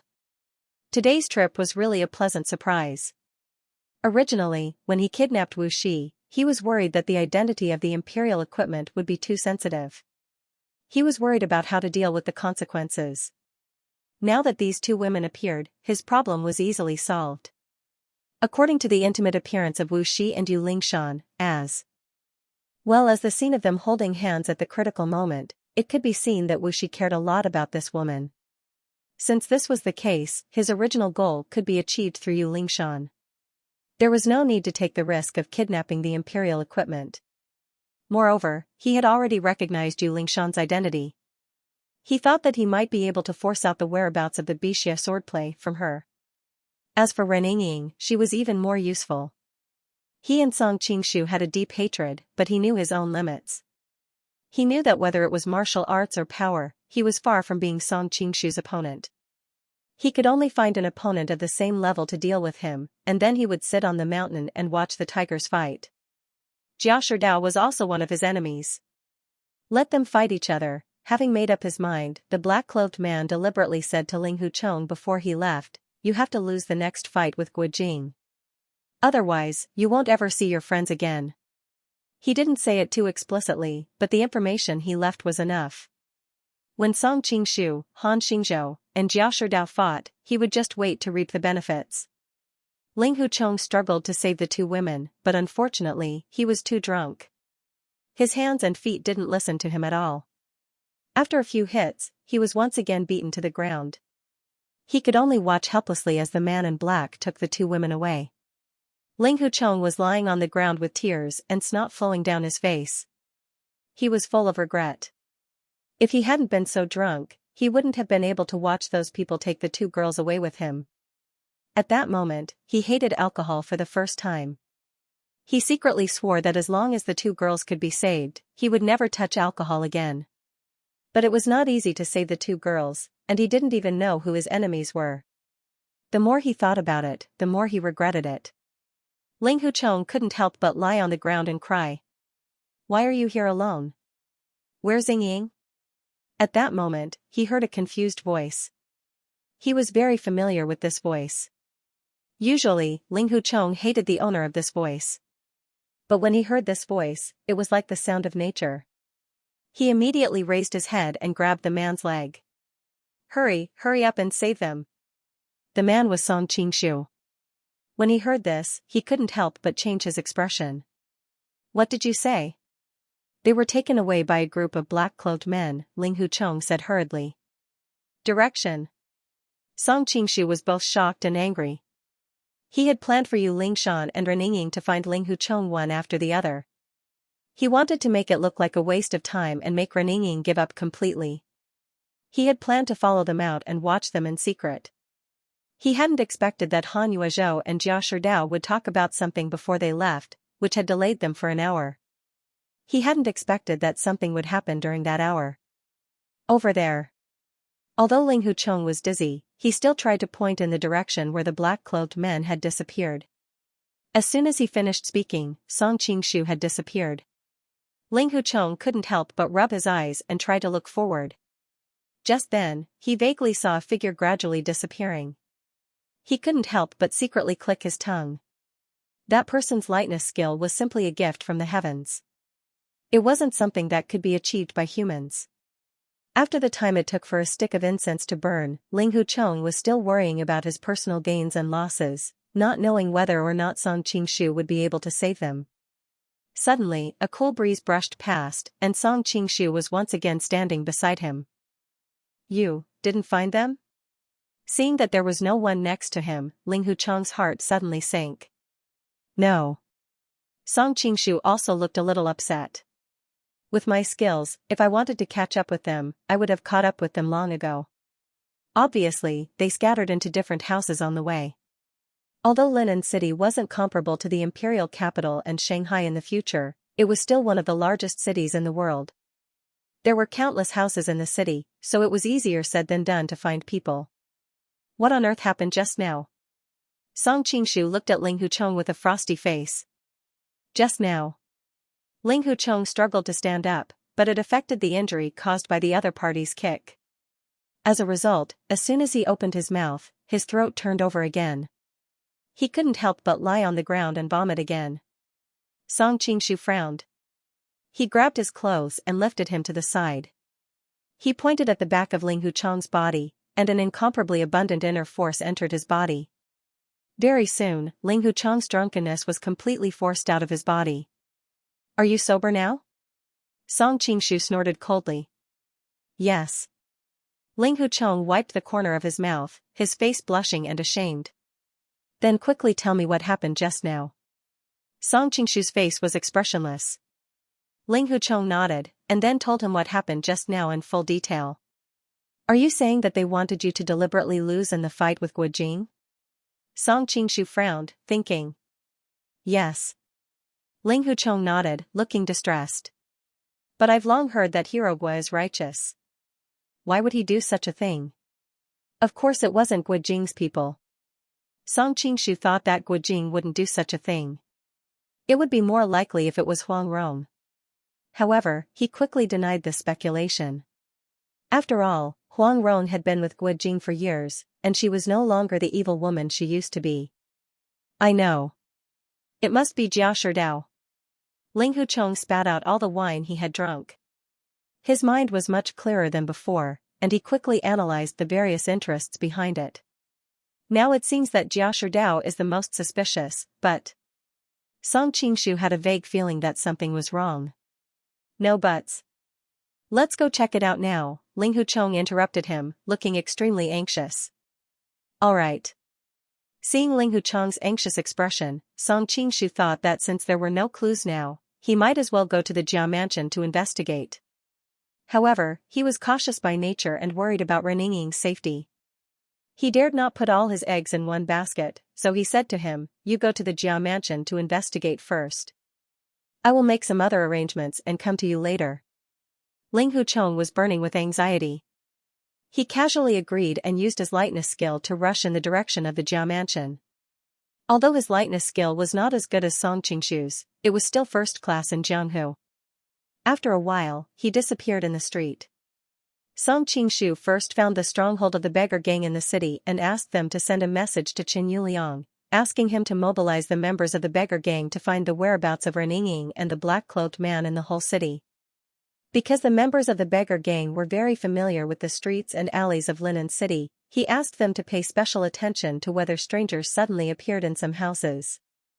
At the same time, he also asked them to investigate places like haunted houses and abandoned courtyards in the city. Next, he returned to the mansion and informed Lin Pingji about the news of Yu Lingshan's disappearance. He asked him not to panic and to stay in the mansion to deal with the feedback from all sides. Then he went to the inner residence and asked Qin Yuanyuan to stay in the inner residence and not to expose his identity. Then he rushed to the Jia mansion without stopping. I don't know if Ling Huchong has found anything. Looking at the plaque of the Ronghua mansion not far away, Song Qingshu secretly frowned. He had stayed there for a long time as Jia Baoyu. He knew that the Jia mansion was the mansion of a high-ranking official of the imperial court on the surface, but in fact, the security inside was even stricter than that of the imperial palace. If Ling Huchong was not careful, he would be exposed. The whole Ronghua mansion was still calm, and there was no sign of disturbance. Song Qingshu hesitated for a moment and sneaked in under the cover of the night. Because of the previous experience, Song Qingshu already knew the layout of the Jia mansion. Along the way, he carefully avoided the patrolling guards and hidden sentries. Soon, he arrived at the mansion. Every time he saw the word brothel, Song Qingshu couldn't help but want to start complaining. He didn't know if Jia Baoyu did it on purpose or if she was ignorant and incompetent, but she actually named her residence a brothel. Since the disappearance of Jia Baoyu, it was obviously much quieter in the palace. Song Qingshu found Shiren according to his memory.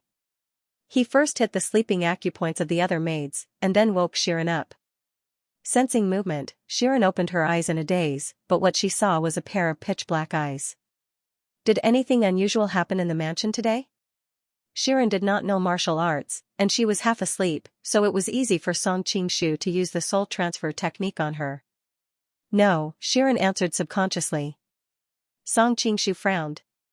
Shiren's status in the Jia residence was different from that of the ordinary servant girls. She had always been extremely quick-witted. If anything happened in the Jia residence, it would be impossible to hide it from her. Worried that he had asked the wrong question, Song Qingshu asked again, "Did you catch anyone and bring them back?" Shiren looked a little confused, but she still shook her head mechanically. "I haven't heard of such a thing." "That's strange. Where would Yingying be taken?" Song Qingshu frowned and hit Shiren's sleeping acupoint. After coming out, Song Qingshu searched aimlessly in the Ronghua mansion. He didn't completely believe what Shiren had said. After all, Shiren did not know martial arts, and Jia Sherdao had many masters under his command. If he acted secretly, it would not be too difficult to hide from the ordinary people in the mansion. After searching the Jia residence for a while, Song Qingshu suddenly heard a woman's indistinct cry for help in the air. Song Qingshu immediately stopped in his tracks. This cry for help was so soft that if it were not for his profound cultivation, he would definitely not have heard it. When he tried to listen carefully, the cry for help disappeared again. If it had been an ordinary person, he might have thought it was an auditory hallucination. However, Song Qingshu was very confident in his hearing. Moreover, he needed to save Ren Yingying, so he would not let go of any clues. Song Qingshu followed the direction of the sound. Because it was just a flash, he was not sure of the specific location. After searching for a while, he was a little lost. Fortunately, after a short while, there came another cry, and Song Qingshu finally found the specific location. Using Qin Gong, he quickly came to a side yard. Everywhere else was pitch black, and only the second floor was faintly glowing. Song Qingshu tiptoed and flew to the window on the second floor. What are you doing?" The woman's voice was full of panic. "It's the middle of the night, a man and a woman alone." "What do you think I'm doing?" A man's voice was full of lust. Song Qingshu frowned. He could already tell that the woman's voice was not Ren Yingying's. He could not help but feel disappointed. He turned around and was about to leave. If it was any other time, he would not mind saving the beauty. However, now that Reninging was in danger, he did not want to waste time. Moreover, in the Jia residence, other than the pair of stone lions at the entrance, there was no place that was clean. There were too many filthy things. Things like this were probably happening all the time. How many times could he stop it? You bastard. According to seniority, I am your aunt. The woman obviously did not expect him to be so shameless. Her voice was full of shock and fear. Huh? Song Qingshu stopped in his tracks. Why did this voice sound so familiar?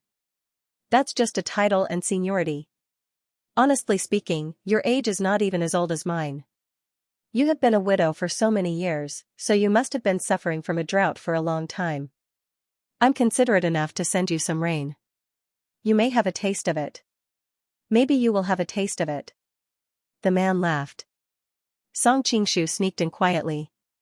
The two people in the room were focused on each other and did not notice the arrival of a third person. He saw a young man, who was wearing a light coat and a precious belt, standing not far away. He had a delicate face and a handsome figure. If he did not have a lewd look at the moment, he would definitely be an elegant young master. Opposite him was an elegant and dignified young woman. She was wearing a plain dress, which faintly outlined her graceful figure. Because she was frightened, her face was no longer as gentle and indifferent as usual. It's her. Song Qingshu recognized this young woman. No wonder he felt that the voice just now was familiar. It turned out to be Li Wan, who had been widowed in her youth. Not to mention that he owed her a favor by asking her father to help in Yufei's case. Thinking that she was that person's sister, he could not just stand by and watch. You are rude to me today. Tomorrow, eunuch and the others will not let you off. Li Wan did not see Song Qingshu hiding in the dark. Looking at Jia Rong, who was approaching her step by step, she could not help but feel a little desperate. Because she was widowed, she was not used to the hustle and bustle of the mansion. Therefore, she specially asked Mrs. Jia to arrange a remote and quiet house for her. Usually, there were only a few maids serving her. Now, those maids had obviously been restrained. This place was far away from people, so no one else could notice the abnormality here. She could only hope that Jia Shidao's usual majesty would make the person in front of her retreat. You are too naive. If your husband was still alive, those people would definitely stand up for you. But now, you are a widow, and I am the eldest grandson of Ning Guofu. If I really did something to you, even if they were angry, they wouldn't punish me. Instead, they would cover it up for me. When that happens, I would be able to come and play with you more often. The young man laughed coldly. The eldest grandson of the Ningguo mansion? Coupled with the young man's age, Song Qingshu had already guessed the young man's identity. He was Jia Zhen's son and Qin Keqing's husband, Jia Rong. After saying that, Jia Rong was obviously stimulated by something. His expression became ferocious. Yes, they will definitely cover it up for me, just like they did before. Seeing him gnashing his teeth, Li Wan was even more scared. Every debt has a debtor. It was your father who bullied Keqing. Why don't you seek revenge from him? Why do you come to me? Although she had not been involved in the affairs of the world for many years, gossip spread fast in this kind of big house. She could always hear some gossip. Song Qingshu secretly sighed. In Dream of the Red Chamber, it was not a secret that Jia Zhen took the place of his daughter-in-law, Qin Keqing. He did not expect that this world still could not change that fate. Shut up, bitch.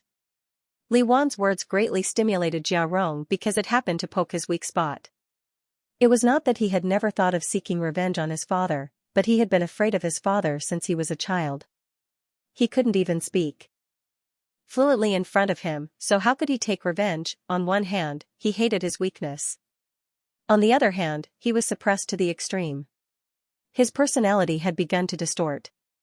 Since his father took the place of the ashes, why couldn't he climb back up? Therefore, these years, he had been seducing the elders of the family, such as Second Sister Yu. Second Sister Yu was Jia Zhen's wife's sister, so she could be considered Jia Rong's aunt. Not only that, because Second Sister Yu was young and beautiful, she was Jia Zhen's secret lover. The moment he entered Second Sister Yu's body, Jia Rong felt a strong sense of satisfaction. It was as if he had taken revenge in another way. Soon, he began to be obsessed with this feeling. Second sister Yu alone was not enough to satisfy him, so he quickly turned his eyes to others. Although Jia Rong wanted revenge, he did not want to make himself suffer. There were not many young and beautiful people in the family who could be considered his elders. Other than second sister Yu, there was also Wang Shifeng. However, Wang Shifeng was too fierce and strong, so it was not easy to make a move on her. Therefore, he targeted Li Wan, who had been a widow for many years. Li Wan was the eldest young mistress of Ronghua residence. She was dignified and beautiful. Especially when he thought of her identity as a widow, Jia Rong could not help but have evil thoughts.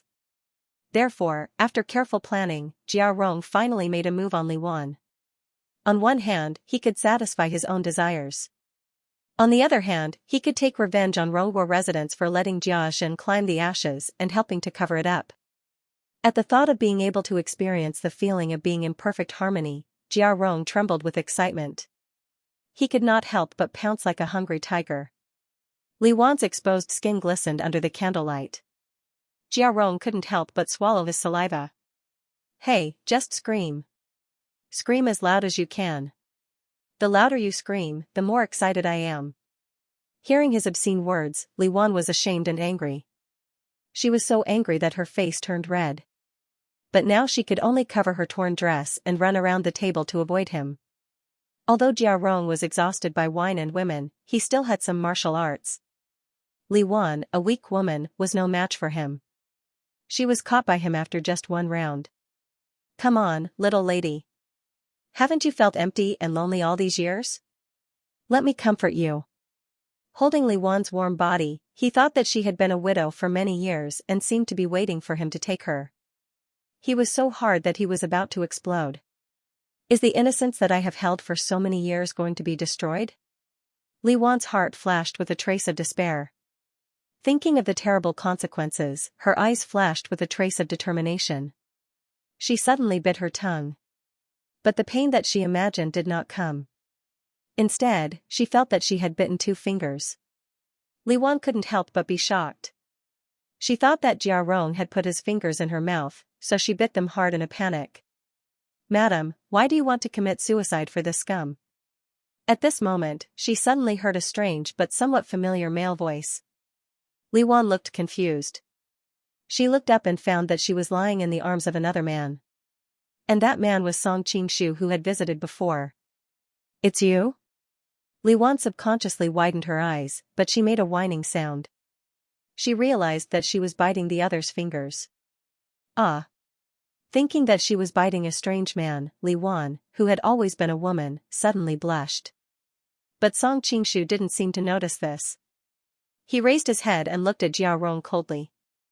As the son of the Jia family, you don't lack women. But you do such a shameless thing. Don't you feel disgusted? Jia Rong only saw a blur in front of him and the beauty in his arms disappeared. He finally understood what had happened. How could he not be angry when the cooked duck flew away? Where did this stinking brat come from? How dare you meddle in my business? As she spoke, she swung her fist towards his face. Song Qingshu snorted coldly and didn't even bother to move his hand. However, his snort sounded like thunder in Jia Rong's ears, causing her to feel a sharp pain in her head. She felt her vision go black and she instantly lost consciousness. Seeing that Jia Rong had lost consciousness and fainted on the ground, Song Qingshu said to Li Wan, Madam, you are safe now. Don't be afraid. At this time, he also realized that his finger was still in her mouth. He pulled it out apologetically. Just now, I saw that Madam was about to bite her tongue to commit suicide. I was anxious and hope that Madam does not take offense. No, it's okay. Li Wan's cheeks were flushed, and her voice was so soft that it was almost inaudible. After more than 10 years of womanly education, she was extremely sensitive to the fact that men and women should not touch each other. Realizing that she was still in his arms, she subconsciously gently pushed him away and took 2 steps back.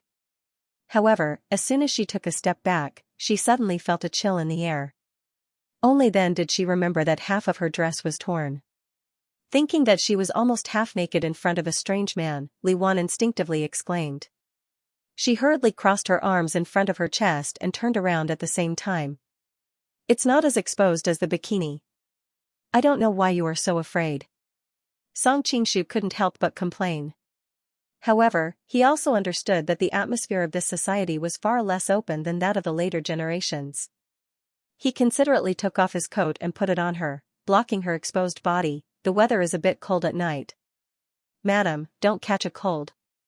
Thank you. His clothes still had a faint heat from his body. Li Wan only felt that her whole body was surrounded by the masculine breath of the man.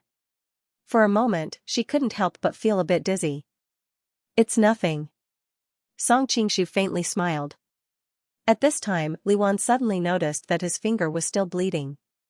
Especially the remaining teeth marks on it, it made her blush even more. I'm sorry. Song Qingshu raised his hand and looked at it.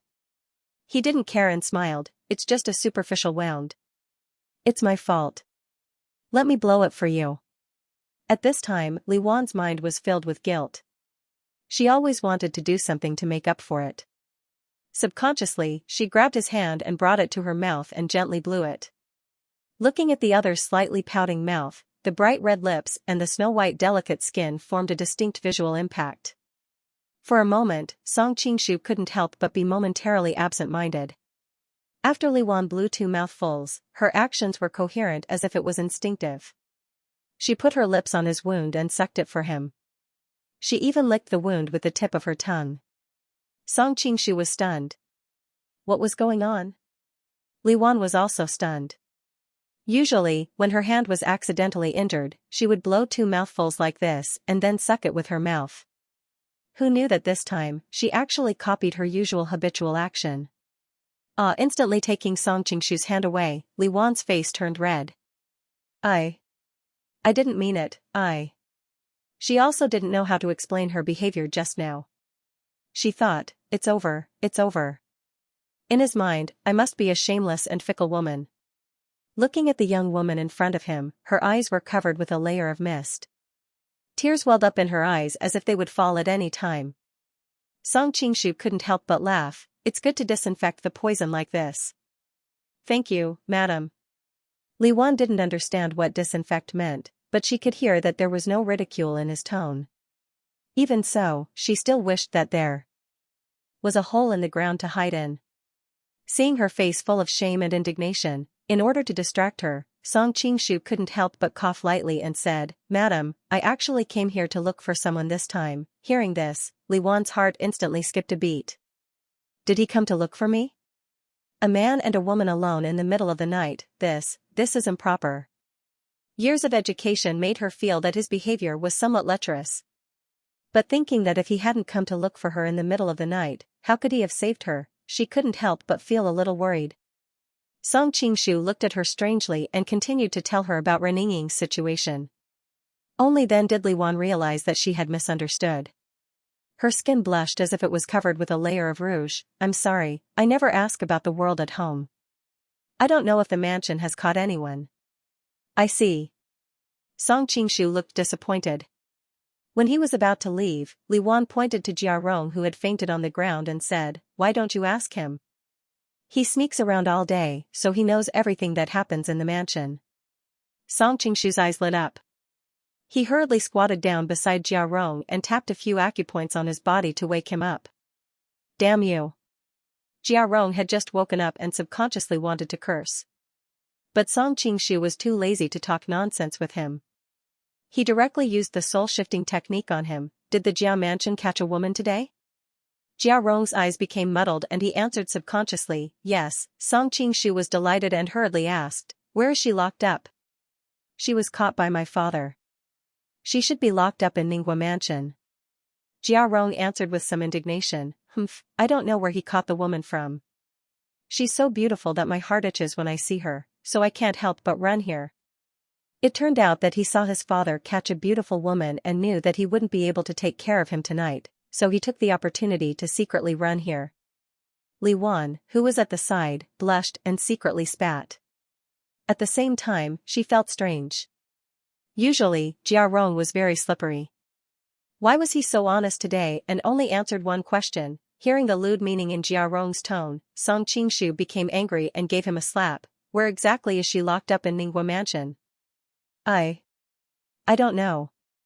Jia Rong answered with a wronged expression. He was under the soul-shifting technique. Song Qingshu knew that he wouldn't lie to him. Seeing that he couldn't get any more information out of him, he knocked him out again. Madam, I'll go and save the people first. Goodbye. Song Qingshu cupped his hands. Li Wan hurriedly stopped him. Song. Prince Song, can you tell me about the missing sister now? Song Qingshu smiled bitterly. I'm in a hurry to save people now. I'll tell you next time. When he thought that Ren Yingying had fallen into the hands of Jia Zhen, that old pervert, he was burning with anxiety. Li Wan nodded. I'm confused. Yes, saving people is more important. Song Qingshu waved goodbye to her and flew out of the window with Jia Rong. He used Qing Gong and arrived at the Ningguo mansion next door in a few breaths. He threw Jia Rong into a secluded alley outside. When Song Qingshu was about to sneak in, he suddenly thought of something. He turned around and took off Jia Rong's coat to put it on. In this way, he wouldn't alert Jia Rong when he sneaked into the Ningguo mansion, in case Jia Zhen did something desperate. At the same time, he kicked Jia Rong's kidney. He didn't want to kill people easily, but he was worried that Jia Rong would go to Li Wan in the future, which would make it impossible for him to bully women. Only then did Song Qingshu sneak into Ningguo Fu. He casually captured a servant girl and asked for the location of Jia Zhen's residence. Then, he used his Qing Gong and rushed over. Unfortunately, he didn't find anything when he got there. Not only Ren Yingying, but even Jia Zhen wasn't there. Later, he grabbed a man and used soul-transferring technique. Then he learned that Jia Zhen had been called to a meeting by Jia Shidao of the Rongguo mansion and wasn't in the mansion. Hearing this news, Song Qingshu was a little relieved. At least Ren Yingying was safe for the time being. Unfortunately, he couldn't find out where Ren Yingying was being held. Song Qingshu had no choice but to search in the Ningguo mansion with his experience and eyesight. In the end, as he was searching, he suddenly saw a group of maidservants surrounding a young married woman walking over. Fortunately, Song Qingshu reacted quickly and instantly jumped onto the beam. Otherwise, he wouldn't be discovered. When the other party passed by the beam, she suddenly stopped. Song Qingshu used the moonlight to size her up. He saw that the young married woman was bright and charming, just like the hairpin he saw at the banquet earlier. She was elegant and graceful, just like a piece of jade. He could not help but secretly exclaim in admiration. There were many beauties in the Jia manor, but this woman was the best. Young mistress? Song Qingshu was deep in thought. In the entire Ningguo residence, the only one who fit this title and matched her age was Jia Rong's wife, Qin Keqing. The two most famous women in Dream of the Red Chamber were Lin Daiyu and Shui Baochai. However, one of them was quiet and cold while the other was dignified and graceful.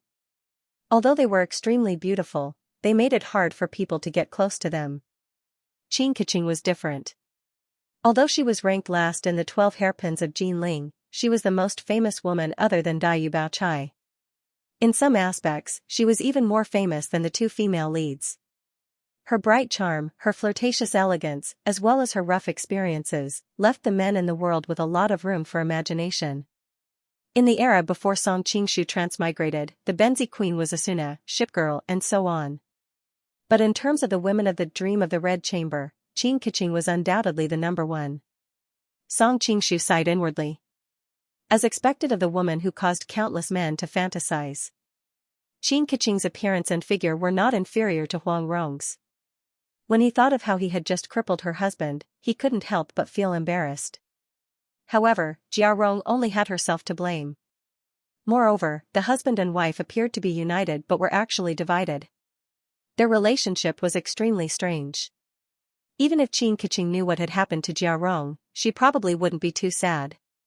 Young mistress, it's already late. Seeing Qin Keqing standing there in a daze, the servant girl couldn't help but remind her again.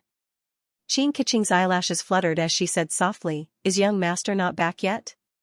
Song Qingshu's heart skipped a beat when he heard this.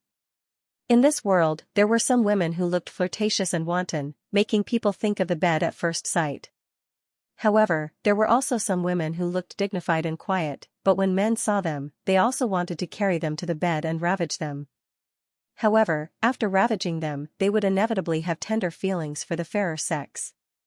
This was the difference between external charm and internal charm. Xianxia was clearly an internal charm woman. It could be said that she was naturally seductive. When she opened her mouth, that special rhythm of her words, that lazy and sweet tone, could make most men fall for her. If it wasn't for the fact that Song Qingshu's heart was firm, seeing her beauty and hearing her voice, he might have already become her servant. Not yet. Perhaps young master has some matters to attend to, the maid replied. Is that so? Xianxia smiled noncommittally, but the corner of her mouth revealed a hint of ridicule. Song Qingshu thought to himself that Jiao Rong definitely had no place in her heart. Otherwise, a woman wouldn't have such an expression when talking about her husband. Why haven't I seen old master? Xianxia asked casually. However, Song Qingshu's expression was extremely playful, because he had keenly noticed the flash of light in Xianxia's eyes just now. This kind of light would only appear in a woman's eyes when she was looking at her beloved man. Some said that she was forced by her father-in-law, Jia Zhen. She was so weak that she was unable to resist, so she could only silently endure the humiliation. Later on, when Jiao Dazue scolded her for publicizing this matter, she felt too ashamed to see anyone, so she committed suicide. Some said that she was not forced by Jia Zhen, but had truly fallen in love with her mature and handsome father-in-law. Both sides had their own arguments, but at least in this world, Xianxia clearly had feelings for Jia Zhen. Thinking of this, Song Qingshu could not help but be curious. What ability did Jia Zhen have to make such an immortal concubine willingly become his lover? Old master has been called to the West residence to discuss some matters. The maid below did not think too much and directly replied. Oh, Xianxia nodded her head, then let's go back.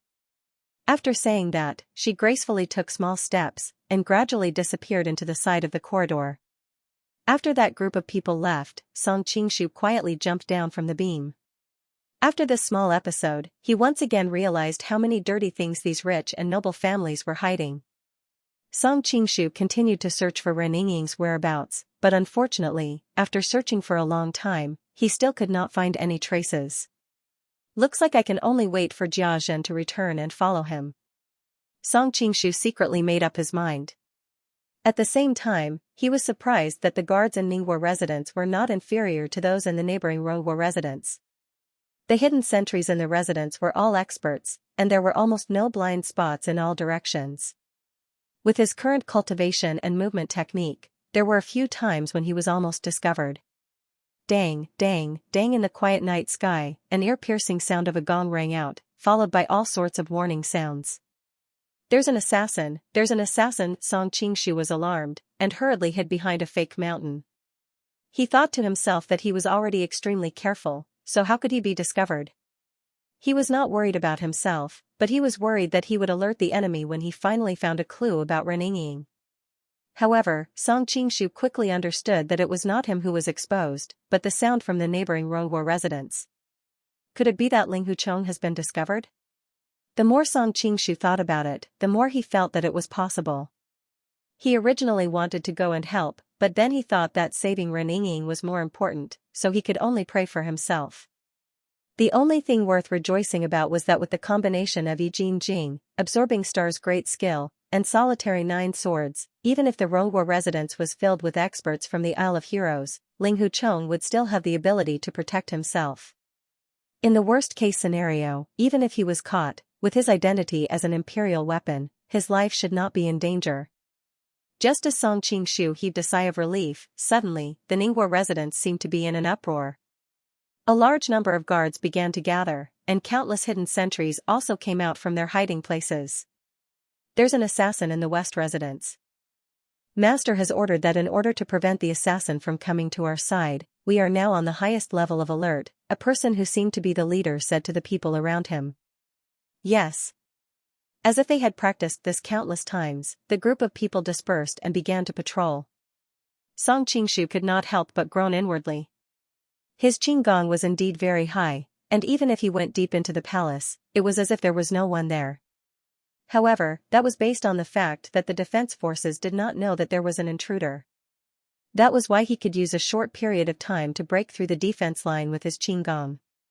Now that the residence's defense forces were completely activated, there was a sentry every few steps, and there was no time for him to take advantage of. What the hell? Song Qingshu cursed inwardly. When he sensed that a group of guards was coming in his direction, he quickly used his qinggong to leave the place. He hid along the way, and there were a few times when he almost exposed himself. Song Qingshu broke out in a cold sweat, and his heart was also filled with anger. If it was not for saving Yingying, he would have already razed the Ningguo residence to the ground. The person who created the Ningguo residence's defense system was definitely a grandmaster, and with this highest level of defense system, even with Song Qingshu's martial arts, he still found it difficult to move. Even though he had avoided more than 10 searches in a short hour, Song Qingshu was gradually being forced into a desperate situation. He could acutely sense that there were 2 groups of guards and a group of hidden sentries gathering here, and it just happened to block off all his hiding routes. In a few breaths of time, he would be exposed. Secretly gritting his teeth, just as Song Qingshu was about to fight it head-on, there was a creaking sound not far away. A door suddenly opened, and a bright and charming young woman stood at the door with a puzzled expression. If it wasn't Qingshu, who was it? Song Qingshu was quick-witted. Using his qinggong, he entered her room in a flash. Qingshu only felt her vision blur, and before she could see the person's face clearly, her mouth was suddenly covered by someone from behind. Close the door, and don't make a sound. Song Qingshu lowered his voice and shouted. At the same time, he came to a realization. No wonder there were so many groups of guards in this place. So there was an important person here. He didn't know if he was lucky or unlucky to have found Qingshu's place by accident. Qingshu was so scared that her face turned pale, and she kept whimpering. However, when she saw the familiar pattern on the sleeve that the other party was covering her mouth, she was startled, and then she instantly calmed down. Very good, as long as you are obedient, I won't hurt you. Sensing her change, Song Qingshu moved his hand away slightly, but he was on full alert.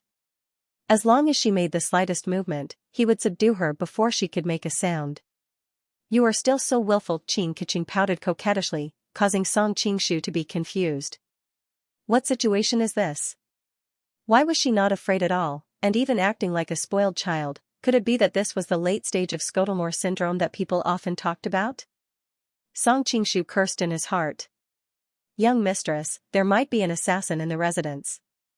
We need to come in and check to ensure your safety. At this time, there was a sudden knock on the door.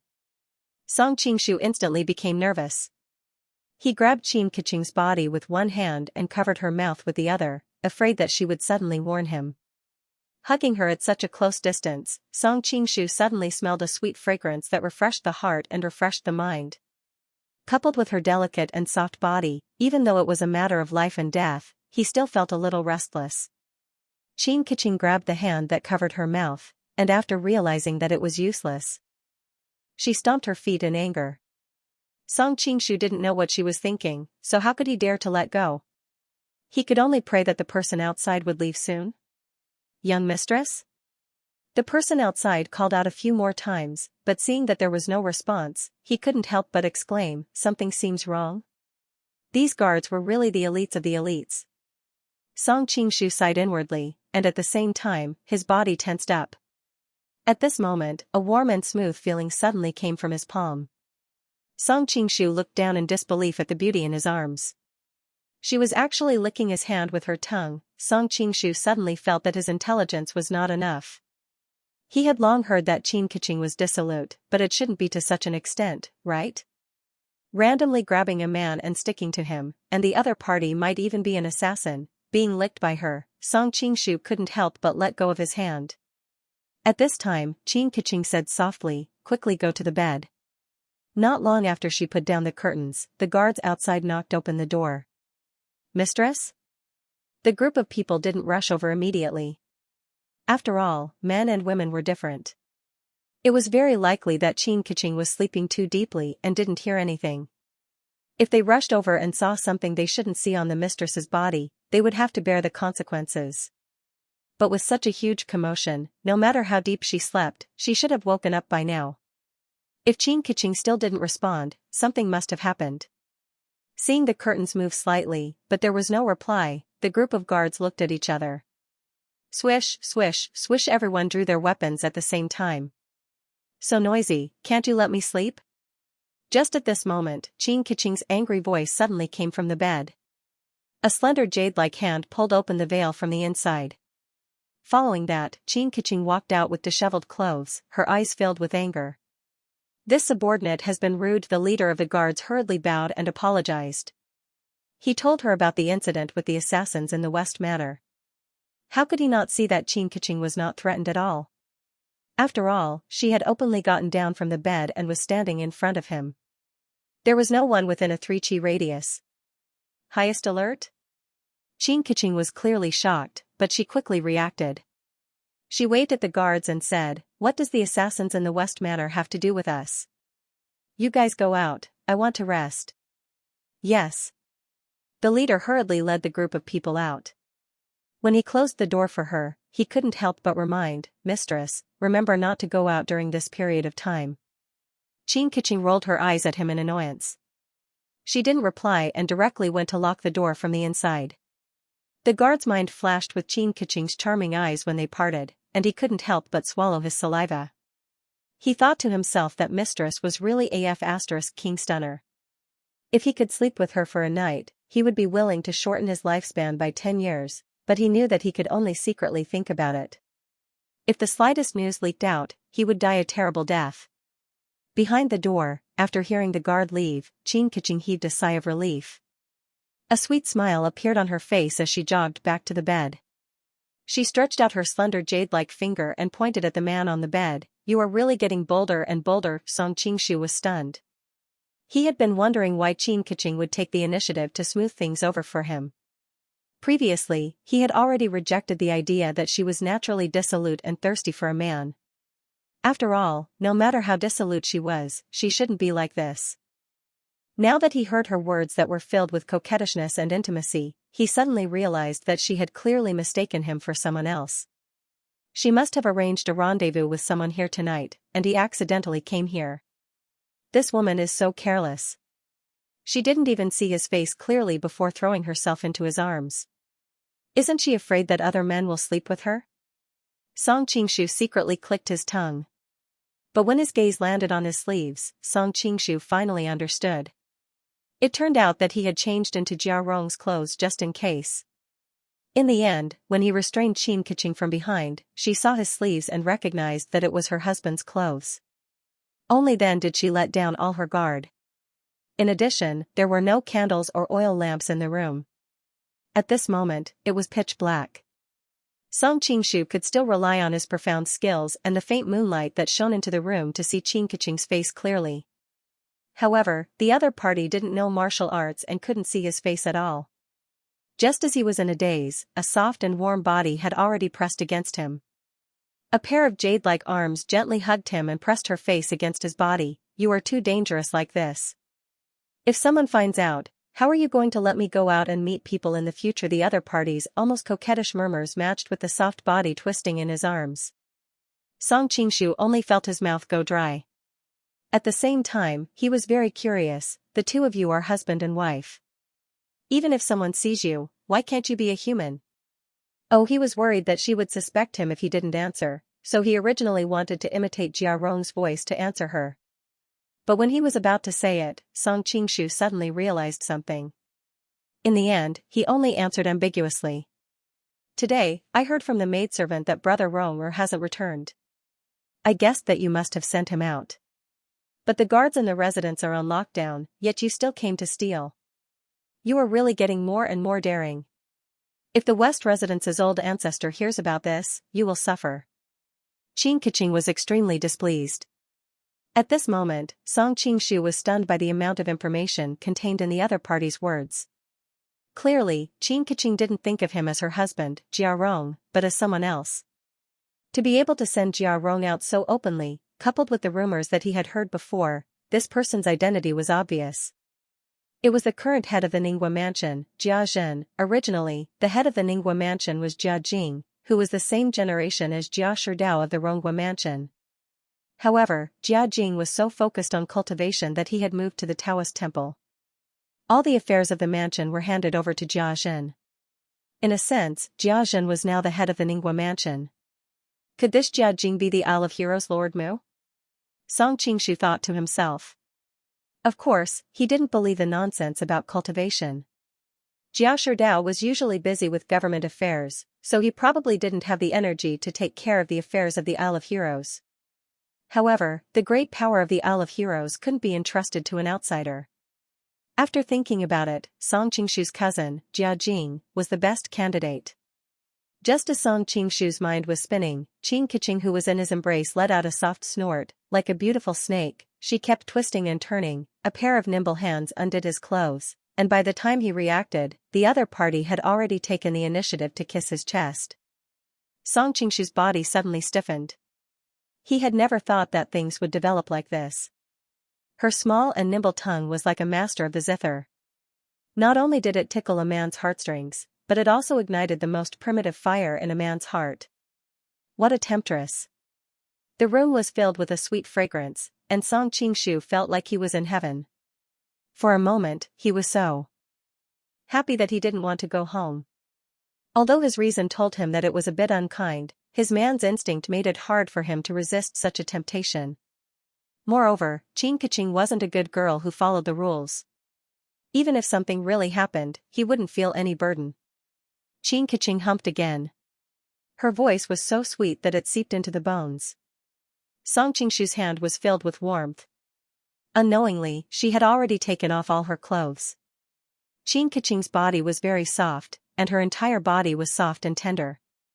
Song Qingshu was very experienced, and the moment he touched her body, he could tell that she was already extremely aroused.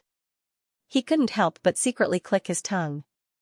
There was no need for foreplay, and her body was already so aroused. This kind of woman was truly a man's gift. Although it's very dangerous for you to come over at this time, I like it very much. Qin Keqing bit his ear and laughed foolishly. Every syllable, and even every breath, could make a man's blood boil. At this time, how could Song Qingshu not understand that Jia Zhen and Qin Keqing often secretly dated like this? First, they would find a random reason to send Jia Rong away, and then Jia Zhen would sneak into Qin Keqing's room to enjoy this charming daughter-in-law. In order to avoid being accidentally discovered by the servants, every time he came over, he would wear Jia Rong's clothes to conceal his tracks. This was also why Qin Keqing mistook Song Qingshu for him when she saw his clothes. The reason why she didn't recognize him as her husband was because Song Qingshu's flash had revealed an extremely high level of qinggong, and Jia Rong only knew a little bit of martial arts. Usually, she could bully a rogue servant girl, but how could she be considered elegant? In Rongguofu, only Jia Zhen had such a high level of martial arts. Song Qingshu could see that Qin Keqing really loved Jia Zhen. Otherwise, there wouldn't be no servant girl in the entire room. It had to be known that in the capital, there would be many servant girls and old women serving them at any time. Now that there wasn't a single person, it was clear that she had deliberately sent them away. Thinking about this, Song Qingshu couldn't help but feel some sympathy for Jia Rong. No wonder he actually went crazy and ran into Rongguofu to insult Li Wan. He must have known very clearly what his father wanted to do by sending him away, but everything he had was given by his father. Ever since he was young, he had been subdued by his father's authority. He didn't dare and didn't have the ability to resist, so he could only vent the perversion he had suppressed for many years on others. Li Wan almost became his sacrifice. In this short period of time, the two of them had unknowingly become entangled together. Qin Keqing was like a charming cat, teasing Song Qingshu to the point where he finally couldn't hold it in any longer. With a low growl, he pressed her under his body. Feeling the man's oppressive weight, Qin Keqing's heart flashed with a trace of doubt. Today, he seemed to be different from usual. Normally, he was refined, elegant, mature and steady, but today, he was like a blazing sun, exuding a manly aura that was several times more masculine than usual. That strong sense of oppression made her want to submit to him. Her slender hand quietly moved down to touch the man's body. She couldn't help but jump in fright. Her entire face was so red that it seemed like blood was about to drip out. Unknowingly, her body became even softer. Feeling the other's silent invitation, just as Song Qingshu was about to break into the city, Ren Yingying's incomparably stubborn and angry eyes with complicated emotions suddenly flashed across his mind. Thinking that he was here to save Ren Yingying, Song Qingshu instantly calmed down. How could he let this little temptation affect his business? If something really happened to Ren Yingying in this period of time, he would probably never forgive himself for the rest of his life. Feeling the change in the man's emotions, Qin Keqing asked in astonishment, "What's wrong with you?" Song Qingshu cried out in shame. He casually sealed her acupoint and started to put on his clothes. Qin Keqing was extremely confused by this turn of events. Her pair of beautiful eyes kept blinking, but it was a pity that her acupoint was sealed and she couldn't even speak. Quickly putting on his clothes, Song Qingshu was wondering if Jia Zhen had returned. He had to follow him in order to find Ren Yingying's whereabouts. Suddenly, a light sound came from outside the door. Song Qingshu could tell that it was the sound of clothes tearing through the air, and could not help but be shocked. Just as he was thinking about which expert the other party was, who knew that the other party would actually walk straight towards the room. Song Qingshu did not have time to hide, so he could only lift the blanket and burrow into the blanket. This way, he would once again be tightly pressed against Qin Keqing's fiery body. The blanket was filled with a charming fragrance, causing him to almost be unable to control himself again. He heard the person walk in and close the door. Following that, the sound of a match could be heard. He should have lit the lights in the room. "Keqing, you're already asleep?" A rather magnetic male voice sounded. Thinking back to how she had passionately leaned towards him like a wild cat in heat and threw herself into his arms, Qin Keqing almost fainted. Especially when she thought about how she was naked under the blanket with the other party, she wished that there was a hole in the ground that she could hide in. Who is he? Who is he? At this moment, Qin Keqing couldn't hear what Jia Zhen was saying.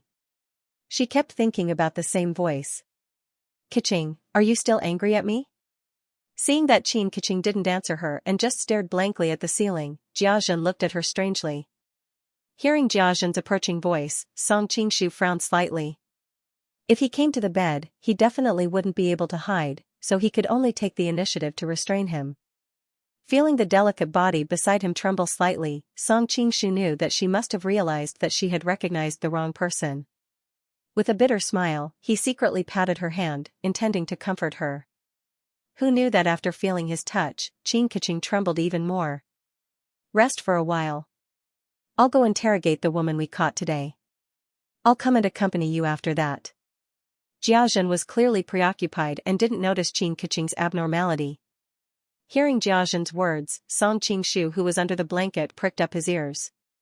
He finally got news of Ren Yingying. He had planned to follow behind Jia Zhen to see where he was keeping Yingying, but who knew that he didn't have any intention of going out. Instead, he walked towards a wall in the room. Following that, there was the creaking sound of a mechanism being activated. Song Qingshu was curious and secretly lifted the blanket. He saw Jia Zhen's figure disappear into a secret passage in the wall. No wonder I couldn't find Yingying's whereabouts after searching the entire Ningguo residence. No wonder there are 3 groups of guards patrolling this place. The doubts in Song Qingshu's heart instantly cleared up. At the same time, he cursed silently. Jia Zhen arranged the secret room in his daughter-in-law's room. TSK, no matter how he looked at it, it seemed like he was abusing his position. Seeing Jia Zhen enter the secret room, Song Qingshu also lifted the blanket and jumped out of the bed. Qin Keqing widened her eyes, wanting to see clearly who this man who almost made her lose her virginity was. Unfortunately, she was still disappointed in the end. She didn't know when the man had put on a mask on his face, but she could tell from his hair and skin that he was very young and had a pair of deep and charming eyes. Seeing this, Qin Keqing secretly heaved a sigh of relief. What she was most worried about was that the other party would be a disgusting old man or a fat and strong butcher. Now that she looked at him, he didn't seem that annoying. "Pfft, what am I thinking?" Qin Keqing's face flushed red, her cheeks were boiling hot, but her entire body involuntarily felt a little soft. Because she had lifted the blanket, Qin Keqing's naked body was exposed to the air. Under the light of the lamp, her smooth and white skin emitted a layer of honey-like enchanting luster. Song Qingshu couldn't help but exclaim that she was truly a peerless beauty. Coming to the bed, he pulled the blanket over her body. Noticing that her eyes were watery as though they were about to drip water, Song Qingshu couldn't help but caress her face and said gently, "Madam is truly a charming and affectionate woman." Feeling the other party's fingers glide across her face, Qin Keqing felt a tremble in her soul, and goosebumps appeared all over her body. Even though the other party was praising her, she was completely unable to be happy. The other party said that she was affectionate, which sounded nice, but in the eyes of the world, affectionate often meant lewdness. Thinking about how sensitive her body was and how she couldn't resist some temptation, she couldn't help but feel sorry for herself. What happened just now was just a beautiful accident. Madam, just treat it as a dream. When you wake up, forget about me. Anyway. Madam, you haven't truly lost your innocence.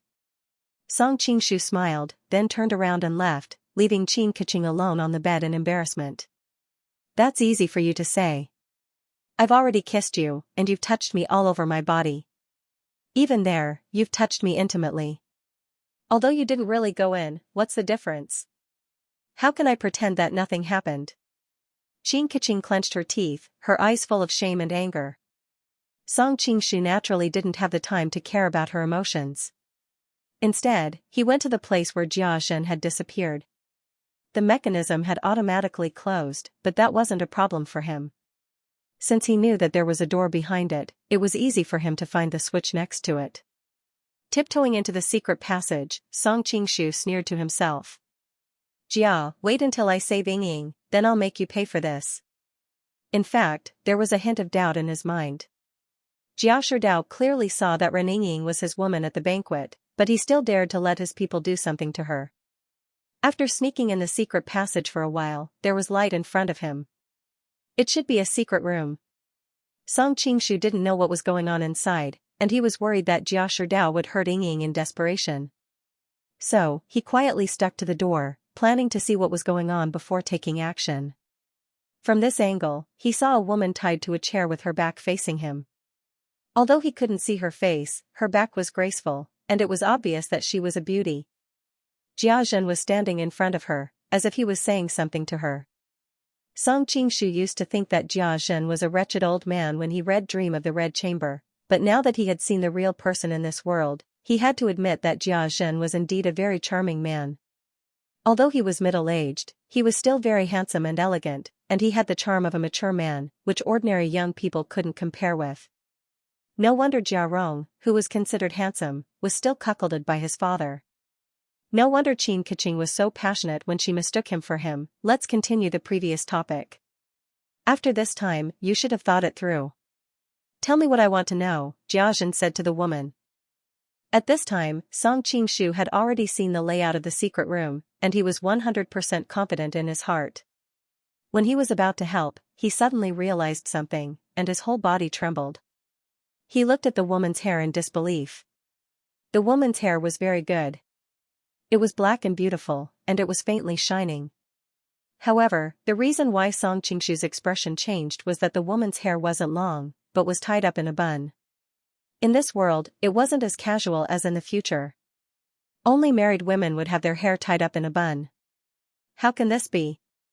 Song Qingshu didn't dare to believe it. He looked carefully and noticed that although the woman's back view was equally alluring, she looked 3 times more plump than Ren Ying. It was obvious that this woman wasn't Ren Ying. Did I look in the wrong direction? Song Qingshu felt as if he had fallen into an ice cellar. His hands and feet were incomparably cold.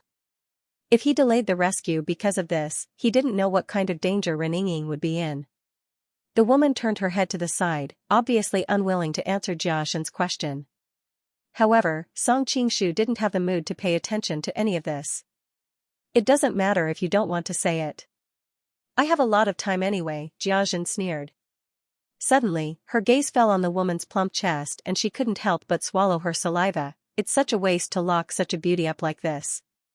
Why don't you let me accompany you? As Jia Zhen spoke, she stretched her hand towards the woman's plump chest. The elegant and mature temperament on her face disappeared, and in its place was a face full of lust and desire. What are you doing? Seeing that Jia Zhen was getting closer, the woman finally panicked. Beauty, what do you think I'm trying to do? Looking at the woman's terrified expression, Jiazhen swallowed her saliva. His lower abdomen was burning. Even though he had a lover who was like an immortal imperial concubine outside, to a man, a wife was not as good as a concubine, and a concubine was not as good as stealing, and stealing was not as good as not being able to steal. This graceful young woman in front of him clearly belonged to the category that he didn't get. The commotion inside woke Song Qingshu, who was outside. Originally, he had planned to immediately go to another place to investigate Ren Yingying's whereabouts, but when he saw what was happening inside, he couldn't help but feel angry. Thinking that he had wasted so much time because of Jia Zhen, Song Qingshu was furious and decided to teach him a good lesson to vent the anger in his chest. With a flash, he appeared in front of Jia Zhen and threw a punch at his face. Perhaps it was because he was angry at having his time wasted, and also because he thought about how Qin Keqing, who was like an immortal concubine, had been secretly eaten by him. He wanted to smash his face into pieces. He wanted to see how he could deceive women without his good looks. But what surprised him was that Jia Zhen actually dodged his punch, even though Song Qingshu didn't use his full strength. No matter how he looked at it, Jia Zhen looked like a veteran playboy. Even if he knew martial arts, he would at most be on par with Duan Jingchen. How could he possibly receive his punch, but such a thing just happened. Song Qingshu felt that his fist was swept to the side by the other party, and instantly, a pulling force came over, causing him to fall to the side. Eh? Of course, Song Qingshu wouldn't be put into such a sorry state. With a shake of his hand, he neutralized that strange pulling force. Jia Zhen took this opportunity to retreat 10 feet away. His eyes were filled with fear and wariness. Who are you? Song Qingshu didn't reply to him. Instead, he muttered to himself doubtfully, Heaven and Earth Great Shift. How could you know the Heaven and Earth Great Shift? He couldn't help but feel doubtful. It wouldn't be so surprising if Jia Zhen knew the Taishan Sutra. After all, he was a member of the Isle of Heroes. However, the Heaven and Earth Great Shift was an absolute art that only the cult masters of the Ming dynasty knew. It was only passed down to the cult masters for generations. As far as Song Qingshu knew, in the whole world, only Zhang Wuji knew it, and Yang Xiao knew a little of it. However, this Jia Zhen in front of him and Zhang Wuji shouldn't be related at all. At this moment, Song Qingshu couldn't be bothered to think about it. He would just capture him and think about it later. With a flash, he reached out to grab the major acupuncture point on the other party's shoulder. He had to admit that Jia Zhen's martial arts were pretty good. If he was placed in Jianghu, he would be able to sit firmly as the leader of a sect. However, now that Song Qingshu was in a rage and attacked with all his strength, how could he resist? Not long after, Jia Zhen's major acupuncture point was grabbed by Song Qingshu and he lost all his strength in an instant. What are you doing? Jia Zhen was shocked and scared. His secret room was so hidden and heavily guarded outside. He didn't know how this person came in. Moreover, he thought that his martial arts were pretty good, but in the end, he didn't have the slightest ability to resist in front of this person. The other's silver mask emitted a layer of strange light, which increased the fear in his heart. Don't you feel that the words you are asking right now are very familiar? Song Qingshu laughed mockingly. Just now, that woman also questioned Jia Zhen like this. He didn't expect that the tables would turn and he would feel this kind of fear so soon. Subconsciously glancing at the woman on the chair, Song Qingshu's eyes instantly widened. How come it's you? He saw that the woman's skin was white and her eyes were watery. Even in a dangerous situation, the corners of her lips were still slightly raised. It was really a smile without saying anything. It was indescribably gentle and charming. If it wasn't Luo Bing who he hadn't seen for a long time, who else could it be? When they parted in Xinjiang, Luo Bing, and when Tai Lai broke up, but she couldn't be with peace of mind with Song Qingshu. Thus, she accepted Li Yuanji's invitation to Yangzhou to relax. Not long ago, Song Qingshu specifically asked Li Yuanji about her. After learning that Luo Bing didn't stay at her home for long, she left and then traveled the world. He didn't know her current whereabouts. Now that he coincidentally saw her here, how could Song Qingshu not be happy? However, because he was wearing a mask, Luo Bing didn't recognize him. She only looked at this mysterious person with a puzzled expression, not knowing whether he was an enemy or a friend. However, since the situation couldn't get any worse, falling into this person's hands was better than falling into Jia Zhen's hands. Thus, she secretly supported Song Qingshu in her heart. Seeing him easily subdue Jia Zhen, she was both happy and shocked. Seeing that she was Luo Bing, Song Qingshu became even angrier. He waved his hand and slapped Jia Zhen. Jia Zhen was angry and anxious. "Do you know who I am? My uncle is." Before he could finish, Song Qingshu slapped him again. "Don't talk about who your uncle is. Even if your father is the king of heaven, I will still slap him." Jia Zhen's heart went cold when she saw the look in his eyes, and she didn't dare to speak anymore.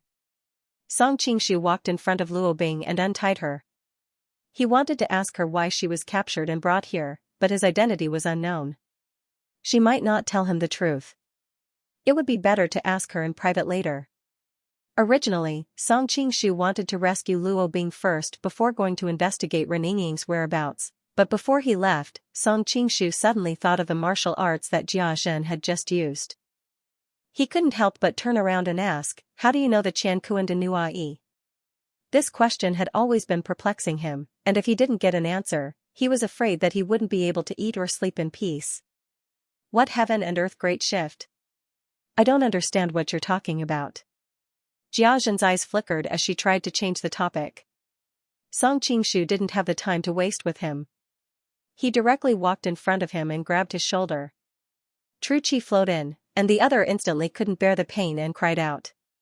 Song Qingshu took the chance to use the soul transfer technique on him.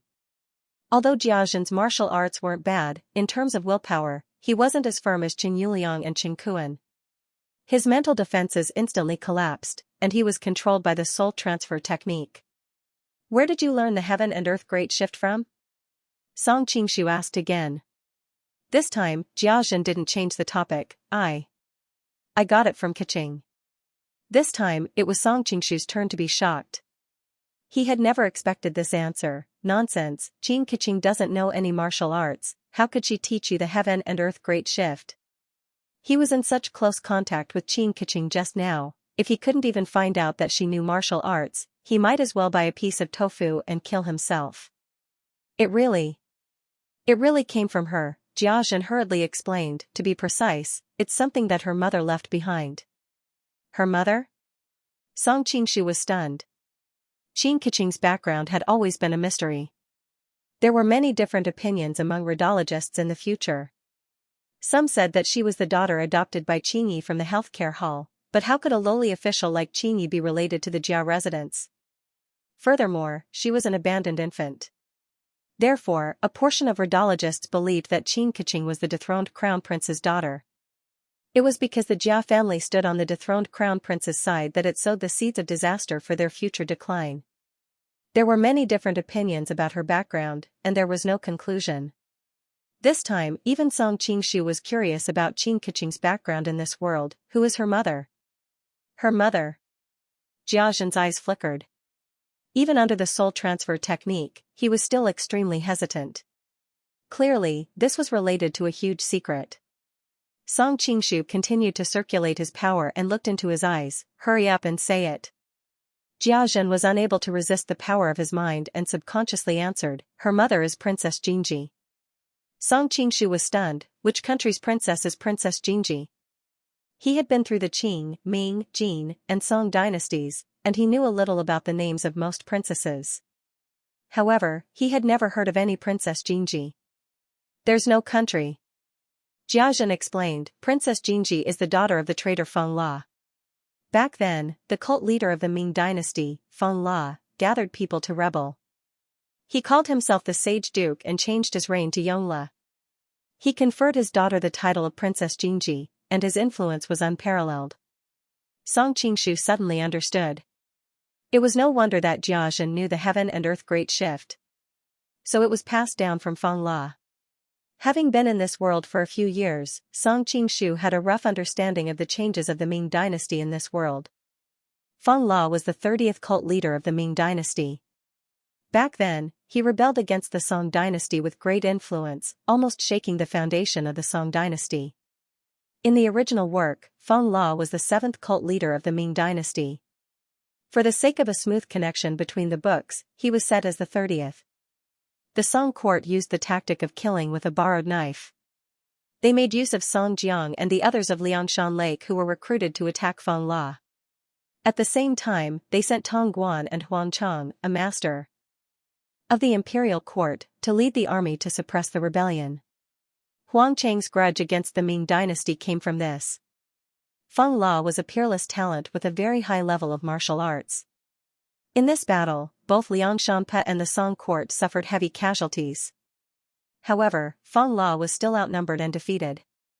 Because of this rebellion, the Ming dynasty could no longer stay in Jiangnan.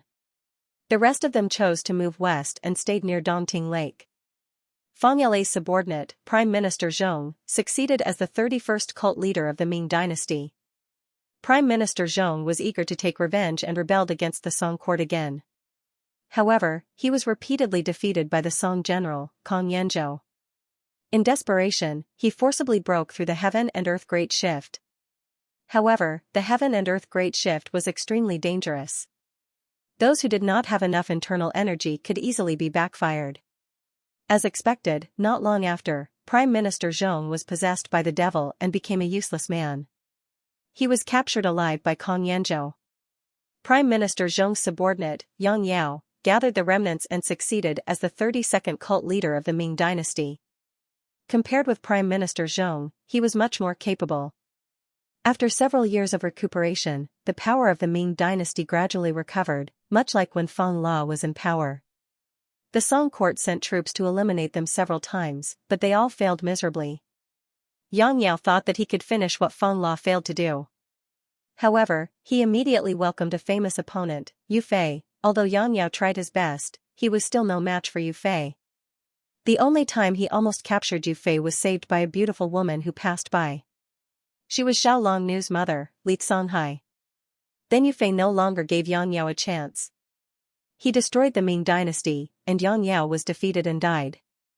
The remnants of the Ming dynasty in Dongting and another remnant of the Ming dynasty in Jiangnan continued to move westward. Finally, they converged at the Guanming Peak in the western region and rebuilt the Ming dynasty. Yang Dingtian was elected as the 32nd cult leader. Under his leadership, the Ming dynasty became more prosperous and powerful again. However, he learned the lesson from his predecessor and dared not to return to the Central Plains easily. Feng La, Prime Minister Zhong, and Yang Yao rebelled twice. Although they thought it was an uprising, the quality of the followers was not uniform. There were many incidents of burning, killing, looting, raping, and looting. The people of the Central Plains suffered a lot. Many of the families of the disciples of the famous righteous sects had been killed by the Ming dynasty. Therefore, the Ming dynasty was regarded as a cult by all the sections. It was said that the Ming dynasty showed signs of revival in the Guanming Peak. In order to avoid history repeating itself, the 6 sects united to attack the Guanming Peak and kill the potential danger in the cradle. Unfortunately, Zhang Wuji appeared out of nowhere. In addition, the 6 sects were also scheming against each other. In the end, they were all captured by Zhao Men and the Ruyang mansion.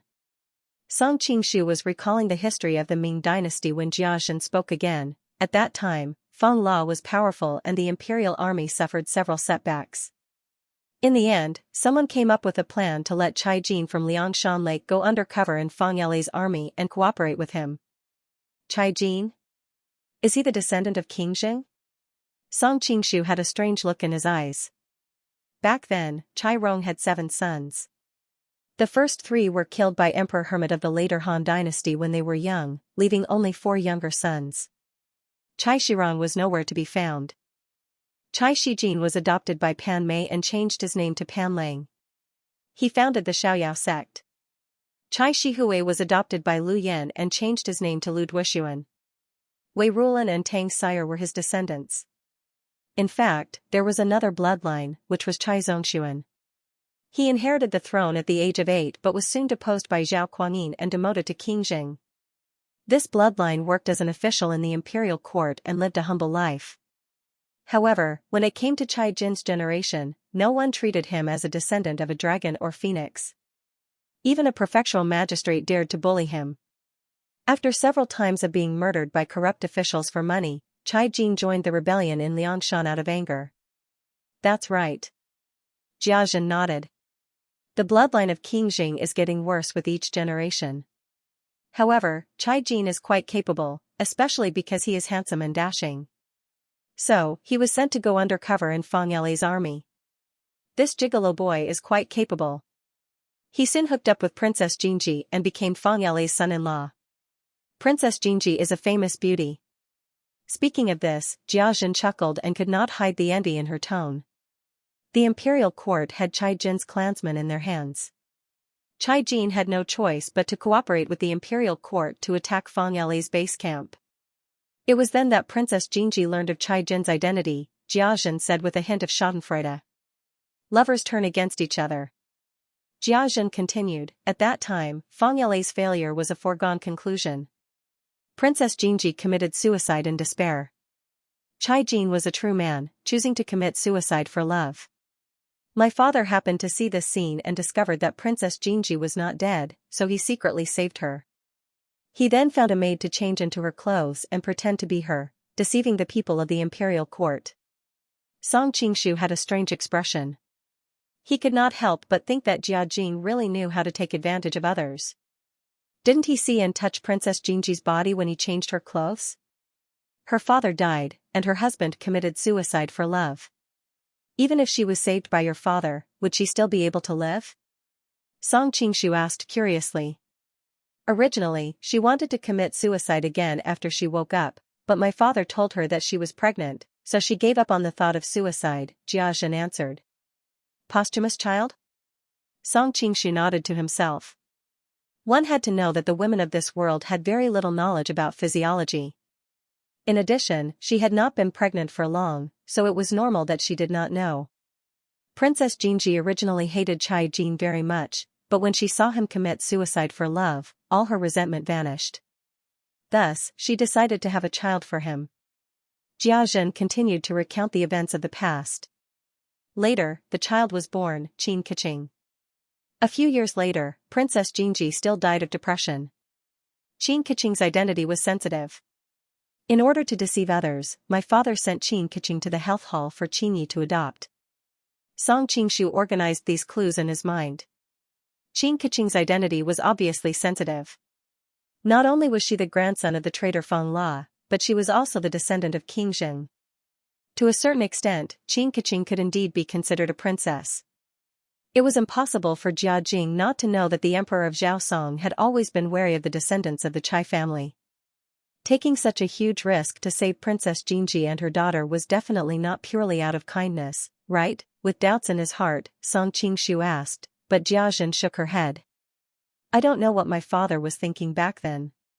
He was a man who talked and talked all day long. He hid in the Taoist temple to cultivate and didn't allow anyone to disturb him.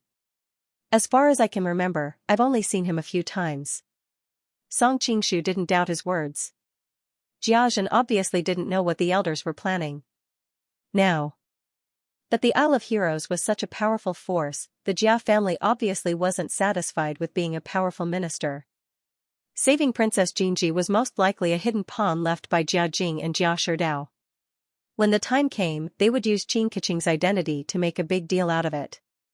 No wonder they let Qin Keqing marry into the Jia family. They wanted to use her bloodline to obtain the identity of a legitimate descendant of the imperial family. Although these were all guesses, Song Qingshu knew that his analysis was not far from the truth. So your heaven and earth great shift came from Princess Jinji? Song Qingshu couldn't help but ask, is there anyone else in the Jia residence who has cultivated the heaven and earth great shift to a higher level? Qin Keqing's identity has always been a secret. There are only a few people in the residence who know her true identity. I don't think anyone else has cultivated it. Jiazhen paused and said with uncertainty, I don't know if my father has cultivated it, but even if he has, he wouldn't be at a higher level than me. Why? Song Qingshu asked curiously. Whether it was inner strength or cultivation, Jia Jing was definitely much higher than Jiazhen.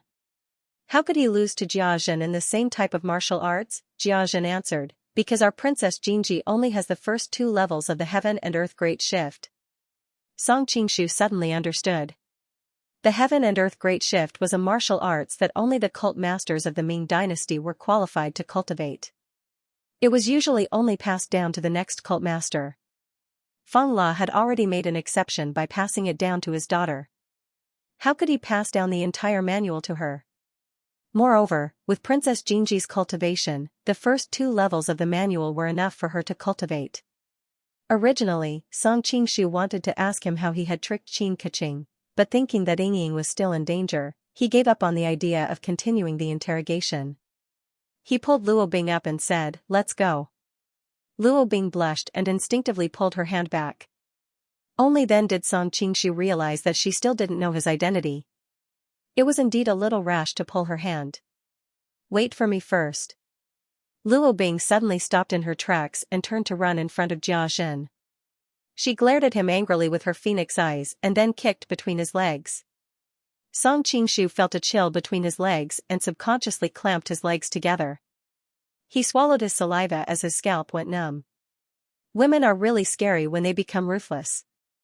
"Don't ever offend women." Jia Zhen's scream was accompanied by the sound of his eggs breaking. Unfortunately, his secret room was extremely secluded and he paid special attention to soundproofing. Therefore, even if he screamed until his throat was hoarse, the people outside wouldn't be able to hear anything. "I'm done." Luo Bing jogged back, her face slightly red. She was shy and a little excited. Only now did Song Qingshu remember that the Mandarin Duckblade Luo Bing of the Red Flower Society was known for her natural and unrestrained manner. She was never the kind of woman who would swallow her anger after being bullied. Thinking of this, Song Qingshu couldn't help but feel a little proud. Thinking back to when he bullied her, she didn't take revenge. It seemed like it was because of her charm. Although Luo Bing couldn't see his face, she could clearly feel that he was smiling. She couldn't help but feel a little embarrassed. After all, her boldness just now was not like a woman's. This time, Song Qingshu didn't hold her hand but indicated for her to follow. The 2 of them exited the secret room. Just as they were about to rush out of the room, Song Qingshu suddenly stopped and walked to the side of the bed. Qin Keqing also widened her eyes and looked at him with slight fear. "Help her put on her clothes." Song Qingshu instructed Luo Bing and then turned around. It turned out that he had thought that if he rushed out with Luo Bing, he would definitely alarm the guards of the residence. At that time, those people would definitely come in to investigate. Qin Keqing was naked and her acupoints were sealed. If she wasn't careful, it was very likely that a group of men would see her naked body. Although the 2 of them were unrelated, perhaps it was out of guilt for what happened just now, Song Qingshu didn't want her to suffer such a thing. Luo Bing was startled. Although she felt it was strange, she still followed his instructions and helped Qin Keqing put on her clothes. When she opened the blanket, she realized that the other party was completely naked. She couldn't help but be shocked. Seeing that his back was still facing the 2 of them, she heaved a sigh of relief. On the way to help Qin Keqing put on her clothes, it was inevitable that she would touch her skin. Luo Bing was a little jealous of her smooth and bouncy skin. After helping her put on her clothes, Luo Bing was even more impressed. This kind of woman was completely born from the gathering of the spiritual energy of heaven and earth. It wouldn't be an exaggeration to describe her as a peerless beauty. "I'm done," Luo Bing came to Song Qingshu's side and said. Her fingertips still had the lingering feeling of the other party's smooth skin. Song Qingshu nodded and then turned to walk to Qin Keqing. He half squatted down and whispered in her ear, "Although I'm a little sorry for what happened just now, I have to admit that it was a rather beautiful memory. We will definitely meet again if we are fated."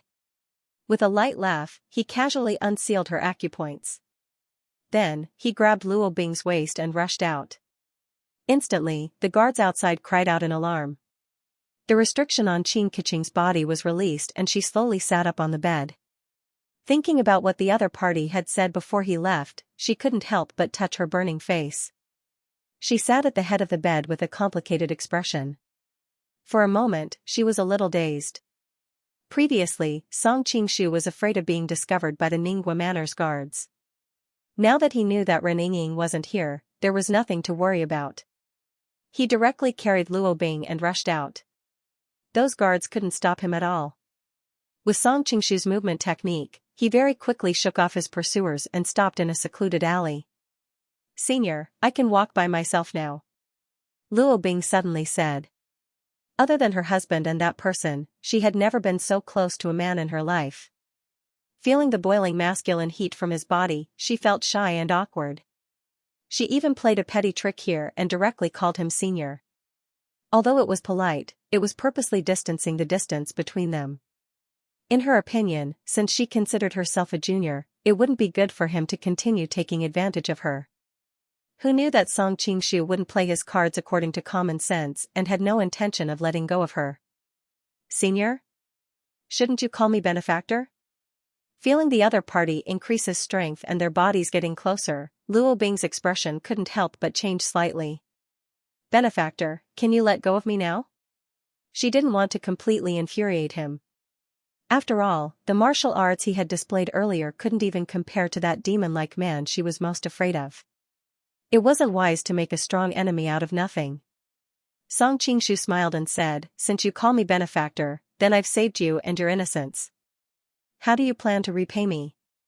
Luo Bing's heart sank and she forced out a smile. I wonder how benefactor wants me to repay you. At this moment, she couldn't help but think of Qin Keqing who was naked under the blanket. It must be this person's doing. It seemed like he was the same as Jia Zhen, a shameless lecher.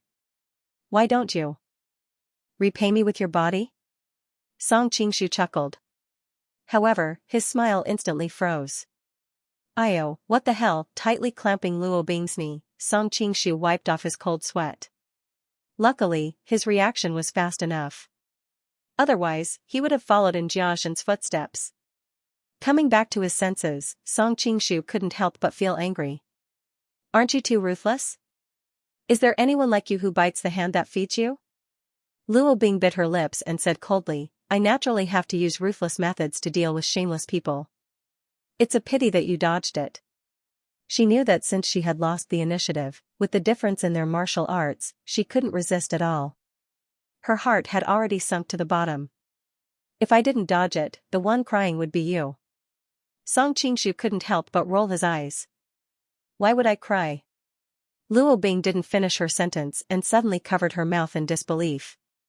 It turned out that Song Qingshu had already taken off his mask and revealed his original appearance. I knew you would cry. Song Qingshu laughed bitterly and stretched out his finger to gently wipe away the tears that slid down her cheeks. You're still as bad as before. Luo Bing thumped his chest. The immense pressure and fear that she had endured during this period of time was finally released. She threw herself into his embrace and started crying. All right, it's fine now. Song Qingshu knew that she must have suffered a lot and gently patted her back to comfort her. Junior sister and Ying Ying's life and death are unknown. Yet, you still have the mood to fool around with other women. A cold snort came from not far away. The double monthly votes came again. A group of readers chased after me asking why I didn't release more chapters. This kind of book was really difficult to write. He had to think of all the plots himself and had to cleverly combine the 14 books together. It really couldn't be done quickly. There was a saying that since ancient times, deep emotions couldn't be retained. It was still the plot that won people's hearts. This monk decided to study the plot and strive to write a plot in the next book. This way, it would suit the market. Luo Bing was shocked and hurriedly got out of Song Qingshu's arms. She stood to the side and quietly wiped away the tears on her face. She only turned her back in the direction of the voice. She thought that she was a married woman and had reacted subconsciously. However, she quickly realized that her relationship with fourth brother Wen had already ended. How could she still be a married woman? Thinking of this, Luo Bing couldn't help but feel a little sorry for herself. Song Qingshu had already sensed that someone was approaching. However, Luo Bing was sad at that time, so he didn't expose the person's whereabouts. Brother Linghu, aren't you also wandering around here by yourself? Song Qingshu originally wanted to explain that he was looking in the wrong direction. However, he immediately thought that there was no need for him to explain to him, so he casually stuffed the words back into his mouth. The person who had come was naturally Linghu Chong. It turned out that he had also come out from the Ronghua residence not long ago. At that time, he was discovered by the guards inside. He didn't have a good qinggong like Song Qingshu, so it took him a lot of effort to shake off his pursuers. As soon as he escaped, he bumped into Song Qingshu and another woman, who were whispering sweet nothings to each other. He immediately became angry. You! Ling Hucheng almost choked on his anger. After a long time, he replied, I just went to the Jia residence to investigate the whereabouts of little Ying and the others. Song Qingshu shook his head. It seems that your first reaction in a crisis is still Junior's sister. You mentioned her first twice in a row. Ling Hucheng opened his mouth and finally sighed faintly. Anyway, Ying is already your wife. Naturally, you will go and rescue her. Song Qingshu smiled and didn't continue to argue with him on this issue. Then did you find out anything? Ling Hucheng's expression darkened. No, I caught a few people from the Jia residence. No one knows their whereabouts. Noticing the mocking smile on her lips, he couldn't help but say angrily, although I didn't find anything, it's still better than you doing nothing and being lovey-dovey with another woman. What's wrong with you? Song Qingshu was startled. He didn't know why he was suddenly angry again. Didn't I just come out of the Ningguo Fu next door? Speaking of which, it's your fault. If you hadn't exposed yourself at the Rongguo Fu and alerted the guards of the East and West mansions, I wouldn't have had to come out so early. Ling Hucheng had a suspicious look on his face. You just went to the Ningguo mansion? Then why is there another woman here? I received news that the Ningguo mansion captured a woman today. I thought it was Ying and the others, so I went to investigate. Who knew it wasn't Ying but an old acquaintance of mine, so I saved her along the way. Song Qingshu pondered for a moment before explaining everything to Ling Hucheng. Right now, saving Ying was more important, and there was no need to have an internal conflict with Ling Hucheng at this juncture. What old acquaintance? I'm afraid it's an old lover.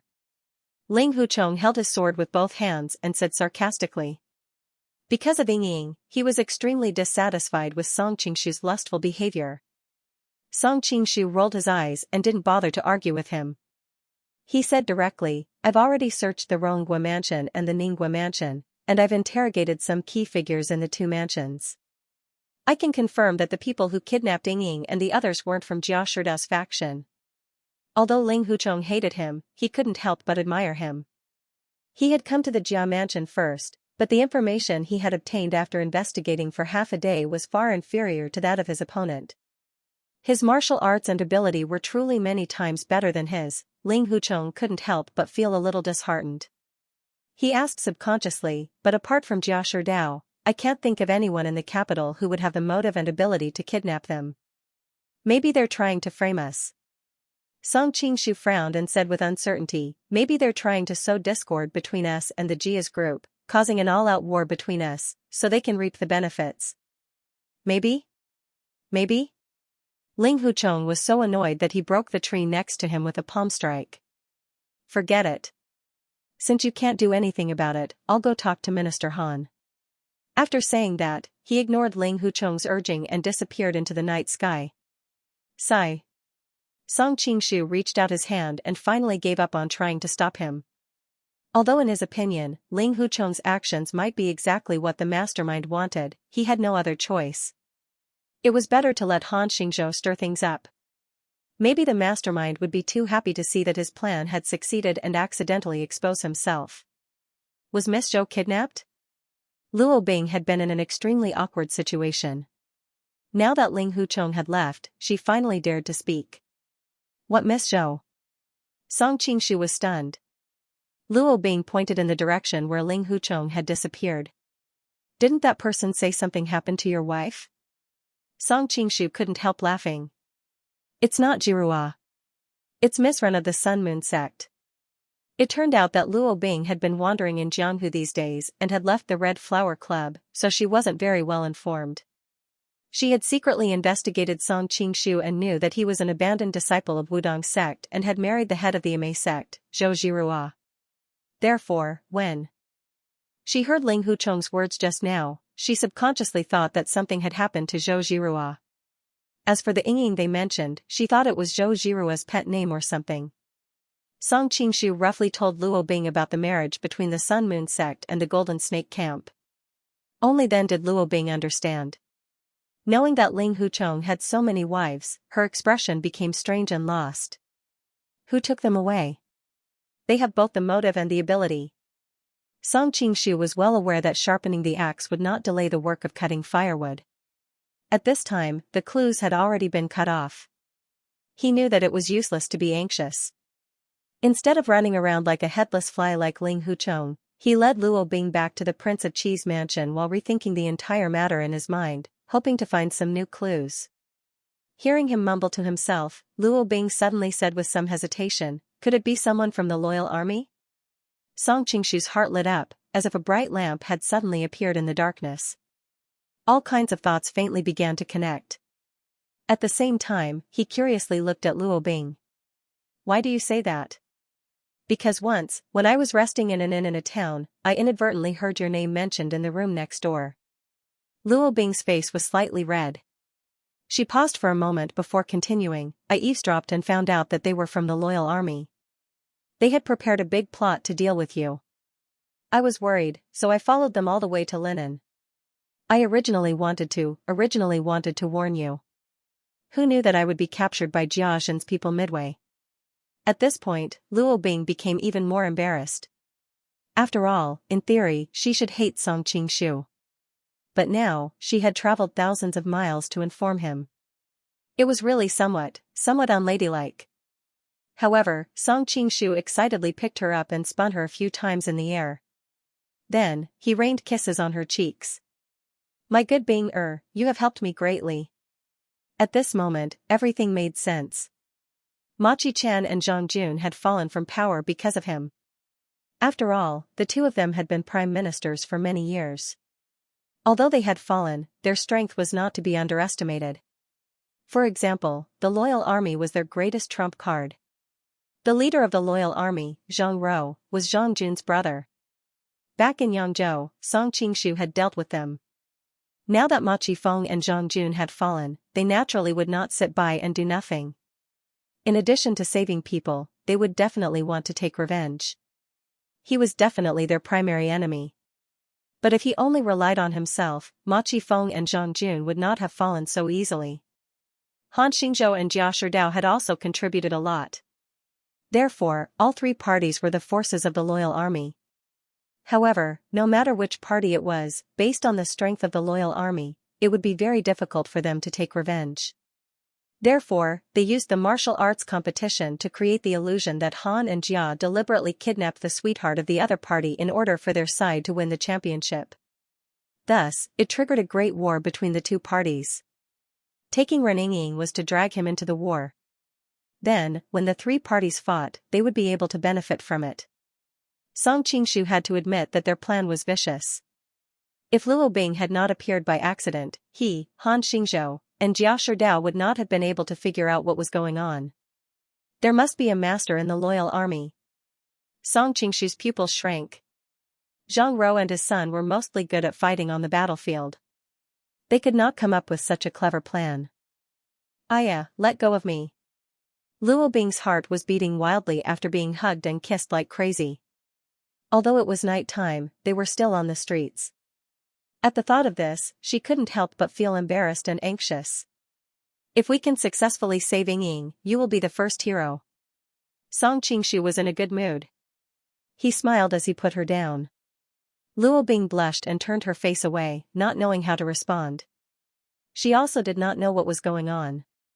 In the past few years in the Red Flower Society, she had always had a candid and warm personality. She could smile warmly and generously at anyone, but in front of this man, she was as reserved as a little girl. "Oh, that's right, what was Jia Zhen interrogating you about in the secret room just now?" Song Qingshu suddenly thought of something and asked curiously.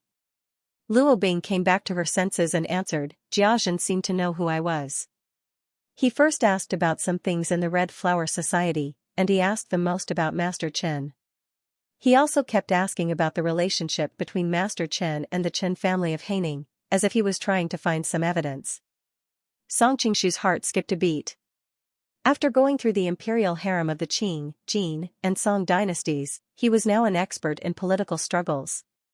He immediately understood Jia Zhen's goal. Although the Red Flower Society had a good reputation in Jianghu, it was still an organization that rebelled against the government. As long as they could prove the relationship between Qin Jialua and the Qin family of Haining, they could implicate the Qin family's rebellious intentions. All of this was aimed at the current leader of the Qin family, Qin Ziqiang. Qin Ziqiang was Han Xingzhou's right-hand man. If Qin Ziqiang fell from power, the Han's group would instantly lose one-third of its power. In addition, Qin Yuanyuan was also from the Qin family, and Aku in the imperial harem was also from the Qin family. If this happened, Han Xingzhou would not be able to make a comeback. It seems that Jia Sherdao is ready to make a move against Han Xingzhou. Song Qingshu secretly clicked his tongue. The two of them had just been chatting happily with each other a few hours ago. He didn't expect that they were secretly planning to kill each other. Although he and Han Xingzhou were allies to some extent, Song Qingshu didn't have the time to care about such things. He focused all his energy on rescuing Ren Yingying. Tell me everything you saw that day in detail. Song Qingshu held Luo Bing's hand and listened attentively as they walked. Unknowingly, the two had returned to the gate of Prince Qi's mansion. Song Qingshu stopped and said, "You said that you lost track of the loyal army when you reached Bamboo Pole Alley?" "Yes."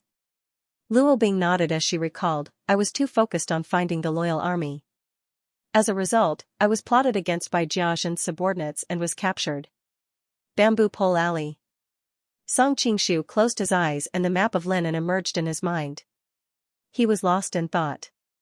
"Brother Song." Lin Pingji was anxiously waiting for news at the gate of Prince Qi's mansion. Seeing him from afar, he hurriedly ran out and was stunned when he saw the beautiful Luo Bing beside him. However, he quickly recovered and asked, "Have you found their whereabouts?" Song Qingshu shook his head and Lin Pingji suddenly showed a look of disappointment. "You don't have to worry too much. Although I haven't rescued them, I have some clues now. I still need to sort out my thoughts. You continue to stay here and deal with the feedback from all sides. If there is any progress, inform me."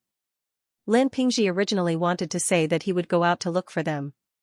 However, after thinking that he would have no clue even if he went out, he nodded and agreed. Song Qingshu led Luo Bing back to the inner hall. Qin Yuanyuan had been sitting there restlessly for a long time. Seeing him return, she welcomed him with joy. However, she suddenly noticed the woman beside him and abruptly stopped in her tracks.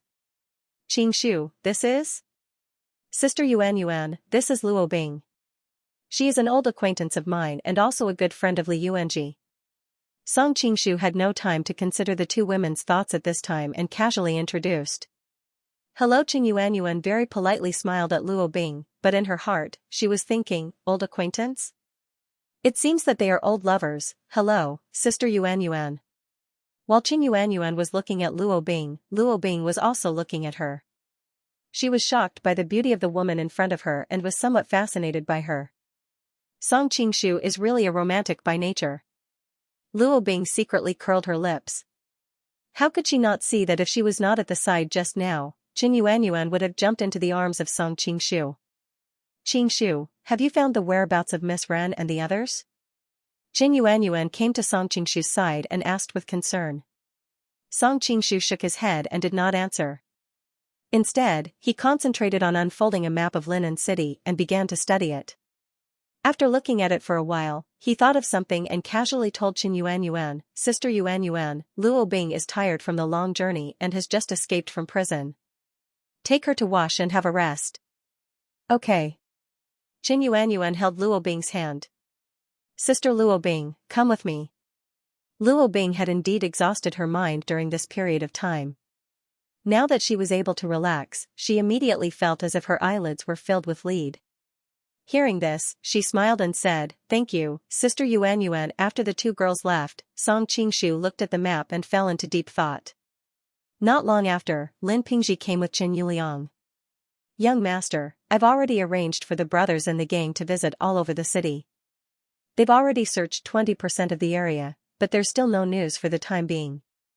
Qin Yuliang looked anxious and fearful. After all, Ren Yingying's identity was special.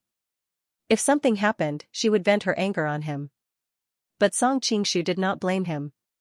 Linen City was so big that Qin Yuliang could arrange everything in such a short time and search 1/5 of the area, which was already very rare. Send more people around Bamboo Pole Alley to have a try. Song Qingshu pointed to a place on the map and ordered. Yes. Qin Yuliang did not ask why and where to search. After all, these days, Song Qingshu had become almost omnipotent in his heart. Since he said so, he must have his reasons. Looking at the sound of Qin Yuliang and Lin Pingzhi leaving, Song Qingshu could not help but pinch his forehead. In fact, he did not have much hope for Bamboo Pole Alley. After all, Luo Bing was lost there, but it did not mean that those people were hiding nearby. Ying, if they dare to touch even a single strand of your hair, I will make sure that the entire loyal army is buried with you. Song Qingshu's eyes flashed with a vicious light as he spoke. At this time, in a house in Linen City, Ren Ying and Yu Lingshan were locked in a room with the windows sealed. Speaking of the two women, one righteous and the other evil, and because they were rivals in love, the relationship between them was not very good. In particular, when Ren Ying saw Yu Lingshan, she could not help but think of the time when Ling Huchong poured out his love for her junior sister to her in Green Bamboo Alley, and her heart was sour. Yu Lingshan thought that Ling Huchong was driven out by his father because he was greedy for Ren Ying's beauty, so the two women did not like each other. However, Ren Ying was graceful and magnanimous, and Yu Lingshan was also a kind woman, so she did not show her disgust on her face. On the surface, she could still maintain etiquette and politeness. Especially at this time, when they were both in trouble, looking at the acquaintance in front of them, there was a sense of closeness. Miss Ren, who do you think these people are? Yu Lingshan crossed her arms, and there was a faint tremble in her voice. After all, Ren Ying was the holy maiden of Sun Moon sect, and she had seen more storms and waves than Yu Lingshan. At this time, she was very calm. I don't know, but I think it's Chong. Glancing at Yu Lingshan, she swallowed the word brother and changed her words. I think it's your senior brother's rival. Ah? That senior brother is dead drunk and has no strength to resist at all. Will he be in danger now? Yu Lingshan was anxious. Ren Ying shook her head. Just now, they obviously caught Ling Huchong, but in the end, they only caught the two of us. From their tone, it seems that they are threatening him to do something, so you don't have to worry, Miss Yu. In a short time, whether it is us or your senior brother, we will not be in danger. Hearing her calm tone, Yu Lingshan seemed to be infected and gradually calmed down. She could not help but say, Miss Ren, aren't you afraid at all? Ren Ying smiled faintly. Because I know that someone will come back to save me. When she said this, it was unknown who she was thinking of, but her expression was extremely complicated. That's true. Yu Lingshan nodded. Brother Chong likes you so much, he will definitely risk his life to save you. Ren Ying frowned, thinking that Brother Chong clearly likes you so much, but in the end, she opened her mouth and said nothing. Yu Lingshan suddenly frowned. I don't know if Shaolin can find this place, but even if he does, he is no match for these people. Ren Ying was about to comfort her, but Yu Lingshan seemed to remember something, and the dejection on her face was swept away. Right, there is also Brother Song. Brother Song is very skilled in martial arts, there is nothing in this world that he cannot do. He will definitely come to save us. Hearing her mention Song Qingshu, Ren Ying had a strange expression on her face, but in the end, she still agreed with her words. If there was really someone who could save them, it would definitely not be Lin Pingzhi, nor would it be Ling Huchong. It would most likely be that man. Yu Lingshan suddenly remembered what happened at the banquet just now, and secretly looked at Ren Ying's expression. After hesitating for a while, she tentatively asked, Miss Ren, Brother Chong likes you so much, and because of you, he was not accepted by the righteous path. Why did you marry Brother Song in the end? Although she had received a lot of kindness from Song Qingshu over the years, she and Ling Huchong were childhood friends. Not only did she treat him as her brother, but she also had a hazy layer of feelings for him. In addition, she had always been clear about love and hate, and she was not that calculative. In her heart, she felt that it was unfair for Ling Huchong, so she directly said it. Ren Ying's expression darkened. Too many things have happened in this period of time, and I don't know what to say. I can only blame fate for playing tricks on people. What do you mean by fate playing tricks on people? I think there must be a misunderstanding between you and eldest senior brother, Yu Lingshan said with a frown. In my opinion, why don't you open up and find Brother Song together? With Brother Song's character, he might choose to help you. Song Qingshu's character? Ren Yingying's expression was strange, and she glanced at Yu Lingshan unhappily. She thought to herself, you haven't seen his demonic side. If he had the intention to do something to you, do you think you and Lin Pingji could still be together so happily? Seeing that Yu Lingshan still wanted to say something, Ren Yingying felt a wave of annoyance. Comparing the two's experiences, she somewhat hated the other's carefree appearance. She couldn't help but coldly say, why do you have to pretend to be a good person here? Ling Hu. Chong clearly likes you. I don't believe that you can't feel it. Yu Lingshan opened her mouth, but found that she didn't know how to refute. After all, she wasn't blind. How could she not see Ling Hu Chong's affection for her? Ren Yingying said the words that had been bottled up in her heart for a long time, and she felt a lot more relaxed. However, as soon as the words left her mouth, she felt a little regretful. In this way, how was she different from those stupid women who were jealous of a man? At this moment, the door was opened from the outside, and the leader of the men in black from before walked in. His gaze swept over the two women, and then he waved his hand. There were already subordinates who ran up to Yu Lingshan, wanting to take her away. Yu Lingshan couldn't help but exclaim. A few burly men were taking her away in the middle of the night. No matter how she looked at it, it didn't seem like anything good was going to happen. Thinking of some of the possible scenarios, her small face became pale. Ren Yingying hurriedly ran in front of Yu Lingshan, and opened her arms to protect her. What are you doing? Although she didn't like them very much in her heart, she couldn't sit back and watch them in danger. The man in black also couldn't help laughing. Oh, Miss Ren, as far as I know, Miss Yu of the Huashan sect used to be your rival in love. If something happens to her, shouldn't you be happy? Ren Yingying's face turned cold, and she said coldly, I don't understand what you are talking about. I am Song Qingshu's wife. Unless Miss Yu also likes my husband, how could she become my rival in love? Although she couldn't wait to cancel this engagement not long ago, she was not stupid. Now, at this critical moment, she naturally had to make good use of this relationship. After all, in these years, Song Qingshu's martial arts had shaken the world, and his power had also dominated a region. Now, he had also become the Prince of Qi conferred by the Kingdom of Song. Deliberately reminding the other party of her identity was to make him hesitate to take action. The leader of the men in black sneered, you don't have to use the name of Song to suppress me. To tell you the truth, Song is our #1 enemy. This time, we came to Linen for him. Ren Yingying was shocked. Only then did she realize that her and Yu Lingshan's previous speculation were all wrong. Take her away. The leader of the men in black was too lazy to talk nonsense with her, and directly turned to leave. Several men pushed Ren Yingying away, picked up Yu Lingshan, and walked out. Now that Ren Yingying's internal force was sealed, there was no way for her to save Yu Lingshan. She could only helplessly knock on the door from behind. Thinking of the violence that Yu Lingshan was likely to encounter, 2 lines of tears flowed down her cheeks, and her lips were almost bleeding from biting her teeth. Song, why haven't you come yet? Now the situation was so serious that even a political struggle could be considered as a result. In fact, Ren Yingying and Yu Lingshan had misunderstood.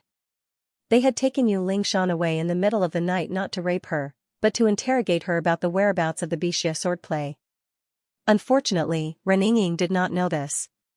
She leaned against the wall weakly and slid down. Her mind was in a mess, filled with worry and fear. Suddenly, she was shocked. Why did she think of Song Qingshu at this time and not Brother Chong? Realizing this, she was stunned, and the look in her eyes became more and more complicated. While she was in a daze, a noise suddenly came from outside the door. Young master, you can't go in. Get lost then. The door was knocked open from the outside, and a young man reeking of alcohol staggered in. Ren Yingying subconsciously looked up and saw that he was dressed strangely. He was neither as elegant as a young master of an aristocratic family, nor as natural as a nomad. Instead, he looked more like a bandit who had become a bandit. While she was sizing him up, he was also sizing her up. The young man saw that although the woman in front of him was in prison, it didn't affect her peerlessly beautiful appearance, especially her snow-white skin that faintly revealed a trace of redness. It made him want to pounce on her and take a bite. Noticing the lascivious look in his eyes, Ren Yingying frowned and showed a trace of disgust. However, in the young man's eyes, she looked shy and couldn't help but be moved. Everyone in the martial arts world says that the Sun Moon Sect's Miss Ren is an outstanding beauty and is incomparably beautiful. Today, I see that you are indeed extraordinary. Ren Yingying's expression turned cold. Since you know who I am, you still dare to be so rude. Aren't you afraid that one day, the Sun Moon Sect will dig out your heart, break your hand, and throw you off Blackwood Cliff? She had been the holy nun of the Sun Moon Sect since she was a child, so when she spoke, there was an inviolable dignity in her tone. The young man was intimidated by her aura and subconsciously took 2 steps back. However, he soon realized that he was scared off by a woman and became even angrier. Others might be afraid of the Sun Moon Sect, but I'm not. You're the young lady of the Sun Moon Sect, and I'm the young general of the Loyal Army. We're a perfect match, ha ha ha. Turned out he was the Loyal Army's junior general Zhang Hongfan, who was captured by Song Qingshu in Yangzhou. Later on, because Song Qingshu was poisoned by the golden ripple flower, Yangzhou was thrown into chaos, and he took advantage of the chaos to escape. Hearing him reveal his identity, the 2 attendants behind him immediately panicked. Young master. What are you afraid of? Zhang Hongfan interrupted the 2 of them. So what if she knows my identity? Do you think she can escape? The 2 attendants looked at each other in dismay, not daring to continue persuading him. However, they could see the disapproval in each other's eyes. Miss Ren, allow me to introduce myself. I am the young general of the Loyal Army, Zhang Hongfan. Nice to meet you. Zhang Hongfan walked up to Ren Yingying and smiled. I'm not at all lucky to meet you. Ren Yingying replied coldly, not giving him any face at all. She secretly searched for information about him. She had heard of the Loyal Army before, and knew that they were active in the Debi Mountains. Although they were called the Loyal Army, they were actually not much different from mountain bandits. The Loyal Army and the Sun Moon Church have always minded their own business, but they've actually attacked me this time. It looks like they're really after Song Qingshu. Ren Yingying frowned. Zhang Hongfan was not angry at the other party's rebuff. Instead, he became even more excited. You have character. I like roses with thorns. Ren Yingying's heart instantly jumped. The Loyal Army's junior general Zhang Hongfan was a relatively famous figure in Jianghu. He was very good at leading troops in battle, but he was arrogant, and famous for his lust. It was not good to be in the same room with him at this time. Although she was a little afraid, Ren Yingying did not show it. She knew that the weaker she was, the more arrogant she would be. She forced herself to calm down and said, Junior General, please conduct yourself with dignity. You will affect the friendship between the Loyal Army and the Sun Moon Church. Because she knew that the Loyal Army was here for Song Qingshu, she wisely did not mention his name this time. What kind of *T friendship does the Loyalty Army have with the Sun Moon Sect? Zhang Hongfan sneered. Song Qingshu is our #1 enemy, and the Sun Moon Sect has a marriage alliance with Song Qingshu. You're also the Loyalty Army's enemy. Then what do you want? Ren Yingying's phoenix eyes were filled with anger as she glared at him. Ren Yingying had been the saintess for a long time, so her glare was full of dignity. Even though Zhang Hongfan was prepared, he could not help but shiver. You don't have to glare at me. I'm not a disciple of the Sun Moon Church who will kneel and beg for mercy when you look at me. As for what I want. Zhang Hongfan paused and deliberately moved in front of Ren Yingying, a man and a woman alone in the middle of the night.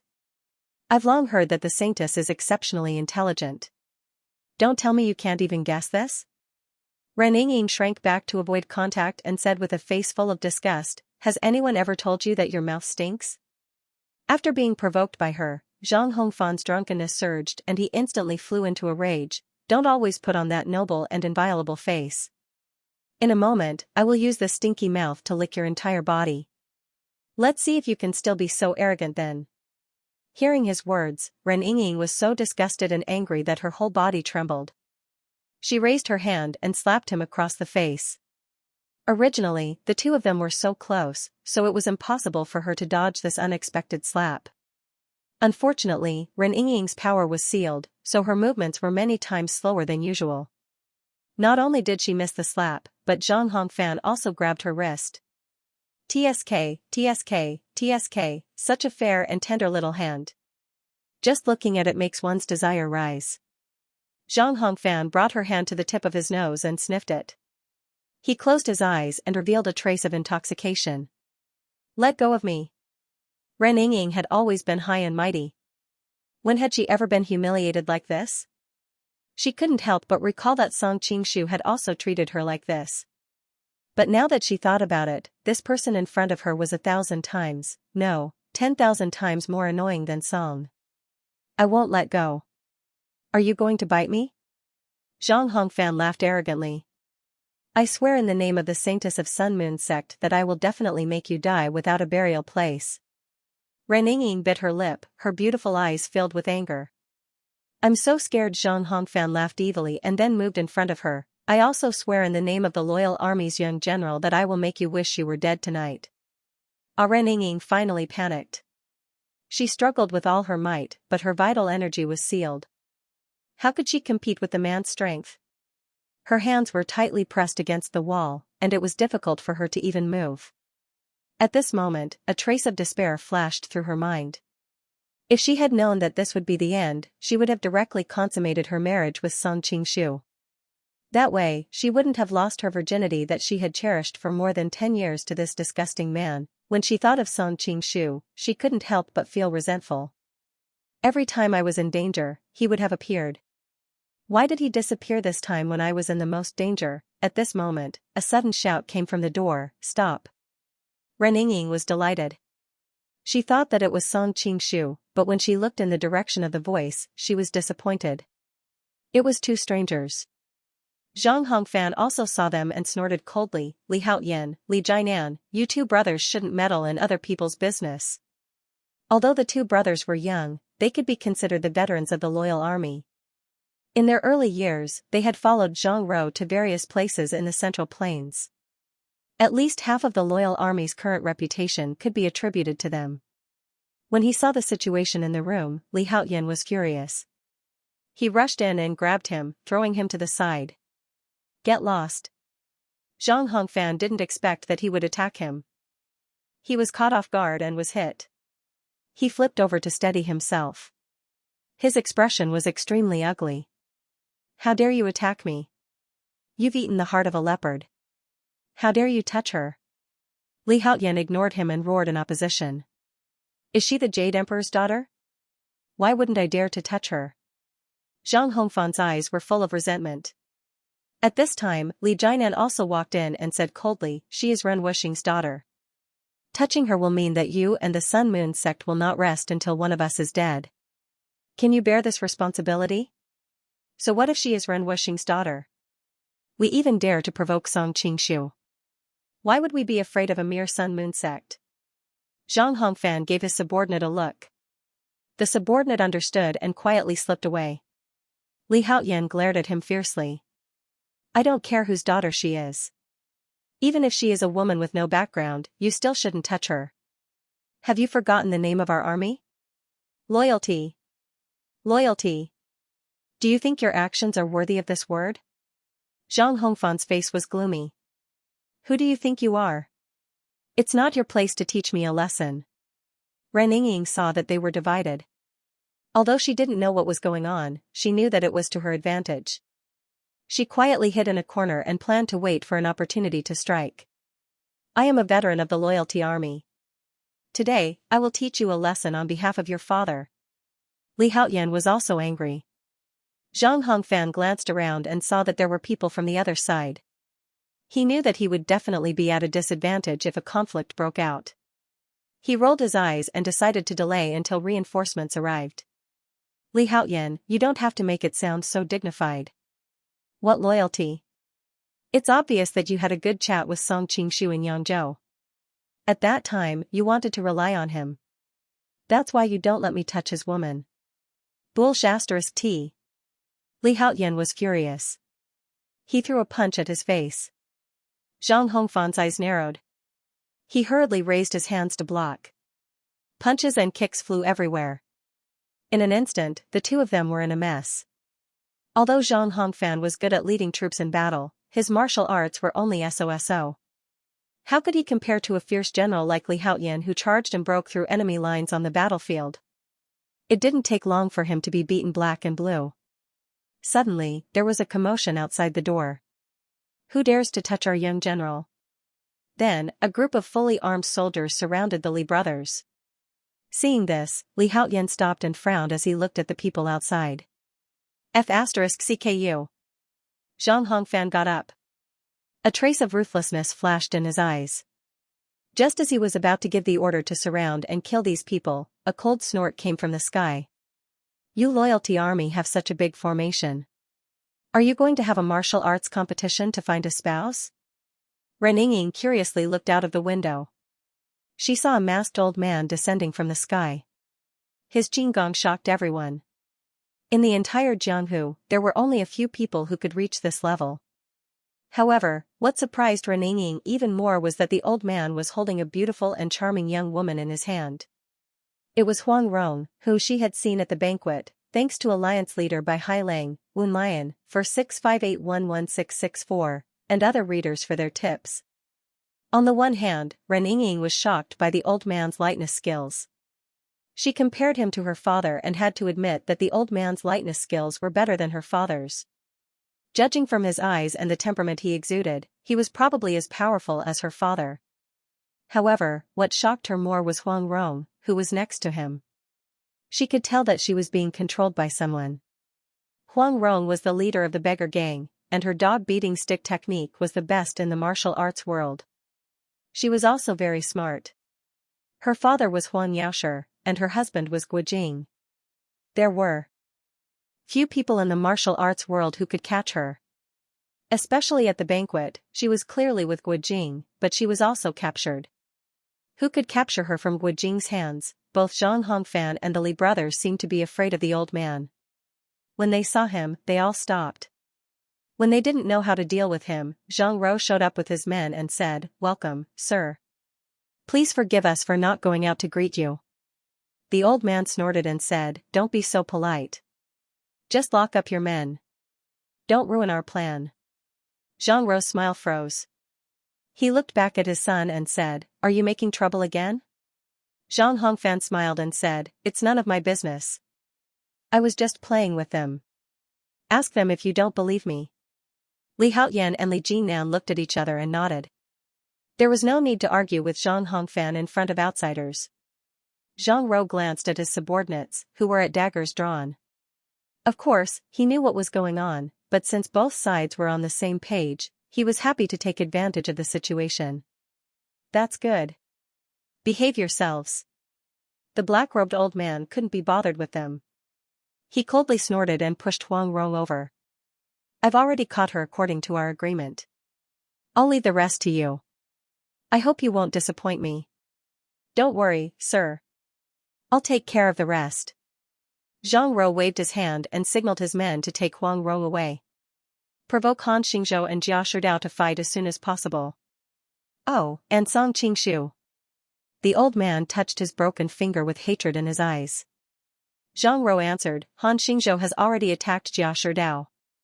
Now that Huang Rong is here, I'm afraid Jia Shidao will fight back." Not far away, Ren Yingying was shocked. What a vicious plan. Unfortunately, she couldn't inform Song Qingshu and the others. Noticing the black-robed old man's severed finger, Ren Yingying was curious. "I've only heard of the nine-fingered godly beggar Hong Qigong in Jianghu, but this person is obviously not Hong Qigong. I wonder who he is." The masked old man in black was obviously very satisfied with Zhang Rou's answer. He nodded and used his Qinggong to float away. Zhang Rou glanced at her son and the Li brothers. She didn't say anything and left with her men to arrange the plan. Zhang Hongfan glanced at Ren Yingying greedily. Unfortunately, the Li brothers were protecting her. After hesitating for a while, he gave up. After all, he would be scolded by his father if he fought with the two brothers at this critical moment. Although Ren Yingying was gone, he had Huang Rong, who was equally outstanding. From a certain point of view, Huang Rong was even more famous than Ren Yingying. Although the two of them were beautiful, Huang Rong had the unique charm of a young married woman, especially her slightly bulging belly. It was obvious that she was pregnant. He had played with so many women, but he had never played with a pregnant woman, especially such a beautiful one. The more he thought about it, the more excited he became. His feelings for Ren Yingying faded. Zhang Hongfan glanced at the Li brothers coldly and said, "I'll do you a favor today." Humph. Then he walked to the hut where Huang Rong was locked up. The Li brothers turned around and said to Ren Yingying, "Miss Ren, are you okay?" "I'm fine. Thank you, warriors." Ren Yingying didn't know why the brothers wanted to help her, but she didn't have time to think about it. She pointed anxiously in the direction that Zhang Hongfan disappeared and said, "Hurry up and save Madame Gua." The Li brothers looked in that direction and were instantly enraged. They left 2 men behind to protect Ren Yingying and immediately rushed over there. "Beauty, I'll take care of you tonight." Zhang Hongfan stretched out his hand and leaned toward Huang Rong. Huang Rong's expression changed. She was thinking about how to escape when the Li brothers arrived and slapped his hand away. Gu Jing and Huang Rong are righteous. They protected Xianxia all these years and saved countless Han people. How could you be so heartless as to hurt her? Li Haoyan pointed at him and scolded. His plans were ruined one after another. The fire in Zhang Hongfan's lower abdomen turned into a belly full of evil anger. "I've already given you 2 face with Miss Ren. Don't go too far. This isn't about face. It's about justice." Li Jinan also stood up. "If you're not satisfied, you can ask the chief to come out and judge.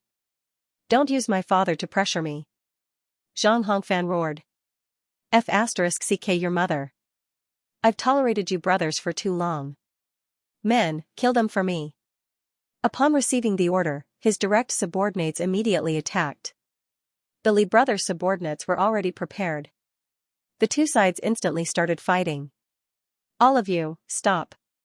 At this moment, Zhang Ro returned. Looking at the chaotic scene in front of her, she trembled with anger. "This is outrageous." Zhang Hongfan rushed to say, "Father, it's them, shut up." Zhang Ro fiercely glared at them. "I already know what happened. It's all because of your nonsense. From now on, you will follow me. Without my permission, you are not allowed to take even half a step away from me." After saying this, she went to the Li brothers and cupped her hands. "My son is mischievous. I hope that the 2 of you will not lower yourself to his level on account of his youth and ignorance." We don't dare, we don't dare."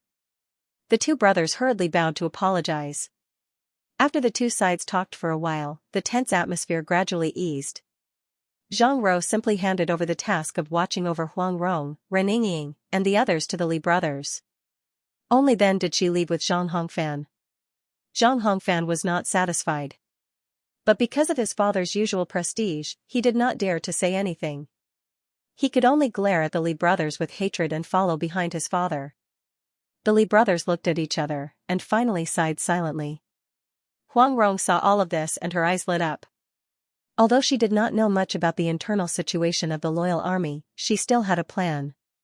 "Many thanks to the 2 heroes for saving us."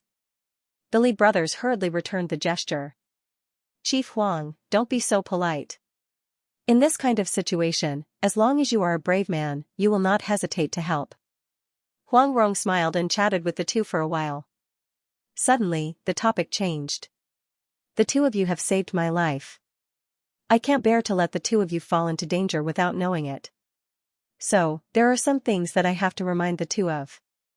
The Li brothers looked at each other and cupped their hands to Huang Rong. "I hope Chief Huang can give us some pointers." Huang Rong laughed lightly. "I don't dare to give you pointers. But have the 2 of you thought about how your first master will think of you after offending your young master?" Li Haoyan frowned. "The first master is different from the young master." Huang Rong shook her head. "The 2 of you should know the principle of not being close to each other. No matter how much of a scoundrel Zhang Hongfan is, he is still your first master's biological son. Moreover, from what I know, besides being arrogant and lustful, he is also quite capable. Zhang Ro will definitely treat him as her successor. Right now, there is war everywhere. If something happens to Zhang Ro, will the 2 of you have a good time after Zhang Hongfan succeeds? Even if Zhang Ro dies of old age, the 2 of you are only a few years older than Zhang Hongfan. At that time, you will be in the prime of your life. Do you think he will feel at ease leaving you behind to threaten his biological son's position?" Li Haoyan's expression changed. In fact, the 2 of them had already sensed what Huang Rong had said. They had just avoided thinking about it too deeply. Li Jiannan, who was standing to the side, was a bit more shrewd. He couldn't help but laugh. I have long heard that Chief Huang is a female zhuge. Today, I see that you are indeed worthy of your reputation. With just a few words, you have sowed discord between us brothers and the first master. Huang Rong smiled lightly. I don't deny that I have a motive to sow discord, but what I said is also the truth. If the two of you don't believe me, you can secretly follow them.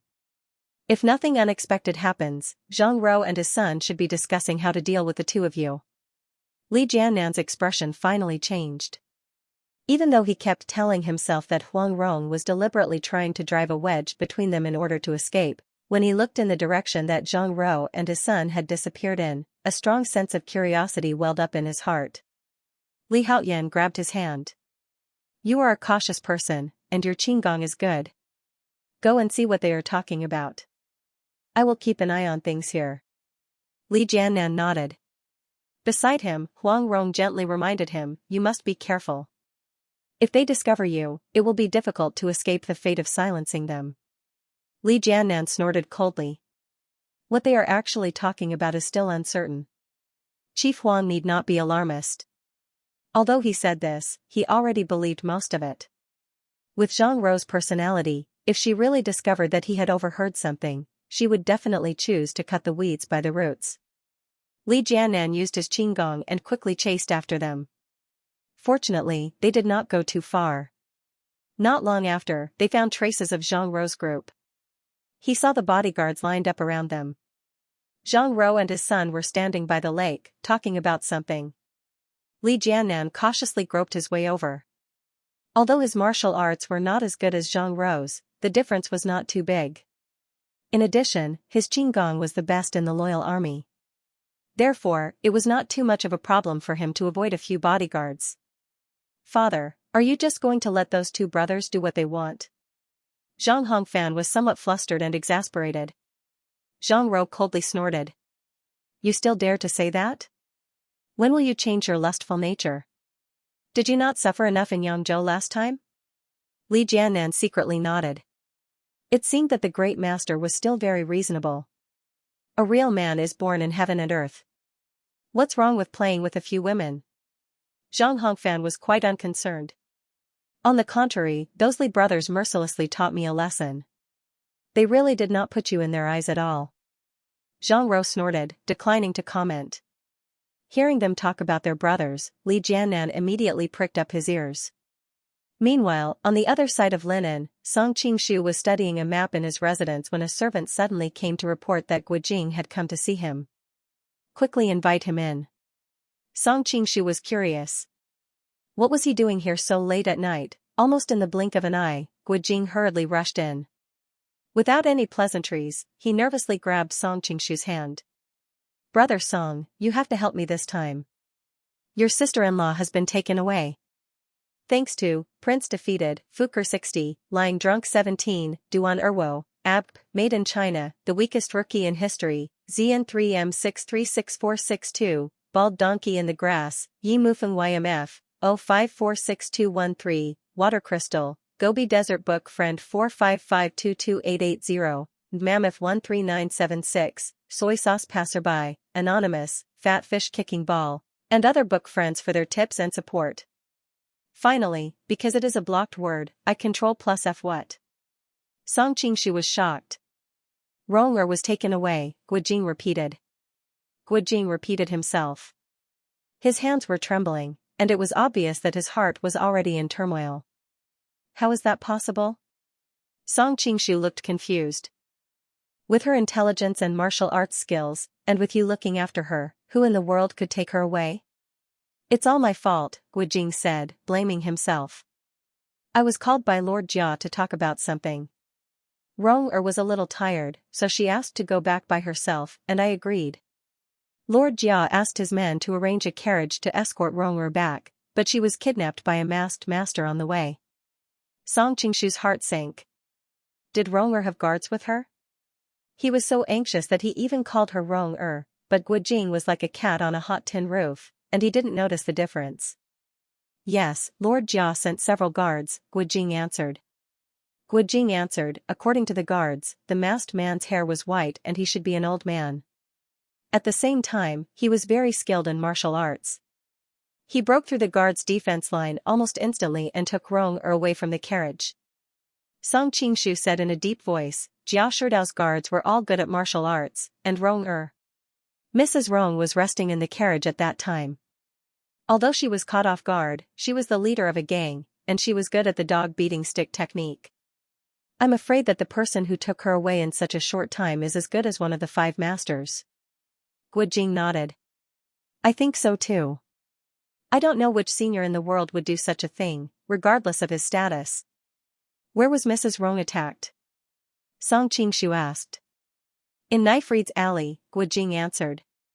The guards of the Jia mansion chased after her for a while, but the person's lightness skill was too good, and they soon lost track of him. Oh, which direction did they chase after her? Song Qingshu pushed the map in front of Guojing. Suddenly, he felt that he had vaguely grasped something, but he couldn't remember it. In this direction, they chased for about a mile, and then they lost track of him. Guojing gestured on the map and suddenly realized something. Hey, brother Song, why aren't you sleeping? Why are you studying the map? Song Qingshu bitterly smiled, not only sister-in-law, even Ying was kidnapped. Sister-in-law is also in trouble? Guojing now recalled that when he entered the room, everyone in the palace had a serious expression on their faces and seemed to be in a hurry. He could not help but understand. Yeah, I'm also trying to track down her whereabouts, but unfortunately, I haven't found anything. Song Qingshu patted his head, obviously blaming himself. Guojing hesitated for a moment and said, could it be Lord Jia who did it? Why would you think that? Song Qingshu looked at him in confusion. Guojing took out a letter from his bosom and said, the reason why I came to find you is because I received a secret letter. It warned me to give up the contest for the martial selection, or else Rong-er would be in danger. I guessed that the person with such a motive was none other than Lord Han and the others, and so on and so forth. The person who attacked sister-in-law was most likely Lord Jia. Song Qingshu shook his head and said, I don't think so. I think someone deliberately provoked the fight between the two groups so that they could benefit from it. I will inform Lord Han, and you can also pass my analysis to Lord Jia. I will try my best, but Lord Jia has begun to suspect Lord Han, Guojing bitterly smiled. Song Qingshu was silent. Jia Shidao and Han Xingzhou were very cunning, so they might have known something was wrong. However, they were both experienced in politics, and they would certainly take the opportunity to attack each other when they finally had something on them. However, once the opportunity was opened, they might not be able to stop it if they wanted to. On the other side, Li Jiannan was still eavesdropping. He heard Zhang Hongfan say, from the beginning, the two of them opposed this plan.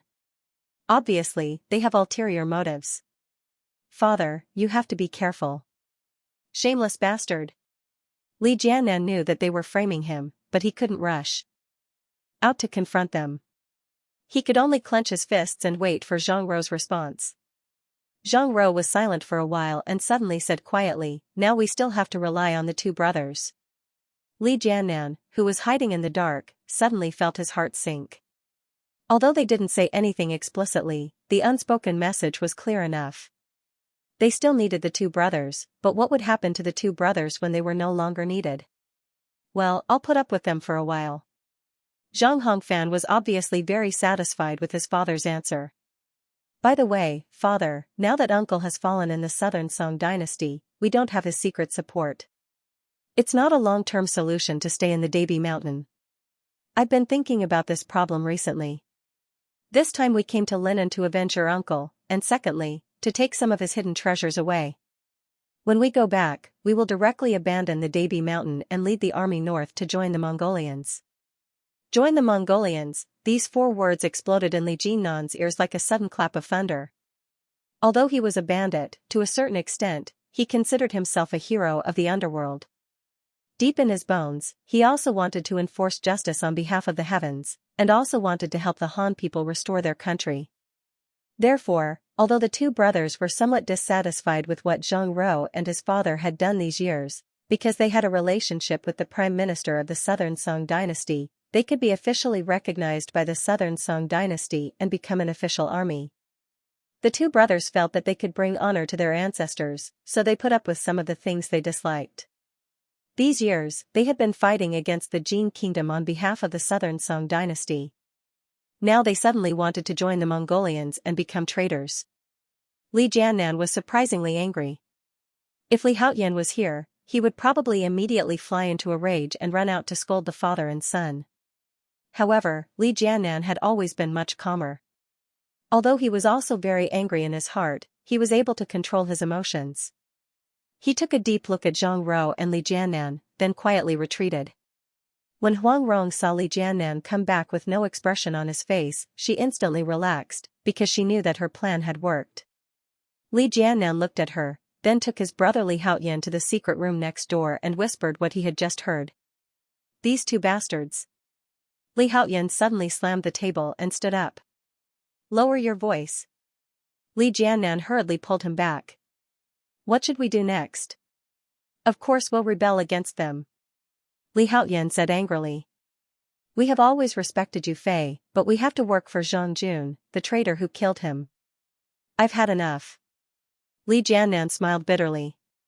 "My mother's biggest wish in her life was that we would no longer be bandits that everyone despised. She wanted us to have an honorable identity. If we worked for Zhang Jun, we would at least have the status of an official soldier. That would fulfill her wish." Li Haoyan also fell silent. After a long time, he said, "We have Zhang Jun's mark on us. I'm afraid that neither Han Xingzhou nor Jia Shidao will accept us. Even if they accept us, I'm afraid that with our backgrounds, we will never be promoted. Do we really have to go to the Jin kingdom or the Qin kingdom?" Li Jiannan laughed. "Did you forget that we have another place to go?" "Where?" Li Haoyan asked hurriedly. "Shandong." Li Jiannan quietly looked around, then dipped his finger in tea and wrote 2 words on the table. "Join the Golden Snake King Song Qingshu?" Li Haoyan frowned. "He's just a big bandit leader. How will he explain it to my mother?" Li Jiannan shook his head. "He's not the Golden Snake King anymore. He's the King of Qi, who was appointed by the Southern Song Emperor. We will have an official identity if we follow him." Li Haoyan slapped his thigh. "That's great. I thought he was good when we were in Yangzhou. If we want to join him, we can't go empty-handed. We have to at least make a contribution. If he doesn't look down on us, it will be hard for us to survive in the Qi mansion," Li Jiannan analyzed. Li Haoyan looked in the direction of Ren Yingying and said, "That's right. We can make a contribution here." Li Jiannan added, "Not just Miss Ren. I heard that Song Qingshu is good friends with Guo Jing and Huang Rong. If we don't help them, he might blame us in the future." Li Haoyan nodded and said, "And that Miss Yu from the Huashan sect?" According to the information, she happened to be living in the Qi mansion. Obviously, the two have a special relationship. Li Jiannan frowned and said, "So many women. Why do I feel like he's as lecherous as Zhang Hongfan?" Li Haoyan laughed and said, "He's a great hero. Beautiful women love heroes. He's different from Zhang Hongfan, who only knows how to use force. But with our strength, we might not be able to save them safely." Li Jiannan said with a headache, "Once Zhang Rou comes to her senses, the two of us will die a horrible death. Why don't we discuss it with Huang Rong?" Li Haoyan suggested, "Rumor has it that she's known as the female Zhuge Liang. She will definitely think of a way." Li Jiannan's eyes lit up and said, "How could I forget about her?" The two brothers quickly ran to Huang Rong's room. After listening to their conversation, Huang Rong was secretly happy. She couldn't help but laugh and say, "Why are you two so muddle-headed? Must you personally deliver us to him to be considered a contribution? You should know that Song Qingshu is probably going crazy. If you two go and inform him when he has no clue, wouldn't it be easy for him to save us with his ability? When the time comes, it will also be a great contribution." Although the two brothers didn't mention anything about a contribution, how could the wise Huang Rong not see through their thoughts? With just a few words, she solved the two's problem.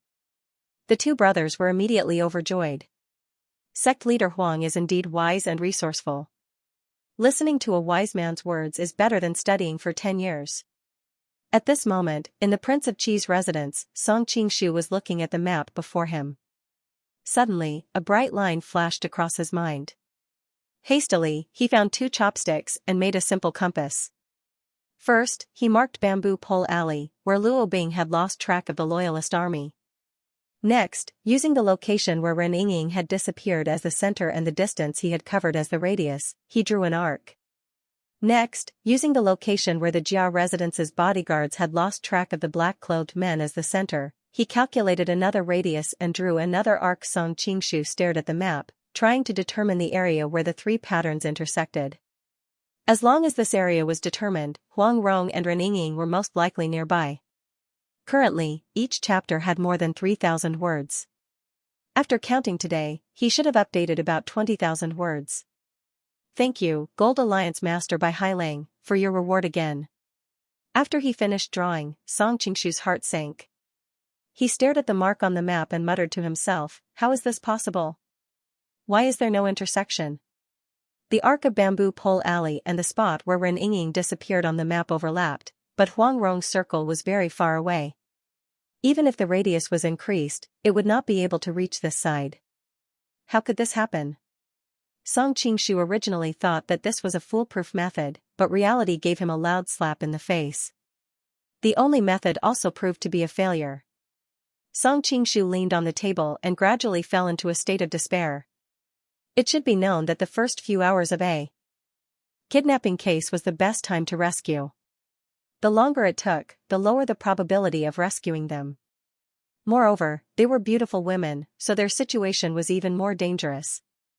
At this time, a pair of gentle hands rested on his shoulders and gently massaged him. Song Qingshu looked up and saw that it was Qin Yuanyuan. Sister Luo Bing was going to come over, but I saw that she was too tired, so I let her rest first. Qin Yuanyuan smiled gently and replied softly. Song Qingshu nodded and said in a hoarse voice, is it not going well? Qin Yuanyuan was best at understanding men's thoughts and emotions, so she was very sensitive to his frustration. Song Qingshu hugged her waist and buried his face in her soft belly. I've tried my best, but I still can't find their whereabouts. Now I have no other way. Previously, Song Qingshu was high-spirited in front of her, but today he seemed particularly weak. Not only did Qin Yuanyuan not dislike him, but she also felt that this man was real. In the past, he always made her feel illusory and unfathomable, but now he poked at the softest part of her heart. You must love Miss Ren very much. Qin Yuanyuan gently stroked his hair, and there was a trace of envy in her tone. Not only that, I also like Huang Rong very much. Song Qingshu added in his heart. Their relationship was too unethical. For the sake of Huang Rong's reputation, he couldn't tell a third person, not even the women around him. He couldn't bear to part with either Huang Rong or Ren Yingying, so his feelings for Huang Rong were understandable. Ren Yingying, on the other hand, was different. Although the two of them were now enemies and lovers, and nothing had really happened, Song Qingshu had known her for a long time. He knew everything about her and Ling Huchong. Just like how Ling Huchong had poured out his love for Ren Yingying in Green Bamboo Alley, causing Ren Yingying to unknowingly fall in love with him, Song Qingshu had also seen what had happened between the two of them, and was unable to extricate himself from falling in love with that outwardly proud but inwardly gentle and magnanimous young girl.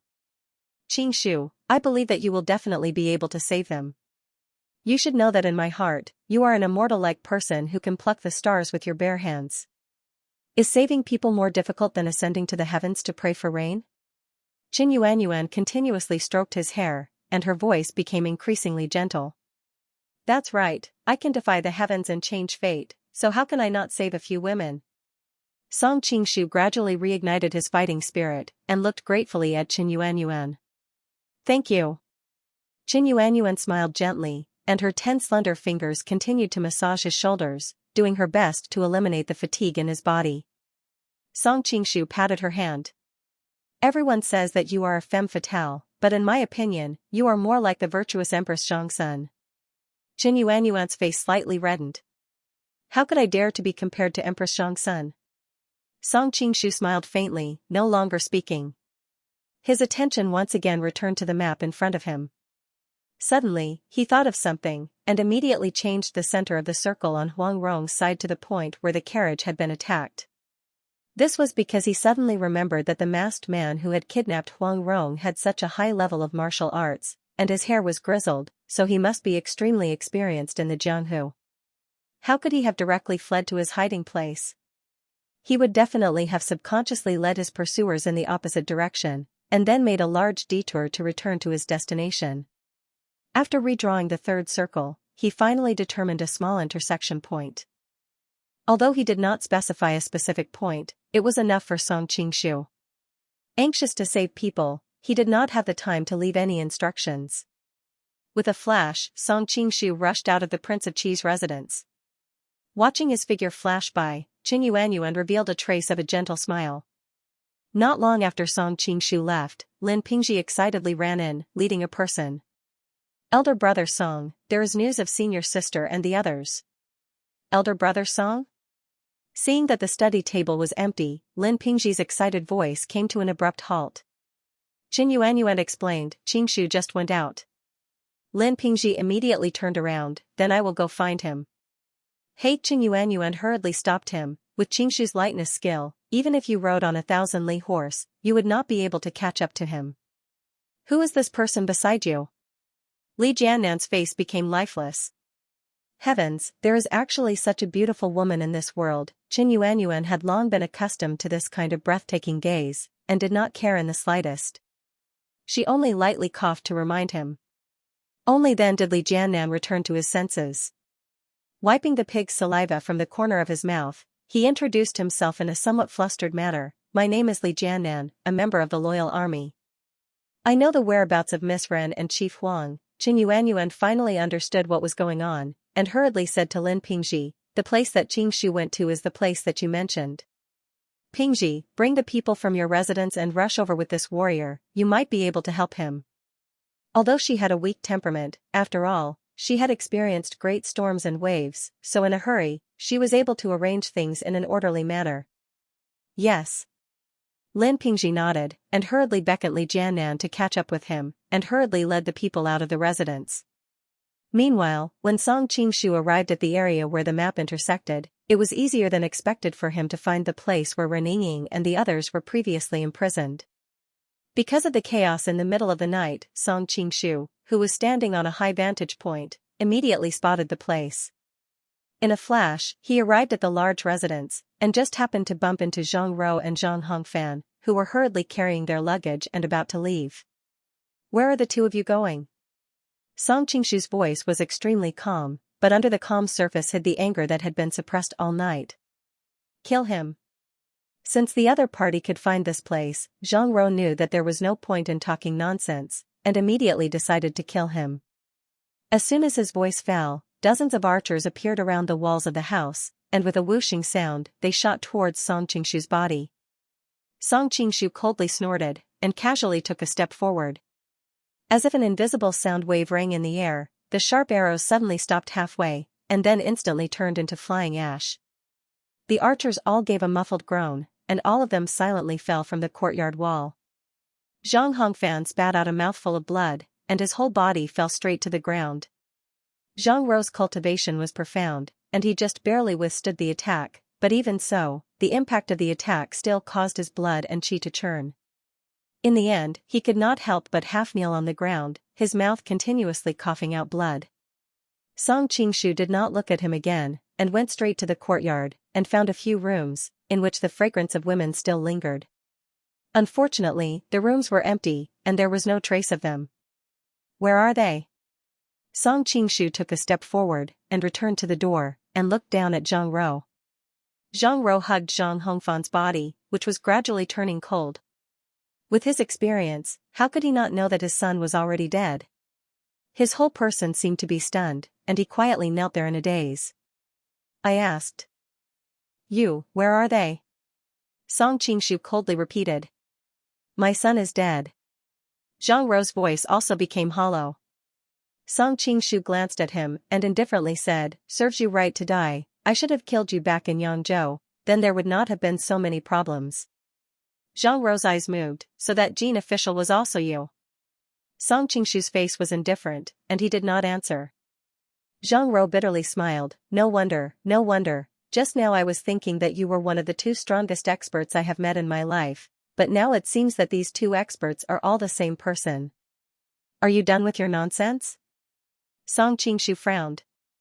Zhang Rou slowly said, everyone says that the Golden Snake King's martial arts are unparalleled in the martial arts world, but at first I did not believe it.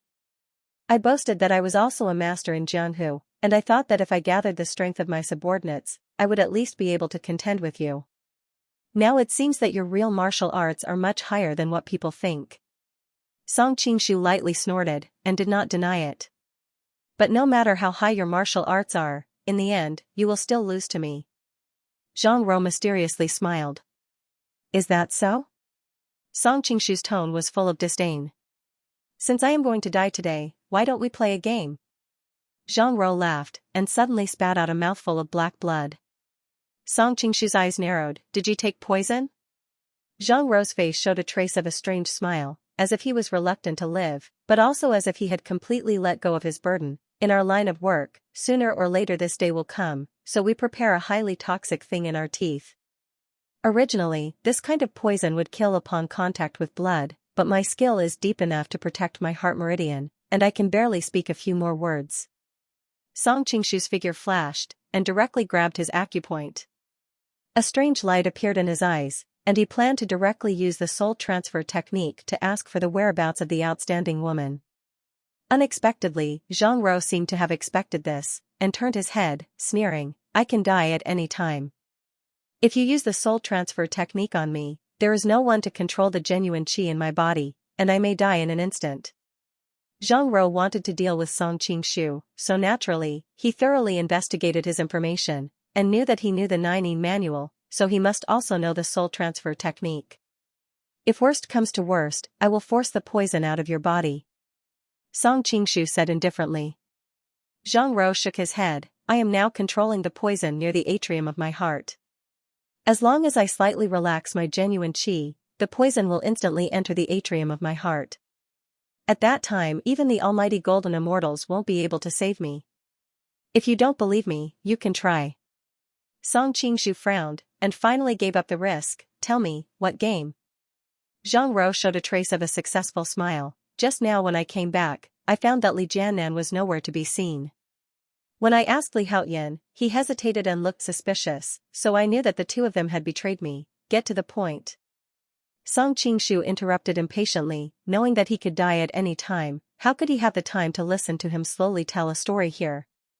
Zhang Rou did not mind. Later, I immediately ordered people to transfer Miss Ren, Master Huang, and Miss Yu to 3 different directions. I asked them to wait for me at the agreed place, and if they did not see me in an hour, they would kill them. Now that I think about it, an hour is almost up. Ha ha ha. Song Qingshu's heart sank.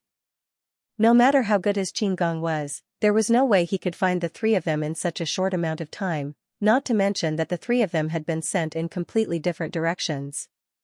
But I can give you a chance. Zhang Rou paused, revealing a smug smile. I've said before, I want to play a game with you. As expected of a feudal lord. I have to say, you've really stumped me. Song Qingshu gave her a thumbs up. Tell me, what game? Don't worry, I'll tell you where each of them is hiding. Zhang Rou's smug expression became even more obvious. Song Qingshu snorted coldly. Would you be so kind? Of course I'm not that kind. Zhang Rou put away her smile and looked up at the sky. The time I've agreed on with my subordinates is almost up, and the 3 of them are in completely different directions. No matter how good your qigong is, you can only save one of them. Song Qingshu's heart sank to the bottom. He didn't think that he would actually encounter the melodramatic plots of those television dramas in his previous life. His current cultivation level was unparalleled in the entire world, but he still couldn't go against time and space. Song Qingshu frowned. He had a feeling that things were not as simple as they seemed. He stared closely into Zhang Rou's eyes. Why don't you just kill them? Or are you going to randomly point out a few places to mislead me? I don't believe that you would be so kind as to tell me where they are hiding. Zhang Rou sneered. What's the point of that? I'm giving you a chance to save them on purpose. This way, you'll be in even more pain afterwards, trapped in the pain of saving one person but giving up on the other 2. Furthermore, if you save your sweetheart, Huang Rong and Yu Lingshan will definitely die. When that happens, Guijing and the Huashan sect will definitely not let you go. But if you choose to save Huang Rong or Yu Lingshan, you're destined to give up on your sweetheart. Wow, just thinking about that scene, I'll probably wake up laughing in the underworld. You're really ruthless. Song Qingshu was silent for a moment, then said, "Tell me where they're hiding."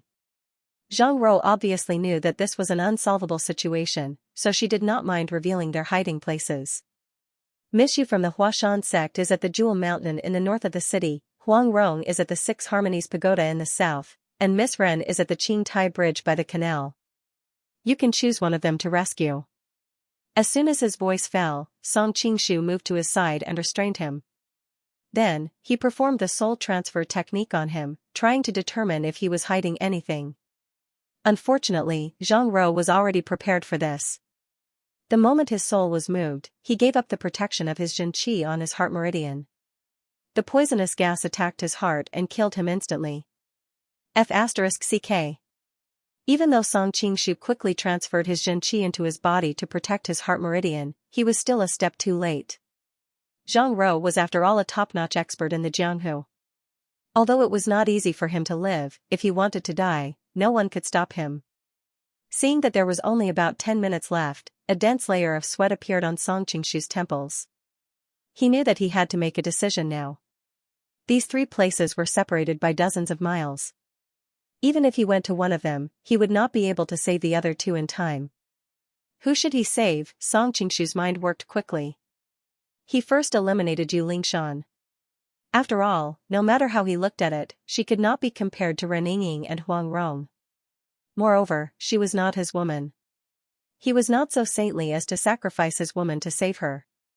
However, it was difficult to choose between Ren Yingying and Huang Rong. Ren Yingying was his wife in name, but in her heart, she had always loved Ling Huchong. Too many things had happened between him and Huang Rong. In reality, their relationship was much closer than Ren Yingying's, but she was someone else's wife. Song Qingshu had not felt this way for a long time. He knew that no matter who he chose to save, he would be filled with regret for the rest of his life. He had to admit that Zhang Rou's plan before her death was very successful. Now, he was already in great pain. I wonder whose child is in Ronger's stomach. A thought flashed through Song Qingshu's mind. He became even more agitated. He knew that if he continued to hesitate, he might not even be able to save a single person. It's time to make a decision. Song Qingshu took a deep breath, and the tip of his feet slowly moved in a certain direction. Just as he was about to run in that direction, a bright light flashed through his mind. Song Qingshu instantly stopped moving. No, Zhang Rou does not know about the relationship between Huang Rong and me, and he does not know that the relationship between Ren Yingying and me is only in name. From his perspective, the person I would most likely save is my wife, Ren Yingying. Would he be willing to see us reunite as husband and wife? Even though that might incur the wrath of Guijing and the Huashan sect, compared to saving my wife, the loss is more than bearable. Zhang Rou put in so much effort to come up with this evil plan before his death, how could he not have foreseen this situation? Song Qingshu's thoughts became clearer. Therefore, if I go to Qing Tai Bridge, I will definitely not be able to find Ren Yingying. However, Song Qingshu did not doubt the authenticity of these few locations. Only when he knew the answer but made the wrong choice would he feel more pain and regret. Wait, make me feel more pain? Song Qingshu's heart skipped a beat. How is it worse than giving up two to save one person than not being able to save one? If I were him, I would definitely hide all three women at the same location. That way, there is a 2/3 chance that I will not be able to save any of them.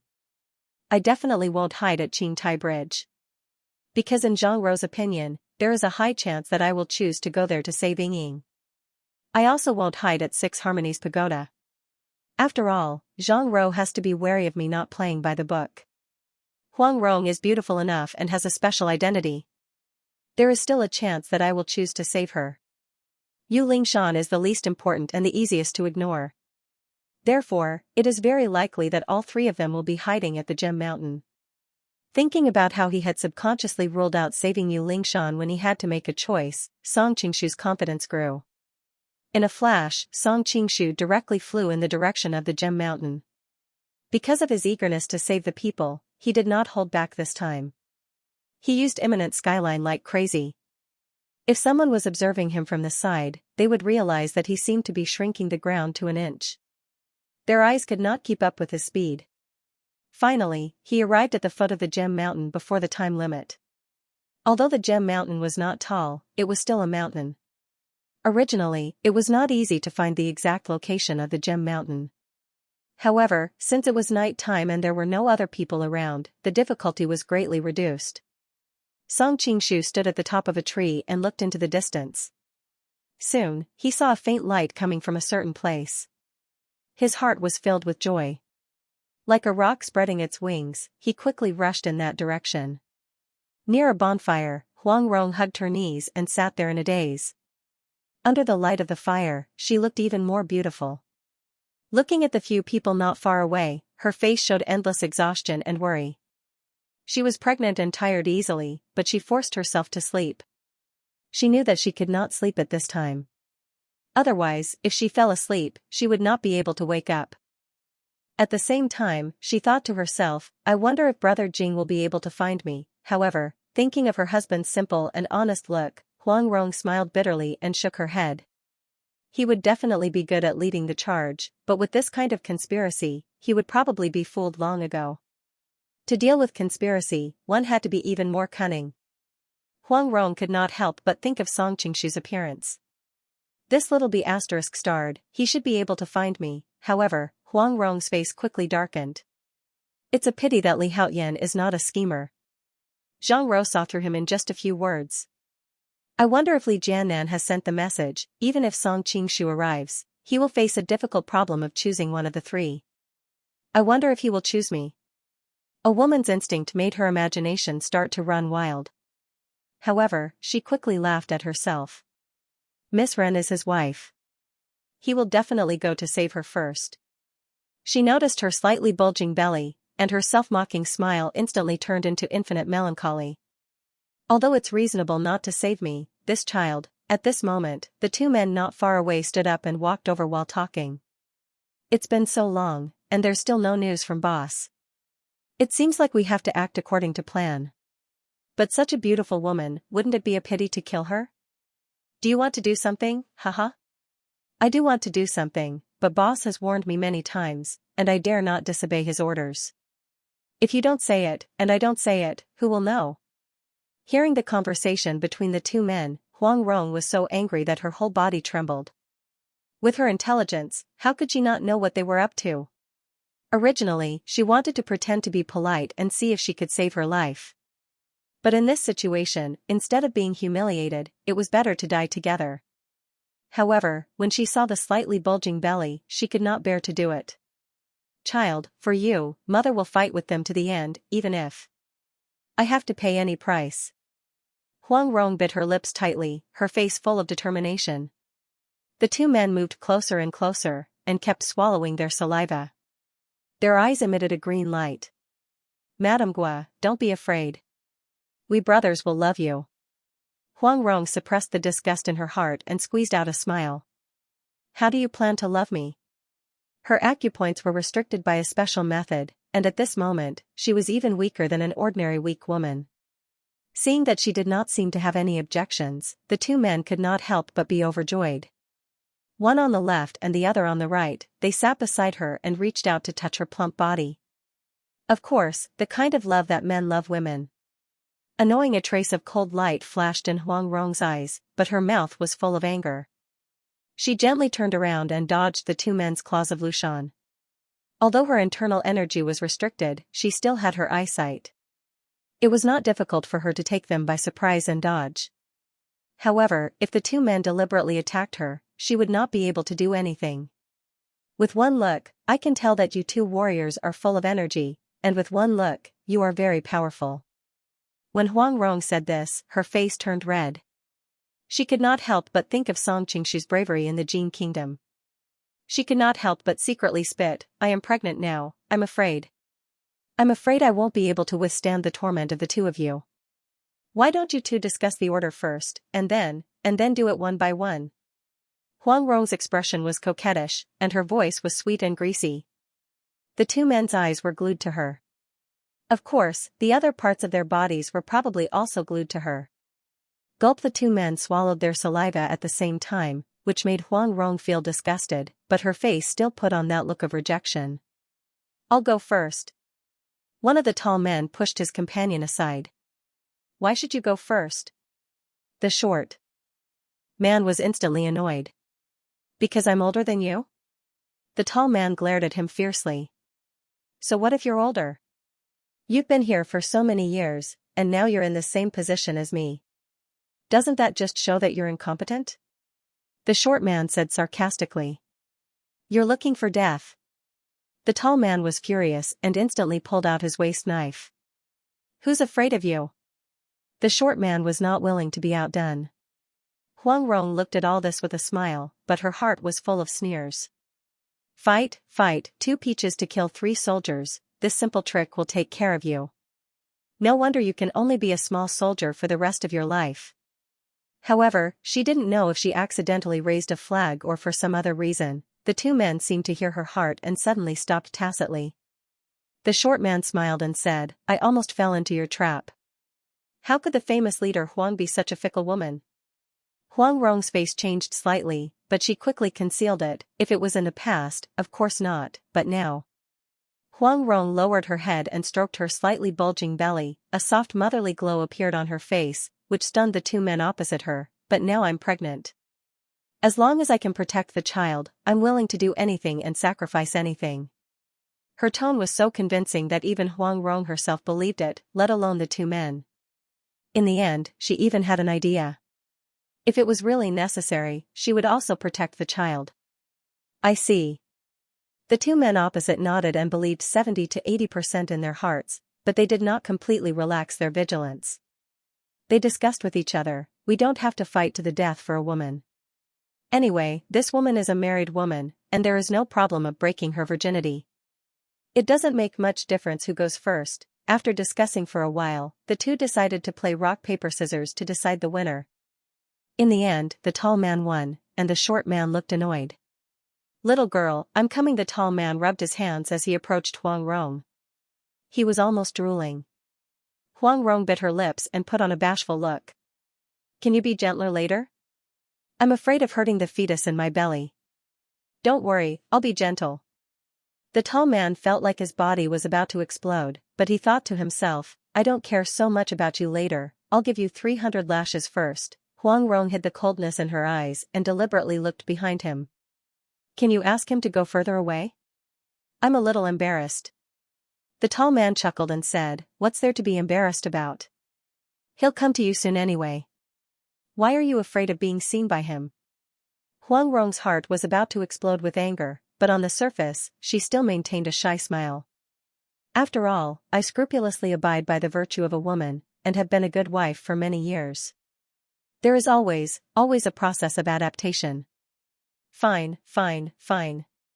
As long as you let me do it, you can even say that you're my grandaunt. The tall man hurriedly said to his companion, you stand over there first. What's the rush? You'll have a good time later. Seeing that the tall man's eyes were red, the short man knew that if he delayed any longer, they might really start a fight. Helplessly, he walked a few steps away while cursing, but from time to time, he tiptoed to look in their direction. Mrs. Gua, I'll let you have a taste of sexual pleasure that Hero Gua can't give you. The tall man chuckled as he hurriedly undid his belt. Huang Rong frowned, but soon relaxed. She said in a sweet voice, I'm looking forward to it. These days, Brother Jing has been busy with work all day, and when he comes back every day, he's so tired that he falls asleep immediately. I'm often alone in bed. As Huang Rong spoke, she secretly apologized, I'm sorry, Brother Jing. This is an urgent matter, and I have to ruin your reputation. Hey, don't worry. Now that you have me, I'll make sure that you're a bride every night. The tall man took off his pants as he moved closer. A strange light appeared in Huang Rong's eyes. Do you like to sleep with me only for one night, or every day? The tall man was stunned. He felt that the eyes of the young woman in front of him were especially mesmerizing. He answered subconsciously, of course I like to sleep with you every day. Huang Rong clenched her fists tightly in her sleeves, but her voice became even more charming. Then do you like to have me all to yourself, or do you like to share me with others? Of course I like to have me all to myself. The tall man licked his lips. It just so happens that I'm tired of the boring life of guarding Xianxia with my husband. Why don't you elope with me? Then. Huang Rong blushed and continued, you can let me be your bride every night, okay? Okay, the tall man's eyes were already a little cloudy. But now, there's someone who doesn't want us to elope, and wants to ruin our happy future. Huang Rong suddenly said in an extremely aggrieved tone. Who is it? I'll tear him apart. The tall man was instantly enraged. It's that companion of yours. How could he allow you to elope with me? The misty light in Huang Rong's eyes became even brighter. And he still wants to sleep with your woman in order to achieve a better effect. She even said that she was already his exclusive property. However, the effect was immediate. The man stood up with bloodshot eyes, raised his knife, and rushed towards the short man not far away. You're done so soon? Can you do it? The short man did not know that a disaster was coming, and was still joking there. Oh my God, are you crazy? Looking at the two people fighting in the distance, with all kinds of flesh and blood flying everywhere, Huang Rong suddenly seemed to have exhausted all her energy and her body softened. Of course, the tall man would not simply be fooled by a few words from her, mainly because of the soul transfer technique. The soul transfer technique in the Nining manual was extremely magical. It did not rely on internal energy to activate, but mainly relied on the mental strength of both parties. Therefore, although her internal energy was restricted, she could still use it. However, the soul transfer technique also had a weakness. It could only be used on one person at a time, so Huang Rong tried her best to separate the two people. Originally, with Huang Rong's mental strength, there was no need to go through so much trouble. She could directly use it on the tall man, but now Huang Rong was pregnant, and it was very easy for her to get tired. In addition, she was kidnapped today and tossed around for most of the night. She was already a little exhausted, and now she was so sleepy that she could not open her eyes. She was worried that she would be backfired if she used the soul transfer technique in this situation. When she thought that she would become the other party's slave after the backfire, that scene made her shudder. Therefore, Huang Rong could only use words to provoke the other party's desire. At the moment when he completely let down his guard, she used the original selfishness in the heart of the tall man to take advantage of the situation and successfully transfer his soul. Even so, she had exhausted all of her mental strength. Huang Rong could not help but feel scared. If she used the soul transfer technique on that person just now, she was afraid that she would have been controlled by him now. Thinking of the words that she deliberately said to the other party, Huang Rong touched her face and found that it was already boiling hot. Soon, the winner was decided. Originally, the two people's martial arts were about the same, but the tall man launched a sneak attack first and seriously injured the other party at the beginning, so it did not take long for the short companion to be killed by him. After killing his companion, the tall man walked towards Huang Rong with a smile. Madame Gua, I will take you to the peak of bliss now. Huang Rong's expression changed slightly. Just now, in order to increase the success rate of the soul transfer technique, she did not choose to make him obedient, but created a dream for him to elope with her. Anyway, in her opinion, the two people's martial arts were about the same, and if they fought, they would probably die together. Who knew that the winner would be decided so quickly? Watching the other party approaching step by step, Huang Rong's heart sank to the bottom. Her internal strength was restrained, and the soul transfer technique had exhausted all of her mental strength. Now she had no ability to resist at all. Could it be that she could not escape that tragic fate in the end? Huang Rong gritted her teeth and grabbed a branch from the side. Although she had no internal strength now, she still had her eyesight. She wanted to see if she could use the ingenuity of the dog beating stick technique to defend herself. Seeing that the tall man was getting closer and closer, Huang Rong suddenly made a move and used the tripping formula of the dog beating stick technique to sweep the back of the man's leg, causing him to lose his balance and fall to the ground. Huang Rong did not stop and used the branch to continuously poke several major acupoints on his body, but suddenly, the man waved his hand and broke the branch in her hand. Huang Rong's expression changed greatly, and she hurriedly took a few steps back. At this time, she had already understood that her current strength was not even comparable to that of an ordinary rich lady. Although she had poked the other's acupoints, her strength was not enough to seal his acupoints. The tall man was furious, stinking B*tch, so you have been lying to me all this time. He took a step forward and grabbed Huang Rong's fragrant shoulder. With a rip sound, he tore off half of her sleeve, revealing her incomparably smooth and fragrant shoulder. Looking at the snow-white arm in front of him, the tall man instantly became a beast. Don't you want to be a bride every night? Today, I will do you 7 or 8 times. Huang Rong struggled with all her might, but how could her current strength be a match for the man? 2 streams of clear tears instantly flowed down her face. If it was any other time, she would be able to deal with such a person in one move, but now, she could not even move him. Thinking that she was about to be violated by someone she would not even look at normally, a trace of despair flashed in Huang Rong's eyes. Her usual calmness was long gone. Suddenly, she did not know where an impulse came from, but she blurted out, Song Qingshu, you be****, why haven't you come and saved me yet? After she finished shouting, she found that the tall man had stopped moving. She thought to herself, could it be that Song Qingshu's name scared him? However, she quickly found that the man's pupils were gradually dilating, and it was obvious that he was no longer alive. I'm sorry, I came late. At this time, an apologetic voice suddenly sounded beside her. Huang Rong turned her head in disbelief and saw the man that she loved and hated. When she saw the man, Huang Rong's eyes were instantly filled with tears. It took a lot of effort to not let the tears fall. Song Qingshu sighed, took off his coat and put it on her, covering her exposed arms. I'm here, everything is fine now. Hearing his gentle voice, Huang Rong could no longer hold it in. Tears flowed out of her eyes, and the coldness and distance that she forced herself to put on were instantly shattered. She threw herself into his arms and cried. At this time, she did not want to think about the identity of both parties and the public's condemnation. At this moment, she only wanted to hug this man tightly. However, Song Qingshu sighed inwardly. Since there was only Huang Rong here, it proved that his judgment was wrong. That Ying was probably already in a terrible state, that bastard Zhang Ro did not have good intentions and did not want him to reunite with his wife. However, the method he used was not like what he thought he would use to gather everyone together. Instead, he deliberately gave the wrong location of the 3 women's hiding place.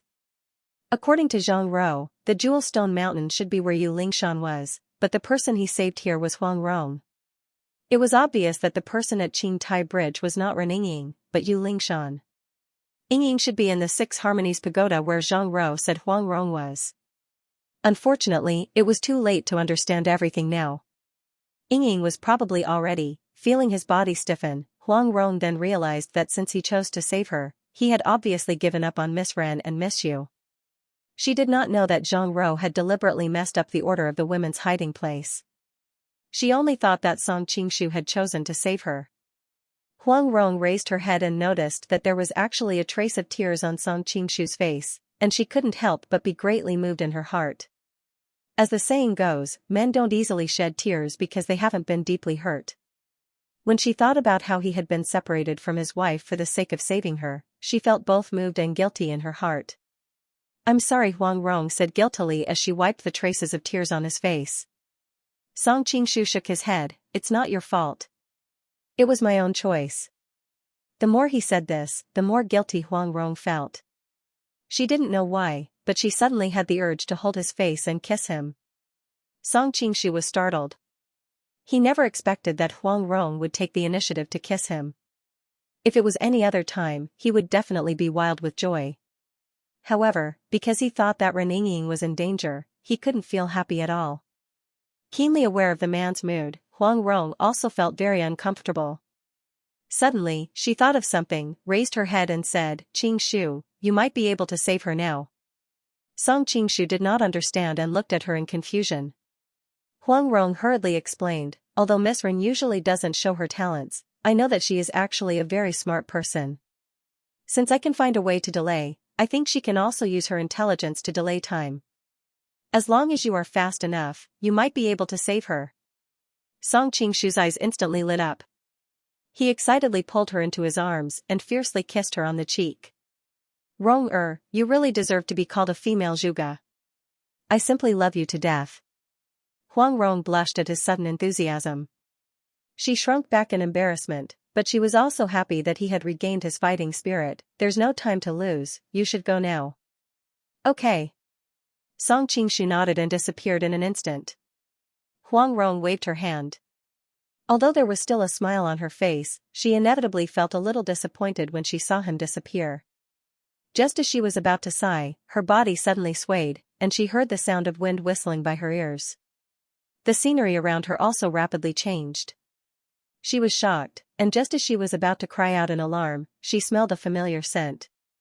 Looking back, she discovered that she was being carried by Song Qingshu as they flew. Put me down. Huang Rong had been on the verge of death just now. She had been overwhelmed by fear and joy, so she was much bolder than usual. However, after a while, she had gradually regained her rationality. She thought of Brother Jing and their identities, and she began to feel embarrassed again. No. Song Qingshu was straightforward and did not give her a chance to refuse. In fact, after a night of fear, Huang Rong felt particularly at ease and comfortable lying in his warm embrace. She couldn't wait to continue lying like this, but she understood that she couldn't lie in his embrace forever. Rather than feeling more and more reluctant to part with him in the future, it was better to leave earlier. This will slow you down. Huang Rong finally found a legitimate reason. This is not a normal qinggong. It is close to the rules. Your weight has no effect on me. After a pause, Song Qingshu added, moreover, you are not heavy. As if thinking of something, Song Qingshu frowned and continued, you are pregnant and still so light. You should eat more to gain weight. Anyway, it's not you. Huang Rong subconsciously wanted to use her usual words to block him, but she paused halfway. For some reason, her heart softened and she replied softly, I will eat more. For some reason, there seemed to be a hint of ambiguity between the two of them. Huang Rong looked up at his resolute cheeks, and her eyes were less cold than usual. Unfortunately, Song Qingshu was worried about Ren Yingying's safety and did not notice any of this. After a while, Huang Rong vaguely saw some figures in the distance. She had to speak again, put me down. It will be bad if someone sees us. What's wrong with it? Song Qingshu snorted. Huang Rong pinched his waist impatiently, you know it yourself. Song Qingshu said with a straight face, it's an emergency. Besides, Hirogua is a righteous man. Even if he sees you, he'll be grateful to me for saving you. Why would he think otherwise? Huang Rong's face turned red, you are still a bastard. Noticing her reaction, Song Qingshu hurriedly stopped. He patted her back gently and asked, what's wrong with you? Huang Rong retched a few times before she recovered, it's nothing. It's a normal reaction after pregnancy. You are flying too fast. I can't stand it. Don't worry about me. Saving Miss Ren is more important. Song Qingshu frowned, but how can I rest assured if I leave you here alone? What he was most worried about now was that he could not save Yingying. If something happened to Huang Rong, he would really regret it.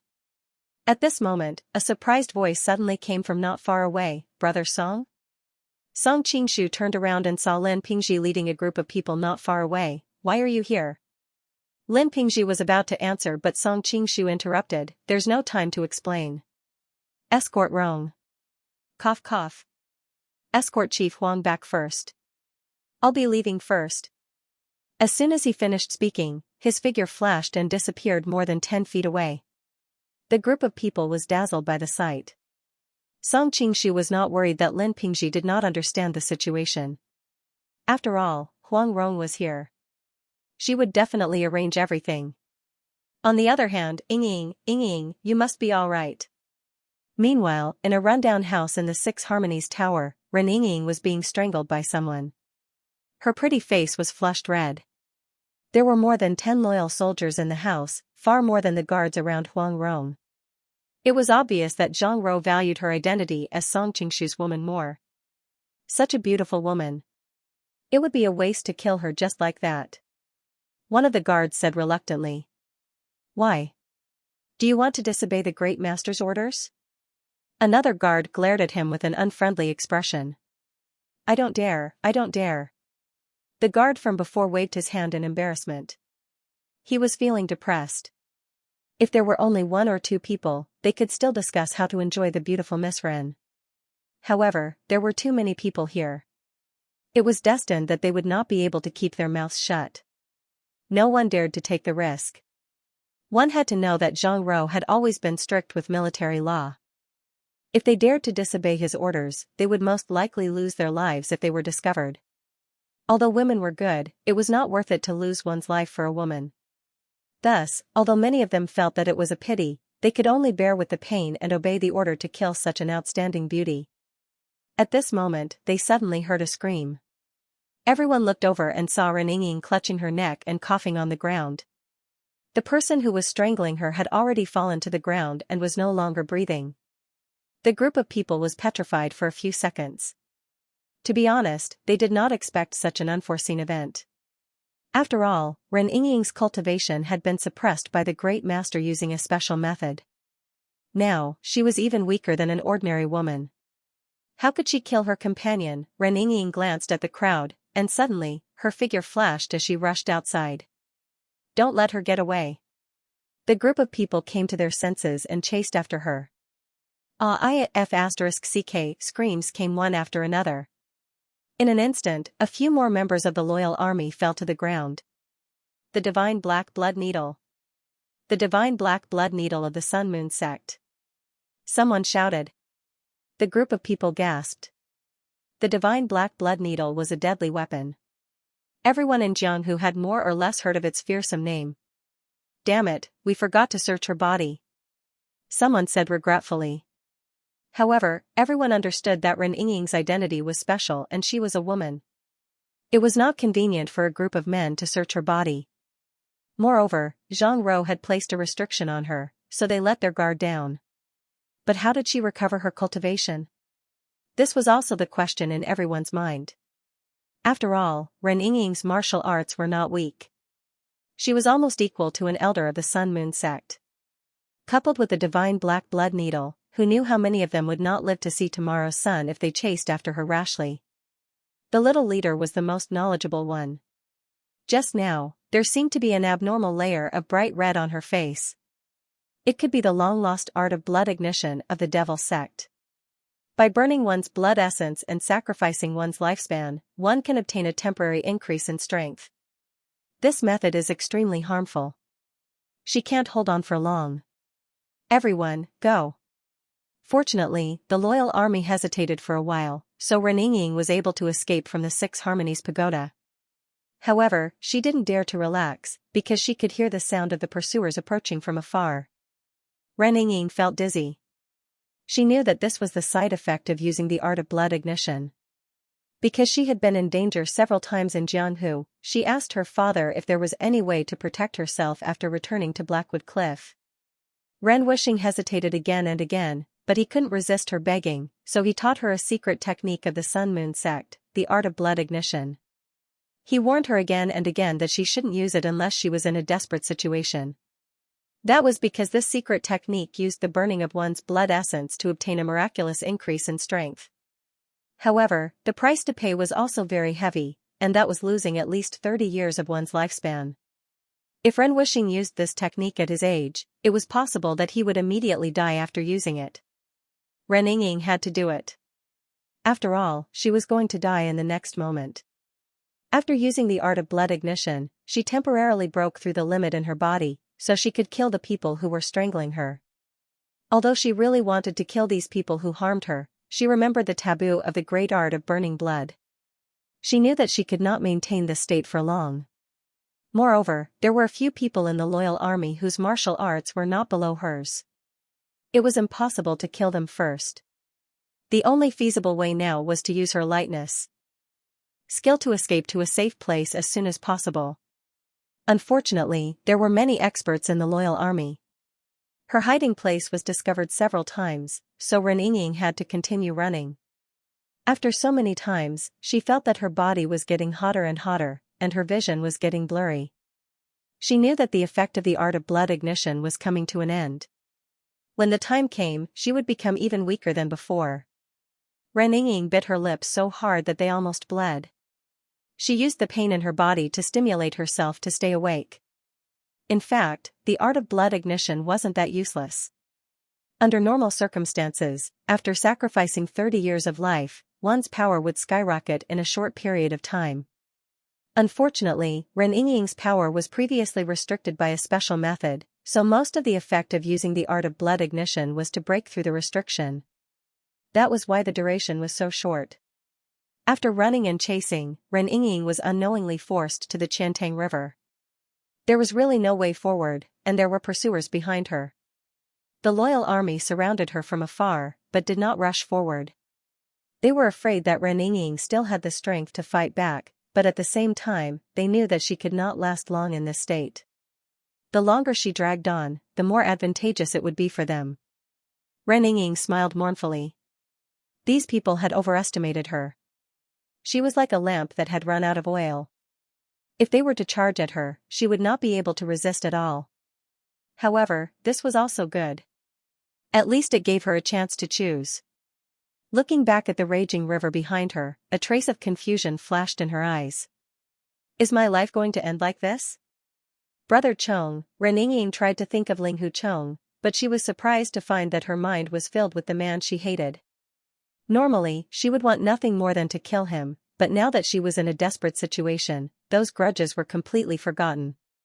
She couldn't help but think that she had encountered similar situations in the past, and it seemed that Song Qingshu had saved her. Recalling the scene of him holding her with one hand and blocking all the enemies with the other, Ren Yingying sighed.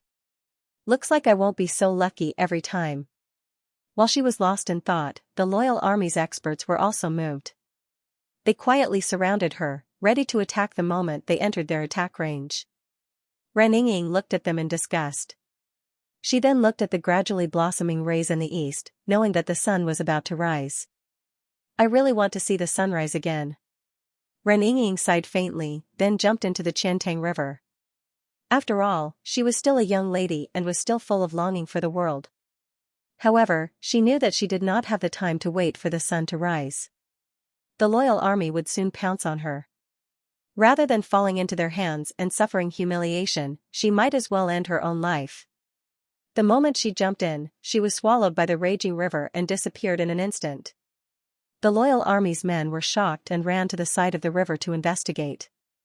But other than the raging river, what else could they see? The leader of the group frowned and said, "Everyone, look along the river." A group of men complained, "There is no need. The river is so turbulent and cold. Even a martial arts expert would find it hard to survive, not to mention that she is seriously injured. If she is alive, I want to see her corpse. Otherwise, how are we going to explain this to the first master?" The leader glared at the man. The rest of the men were shocked. They knew Zhang Rou's temperament and did not dare to be negligent. They spread out and searched the river. Song Qingshu ran all the way and finally arrived at the Six Harmonies Pagoda. He found that it was already empty. His heart sank and he walked in with a serious expression. In the end, he found a few bodies of the loyal army's men in one of the rooms. He did not see Ren Yingying. Instead, he was happy. This situation was better than seeing her corpse. Suddenly, his ears twitched. He faintly heard something in the wind. He quickly tiptoed and landed on the top of the Six Harmonies Pagoda like a swallow.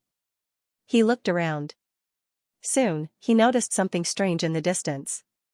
His eyes were sharp. Even though he was a few miles away, he could tell that those people were loyal army's men. His whole body shot out like an arrow. "Did you find her?" The leader of the loyal army asked in a deep voice. "No." The men shook their heads. "Who are you looking for?" At this time, a voice suddenly sounded. "Nonsense, of course we are looking for Miss Ren." The small leader answered impatiently. Suddenly realizing that something was wrong, the group of people turned around in shock, just in time to see a young man standing behind them. Perhaps it was because he had appeared silently, but at this moment, there was a demonic and evil aura around him, and his slightly flickering eyes exuded a dangerous and ruthless aura. The Golden Snake King Song Qingshu. Someone immediately recognized him. The group of men immediately pulled out their weapons to protect themselves. However, they were shocked to find that the air seemed to be frozen. They could not move their bodies at all. What happened just now? Song Qingshu did not want to waste time. He walked directly in front of the leader and directly used the soul transfer technique. Just now. Miss Ren. The leader's body froze for a moment. Then, he answered in full detail. The people of the loyal army were shocked. They thought that the leader would not say a word. After all, he was famous for being tough in the loyal army. They did not expect that he would confess so easily. The group of people looked at him strangely. At this time, they found that his eyes had lost their usual spirit. Only visible confusion was left. Burning blood technique? Jumping into the river. The ruthless aura in Song Qingshu's eyes became more and more intense. Since you made her like this, then, all of you can go to hell. The 10 or so experts of the loyal army instantly stiffened. Their bodies were like ice sculptures. Their eyes still retained the horror before they died. They did not die because of some colding qi. Instead, their lives were directly destroyed by Song Qingshu's murderous aura. In fact, dying like this was too easy for them. However, at this time, Song Qingshu was worried about Rening's safety. He did not have the time to torture them. After killing these people, Song Qingshu's whole body was like a rock spreading its wings.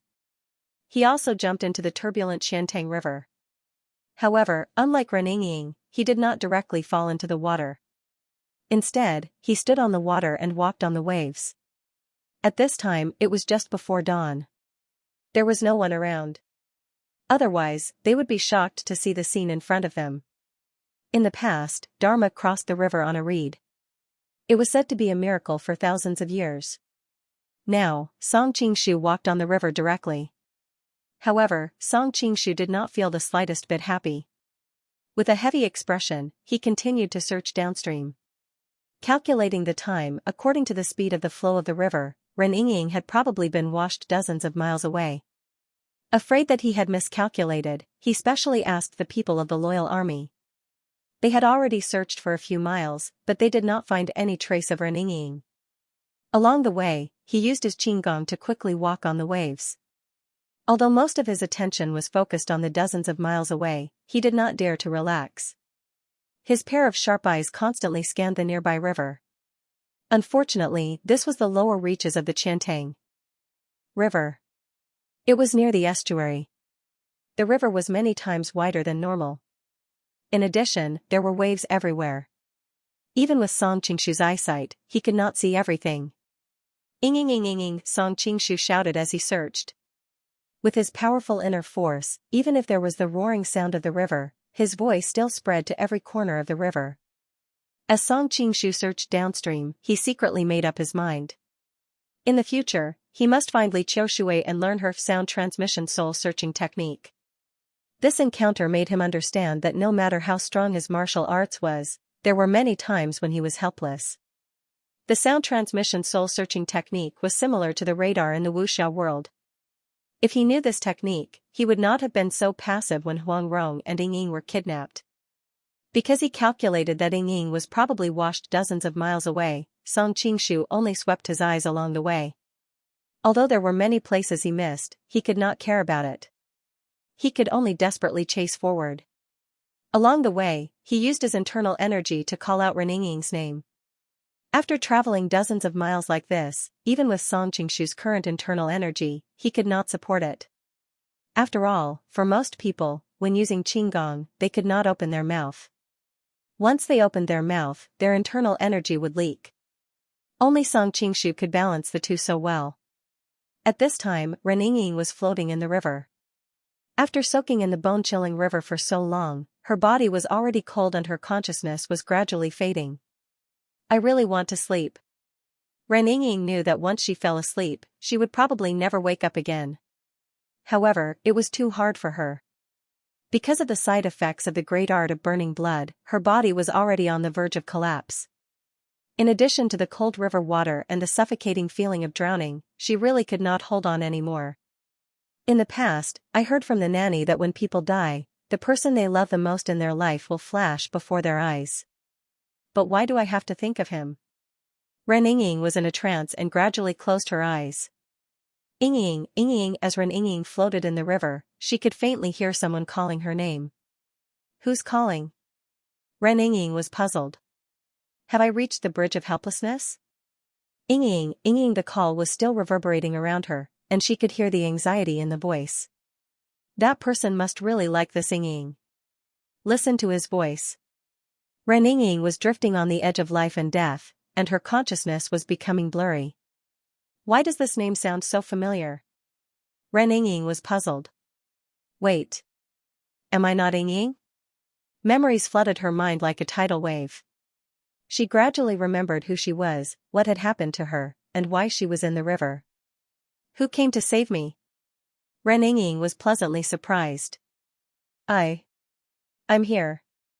Just as she was about to reply, the cold river water poured into her throat, drowning her words. Even if the river water didn't flow in, she wouldn't have the strength to reply, and her voice would be drowned in the surging river water. Because she drank a few mouthfuls of water, her entire body gradually sank. The sunlight from the horizon shone on the surface of the river, making her feel a little more gratified. Looks like the heavens are not unkind to me, allowing me to see the sunrise before I die. The moment the river water covered her eyes, she faintly saw a loud voice walking out of the golden sunlight, running towards her anxiously. It's him? Why is he the one who comes to save me every time I'm in danger? This was Ren Inging's last thought, and then she sank into endless darkness. The person who came was naturally Xianxia. It turned out that although he could not use his divine sense to envelop a city, he could expand his divine sense to a radius of several dozen meters. Although Ren Inging's voice was soft, for Xianxia, whose brain had been stretched taut, it was no different from a celestial sound, and he instantly rushed over.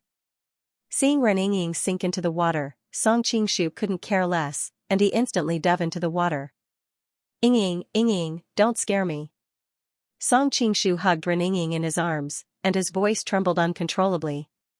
This was because the beauty in his arms was bone-piercingly cold, and she was no longer breathing. What should I do in this situation? Xianxia's mind seemed to explode. It was a mess, and he couldn't think straight. Yes, chest compressions. Xianxia thought of the method he had seen in movies and dramas in his previous life. Although he didn't know how to do it, he still frantically started to apply pressure on her chest. Even though his palm was holding her soft and enchanting breasts, Xianxia's mind didn't have the slightest bit of flirtatious thoughts at this time. He just pressed on them while looking at her anxiously to see if she had any reaction. Ren Inging's cheeks were still extremely beautiful, without a single blemish. Compared to her usual rosy glow, her face now had a faint greenish-gray color.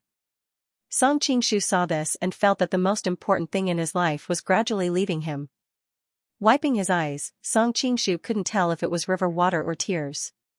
He couldn't stop muttering to himself, "Why is it useless? Why is it useless?" Xianxia wanted to kill someone at this time.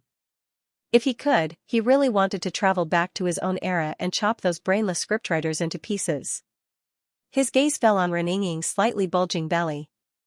Xianxia was stunned. Why is she pregnant? But he quickly realized that it must be because she drank too much water. He hurriedly placed her face down on his knees and continuously transferred his internal energy into her body. With the help of his internal energy, Ren Inging quickly vomited out a puddle of river water. Unfortunately, there were still no signs of life. What else can I do? What else can I do? Xianxia continuously interrogated himself. Artificial respiration? Yes, artificial respiration. He recalled some medical knowledge from his previous life. When a comatose patient or a patient with cardiac arrest is removed from the airway and the airway is cleared with bare hands, artificial respiration should be performed immediately if the patient is not breathing on their own. This is to ensure that the patient is continuously supplied with oxygen and prevent irreversible damage to the vital organs due to lack of oxygen. Xianxia moved closer to her mouth. Ren Inging's usually soft lips were so cold that it made his heart shiver. But he still persisted in transferring oxygen into her body. Inging, please wake up. Even if you want to cancel the engagement after you wake up, I will agree immediately. In the past, Xianxia had scoffed at the saying, love is not possession, but making her live a better life. But now, he could faintly understand that kind of feeling. As long as she could come back to life, even if he couldn't have her, so what? Unfortunately, Song Qingshu's prayers seemed to be useless. Ren Yingying still had no reaction. There was no breathing, no pulse, and no heartbeat. Her body was already heavily injured after using the burning blood technique. She was also soaked in the bone-chilling river water for so long. Even if her body was made of iron, it wouldn't be able to withstand it. Perhaps she would have already died before I could save her. A despairing guess appeared in Song Qingshu's mind. No, she clearly responded to me just now. Song Qingshu suddenly thought of the voice just now. His eyes that had lost their luster instantly regained their vigor and his fighting spirit was restored. Yingying, I will definitely save you. Song Qingshu secretly swore. Unfortunately, this world doesn't have an ECG defibrillator, nor does it have the hospital emergency treatment from the future. Song Qingshu's eyebrows were almost knitted together. That's not right. Although this world doesn't have the advanced medical skills of the future, it does have the miraculous martial arts that the future doesn't have. Song Qingshu's eyes lit up as he felt that he had grasped something. I know so many martial arts, but none of them can save people? Song Qingshu's mind was spinning rapidly. Joyzen? This was the first thing that came to Song Qingshu's mind, but he quickly shook his head. The Joyzen was indeed miraculous. It could heal a person from serious injuries and even increase their martial arts. But Ren Yingying's current condition. He wasn't that crazy. The healing chapter of the Nining manual was indeed miraculous in treating internal injuries. Not only did it save Gu Jing and Huang Rong's lives many times, but in the original novel, Hong Qigong's martial arts was almost crippled, but he still relied on it to recover his cultivation of the 5 ultimate skills. But that was only used on living people, and it was completely incompatible with the current situation. Shunzu scripture, absorbing stars art, everlasting youth art. Names of martial arts came to Song Qingshu's mind one after another, but he eliminated them one by one. Godly radiating scripture. Song Qingshu wanted to eliminate it out of habit, but his eyes suddenly lit up. Yes, it was the godly radiating scripture, the only divine martial art in the Golden Book that had successfully brought a person back to life. How could he have forgotten about this? Song Qingshu remembered that when his meridians were all broken, he also relied on the godly radiating scripture to change his fate. Now that he had to rely on it to save Ren Yingying, it seemed like the godly radiating scripture was really his lucky star. Song Qingshu was about to save her when a sudden gust of wind blew past him. He couldn't help but feel a chill. It turned out that his clothes were all wet from jumping into the river, and now they were sticking to his body, making him feel extremely cold when the wind blew. He touched Ren Yingying's body, and it was frighteningly cold. Song Qingshu knew that she had lost some body temperature because she had been soaking in the river for too long. Even a normal person's life would be in danger of losing body temperature, not to mention that she had no heartbeat now. The wind by the river was so strong. Even if he was saved, he would probably be frozen to death. Song Qingshu looked around. He was dozens of miles away from Linen. He did not know where he was. The surroundings were desolate and he could not see any signs of human habitation. Holding Ren Yingying in his arms, he kept channeling his inner energy into her body, keeping her alive. With a few leaps, Song Qingshu flew into the forest not far away. His luck wasn't too bad, he quickly found a small hut that looked like a temporary resting place for the hunters in the mountains. After making sure that there was no one nearby, Song Qingshu took off her wet clothes. Her alluring body was completely exposed in front of him, but Song Qingshu didn't have any evil thoughts. He started to use the godly radiating scripture to try and pull her back from the gates of hell. In a race against time, Song Qingshu didn't have the time to start a fire, so he could only hug Ren Yingying tightly in his arms and use his own body heat to warm her up. Only when her body temperature returned to normal could he increase the chances of saving her. Song Qingshu felt that he had never been more pure than he was right now.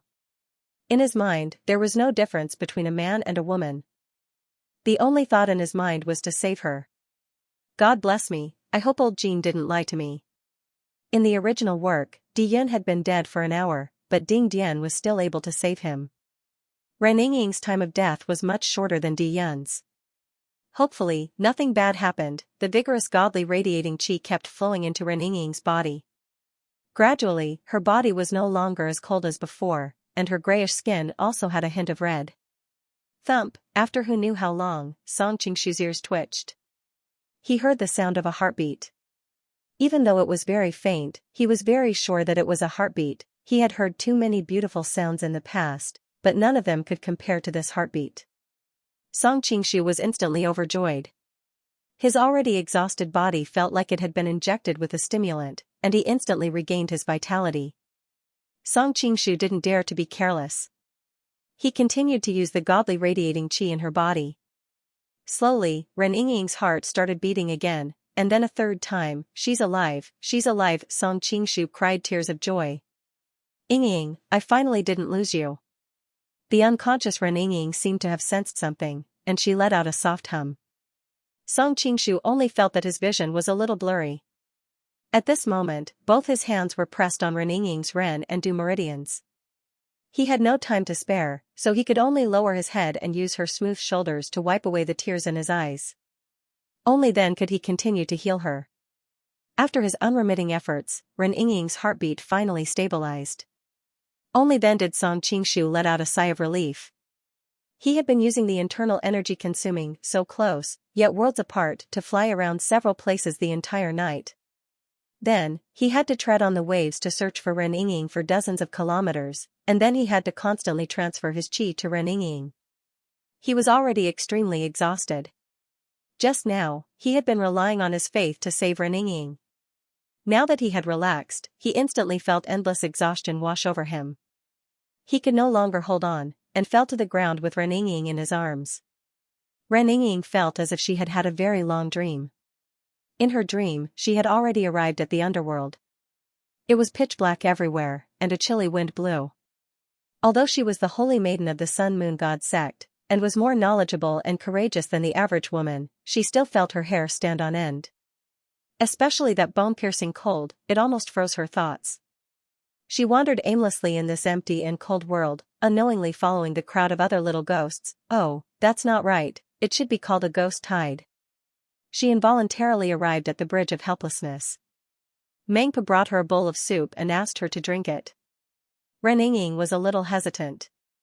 She faintly felt that she couldn't drink the soup, as if someone important was waiting for her. But when she thought about it carefully, she couldn't remember that person's name at all. Even his appearance was a blur.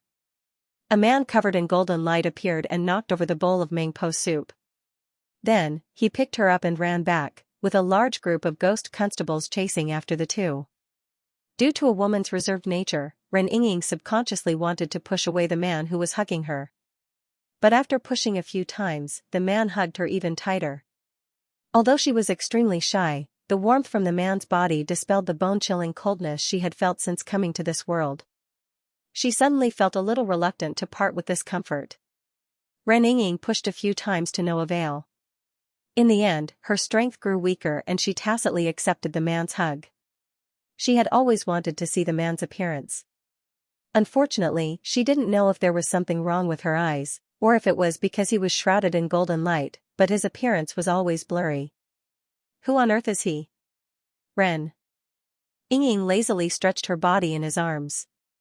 There was a huge question mark in her heart. Just like that, she raised her head and looked at the man. Ren Yingying was suddenly delighted to find that her vision became a little clearer. Although it was only a little change, it was enough to excite her. She tried to open her eyes wide. The world began to clear up bit by bit, and the hazy mist on the man's face also dissipated bit by bit. Finally, she saw the man's appearance clearly. Under the illumination of the golden light, the firm lines of his face became even more handsome. Song Qingshu? A name appeared in Ren Yingying's mind, but she was still confused. Who was Song Qingshu? Then, memory surged in like a tidal wave. Names, incidents. She remembered them all. At the same time, she also remembered all the things that had happened between her and Song Qingshu. He doesn't look so annoying when he's asleep. Ren Yingying smiled as she looked at the face in front of her. But in the next second, her smile froze because she realized that this was not a dream. She was really close to that person. Ren Yingying subconsciously took a step back. Suddenly, she felt that something was wrong with her body. She looked down in disbelief and saw the other party's bare chest first. But that wasn't what she was concerned about at the moment. She immediately shifted her gaze to her own body. Ah! A woman's panicked scream rang out from the hut. Song Qingshu woke up in a daze and happened to meet Reninging's angry gaze. Before he could say anything, Reninging threw something at him. Despicable. Pervert and pervert. Taking advantage of me. Even though she kept scolding him, Song Qingshu wasn't angry at all. He just looked at her excitedly. Reninging was even more embarrassed and angry. She desperately waved her hands and scratched his body. Song Qingshu suddenly pulled her into his arms. Before she could react, he lowered his head and kissed her. Wu Reninging's almond-shaped eyes were wide open. She struggled with all her might. Her nails dug into his body, but Song Qingshu didn't seem to feel it. He just hugged her tightly and kissed her desperately. I finally saved you. Song Qingshu said silently in his heart. Seeing the excited look in his eyes, Reninging seemed to feel something. Her struggling hands gradually slowed down. After the initial instinctive reaction, she gradually recalled a lot of things. When she gradually sank to the bottom of the water, he walked out from the morning sun. He hugged her by the river and cried bitterly. In the small hut, he used his body to warm her. He constantly transferred his internal energy to her. Finally, she fell asleep from exhaustion. It was strange. She clearly didn't have a heartbeat before, but she actually remembered everything that happened just now. After recalling all this, the softest part of Reninging's heart was touched. She thought of the thought before she jumped into the river. Why is it that every time I'm in danger, it's you who appears to save me? Recalling all the things that happened when Song Qingshu saved her, Reninging could clearly feel his deep love for her. Then she remembered that she had already married him. She couldn't help but secretly feel bitter. What a bastard, why did he bully me in the past? Sometimes human feelings are so strange. Love and hate are separated by a thin line. Ripples appeared in Reninging's calm heart, and her tenderness grew stronger and stronger. Unknowingly, her hand stopped struggling and gently hugged the man on top of her. Reninging gradually closed her eyes and began to kiss him back. Feeling the change in her, Song Qingshu couldn't help but be ecstatic. He kissed her even more passionately, as if he wanted to rub her whole body into his. Because the river water had soaked their bodies, Song Qingshu was worried that the cold would invade their bodies, so he took off his clothes. At this moment, the two of them were naked. As they hugged and kissed each other intimately, their bodies gradually reacted. Feeling the change in the man's body, Reninging's face turned red. She wanted to push the man on top of her, but she didn't know why she didn't use any force after pressing her slender hands on his chest. However, she didn't push him. Instead, Song Qingshu pressed her shoulders and gently pushed her to the ground. Faintly sensing what was about to happen, Reninging bit her lips, but in the end, she didn't say anything. Song Qingshu picked up her legs and gently pressed them against each other. Reninging was so embarrassed that she turned her head away and didn't dare to look at him. Her skin was already so red that it looked like it was about to bleed. I'm here? Song Qingshu gently looked at her. Reninging's heart beat wildly. She, who had always been shy, didn't know how to answer in this kind of situation. In the end, she only vaguely responded. Receiving the beauty's permission, Song Qingshu lowered his waist. Just as he was about to step on the ground, Reninging suddenly frowned and began to cough violently. What's wrong? Feeling the change in her body, Song Qingshu quickly stopped and asked. Nothing, you can continue. Reninging had just opened her mouth when she couldn't help but spit out a mouthful of blood. Song Qingshu hurriedly helped her up and held her in his arms. With one hand, he began to check her pulse. His heart sank when he felt the chaotic and weak pulse. I'm sorry. Reninging's face was apologetic. She pressed her face against his chest and listened to his steady heartbeat. Although her body was very uncomfortable, she was exceptionally calm at this moment. It's my fault. I forgot that you just used the burning blood technique and soaked in the cold river for so long. Your body is already extremely weak. Song Qingshu's face was full of self-blame. How did you know I used the burning blood technique? Reninging curiously asked. I found out from the people in the loyal army. Song Qingshu checked her pulse while frowning. Most of the blood in your body has been consumed. I'm afraid it will take a long time for you to recover. Ren Yingying faintly smiled. Why are you comforting me? I know that once I use the burning blood technique, it will consume at least 30 years of my lifespan. Song Qingshu fell silent. Although he hadn't seen the burning blood technique's mantra, Ren Yingying's current condition was indeed not optimistic. She had burned her blood, soaked in the bone-chilling river for so long, damaging her meridians. Then, she had barely been pulled back from the gates of hell by him. Calculating it all, it was likely that she had lost more than 30 years of her lifespan. You don't have to trouble yourself. I don't regret this choice. If I hadn't used it at that time, I wouldn't have had the chance to meet you now. Seeing the sorrow on his face, Ren Yingying considerately comforted him. Song Qingshu tightly held her cold little hand and solemnly said, Yingying, I will definitely find a way to restore your lifespan. Ren Yingying faintly smiled and didn't say anything. She just twisted her body and changed into a more comfortable position in his arms. You don't believe me? Song Qingshu raised his eyebrows. I believe you. Ren Yingying answered with a smile. I know you don't believe me. Song Qingshu bitterly laughed a few times. Then, a determined light appeared in his eyes. However, I have done the impossible task of ascending to the heavens and praying for rain. I will definitely be able to help you change your fate. Ren Yingying also gradually stopped smiling. Her pair of bright eyes quietly looked at him. I believe you. The same words, but the tone was completely different. Song Qingshu nodded. Right now, your body is severely injured. I will first use the solitary yang finger to nourish your meridians and heal your internal injuries. Ren Yingying made a sound of acknowledgement. Then, she thought of something and blushed slightly. Can we put on our clothes first? When she was in a daze, she hadn't noticed this. But now that the passion had subsided, her shy personality began to cause mischief again. Song Qingshu shook his head.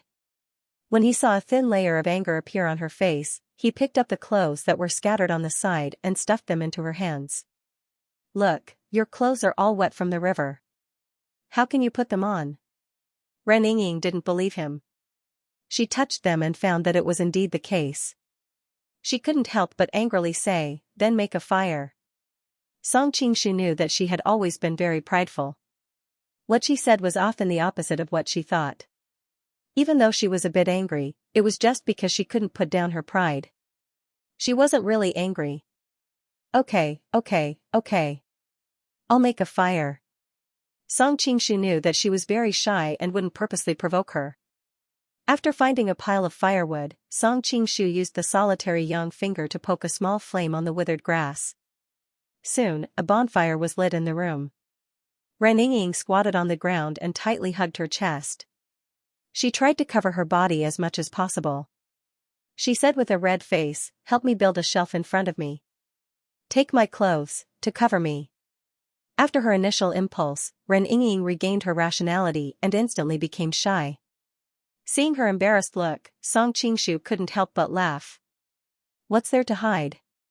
It's not like I haven't seen it before. Ren Yingying's face became even redder. She thought about how every time she was with him, she would unknowingly let him take advantage of her more and more. Now, they were even facing each other naked. After all, she was still a young girl. She wasn't used to this kind of change in identity. She was so anxious that her voice carried a hint of sobbing. Why do you always like to bully me? Seeing that she was about to cry, Song Qingshu remembered that she was famous for being thin-skinned among the female leads of the Golden Book. He didn't dare to tease her anymore and hurriedly said, okay. I'll help you cover it. Only then did he pick up her dress and spread it out to dry on the clothes rack. On one hand, he could use the bonfire to dry it, and on the other hand, he could help her cover it. Ren Yingying pursed her lips and quickly hid behind the clothes. Her pounding heart finally calmed down. Seeing her frightened look, Song Qingshu couldn't help but want to laugh. After all, the two of them were so intimate just now. They had done everything that should and shouldn't have been done. They were only one step away, but she was still so shy. Song Qingshu shook his head. He set up another rack and dried his clothes on it. The room instantly quieted down. Only the crackling of the bonfire could be heard. After a while, Song Qingshu felt that this silence wasn't a good idea, so he said, "Ying, are you ready? I'm going to help you open up your meridians with the solitary young finger." Ren Ying's head popped out from behind the clothes rack, but she quickly shrunk back. Wait a bit more. What are you waiting for?" Song Qingshu frowned. "The longer you wait, the worse it will be for your injuries." Ren Ying immediately fell silent. How could she not know this? After a long time, she replied, wait for my clothes to dry." Song Qingshu was speechless. Only then did he understand that Ren Ying was embarrassed to let him heal her naked body, so she planned to wait until her clothes were dry and she wore them. But these clothes are all wet.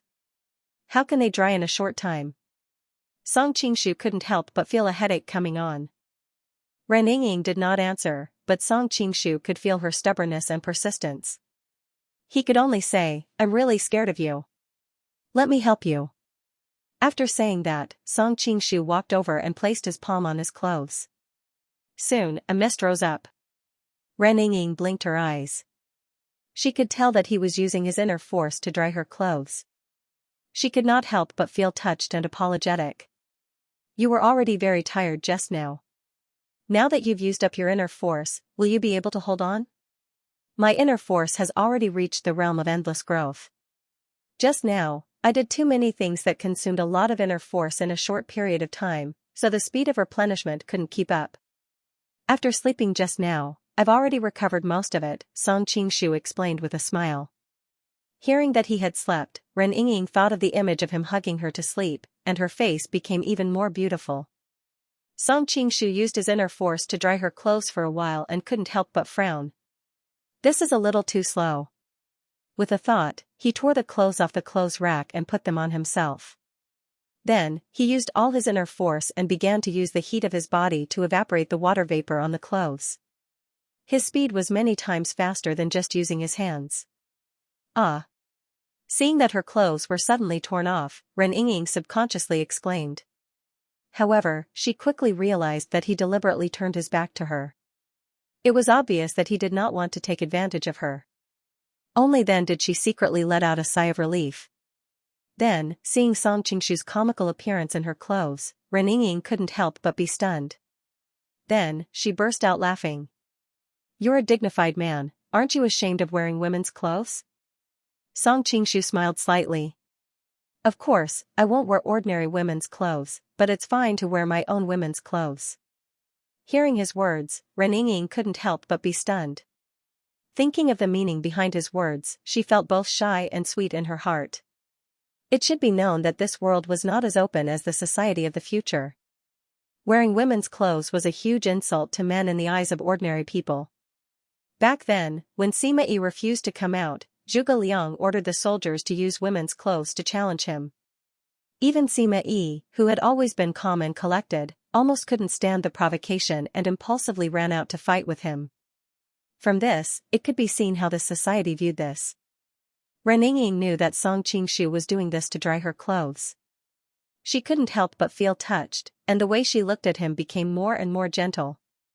This was something that Song Qingshu hadn't expected. "Okay, it's almost dry." Song Qingshu touched the clothes on his body and was about to turn his head. "Don't look back," Ren Ying exclaimed and hurriedly hid behind him. "You, just give me the clothes." Song Qingshu smiled. He couldn't bear to tease her anymore, so he took off his clothes and stuffed them behind him to hand to her. Thank you," Ren Ying said softly as she took the clothes. Song Qingshu sighed. "I've never seen you so gentle to me." Ren Ying couldn't help but think of all the things that had happened between the two of them. Thinking of how she had shouted and killed him, she couldn't help but smile. "Who asked you to be so annoying in the past? Am I not annoying now?" Song Qingshu asked, taking advantage of the situation. Ren Ying quickly put on her clothes. She could still feel the warmth of the other party's body. Her heartbeat sped up when she thought about how the same clothes had been worn by a man. She bit her lips and whispered, "He's still as annoying as ever." Even though she said that, the flirtatious tone in her words had completely betrayed her inner thoughts. At this moment, Song Qingshu felt that the hard work of the night was worth it. Thinking of the other's injuries, he hurriedly asked, "Are you dressed?" Just as he finished tying his belt, Reninging said, "Yes." Song Qingshu turned his head and saw her leaning against a pillar at the side, looking delicate and weak. At this time, the sun had just risen and sunlight shone in from the window. The bonfire in the room crackled as the flames flickered. The shadows of the smoke floated across her jade-like face, making her look even more beautiful. "Ying, you're so beautiful," Song Qingshu couldn't help but praise. Ren Ying, on the other hand, blushed. Her gaze fell on the valiant thing 3 inches below his navel. She couldn't help but turn her face away and say, "I wonder what kind of filthy things are in your head." Even though her tone was angry, her cheeks were red and her eyes were watery. In reality, she wasn't that angry. This was an accident. Song Qingshu couldn't help but feel a little awkward. This time, he really didn't do it on purpose. "Hurry up and put on your clothes." Ren Ying was so embarrassed that her ears were almost red. Song Qingshu originally wanted to say something flirtatious, but seeing that his disappointing little thing was really harmful to public decency, he could only put on his clothes again. Then, he circulated his inner strength and quickly dried the water vapor. "I'm done here." Song Qingshu's voice was a little awkward. After all, the scene just now was a little embarrassing. Ren Ying turned her head, but her eyes were a little flickering. Now that the two of them had put on their clothes, she didn't know how to face him. What kind of person was Song Qingshu? He was sensitive to the change in her emotions at this time. He directly reached out and pulled her into his arms. "What nonsense are you thinking about? We're already husband and wife." Sometimes, when the relationship between a man and a woman reached a delicate balance, it really needed one party to take the lead to break the deadlock. Fortunately, Song Qingshu wasn't a lost and helpless virgin. Ren Ying was in his arms. Although her body was a little stiff at first, she quickly relaxed. She couldn't help but pout. That was a lie. It was a fake marriage. Song Qingshu reached out and pinched her nose. "If I remember correctly, it was someone who begged me to marry her." Ren Ying couldn't help but clench her fist and hit him.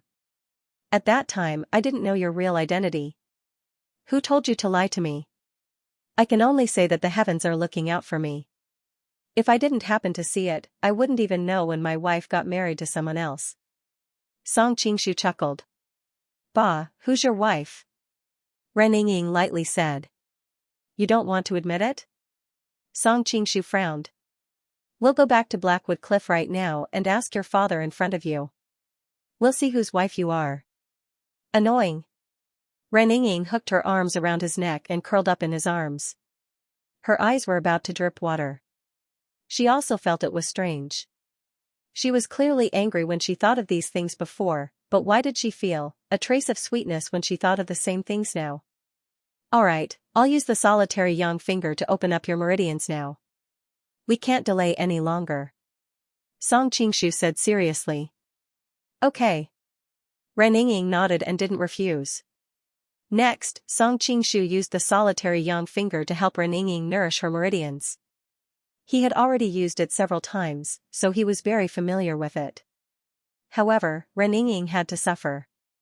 She was an extremely shy girl, yet she had to accept a man poking at her sensitive parts. If it wasn't for the fact that Song Qingshu's favorability had been raised to the max, she would have already turned hostile. After he finished, Ren Ying was already drenched in sweat. Her clothes were wet and stuck tightly to her skin, making her extremely uncomfortable. Song Qingshu hugged the delicate girl in his arms and whispered in her ear, "I already told you not to wear clothes. Look at you, your clothes are wet again." Ren Ying panted softly and pinched him. "You only know how to bully me." "When did I bully you?" Song Qingshu said with a wronged expression. "I used up so much energy and even saved nearly 10 years of your life. You still say that I bully you?" The solitary yang finger was indeed a powerful tool for saving lives. By opening up a person's meridians, it could bring a dying person back to life. Song Qingshu used the solitary yang finger to warm up Ren Ying's meridians, which had been severely damaged by the blood ignition technique, reducing the negative effects to the minimum. Combined with the nerve qi he had used to bring her back to life, he had directly saved 10 years of her life. Unfortunately, the blood ignition technique was too domineering. Even the solitary yang finger and God-radiating scripture could not do anything about the remaining 20 years of life. But Ren Yingying's focus was not on this. Instead, she looked at him with a burning gaze. Tell me honestly, how many girls have you treated with this method? Thank you to Bai Hailang, 12345, and the other readers for your enthusiastic support. Song Qingshu was trying to think of a way to replenish Ren Yingying's lost lifespan. 9 yin and 9 yang, tendon-changing sunflower. All sorts of secret arts kept popping up in his mind, but he quickly rejected them all.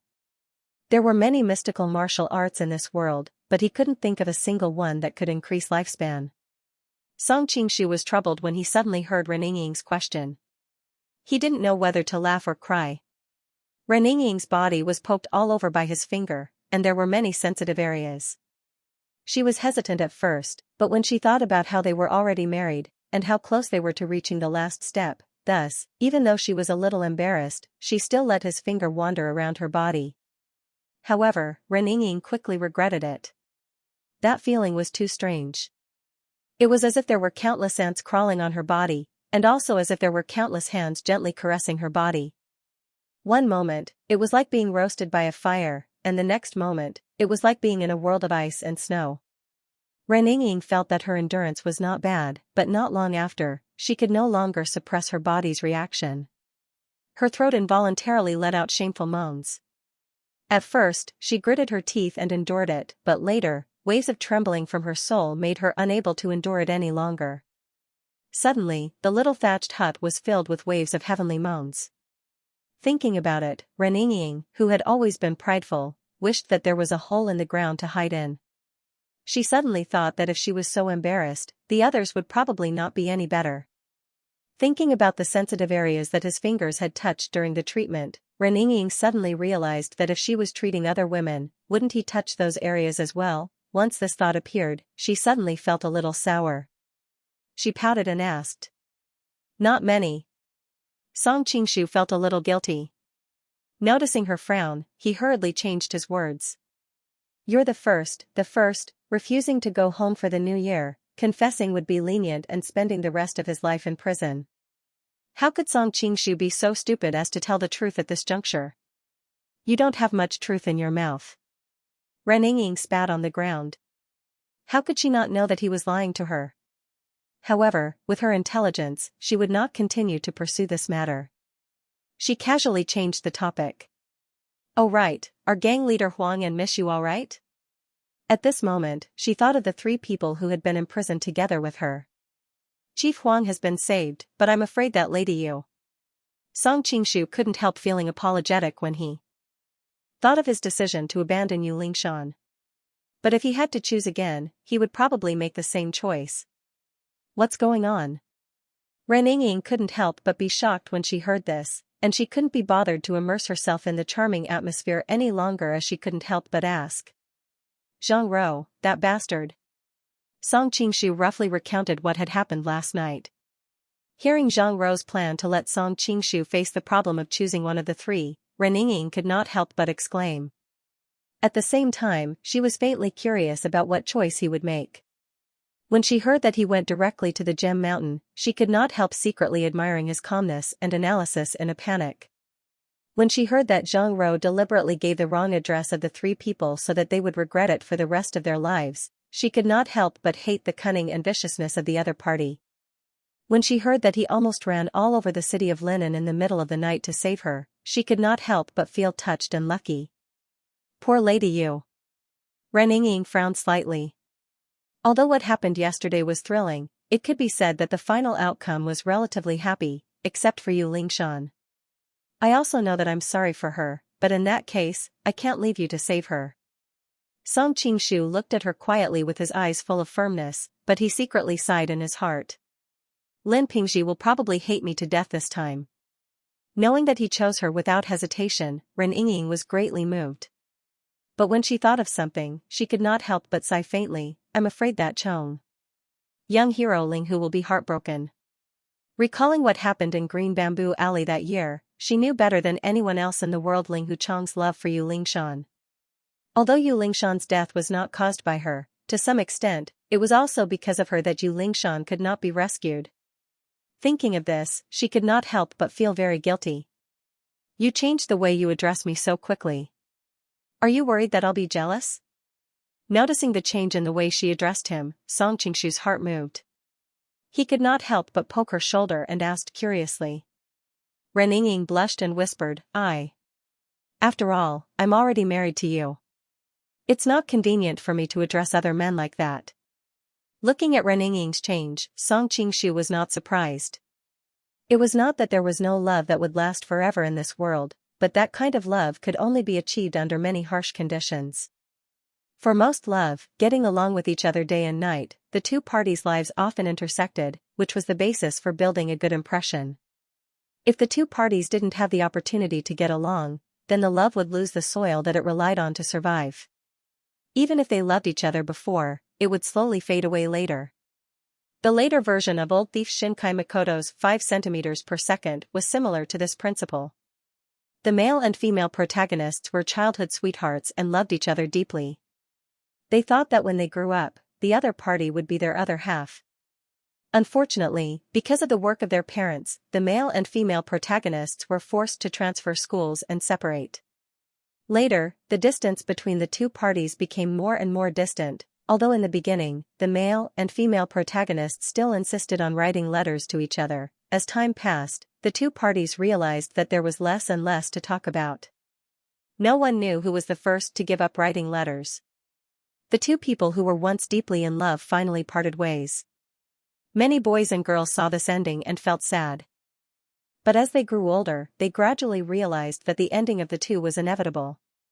The male and female protagonists did love each other deeply in the beginning, but they only loved the image of each other when they were young. As they grew up, they came into contact with new people and new things. They had long since become brand new people. Their image when they were young was just a small part of their new image. Because of time and space, the male and female protagonists did not understand the new side of their other half at all. It was destined that the feeling of love could not return to the past. Although the relationship between Ren Yingying and Ling Huchong was pretty good, there were too few things that happened between the two of them. The only things that happened between them were the zither lessons at Green Bamboo Alley, the gathering at Wuba Hill, and the battle against Invincible East at Blackwood Cliff. During this period of time, she had also interacted with Song Qingshu quite a bit. Not long after that, Ren Yingying and Ling Huchong were forced to separate. The time they spent together was far less than the time they spent together with Song Qingshu. Later on, even more shocking things happened between her and Song Qingshu. In truth, Song Qingshu's importance in Ren Yingying's life had long since surpassed Ling Huchong's. All she lacked was an opportunity for her to realize this. And the experience of being on the brink of life and death just now was the perfect opportunity. Does this count as me successfully flirting with someone? I've sinned at first, Song Qingshu was a little apologetic. However, he had long understood that there was no such thing as fairness or reason in love. Very quickly, he decided to face everything calmly. Looking at Ren Yingying's adorable expression, Song Qingshu's heart skipped a beat. He couldn't help but tease her. Didn't you also call me Brother Chong when we were married? How could Ren Yingying withstand such teasing? She immediately flew into a rage out of humiliation.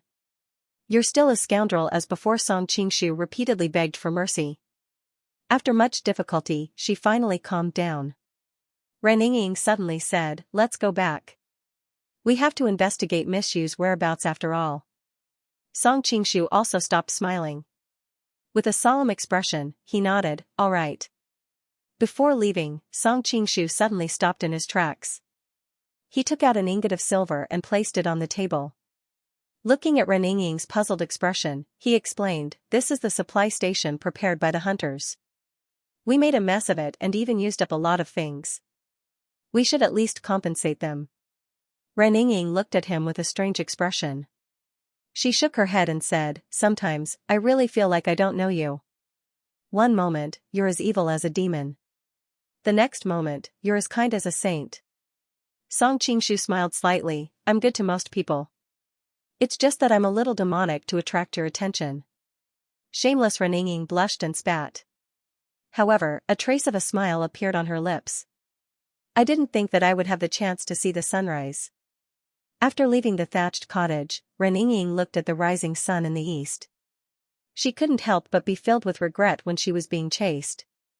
If you're willing, I can accompany you to watch the sunrise every day. Song Qingshu walked to her side and hugged her shoulders tightly. You have so many women to accompany. How can you have so much free time? Ren Yingying faintly sighed. Previously, Yu Lingshan had already made her vexed. Now, there were even more powerful competitors.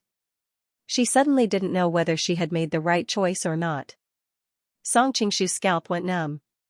He wisely didn't continue to discuss this issue. He said, let's go find out Miss Yu's whereabouts first. Ren Yingying also didn't want to think about those vexing matters at this time. Song Qingshu brought Ren Yingying back to Linen City. Originally, he thought that he would first return to the Prince of Qi's residence. There, he should be able to obtain the latest news. However, after hesitating for a moment, he still decided to head east of the city. No matter what, he needed to make a trip to Qingtai Bridge. Who would have thought that halfway there, a group of people would suddenly appear in front of him? The ones leading them were Lin Pingji and Li Jianan. Their faces were full of dejection and grief. Song Qingshu hesitated for a moment. However, he was very clear that he would have to face this moment sooner or later. Therefore, he walked over and called out apologetically, Pingji. When Lin Pingji saw him, he revealed an expression of pleasant surprise from the bottom of his heart. Brother Song. Pingji, I. Song Qingshu was thinking about how to explain Yu Lingshan's matter. However, Lin Pingji spoke first. I'm sorry, Brother Song. Song Qingshu was confused. He thought, why are you apologizing to me? However, Lin Pingji's next words made his expression change instantly. We lost Chief Huang. Song Qingshu had been thinking about how to explain things to Lin Pingji when he suddenly heard this news. For a moment, he was completely dumbfounded. What did you say? Gang leader Huang is missing. Lin Pingji's face was full of shame. Ren Yingying could also see that Song Qingshu's emotions were not normal. Somewhat worried, she walked to his side and gently held his hand. Song Qingshu took a deep breath, forcefully suppressing his anger and shock. Frowning, he asked, what happened? After you left yesterday, gang leader Huang told us to go to Qingtai Bridge to rescue senior sister. Because she was pregnant and unable to hurry, she took the initiative to stay. Lin Pingji revealed an expression of regret. Because I was in a hurry to rescue senior sister, I agreed. I sent a portion of my men to escort her back to the estate while I took the rest to rescue senior sister. Who knew, Song Qingshu's heart sank. Who knew what happened? On the way back from Qingtai Bridge, we received news that gang leader Huang and the others did not return to the Prince of Qi's estate. Lin Pingji answered. Song Qingshu's heart sank. Even if Huang Rong and the others traveled at a snail's pace, they should have returned to the estate in the middle of the night. Clearly, something had happened along the way. What about the guards who escorted her? Song Qingshu did not hold out much hope. Since Huang Rong had disappeared, those people had clearly met with misfortune.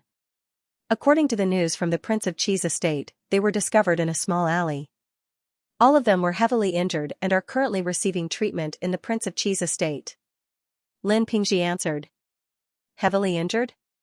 Song Qingshu raised his eyebrows. Not a single one of them died?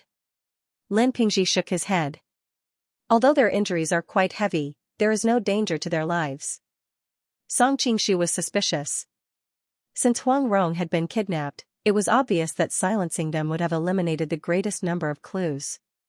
Why did they leave behind survivors? Let's return to the Prince of Qi's estate first. Song Qingshu knew that even if he went to look for them now, he would be like a headless fly. He should first ask the guards about the situation before making any further plans. Noticing that there was a carriage at the back of the group, Song Qingshu curiously asked, who is in the carriage? It is senior sister. She was frightened and I found a carriage for her to rest. Lin Pingji was embarrassed when he answered. After all, he had lost Huang Rong, but in the end, he had saved his woman. Song Qingshu was astonished. Miss you, is all right? How could he not be shocked? After all, under Zhang Rou's vicious scheme, he thought that Yu Lingshan had already been killed. Lin Pingji's tone was full of joy, speaking of which, it's all thanks to the Li brothers. After listening for half a day, Song Qingshu finally understood what was going on. As it turned out, Li Jiannan had run to the Prince of Qi's residence to inform the Prince of Qi. However, Li Haoyan had been discovered by Zhang Rou. Afterwards, the two sides had engaged in a fierce battle. Li Haoyan was no match for Zhang Rou and had escaped. Because Zhang Rou was worried that Song Qingshu would return at any moment, she did not have the energy to pursue him. Li Haoyan's first choice was to save Song Qingshu's woman, Ren Yingying. However, his confidence information was not accurate. Li Haoyan had thought that Ren Yingying had been taken to Qingtai Bridge and had accidentally saved Yu Lingshan. Li Haoyan had decided to redeem himself. His first choice was to save Song Qingshu's woman, Ren Yingying. However, his confidence information was not accurate. He had thought that Ren Yingying had been taken to Qingtai Bridge and had accidentally saved Yu Lingshan. Not long after, he had encountered Lin Pingji and his men. Of course, even though Li Haoyan was rash, he was not stupid enough to go along with Lin Ping. His original intention was to save Ren Yingying, not to save his woman. Song Qingshu had pushed all of this out based on his decision to go to Qingtai Bridge. Li Rongnan greets the Prince of Qi. My brother is injured and is resting in the carriage. Please forgive him for not being able to greet you. Li Rongnan respectfully bowed to Song Qingshu. By now, Song Qingshu knew that the two brothers had decided to rely on him. He did not know whether to laugh or cry. If they had not alerted him, he would have already found the hiding place and rescued Ren Yingying and the other women. He would not have suffered so many twists and turns and nearly been separated from Ren Yingying. Now that Huang Rong had disappeared, Yingying had lost 20 years of her lifespan. He was so depressed that he wanted to curse. However, Song Qingshu knew that it was unreasonable to blame them. He could only lament at the fact that fate was playing tricks on him. At the very least, my relationship with Yingying has reached its current level. Song Qingshu constantly comforted himself. At the same time, he helped Li Rongnan up. Brotherly, please get up. In the future, we will all be on the same side. There is no need to be so polite. Li Rongnan had been feeling uneasy until the other party made such a gesture. Only then did he feel at ease. Reporting to my lord, my brother was injured. It is all thanks to General Wu that we were able to rescue Miss Yu. Li Rongnan added. General Wu? Song Qingshu seemed to sense something. He looked in a certain direction and saw that Ling Huchong was holding his sword and looking at the two of them expressionlessly. Ren Yingying obviously saw him as well. Her body stiffened and she subconsciously wanted to let go of the man beside her. However, Song Qingshu grabbed hold of her hand, not giving her the chance to let go. Ren Yingying tried to pull him away but to no avail. Suddenly remembering her current status, she sighed and let him do as he pleased. Ling Huchong's gaze fell on their interlocked hands. He did not move his gaze away for a long time. After a long time, he said to Song Qingshu, since you have returned, there is no need for me to worry about Miss Yu's safety. Farewell. Without waiting for the other party to respond, Ling Huchong turned and left. He placed his sword on his back and placed his hands on it weakly. Step by step, he disappeared into the street. His back view looked exceptionally bleak and lonely. Song Qingshu looked to the side thoughtfully. He saw that Ren Yingying was looking in the direction that Ling Huchong had disappeared in. He could not help but say sourly, do you want to go talk to him?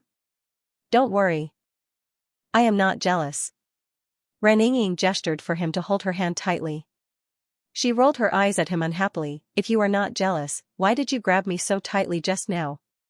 Song Qingshu smiled embarrassedly, I was afraid that you would run away. Ren Yingying bit her lips and said softly, I have already done that with you. What are you still afraid of?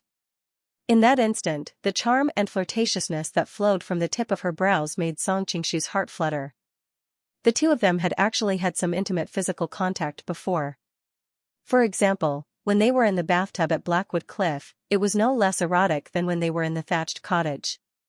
However, there was a fundamental difference between the two. In the past, Ren Yingying had been forced to have intimate contact with him. But in the thatched cottage, she had completely opened her body and mind to Song Qingshu. If not for her internal injuries, the two of them would have probably already had sex. With Ren Yingying's personality, she was willing to go to such an extent. Song Qingshu suddenly felt that his previous actions were a little too petty. He could not help but say apologetically, "Let's go talk to him. It can be a final farewell." Ren Yingying shook her head, "Now that things have come to this, there is no point in saying goodbye. Let's go." Seeing her so carefree, Song Qingshu was at first startled, but then he smiled and followed after her. When the group returned to the Prince of Qi's residence, Qin Yuanyuan was already waiting there. After a night's sleep, Luo Bing had completely recovered and accompanied Qin Yuanyuan. Seeing that Song Qingshu had brought back yet another beautiful and refined woman, the two women were both stunned. At this moment, Ren Yingying's shock was even greater than theirs. Of the two women before her, one was devastatingly beautiful, while the other was graceful and charming. Moreover, they were both dressed as young married women. For a moment, Ren Yingying could not figure out the relationship between the two women and Song Qingshu. She opened her mouth but did not know how to address them. That damned scoundrel, stirring up romantic debts everywhere. Although the two women's ages and attire did not indicate that they were Song Qingshu's wives or concubines, how could Ren Yingying not see the expression in their eyes when they looked at Song Qingshu?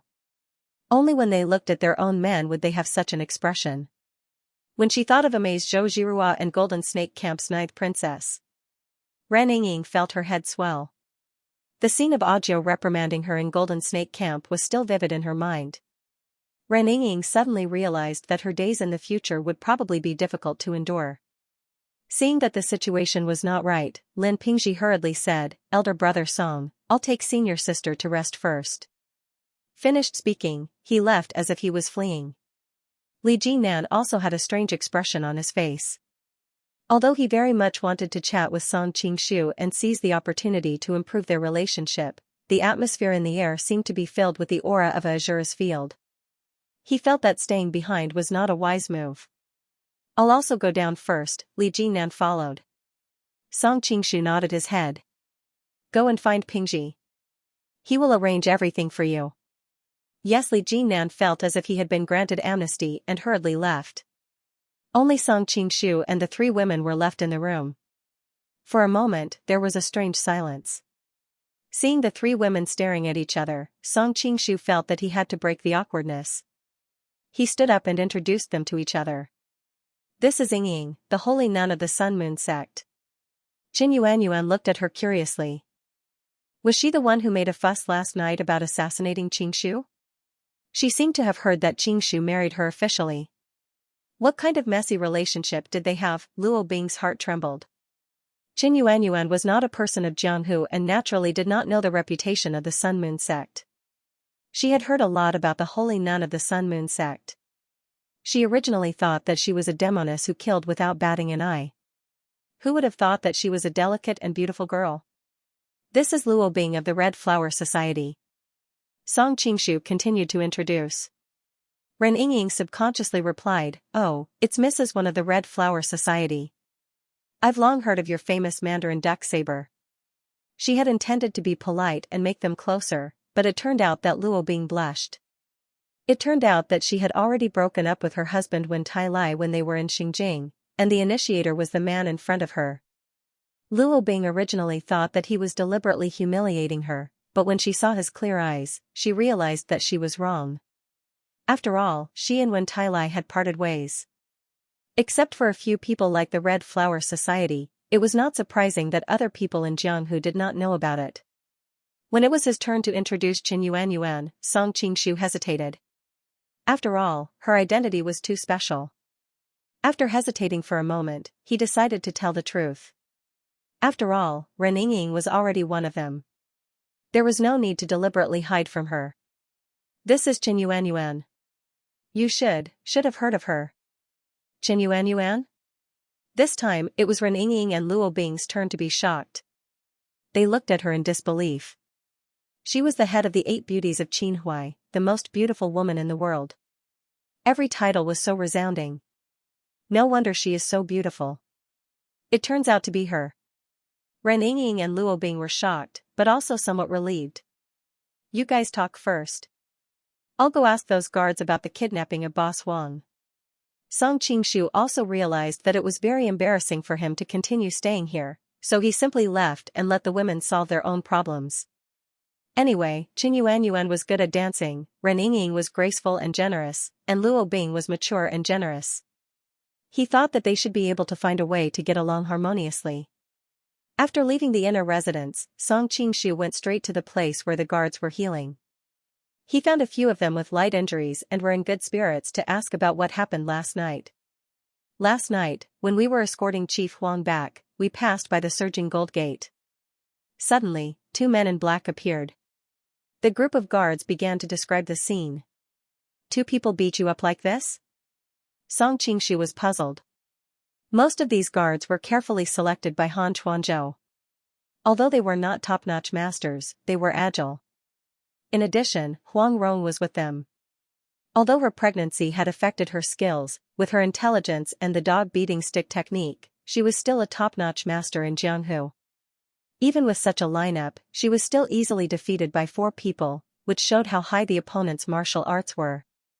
Hearing Song Qingshu's question, the guards looked ashamed. The martial arts of the 2 men in black were too strange, and their movements were fast. We were no match for them. You were seriously injured. It can be seen that you risked your lives to protect Chief Huang, so you did your best. Don't blame yourselves. Seeing the ashamed faces of the group of guards, Song Qingshu comforted them. Hearing him say this, the group of guards looked excited. They all felt that they would die for their bosom friends. It's strange. We thought we were dead for sure, but the 2 men in black only made sure we lost the ability to fight. They didn't take our lives, one of the guards said doubtfully. Song Qingshu had been wondering about this before. Hearing this, he frowned and said, "Could it be someone you know?" The group of guards shook their heads. "No, I don't know them. They didn't look familiar. Besides, we don't know anyone with such high martial arts." Song Qingshu pondered for a while and suddenly asked, "How were their martial arts?" "Their moves were like this." The 2 who were the least injured jumped off the bed and began to gesture as they were called. While watching, Song Qingshu pondered, "I can't tell their martial art style. Either they are deliberately hiding their martial art, they are not using their own school's martial art, or they are not Jianghu people." To subdue Huang Rong, who was proficient in the dog-beating stick technique, without using any of their own martial arts, even if they were one of the 5 uniques, it would not be easy. This was not the era where sages were everywhere and sword saints were as common as dogs. How could there be so many 5 uniques experts? Coupled with the fact that this was the capital, it seemed that the latter possibility was more likely. After greeting the guards for a while, Song Qingshu returned to his study and began to think about where to start his investigation. Compared to the previous disappearances, there was even less information this time, and it was even more impossible to know where to start. After thinking for a while, he still had no clue. Song Qingshu couldn't help but feel annoyed. "Reporting to Your Highness, Qin Yuliang requests an audience." The maidservant outside reported. "Let him in." Song Qingshu thought to himself that he could only rely on the beggar sect to find a needle in a haystack. Not long after, Qin Yuliang trotted in. "Yuliang greets young master." "Oh, that's not right. I should call him Prince Ji." "Quickly rise, no need to be so polite." Seeing that the other's eyes were bloodshot, it was clear that he had been busy all night. Song Qingshu had to admit that although Qin Yuliang's character was questionable, he was serious and capable. He was a rare talent. "I just received news that Your Highness has found Mistress and the others." Qin Yuliang had mobilized the beggar sect to search for a knight, but there was no result. Just as he was feeling uneasy, he heard that Song Qingshu had found them. He couldn't help but be overjoyed. After all, after the reunion, the other would be happy and would not vent his anger on him. Yingying and Mishu have indeed been rescued. As for Chief Huang, Song Qingshu's face was a little ugly. She was originally rescued, but she was kidnapped midway. So I will have to trouble you for the next few days to continue to investigate her whereabouts in the city. Hearing that Huang Rong had disappeared, Qin Yuliang was secretly delighted. It must be known that he had stolen the Jiangnan beggar clan's power, and had always been very afraid of the former clan leader, who was above him in both intelligence and prestige. He was worried that she would come to cause trouble for him, and in his heart he hoped that she would never come back. Of course, he only dared to quietly think about all of this. The man in front of him was not easy to fool. Thinking of the other's previous ruthless methods, he weighed the pros and cons and gave up on the idea of feigning compliance but secretly opposing.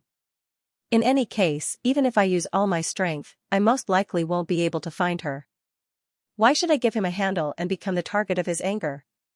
Qin Yuliang's heart was cold, but on the surface he put on a fawning expression. All right. When I return, I will arrange for the brothers of the sect to search the city. Song Qingshu nodded. After a moment of silence, he said, now that I have the title of Prince of Qi, I can set up 3 departments and appoint officials. Yuliang, I have decided to hire you and your master to the Prince of Qi's household to handle various matters. Qin Yuliang was slightly startled, then overjoyed. He knelt down and said, many thanks, Your Highness. How could he not be overjoyed? It must be known that although he secretly controlled the Jiangnan beggar sect and could be considered a character in Jianghu, in the eyes of the rich and powerful nobles, he was nothing more than a bumpkin. However, after becoming a household official, he was completely different. In an instant, he had gone from a commoner to an official of the court. It must be known that the highest-ranking official in the prince's household was the master of the household. As the tutor of the Prince of Qi, the position was usually held by a person of virtue and prestige, a talented and knowledgeable elder. His official rank was lower than the 3rd rank. Next was the chief clerk, who was in charge of the prince's household subordinates. His official rank was lower than the 4th rank. It must be known that for those scholars who had studied hard for dozens of years, after experiencing the hardships of thousands of soldiers and horses, to reach the 2nd rank of Jinshi, the majority of them could only obtain a 7th-rank position. Many of them had even wasted many years in the capital, unable to find an opening. Yet, the moment he arrived, he was already a 4th-rank official. Seeing Qin Yuliang's ecstatic expression, Song Qingshu secretly nodded his head. Previously, he had relied on various kinds of coercion to force Qin Yuliang to obey his orders. After wielding the stick for too long, he had to give Qin Yuliang a taste of the carrot. Only then would he be able to work for Song Qingshu with a peace of mind. After Qin Yuliang left, Song Qingshu thought for a moment and sent for Li Jiannan. Since Li Jiannan had taken the initiative to seek refuge, Song Qingshu had to put his heart at ease. The two chatted for a while. Finally, Song Qingshu appointed the 2 brothers as advisory counselors, or in other words, advisors and counselors. Their official rank was higher than the 5th rank. Li Jiannan was overjoyed. After all, they did not want to be bandits for the rest of their lives. They had always wanted a proper identity. Now, not only had they become an official, but they had also become a medium-sized general.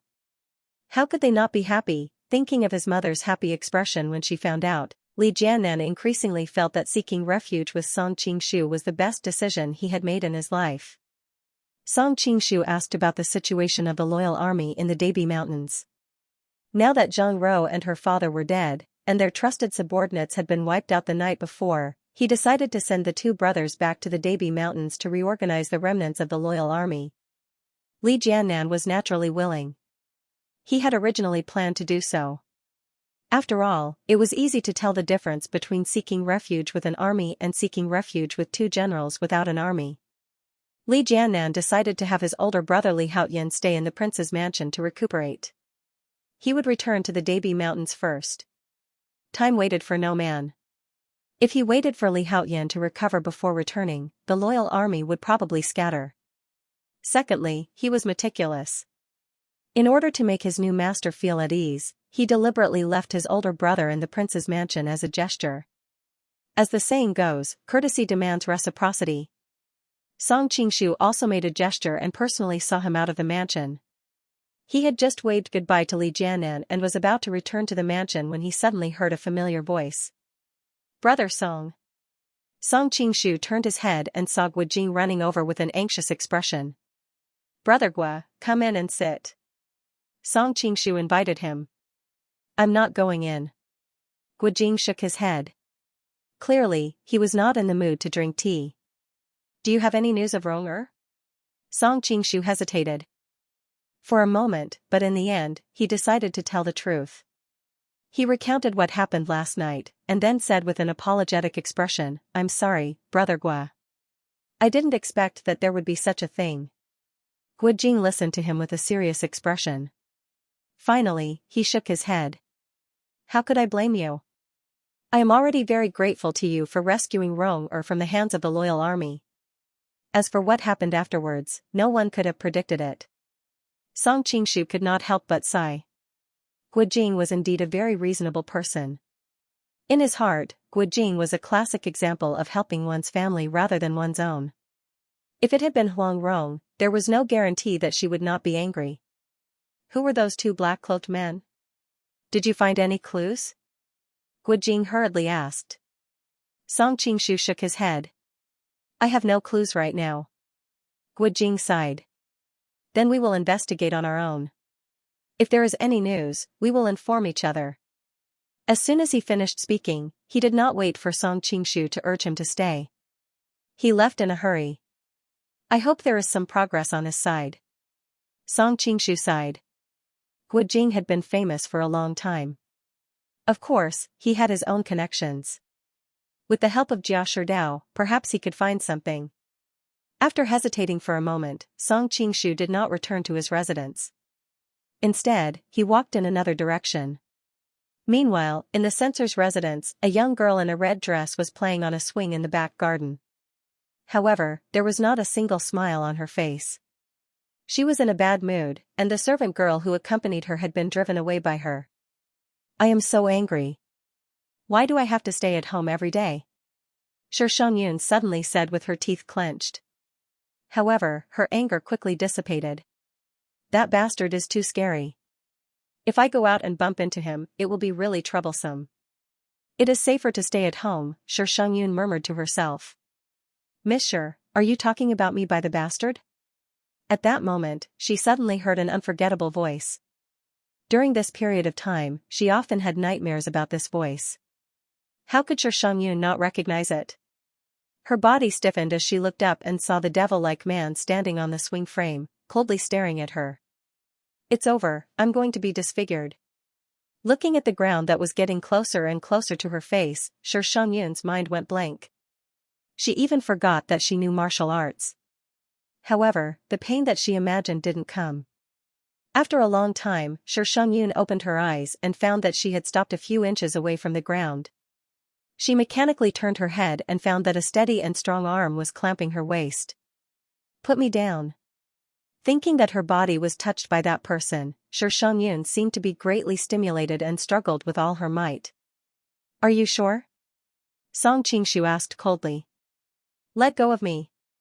Xianxia's mind flashed with the scene of him humiliating her in the beggar clan. She had already vowed in her heart that she would never let that man touch her again. Oh, Song Qingshu didn't talk nonsense with her and directly let go of his hand. The woman in his arms fell to the ground as expected. "Ouch!" Xianxia screamed. Fortunately, she wasn't too far away from the ground, so she only felt a little pain from the fall and wasn't really hurt. Those damned girls usually chatter and annoy me, but at the critical moment, they disappeared one by one. Xianxia rubbed her sore but while looking in the direction of the maidservants. Although she knew that with this demon's martial arts, those maidservants would be useless here, but it made her feel more at ease to have familiar people around her. "No need to look, they've already been knocked out by me." Song Qingshu seemed to have seen through her thoughts and said coldly. "What do you want?" Xianxia crossed her arms in front of her chest and looked at him vigilantly as she backed away. Seeing her nervous expression, Song Qingshu didn't know whether to laugh or cry. "Don't worry, I'm not interested in your body without breasts and butt." Xianxia held her breath. The other party had clearly stated that he wouldn't bully her, but she wasn't happy at all. Instead, she almost exploded with anger. She thought to herself, "Which eye of yours saw that I have no breasts and butt?" She wanted to angrily question him, but the fear in her heart made her not dare to act. "Where is Wei Rulan?" Normally, Song Qingshu might have taken the opportunity to tease the little girl, but today he was worried about Huang Rong's safety, so he didn't have the time to do so. "How would I know?" Xianxia bit her lip. She was filled with anger, but she didn't dare to let it out. He is your fiancé. How could you not know? Song Qingshu said coldly. Shang originally wanted to say that ever since that day at the beggar gang, their relationship had become a little subtle. Although neither of them said it out loud, everyone knew that the feelings of love from before could never return. After hesitating for a moment, Shang did not speak of these matters. Instead, she changed her words and replied, he should be attending morning court right now. Oh, Song Qingshu replied noncommittally. Suddenly, I asked, can you contact Tang Sire? Tang Sire? Shang was puzzled at first, and then she finally reacted, that White Lotus traitor? How would I be able to contact her? Song Qingshu carefully stared into her eyes and saw that she didn't seem to be lying. Tang Sire came to him that night after he released her from the beggar gang's headquarters. He thought that there was some kind of connection between them, but it seemed like he was overthinking it. It seems that Shang doesn't know Wei Rulan's true identity. Song Qingshu thought, does Shang know? What do you want? Seeing that he had suddenly fallen silent, Shang felt that the atmosphere was too unbearable, and finally couldn't help but ask. I'll give you an hour. I want to see Wei Rulan in an hour. Song Qingshu said as he walked straight into the inner residence. An hour? Shang was shocked, how is that possible? That's your problem. If I don't see her in an hour. Song Qingshu paused, and then he moved closer to her ear and blew gently, you know the consequences. Shang hurriedly stepped back, and her delicate skin was already covered with a layer of fine goosebumps, you're shameless. Song Qingshu shrugged, as long as you find Wei Rulan in time, won't everything be fine? At this time, the two had already arrived at Shang's boudoir. Song Qingshu stretched, and directly lay down on her bed, I'm going to sleep for a while. Remember, it's an hour. Song Qingshu had been running around for a day and a night, and had only taken a short nap in the cottage. He was inevitably a little tired, and decided to conserve his energy first, so that he could find Huang Rong later. Seeing that he was directly lying on her bed, Shang's face instantly turned red. Half of it was anger, and the other half was shyness. After all, she was the only one who had slept on this bed, and the quilt was all her personal belongings.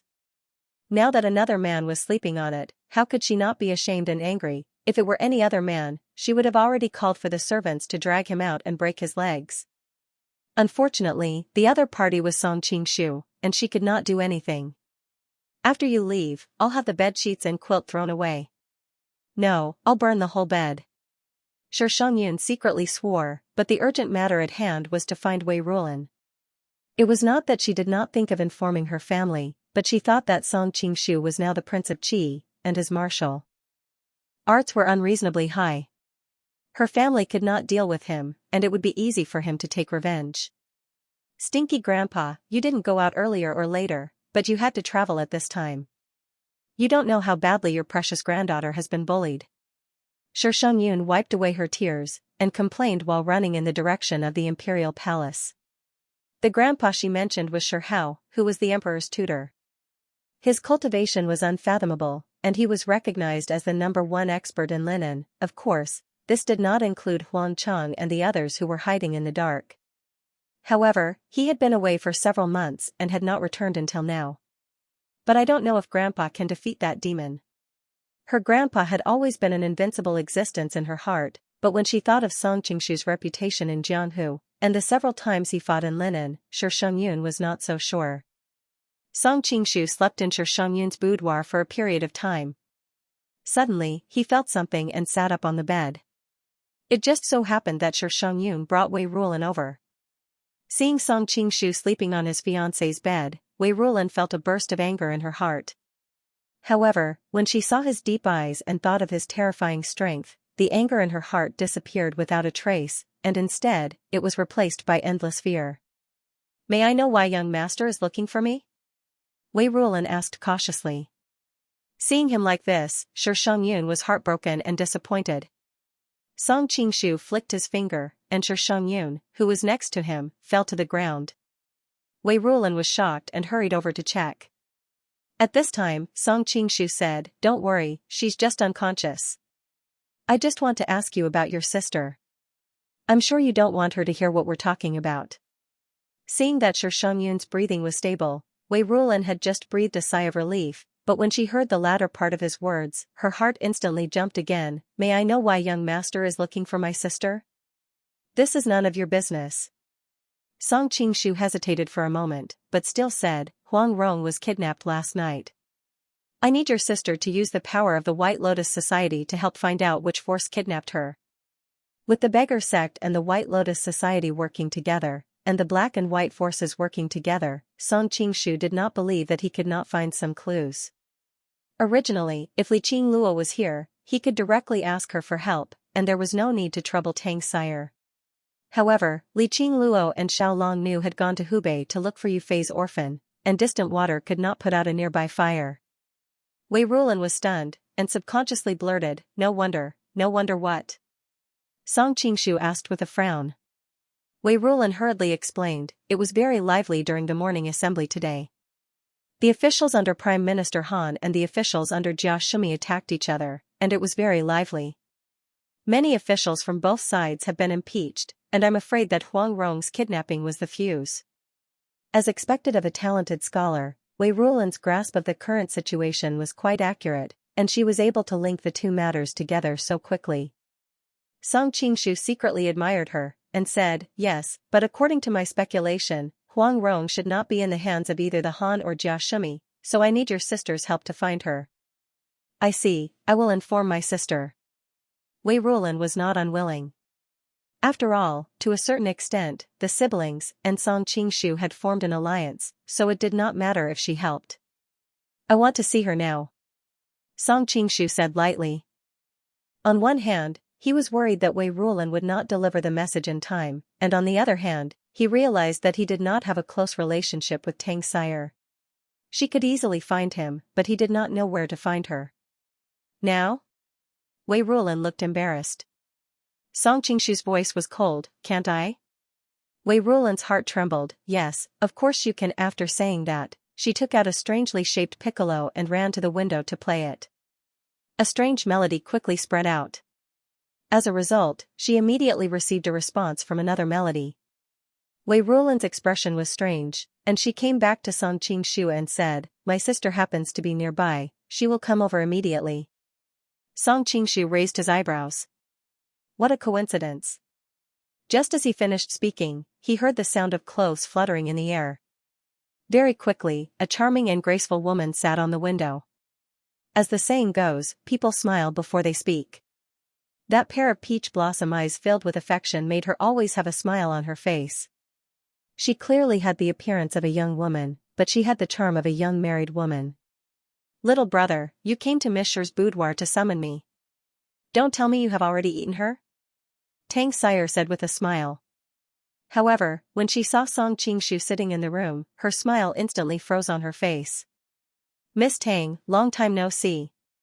Song Qingshu paused, perhaps I should call you Miss Fu, or Miss Chai? Just call me Miss Tang. I haven't completed my mission, so I dare not revert to my ancestor's surname. Seeing this man, Tang Sire's entire body tensed up. She hurriedly jumped down from the windowsill, instantly losing the carefree and unrestrained attitude she had when she first appeared. You don't have to be so restrained. I called you here because I need your help with something. Song Qingshu gave her a look. Wei Rulin hurriedly told him about Huang Rong. Investigate Huang Rong's whereabouts? Tang Sire muttered to herself, no problem. If she has fallen into the hands of an underworld expert, we should be able to find out. It might not be someone from the pugilistic world. I think it's most likely an expert trained by a high-ranking official of the imperial court. Song Qingshu glanced at Tang Sire. I know that the White Lotus Society is inextricably linked to the nobles and ministers of the imperial court, so I need you to investigate in this direction. Tang Sire did not expect him to know so much about the White Lotus Society. Her heart shuddered and she quickly replied, all right, I'll make arrangements immediately. Wait. Song Qingshu stopped her. If you want to find me, you can go to Qi Manor directly. What if I want to find you? I can't go around in circles every time. Tang Sire hesitated and took out a piccolo similar to the one Wei Rulin used. If you want to find me, you can use this piccolo to make a sound. The disciples nearby will send me a message when they hear it. Different melodies represent different messages? Even if one had never eaten pork, he would have seen a pig run.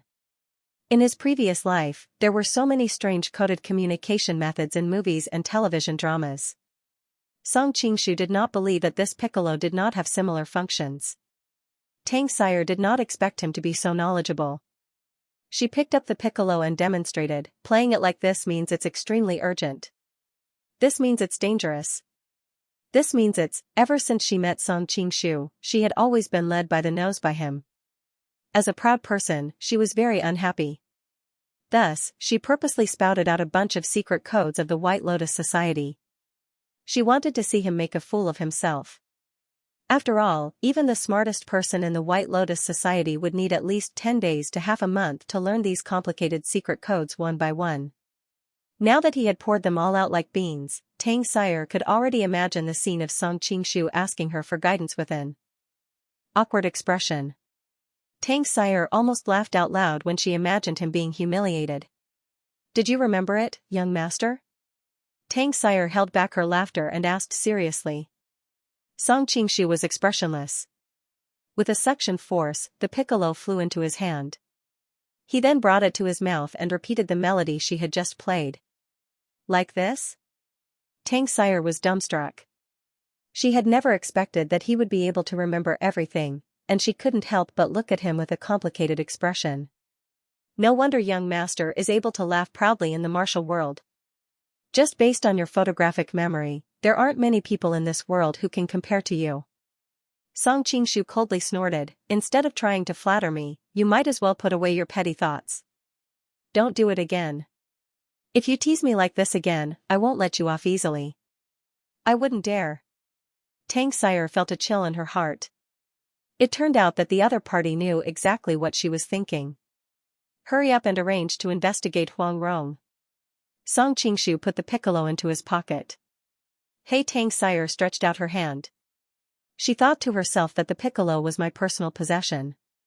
She had originally planned to give him a new one, but who knew that he would accept it so quickly? At the thought of his lips brushing the place where she often blew, Xianxia suddenly had a strange thought, isn't this an indirect kiss? Anything else? Song Qingshu asked curiously. It's okay. Xianxia squeezed out a smile and said a few words to her brother before disappearing out of the window. After Xianxia left, Song Qingshu stretched out his hand and unsealed the acupoints of the unconscious Xianxia. What did you do to me? As soon as Xianxia woke up, she immediately covered her chest and took a few steps back. She looked at him with a panicked expression.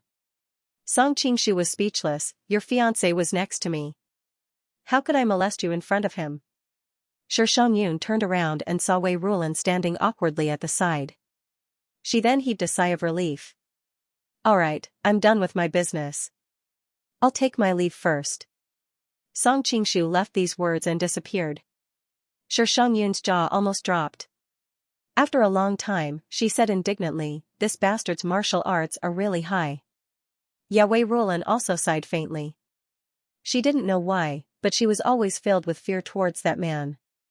Now that the outsiders had left, it was reasonable to say that Xianxia and Wei Rulan should have a lot to talk about. However, the two of them looked at each other and realized that they were full of thoughts but couldn't say anything. You rest well. I'll take my leave first. When Wei Rulan saw his fiancée's big watery eyes, unpleasant scenes in the beggar's sect kept appearing in his mind. At the same time, it seemed to constantly remind him of his incompetence, making him feel as if he was sitting on pins and needles in front of Xianxia. Okay. Xianxia responded in a low voice. On the surface, both of them were still polite.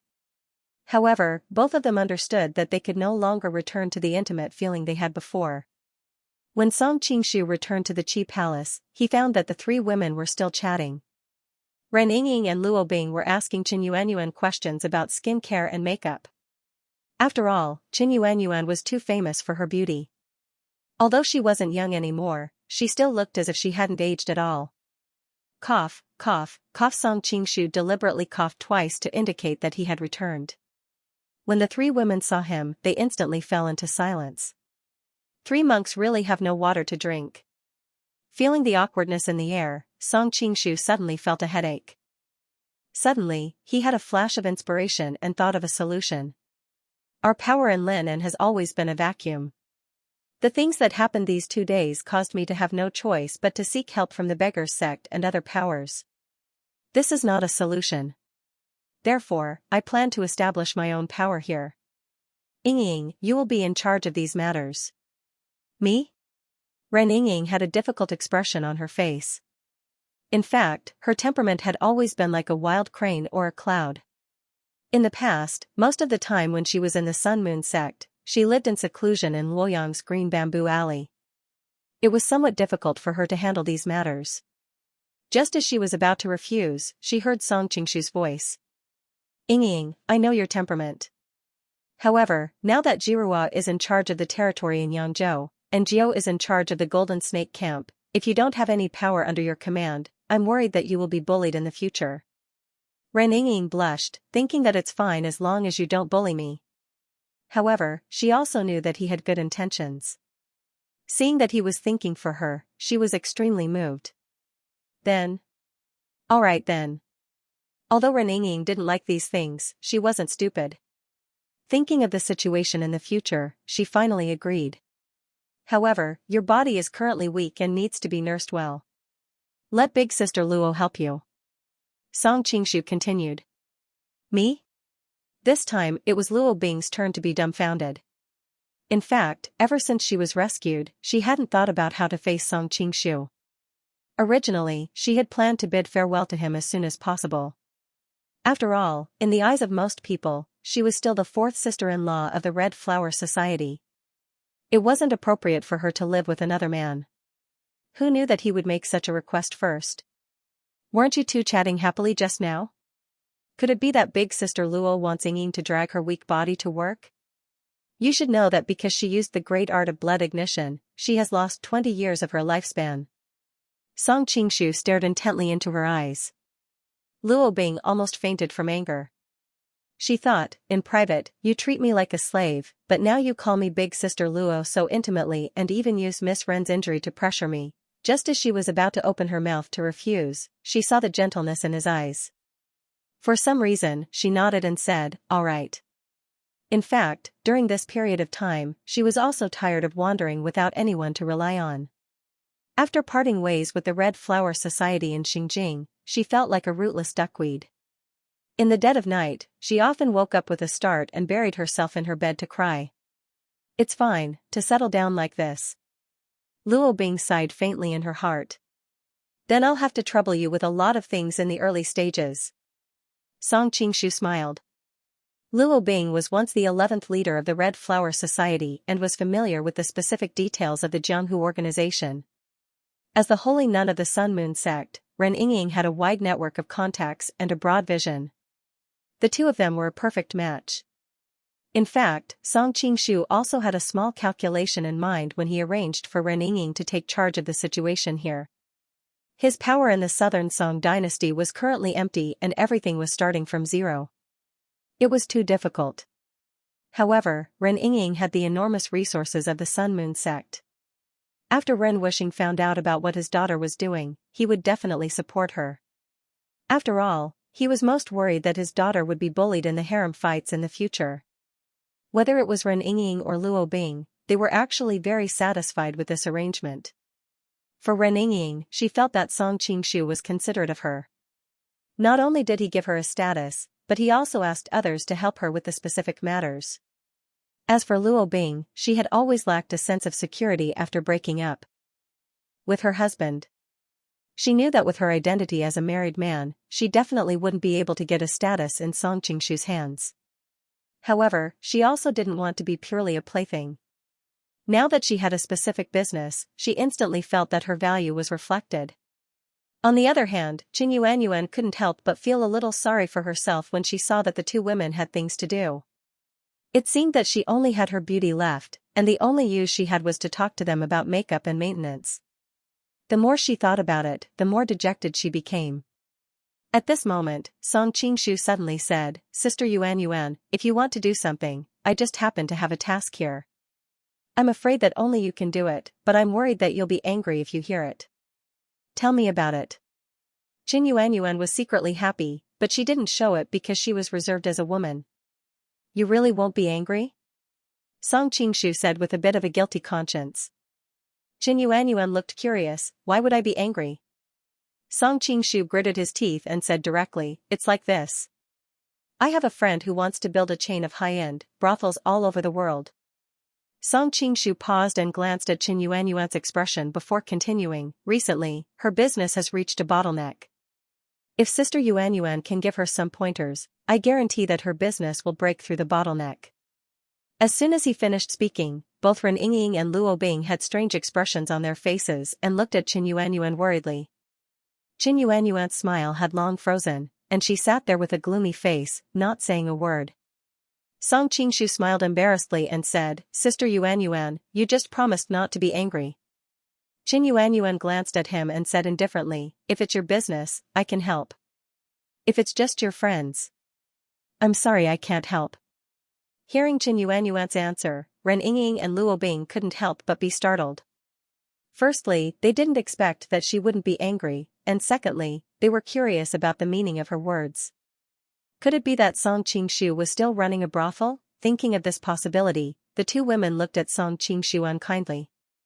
Song Qingshu looked embarrassed and hesitated for a long time before replying, in a sense, it can indeed be regarded as my business. Before he finished, Ren Yingying was so angry that her face turned red.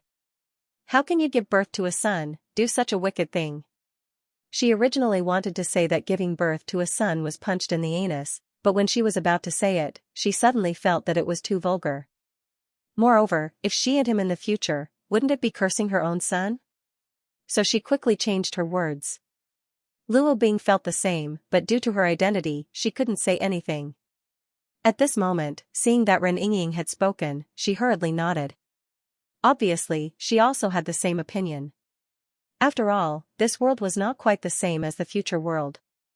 In Song Qingshu's previous world, most of the girls in this industry, except for a few who were forced to do it, coveted the fast money and easy work in this industry. They worked hard to become small white-collar workers. Working for more than half a year was less than working as a prostitute for more than a month. Naturally, they knew how to choose. But now, etiquette prevailed in this world. Unless there was no other choice, otherwise, not many people would fall into prostitution. In a sense, most of the women in the brothel were pitiful people. As women, Ren Yingying and the others inevitably had sympathy for them. So when they heard that Song Qingshu was actually in this industry, they had such a big reaction. Song Qingshu smiled bitterly. In your hearts, am I a big villain who forces women into prostitution? Seeing that Ren Yingying and Luo Bing nodded in unison, Song Qingshu's face darkened. I can't guarantee other places, but those brothels under my management will never be forced. After all, I don't want to make money from the brothels. I just want to use the environment of the brothels to build an information network. Only then did Ren Yingying's expression soften a little, but she still couldn't help but snort. You make it sound nice, but where are you going to find so many women who are willing to be prostitutes? Song Qingshu sighed. Nowadays, in this era of great strife, the world is in chaos. Every day, thousands of families are destroyed, and countless orphans and widows are born. How can a brothel be short of people? They are already so pitiful, and you still want to send them to the brothel? Ren Yingying glared at him. Compared to starving to death by the roadside, isn't it much better to end up in a brothel? Song Qingshu replied calmly. Starving to death is a small matter. Losing your chastity is a big matter. For a woman, what is more important than reputation? Ren Yingying clearly disagreed with his logic.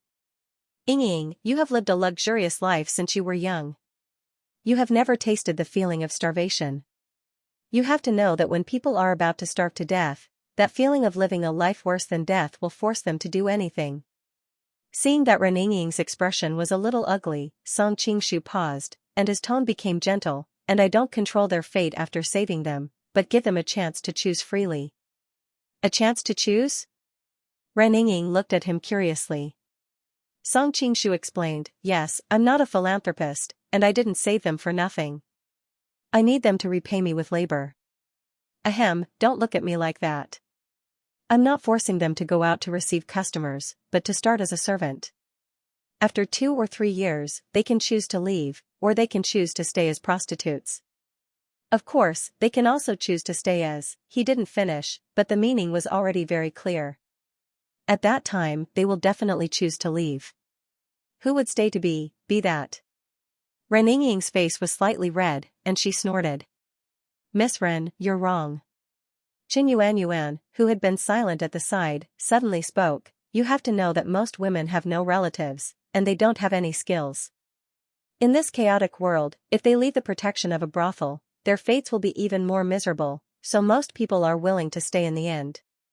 Ren Yingying had a puzzled expression, and then she remembered that Qin Yuan had also lived in a brothel. Since she said that, then it was most likely the truth. Compared to Ren Yingying, who had always been high and mighty, Luo Bing had experienced the trials of life and gradually understood. And for all brothels, there will be a large number of thugs. One is to protect the safety of the guests, and the other is to deal with those disobedient women. Qin Yuan frowned, as if she had recalled some unpleasant experience. Many sisters are unwilling to receive customers at first, but the brothel will let those thugs rape them, or use drugs to stun them, humiliate them, and take away their most precious things. After that, most people often accept their fate, but there are still a few who are strong-willed, and in the end, they will choose to commit suicide. She had always been trained as a top courtesan, so she had never experienced this kind of tragedy. But just because she hadn't experienced it didn't mean that she hadn't seen it. Similar things happened almost every day in the brothel. Qin Yuan faintly sighed. If your brothel can really not force women, for those people who have a hard life, I don't know how much of a kindness it will be. Song Qingshu's expression became serious, and he said seriously, Sister Yuan, don't worry. I swear here that I will not allow them to force women, and everything will be voluntary. I believe you. After spending some time with Song Qingshu, Qin Yuan knew that he wouldn't lie to her about this. As for those women who voluntarily fell into prostitution, she couldn't care less. Unlike Ren Yingying, who had lived in a brothel for a long time, she knew that there were many women who loved ease and hated work. They were greedy for money and fame, and would indeed willingly become prostitutes. So, Sister Yuan is willing to help now? Song Qingshu said happily. Qin Yuan revealed a mischievous smile. I also want to see what your brothel is like, and I can also monitor whether what you said is true. That's no problem. When the time comes, I'll give you an imperial sword. If I discover any similar behavior, you can hold me responsible. After experiencing one bad news after another, there was finally some good news. Song Qingshu knew that with Qin Yuan's experience and knowledge in the industry, He Qing's brothel business would rise to the next level with her guidance. When that happened, the information network would be set up even faster. In the next few days, Luo Bing began to prepare for the establishment of a branch, and Qin Yuan was in the study thinking about the plan to renovate the brothel. Song Qingshu had been warming Ren Yingying's meridians, and the rest of the time, he went out to look for Huang Rong. Unfortunately, there was no progress at all. In the study of the Ronghua mansion, Jia Sherdao looked at Gu Jing, who had stubble all over his face, and couldn't help but frown. He said, I haven't seen you often recently, and the date of the martial arts competition is approaching. How are you going to win like this? Gu Jing shook his head, and he looked lost. Compared to Rong the martial arts competition is nothing. Jia Sherdao comforted him. I know you care about your wife, but I've already sent people to look for her everywhere. I believe we'll have news soon. News soon? That means no news yet. Gu Jing, who had always been a bit dull, was thinking fast. No, I have to go find her. He then walked out. Jia Sherdao was furious. He had planned for so long, and he was determined to get what he wanted. How could he let it all go to waste because of Huang Rong?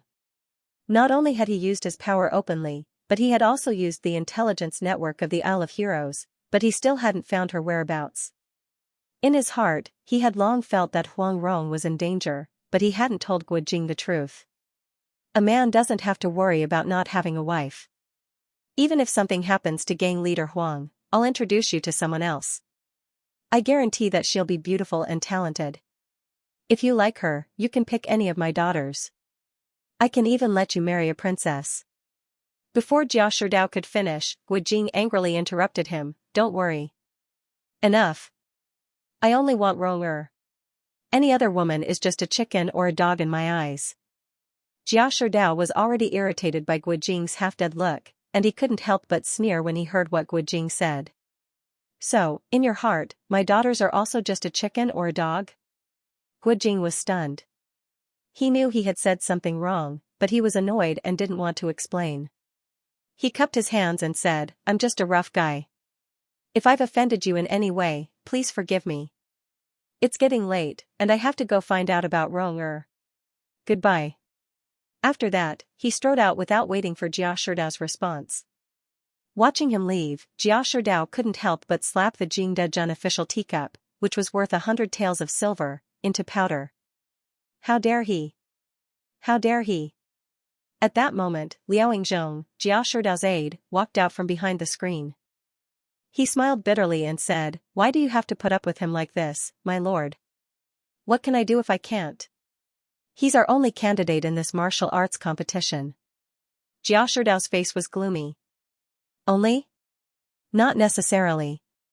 Liaoing Zhong chuckled. "Have you forgotten the replacement recommended by Wang Ziding, the former commander of the palace, 2 days ago, my lord? The Wang family and the Murong family are in-laws, so of course they'll help. However, although Murong Fu is famous in Jianghu, it's just a facade," Jia Sherdao said coldly. "As the saying goes, Qiao Feng in the north and Murong in the south. I've seen Prince Murong's martial arts. Although he's not at the grandmaster level, he's still outstanding among the younger generation," Liaoing Zhong answered. "He's not outstanding. Not to mention Song Qingshu, who's younger than him, he can't even catch up to him." Jia Sherdao snorted. "Even Wu Tiande is no match for him." Liaoing Zhong smiled bitterly. "Song Qingshu is a monster. Forget about the younger generation, even if we count the senior experts, I'm afraid that the number of people who can win against him can be counted on one hand. It's normal for Murong Fu to not be able to win against him, but the dignified southern Murong shouldn't be unable to win against Wu Tiande, who has always been a nobody." Jia Sherdao shook his head. "I've seen both of them fight. If it were a fair fight, Murong Fu would lose for sure." Liaoing Zhong's face was solemn. "If you say so, my lord, then you must be right." Jia Sherdao became more and more annoyed. "If I could really replace him, I wouldn't have to endure Gu Jing's anger. I think he won't even participate in the martial arts competition until he finds Huang Rong." Liaoing Zhong suddenly said, "My lord, have you forgotten our plan against Wu Tiande? Although Murong Fu can't beat him in a fair fight, what if we help him?" Another 2 days passed, and there was still no news of Huang Rong. Song Qingshu stood by the window of the study and looked at the scenery in the distance. He fell into deep thought. The Beggars sect and the White Lotus Society were searching together. Logically speaking, even an ant should have been found. But now, there was still nothing. He thought about the information he got from Gu Jing. Jia Sherdao seemed to have sent his men to investigate, but they also found nothing. Who took Huang Rong? Song Qingshu had a headache. At this time, Ren Yingying came in with a plate. Seeing his worried face, she said softly, "Qingshu, have some lotus soup." She was a sensitive woman, and she realized that the relationship between her lover and Huang Rong was not normal, but she didn't think that way. After all, Gu Jing and Huang Rong were a famous couple in Jianghu, and Song Qingshu and she were in different positions. If there was something going on between them, it would be too shocking. "Why did you come out? Let the maids do this." Seeing Yingying standing there timidly, with her slim waist as if it would be broken by the wind, Song Qingshu couldn't help but feel pity for her and ran over to help her. "Ah." Feeling the warmth of his hand, Ren Yingying blushed. "I'm not that weak. You're badly injured, so you need to take care of yourself." Song Qingshu untied the plate for her and helped her sit down. For some reason, Ren Yingying suddenly thought of what happened in the thatched cottage. The two of them had reached the climax of their intimacy, but because her body was too weak and she vomited blood, she couldn't help but feel her heart beating wildly. She hurriedly changed the topic. "Is there still no news of Chief Huang?" "No." Song Qingshu smiled bitterly. "She seems to have suddenly disappeared from this world." Then he told her about the beggar gang, the White Lotus Society, and even the results of the investigation with Jia Sherdao. Ren Yingying frowned slightly. It doesn't make sense. Jia Sherdao used his power in the government, but they still couldn't find any clues.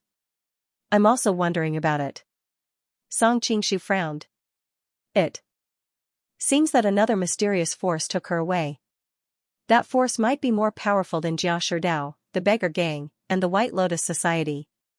But is there such a force in Jing City? Ren Yingying suddenly thought of something and said in an uncertain tone, why don't you check with Han Kaizhou? He's the only one in Linan who can compete with Jia Sherdao. Song Qingshu's eyes lit up as if he was suddenly enlightened. That's right, it might really be with Han Xingzhou. The reason why he hadn't thought of that was because of his habitual thinking. When Ren Yingying and Huang Rong had been kidnapped for the first time, it seemed that Han Kaizhou and Jia Sherdao had done it.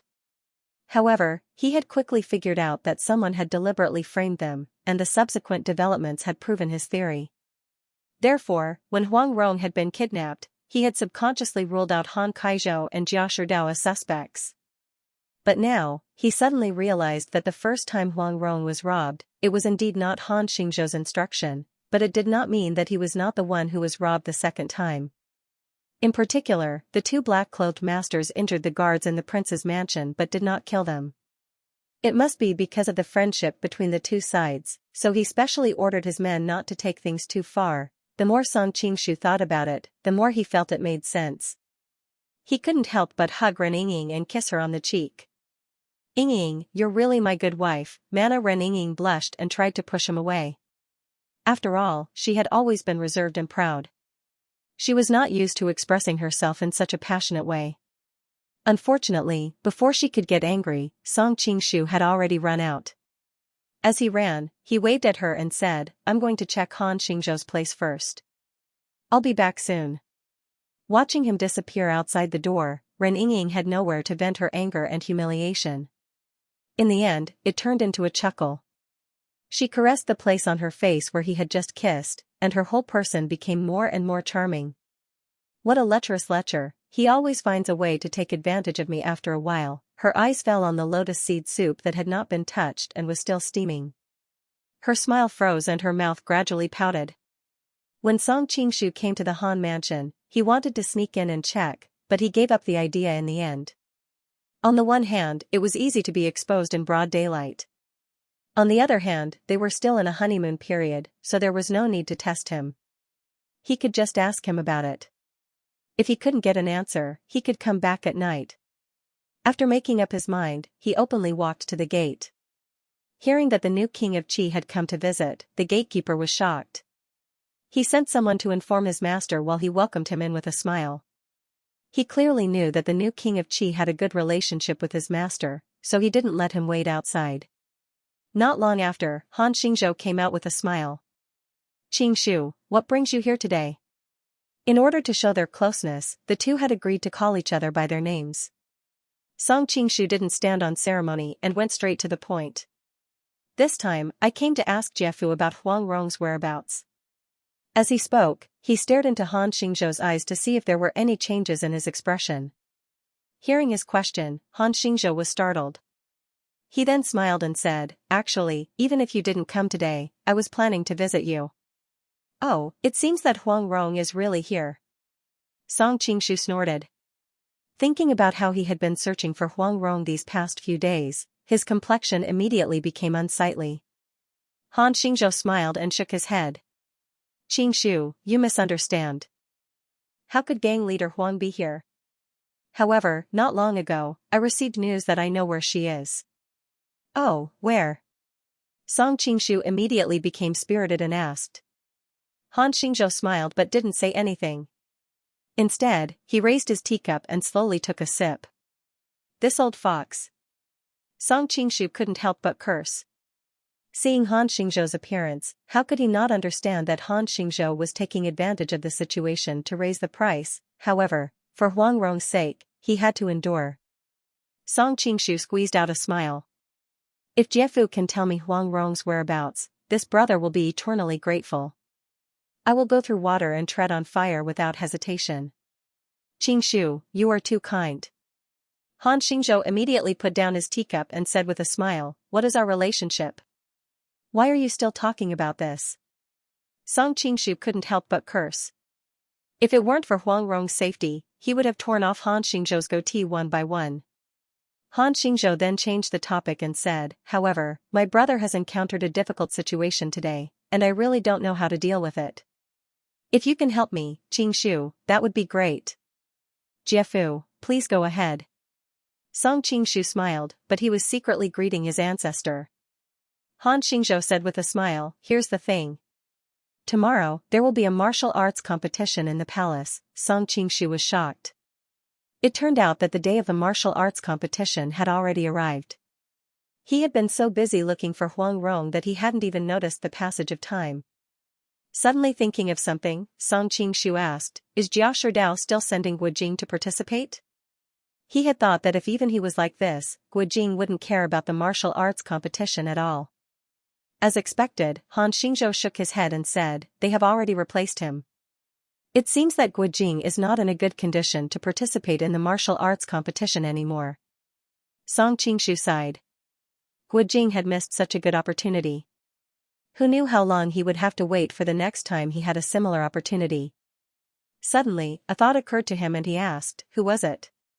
"The famous Morong Fu of Gusu," Han Xingzhou answered. "Him?" Song Qingshu had a strange expression on his face. He looked at Han Xingzhou with a faint smile and said, "This is good for you. Morong Fu is no match for Ling Wu Tianda." Hearing this, Han Xingzhou couldn't hide his joy even though he tried to suppress it. He said, "That's what my advisor said. I was a little worried, but after hearing what you said, Qingshu, I'm sure of it." Song Qingshu was stunned. Only then did he realize that his status in the martial arts world had reached a level where his words carried enormous weight. Thinking of how embarrassed he was when he first entered this world, he couldn't help but feel that it was a lifetime ago. Shaking his head to dispel the thoughts in his mind, Song Qingshu looked back at Han Xingzhou and said, "In that case, what else is bothering you?" "Well, I'm certainly not worried about anything if it's a fair fight, but I'm afraid that Jia Sherdao will play some dirty tricks." Han Xingzhou sighed. "Dirty tricks?" Song Qingshu raised his eyebrows and thought, Huang Rong's disappearance caused Guojing to forfeit, and Jia Sherdao had to replace him. "I don't know if that's a dirty trick." Han Xingzhou took out an invitation from his sleeve and handed it over. He said with a wry smile, "Well, here comes the dirty tricks." Song Qingshu took it and saw that the invitation card was exceptionally exquisite. The frame was embroidered with silver thread, and the grade of it was instantly different from the ordinary invitation card. When he opened it, he couldn't help but exclaim, "Duke Beijing invited Wu Tianda to attend the banquet." "Yes." Han Xingzhou looked serious. "Tomorrow is the fight. It's obviously not a good idea to invite Tianda to a banquet at this time." "Is King Beijing on Jia Sherdao's side?" Song Qingshu asked. Curiously. "I'm not sure about that." Han Xingzhou looked hesitant and then said, "He has always been kind and has always had a good relationship with the ministers in the court. But I know that although he looks kind, he is actually very estranged from the others. At the same time, I know that he is not on my side. Now that he suddenly appeared at this critical moment, I even have reason to believe that he is on Jia Sherdao's side. Can't you just not go?" Song Qingshu asked curiously. He didn't understand what Han Xingzhou was thinking. If only it could be that simple. Han Xingzhou smiled bitterly. King Beijing's identity is very special. Anyway, it's not a wise choice to refuse his invitation. What's more, he told the emperor about this in advance. He has already persuaded the emperor, so I have no choice but to go." "I see." Song Qingshu couldn't help but think of all kinds of scenes in the Shen garden. Jiao Shiqing, Tang Wan, Lu Yu. Things were getting more and more interesting. Since there is no way to refuse, just go. "How can I help you?" Song Qingshu asked curiously. "Ahem, of course we have to go. But if we let Tianda jump into a trap when we know it's a trap, isn't it obvious that we are being plotted against?" "So." Han Xingzhou glanced at Song Qingshu and said with a chuckle, "Can you go there for Tianda?" Ren Yingying was full of anger. Ingman was also a forbidden word. Song Qingshu looked at him as if he was an idiot and said, Prince of Beijing invited Wu Tianda. Do you think I'm blind to go there and replace him? Han Kaizhou showed a mysterious smile and clapped his hands behind him. An old man came out of the inner room. Han Kaizhou pulled him and said, Mystery is a master of disguise. With his skills, I'm sure you'll look exactly like Wu Tianda. Song Qingshu was shocked. Were there other masters of disguise in the world? Then, wouldn't his greatest trump card be? The old man stroked his beard and chuckled. If I wanted to disguise myself as someone else, this old man wouldn't be able to do it flawlessly. But for Wu Tianda, that big beard on his face is the best disguise. Song Qingshu nodded his head in agreement. It should be noted that Ling Huchong had disguised himself as Wu Tianda, but no one in Lenin had recognized him. Apart from the fact that Wu Tianda had moved to Quanzhou to live in his youth and that his father, Wu Ting, had died, the most important thing was that big beard. Everyone could only vaguely remember the obvious features of his big beard, so that his original appearance was somewhat blurred. Han Kaizhou continued, Tomorrow is the competition. I can't let Tianda take the slightest risk, so I left him in the mansion to recuperate and build up his strength. I hope you can go to the banquet in his place, Qingshu. With Qingshu's talent and martial arts, even if there is a trap at the banquet, it won't be difficult for you. Song Qingshu frowned as he thought in his heart that this was the truth. Presently, his cultivation was profound, and he'd even survived the incurable gold wave flower, so he really wasn't afraid of what sort of schemes the other party had. Seeing that he didn't answer, Han Kaizhou only thought that he was a little afraid and hurriedly added, Qingshu, don't worry. After all, Tianda still has the competition tomorrow, and they won't dare to hurt you openly. So it shouldn't be a big problem if you're careful. Song Qingshu looked at him and said, Brother Han, do you really know where Huang Rong is? Don't deliberately fool me into doing things for you. Hearing the faint killing intent in his voice, Han Xingzhou's heart trembled. He hurriedly put on a smile and said, What kind of relationship do we have? How could I fool you? Could it be that she's in danger because it took too long? Song Qingshu asked worriedly. Han Xingzhou thought for a moment before replying, According to the information I received, gang leader Huang won't be in any danger for the time being.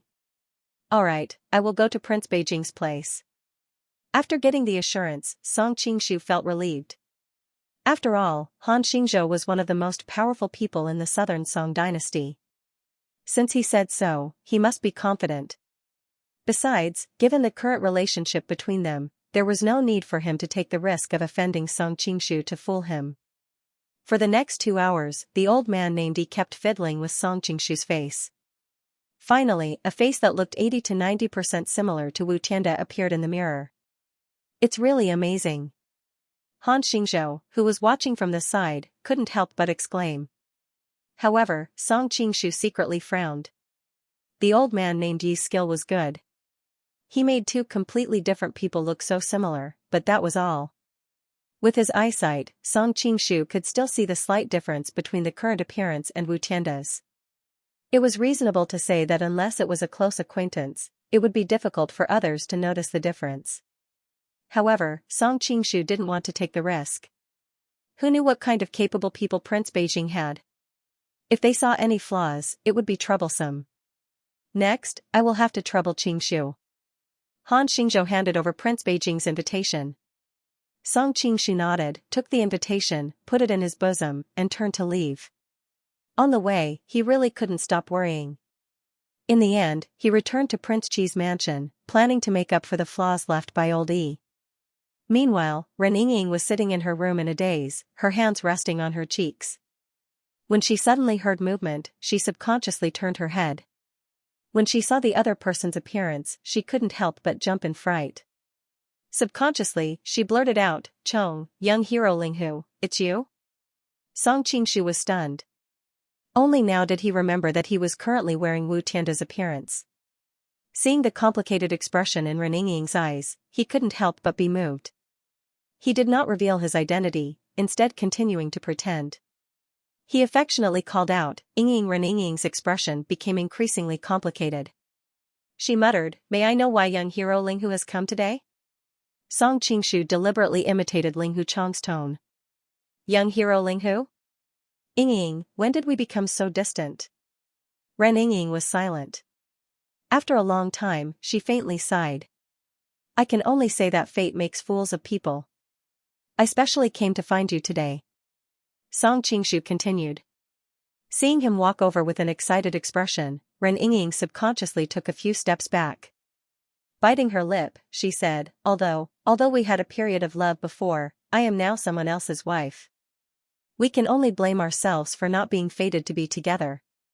As the saying goes, men and women should not touch each other. I hope that young hero Ling Hu can conduct himself with dignity.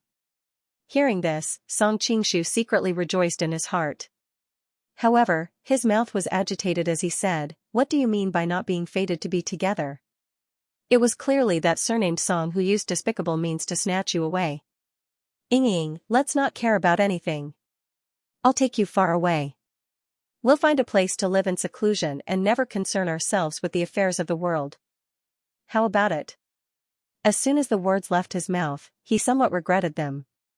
With his experience in relationships, how could he not know that feelings were the most resistant to probing? In his previous life, those idle dramas were incomparably melodramatic. He never expected that he would actually make such a low-level mistake. Ren Yingying opened her mouth, revealing a trace of struggle. Song Qingshu's heart instantly jumped. He was really courting death. After a moment, Ren Yingying seemed to have made up her mind. In an instant, Song Qingshu was somewhat flustered. He walked forward to stop her before she said anything because he was afraid of hearing the answer he did not want to hear. Seeing him after all, Ren Yingying somewhat panicked and took 2 steps back. She accidentally tripped over a stool and fell onto the bed behind her. Just as Song Qingshu was about to help her up, she hurriedly reached out to stop him. Don't come over. Song Qingshu was startled and subconsciously stood on the spot. Ren Yingying sat on the bed and rubbed her feet. She faintly sighed. All of Song Qingshu's previous actions were indeed not honorable, even could be said to be despicable. However, although he can control my body, he can't control my heart. If I am not willing, even if he and I are engaged, I will not acknowledge him. Now that I am together with him, he did not force me, but I am willing. Halfway through listening, Song Qingshu's heart was originally in his throat. After listening to the end, he could not help but pounce over and hug her in his arms. He affectionately called out, Yingying, hey, quickly let me go. Ren Yingying was so frightened that her beautiful face turned pale. She hurriedly struggled. Don't be agitated, it's me, Song Qingshu returned to his original voice. At the same time, he lifted a section of his beard to show half of his face to her. At first, Ren Yingying's eyes were filled with shock. Then, a visible red line appeared on her face. She angrily cursed out of embarrassment. Surnamed Song, you are surnamed Song, you are a bastard. Song Qingshu hurriedly ran over to comfort her. Who knew that the more he comforted Ren Yingying, the more aggrieved she felt. In the end, she even started to cry. Song Qingshu really wanted to give himself a slap. He was really looking for trouble.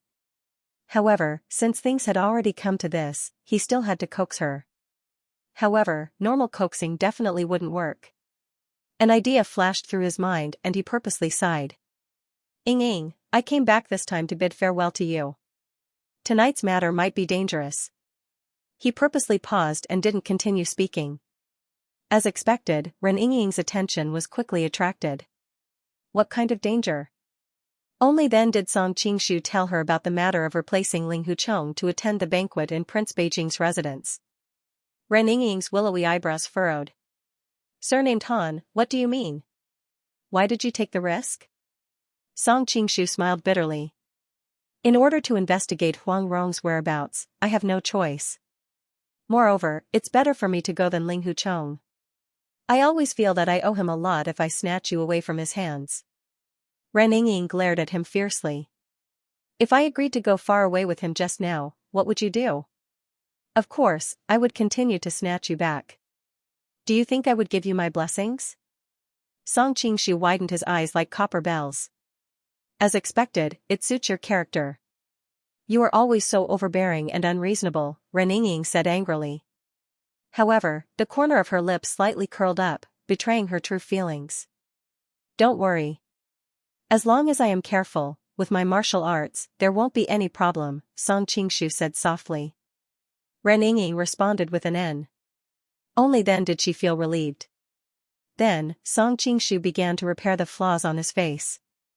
Looking at his miraculous skills, Ren Yingying's little mouth opened wide. This works too? Song Qingshu smiled proudly. You will slowly learn that I, your husband, have many skills. Shameless.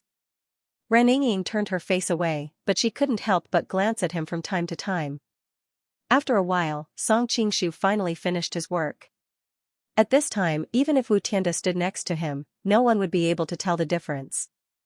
Alright, it's getting late. I have to set off. Come, give me a hug. Song Qingshu opened his arms, wanting to hug her. Ren Yingying subconsciously took a step back. With a strange expression, she said, with your current appearance, I feel uncomfortable letting you hug me. Let's talk about it when you come back. Song Qingshu laughed. Alright. Wait for me to come back and hug you properly.